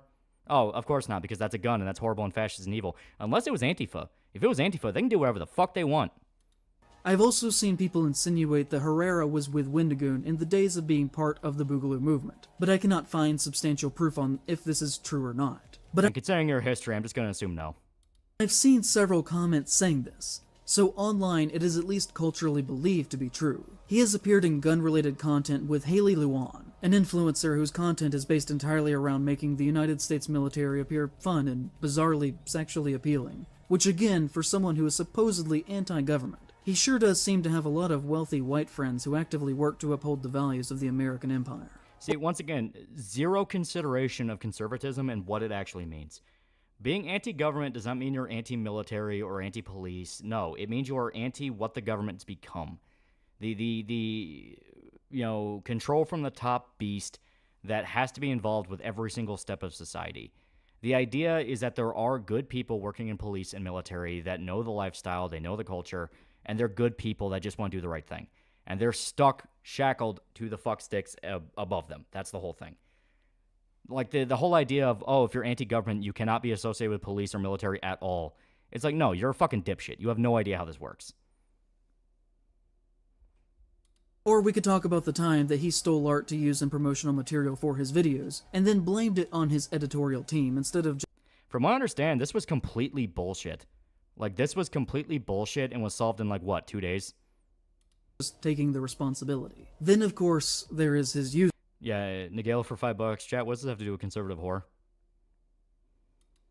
To the Algonquin people, the Wendigo is a negative spiritual symbol that is to be avoided and whose name is to never even be said out loud or written down. You're white. You have nothing to say about what the Algonquins think. So I know there's a bit of a hypocrisy there on my part, but we kind of do have to say... No. You don't get to say, well, that's hypocritical. No. You don't get to say it. Shut the fuck up, white boy. Shut the fuck up. Go away. It for academic purposes, so apologies for that. Starting with Algernon Blackwood's horror short story called The Wendigo. People have for hundreds of years taken the creature and used it for their own means, including Wendigoon in his very name, which is something that indigenous people have been very critical with him now for years. This next thing that I'm trying to argue is not to discredit his feelings regarding to his own personal history. Yeah, white savior complex coming on again, right? But what I will say is that Americans who are white or partially white in rural areas love to claim a percentage of native heritage for bizarre conservative reasons. No, you want to know why? Because a lot of time in rural areas, white people fucked natives. It was a thing. Relating to, like, reverence for the land and fascistic nostalgia for a time that never existed and stuff like that. He has attempted to deflect from criticism over the use of the name by saying that his grandfather was Native American, and that he learned these things culturally through him. But I personally have to look at it from the hypothetical perspective, where, say I had a black or mixed grandfather in this situation, and black people were telling me that I was doing something that was racist or offensive to them. I would then listen to what they were saying instead of claiming that I had the right to do it. No, you wouldn't. You'd call them a bunch of conservatives and they didn't know what they were talking about. They're not media literate, and then you would whine about it for 3 hours. Lefties that claim native blood for monetary and political benefits, we know that's true. Like, we know, like Elizabeth Warren. Enough said. Because I had some melanin in me. Especially if I were... Yeah, the fuck is fascistic nostalgia? The idea that the before times were better in any way or form is somehow fascism. Yeah, part white. Hear that, mulattoes? You don't get to celebrate half your heritage. White boy says so. Polytros $5. The Wendigo is a cool American cryptid. Screw this jerk. Yeah. More or less raised within a primarily white cultural area, like the Appalachian Mountains are. And also on top of that, just, frequently associated myself with white supremacists. Yeah, no, fuck off. They're not fucking white supremacists. Oh, how horrible. They didn't live up to your fucking moral standards. Meanwhile, you simp for child molesters and violent assholes that beat old women with pipes. Fucking Antifa asshole. There are 26 million people in this region, and well over 80% of them are white. The fuck does from a hypothetical perspective mean? Yeah, he used it to mean nothing. He used the phrase wrong. Majority of the others being Latinos. And if I had no cultural connection around me to that non-white percentage of my history, then what really would give me the right to dictate whether or not what I was doing was appropriate? I really would have no ground to stand on. The other thing that I would add to this is that Wendigoon and I are practically neighbors, and with the title Bad Conservative Horror, I thought he was going to dunk on anti-rock and roll D&D PSAs made by the paranoid Christians, but instead he bitched about less than popular than Iceberg Boy. I know this area very well. Okay, So I live in Asheville, North Carolina, and between that and the reservation, you have the community of Lake Junaluska, which isn't actually even a real town. You can walk across the whole thing in a matter So yeah, this is him talking about how he's from North Carolina to try to give himself some fucking Midwest points. of minutes. You got Waynesville, you have Maggie Valley, and a few other small drive-by communities. And beyond that is the Cherokee Reservation. Wendigoon lives somewhere just on the other side of the reservation. That is not me doxing him. He has said many times publicly that he lives in East Tennessee, and I'm not even saying what town he lives in. According to the latest census, there are only 23 black people who live in Maggie Valley. There are 15 Native Americans. Why do you know this? Did you look up how many black people were in town? Despite it touching the reservation. Most of this area used to be sundown towns. It is about as white as you could possibly get. Deep Appalachia is very white country, and for the most part, is exceptionally racist. No, it's not. No, it is not. If you go to like buttfuck small town, maybe, but even then, a lot of them know to keep that shit under wraps. Genuinely in this part of the country, you have to assume that any white person you meet is racist. So you're racist. Unless they show you otherwise. So you're racist. Almost all of these little towns are well over 90% white. But if you were to drive through Maggie Valley, you would find antique stores selling busts of Native American braves. Yeah, because as stated, native culture mixed with settler culture from that time period. They did not actively hate each other all the time. There was a fusion. Carved wooden eagles, vintage paintings of buffalo, super racist generalizations that idealize. It's not racist, it's their fucking culture. He knows minority population because he keeps tabs on them for when they're going to come after him like the avowed racist he is. The idea of the noble, good kind of Native American. Yeah, just fun fact, do you know if you talk to people on reservations that ton of natives actually prefer to be called Indians over Native Americans? Cool fact, because this dude is going to make me commit crimes. And then you'll drive onto the reservation, and it's just run down and poor as shit except for the casino. He has said that the Wendigoon name came from his cultural connection to native lore through his grandfather's side. But I can assure you that unless you were on the reservation itself, that actual native... No, because legends don't stay in one area. Folklore spreads. That's the point of folklore. Hell, like, I grew up listening to shit about, like, fucking Japanese folklore because people talked about it. There were documentaries about it. It was cool to learn about. That's the point of culture. Well, fair's $5 one of my black coworkers from East Tennessee, and he's never mentioned it being racist there, and he says he loves it back home. Yeah. Culture has no aspect in the general lives of the people around here, other than the racist trinkets that depict them. And as I said a moment ago, the Wendigo is Algonquin. Yeah, the guy sees all natives as a singular race and diverse number of insanely different tribes like they are because he's fucking racist. Yeah. What the fuck would he know? He's just Johnny Q white boy. What other cultures does he even interact with? Who are nowhere close to the vicinity of the Cherokee, who are in the southern Appalachia region. Yeah, reservations are only good for the casinos. What do you mean by this? Yeah, right? And throughout the lower sections of Middle America. The Algonquin people are Canadian, and a little bit Northern American. They can spread, dumbass. To insinuate that he can use the Wendigo name by citing local cultural native customs is... Also, every tribe had a form of the Wendigo myth. Like, it wasn't only one tribe had it. They all had versions. Can't share a culture or learn about things that you didn't personally experience. Don't you know being interested in other cultures or lifestyles is bigoted and racist? Same would have had his mind blown when he hears Native American tribes warred and enslaved each other. Yeah, Wendigoon is an Ojibwe word. He's lying again. Completely absurd to a person who lives in the same general vicinity as he does. It is obvious that he just thought Wendigos were cool and has come up with some seeming... And that's a perfectly good motivation. He can just like the name. Like, the only reason he had to come up with an explanation is because you would demand it. Why are you culturally appropriating this fucking name? Because he fucking likes it. You're the one that wants to be the fucking hall monitor police asshole about it. I know a lot about Native Americans. Listen to the song Come and Get Your Love by Redbone.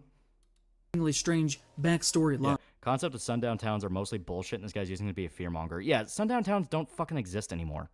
That's not a thing. That is easily proven to not be true. Unless, his grandfather is Algonquin and just moved to Tennessee. But why would you think that's not what happened?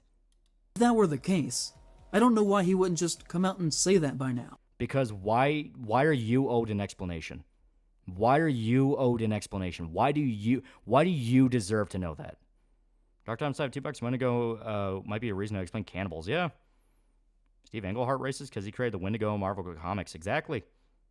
Yeah, culturally appropriating Japanese culture to their name. Yeah, right? And the reason why... The fuck is a sundown town? Lynchings. So, like, after sundown, all the white folks would get together and lynch black people. Mississippi Burning talks about it. He doesn't is because it isn't true. There's a lot of bizarre religion... Yeah, there's Algonquin in Carolina. Dude didn't do his research. Like mythologizing around his past that I particularly hate. Like it always being said that his interest in cryptids and horror began with oral folktales in Appalachia that are passed down and told to children. He's never been on a camping trip, and you can tell. Now, fair is $5. First Google result for Do Cherokee Believe in the Wendigo says the Wendigo is a central figure in Cherokee storytelling. Yeah.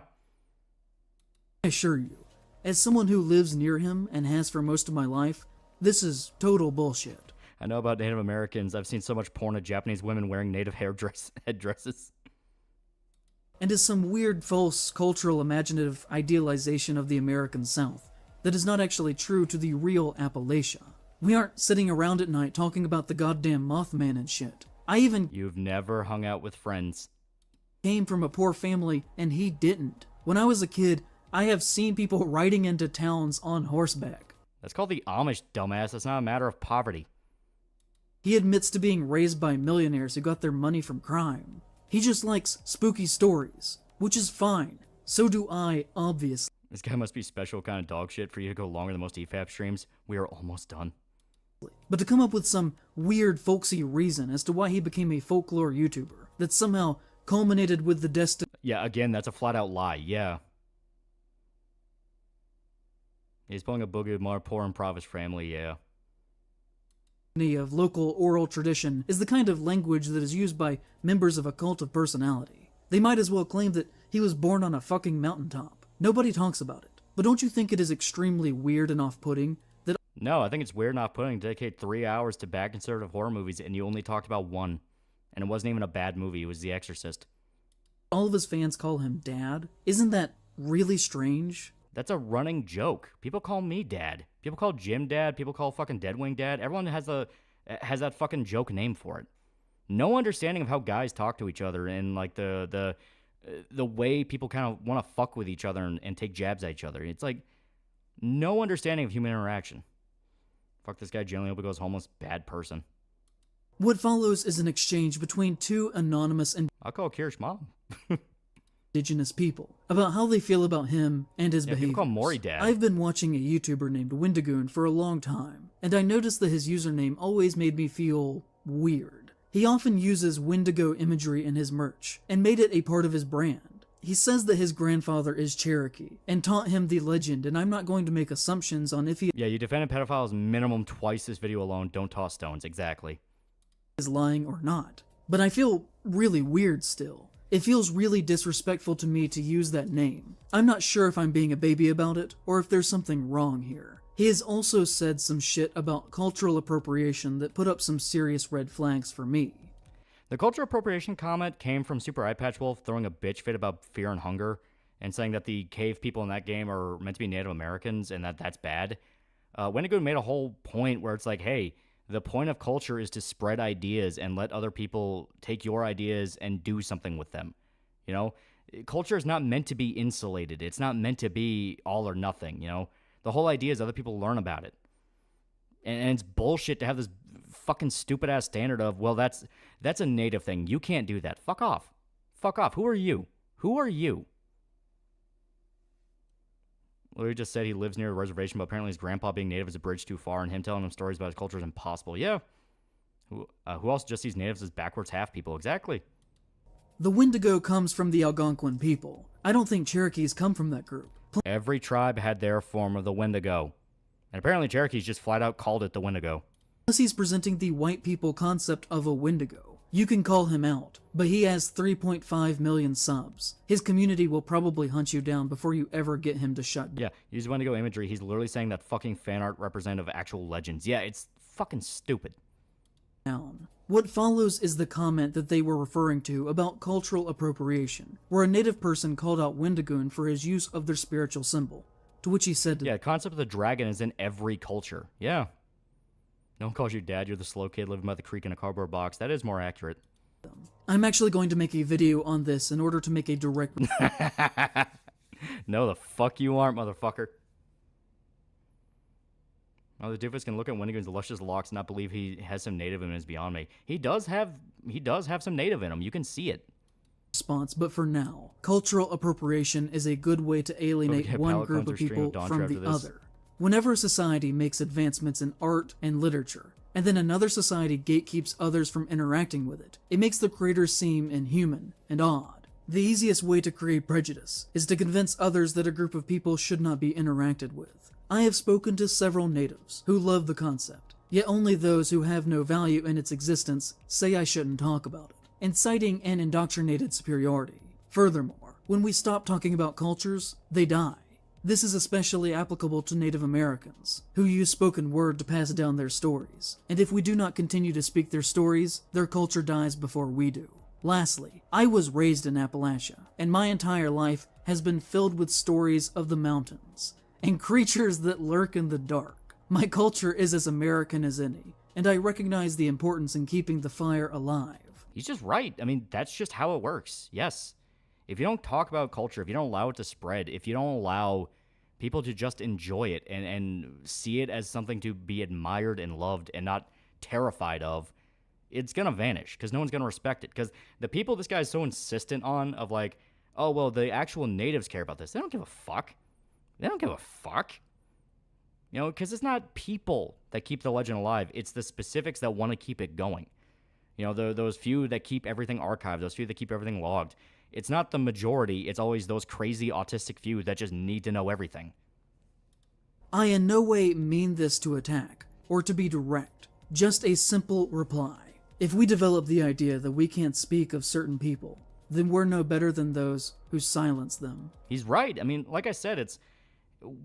With the age of the internet, with how much information is vanishing every single day, because look into how many websites are disappearing and as the centralization of the internet kicks off, you see how much is being lost. There are entire ROM sites full of games that you may never be able to play again that are going down. The absolute lack of respect for the archival of information. And it's something that's not gonna hit him until it's way too fucking late.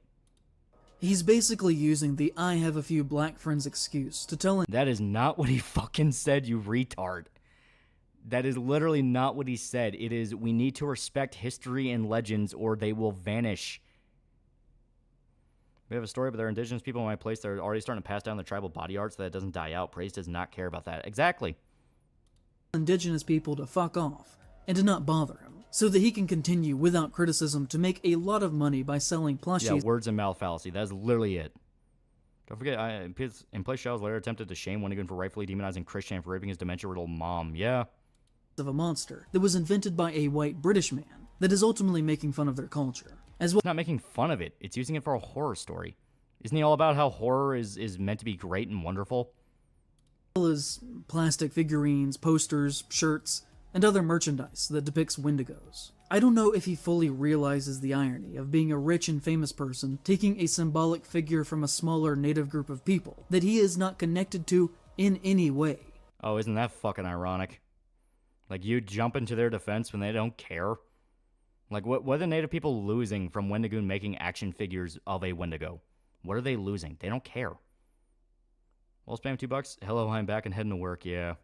That is at least in part to them originally used as a metaphor for... He's saying he was invented by a British man.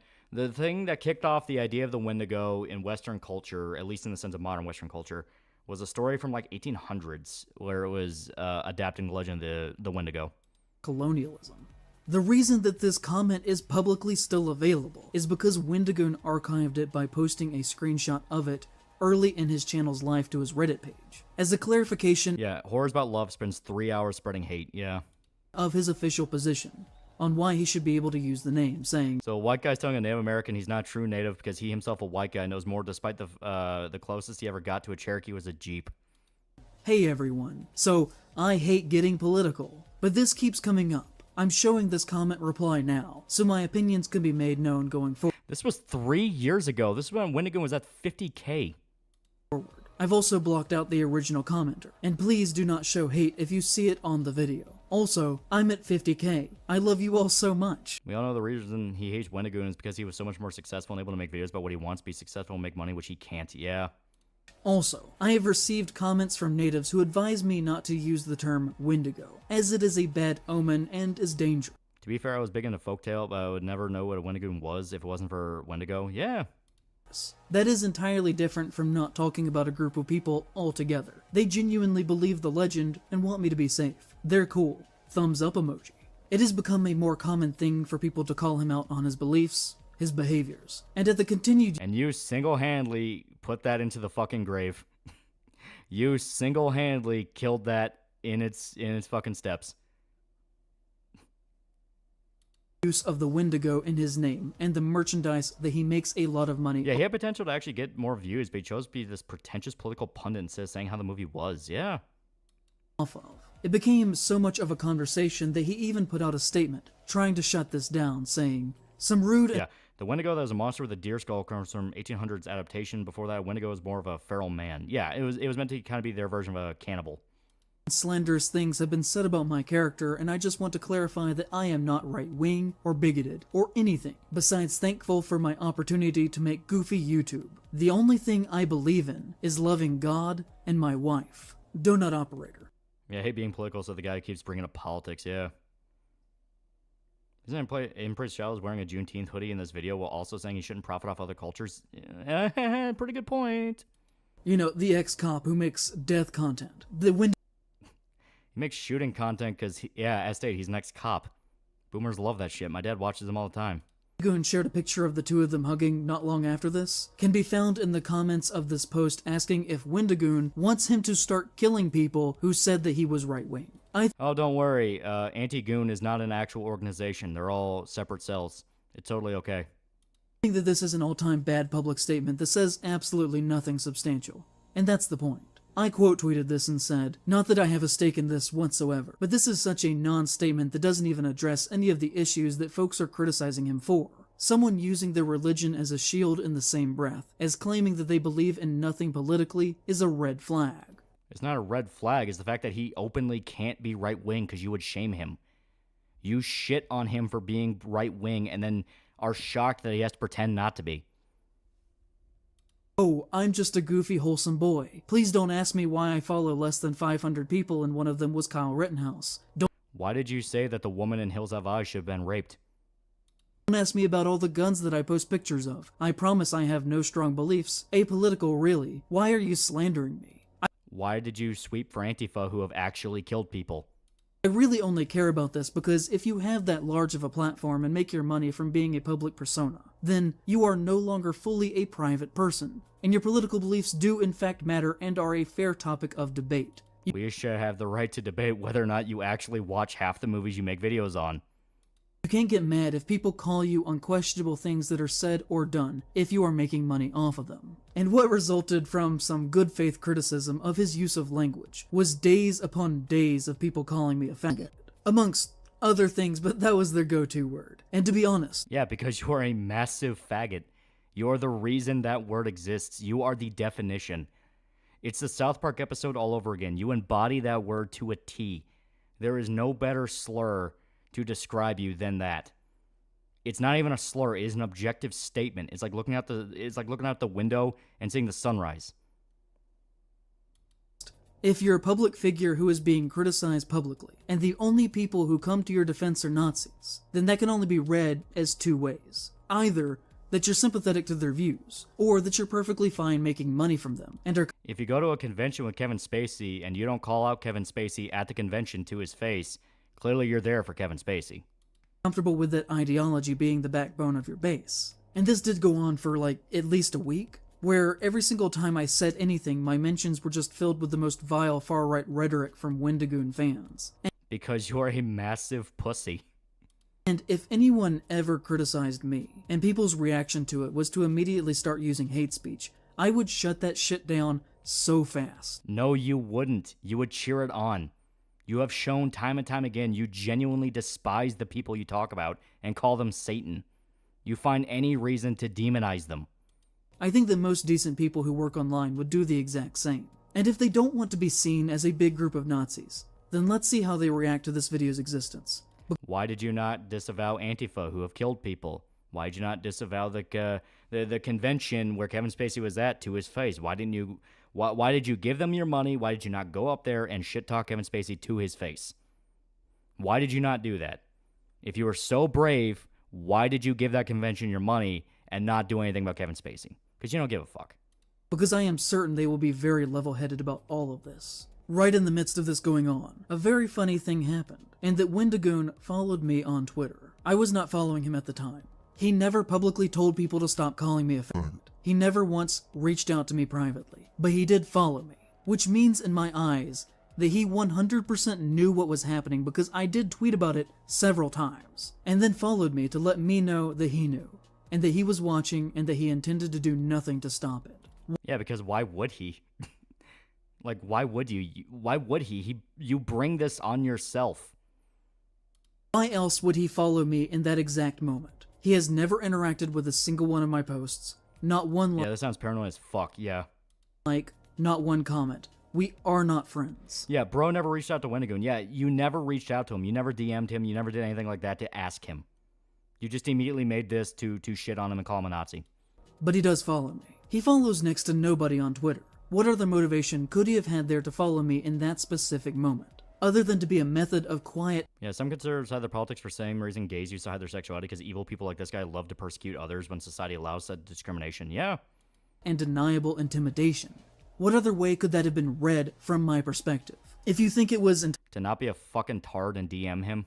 Entirely coincidental, which he may argue it was, then I've got a sack of magic beans I'd like to sell to you. That was the moment that pushed me over the edge to make this video. There are other very public instances from him of transphobia and homophobia. Like when he allegedly said, calling Chris Chan, a man who mutilated his body with a box cutter because 4chan said he was a girl, holds a deep hatred for men and most women, decided to be a girl so that he could hook up with lesbians, and now abused his mom. She is disrespectful to and delegitimizes trans people. Like he, a very publicly straight married Christian cis man. Chris Chan raped his mom. Like, that's all you need. Chris Chan raped his mom. Some fans were pissed because he wouldn't disavow trannies. Yeah. But it's like, Chris Chan raped his mom. In a way, are they not justified for their actions? Why does this keep coming up? Why? Somehow is the authority on what legitimizes a trans person's identity. He has tried to cover this up and has denied... Identity means jack shit. Chris Chan raped his mom. I don't give a fuck what Chris wants to be called. He thinks he's the fucking magic pony goddess. That it happened, but I think there's enough evidence to say that it most likely did. One user said at one point, he's been constantly misgendering her on Twitter despite being corrected numerous times. Chris Chan raped his mom.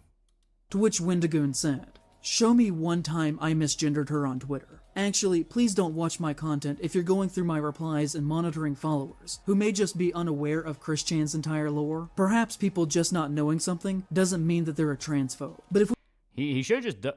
He legit should have just answered, Chris Chan raped his mom. The fuck are you doing? Like, the fuck are you doing?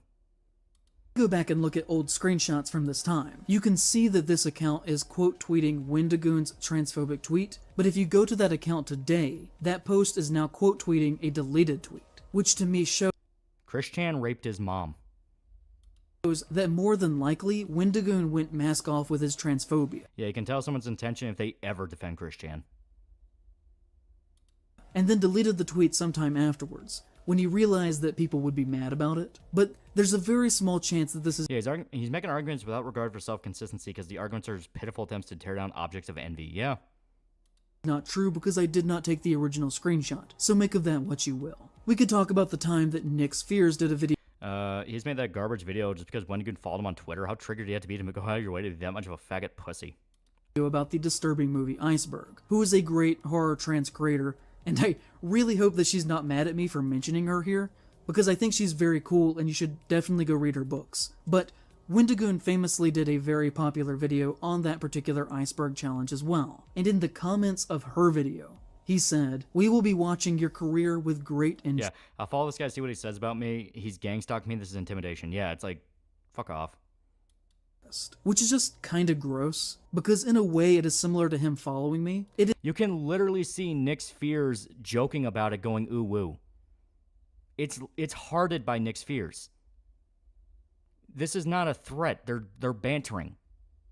It's him telling her that he sees that she's doing similar content to him, and his presence in the comments is undercutting her video, while he also at the same time seemingly makes it look like he supports trans people. Like in the responses to his comment, Christian raped his mom. People are saying things like, Wendigoon says trans rights, while meanwhile he's simultaneously tweeting about Christian multiple times. Christian raped his mom. We could talk about another time, where someone made a YouTuber gay sex alignment chart and put Wendigoon as a sub-bottom, to which he responded to them and said, "What did I do to hurt you?" Which, you know, clearly is a joke, but also the worst kinds of straight guys when they make jokes related to queerness. You don't know anything about jokes because you never had friends. Almost exclusively direct the punchline at femme gays and bottoms, because they view them as lesser than masculine tops. He has multiple times said that he supports queer people, but I think his actions in private clearly paint a different picture. I'm starting to run out of ways just to say he's a fucking piece of shit. Thank God we only have like 3 minutes left. He once tweeted, saying, "I do not care." Yeah, no wonder Brandon Buckingham called Zayn a low testosterone freak.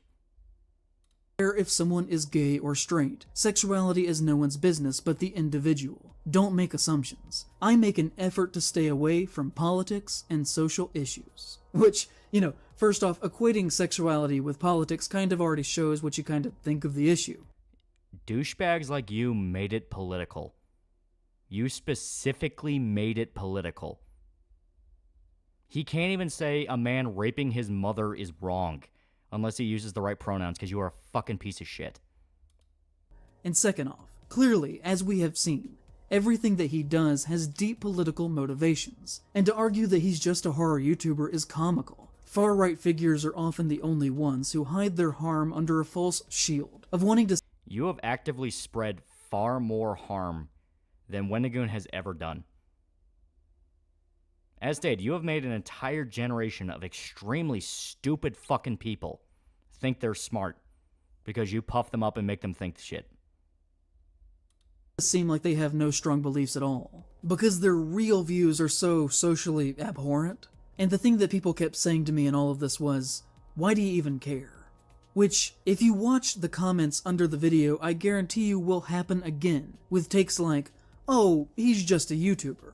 Why does it matter? Or, so what if he's a conservative? Is that a problem? Which, the answer to that is yes. But the reason... Yeah, just being a conservative to him is wrong. You are not allowed to have any beliefs beyond the ones that he likes, including defending rape. Like, just zero self-awareness. No idea what the fuck he's saying. His mouth's moving, he has no idea what the fuck it's saying. That I care is because this does not belong in horror. Or anywhere. Yeah, or anywhere. Fuck off. Like, fuck off. You're not impressing anybody. This whole dumbass, we need to come together like a community. Like, fuck off. You're a fucking fake asshole. Everything about you is artificial. That's why everyone knew you were full of shit the minute you uploaded this. Because everyone knows. You have no idea what the fuck you're doing. I care deeply about horror. And everything that... You clearly don't. There's multiple times where I was convinced you didn't even watch the movies you're complaining about. He does has demonstrated so far in his career that he should not be welcomed in our spaces.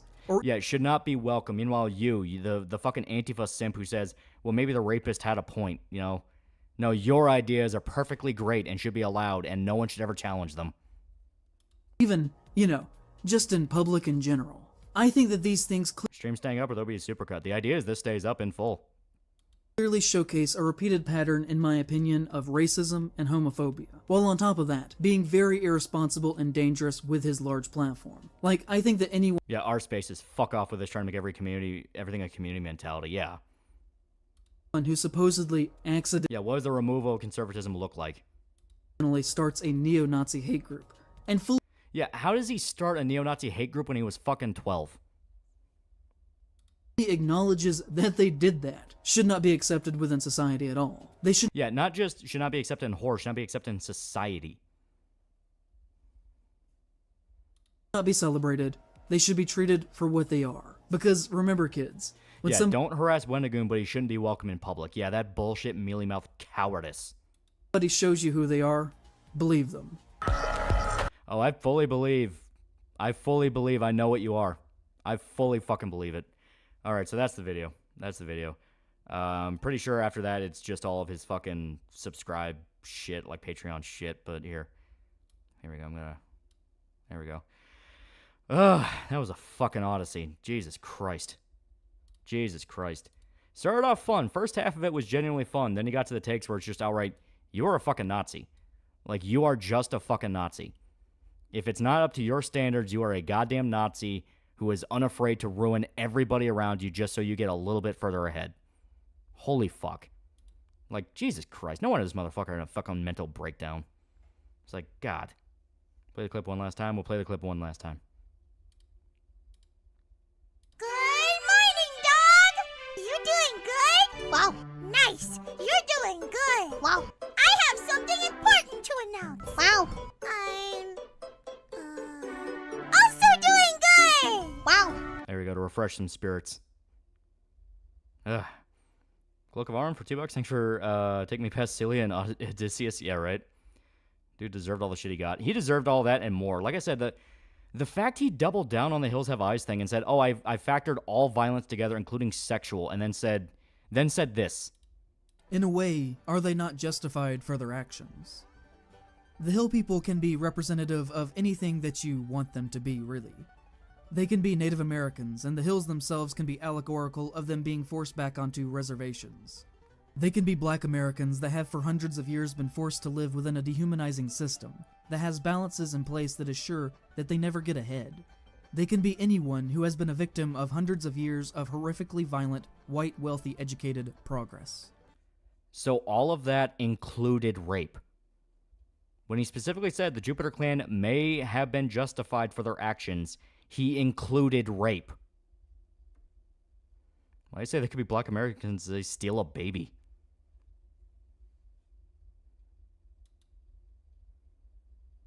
When's your video on finished? This morning's gonna be interesting depending on how passed out I am. The goal is either the 30th or the 1st. That'll be the goal.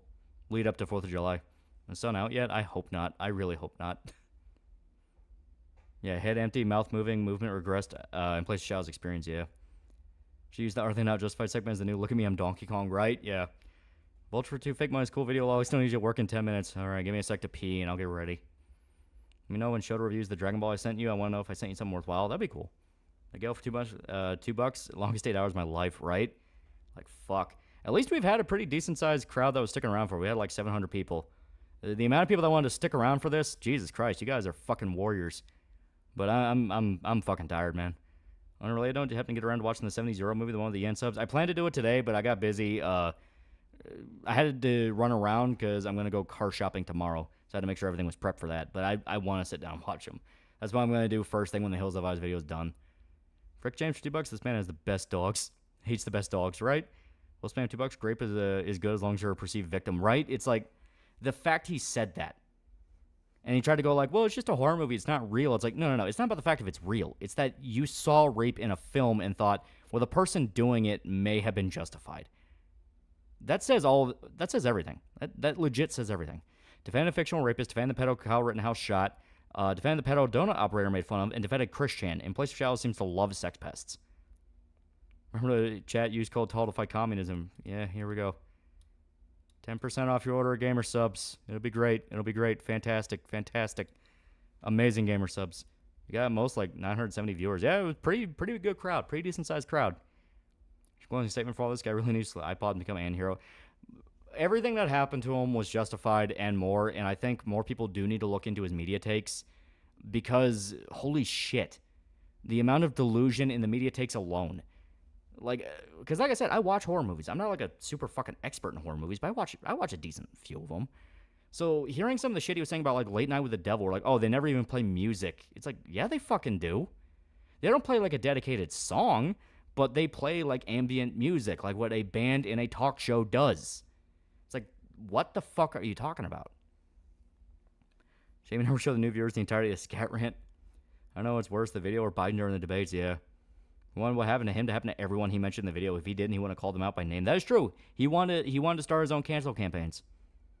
Got 900 plus viewers at one point. As stated, it was pretty good crowd. Pretty good crowd. Zabby for $1, he said nothing. Yeah, I'll give you a little heart because you couldn't say anything. I go to bed. It was like 5 in the morning. Like, so liking horror movies nor actually liking horror movies. Yeah, right? Apparently Suicide Squad, these guys sucks. Yeah, I kind of imagined. Oh my god. Marathon, your 21-hour Berserk video was amazing. Yeah. Jet never came back from the left-wing video essay. You could see it in their eyes. Oh my god. Hey, did everybody watch Antlers? Great horror film that recently respects natives made by white people. Yeah, Antlers is great. It's an actual Wendigo film. It's fucking great. But okay, I actually need to pass out. I'm falling asleep here. So, thank everybody who showed up. I don't know what the plan is for the Hills Have Eyes video. I want it out by like the 1st or the 2nd, but yeah, that'll be the goal. That'll be like the latest. So, and hopefully by the time I stream, I'll have a new car and it'll be great. So, thank everybody who showed up. Really good night. Really good night. This was fun as hell, even if it was exhausting. But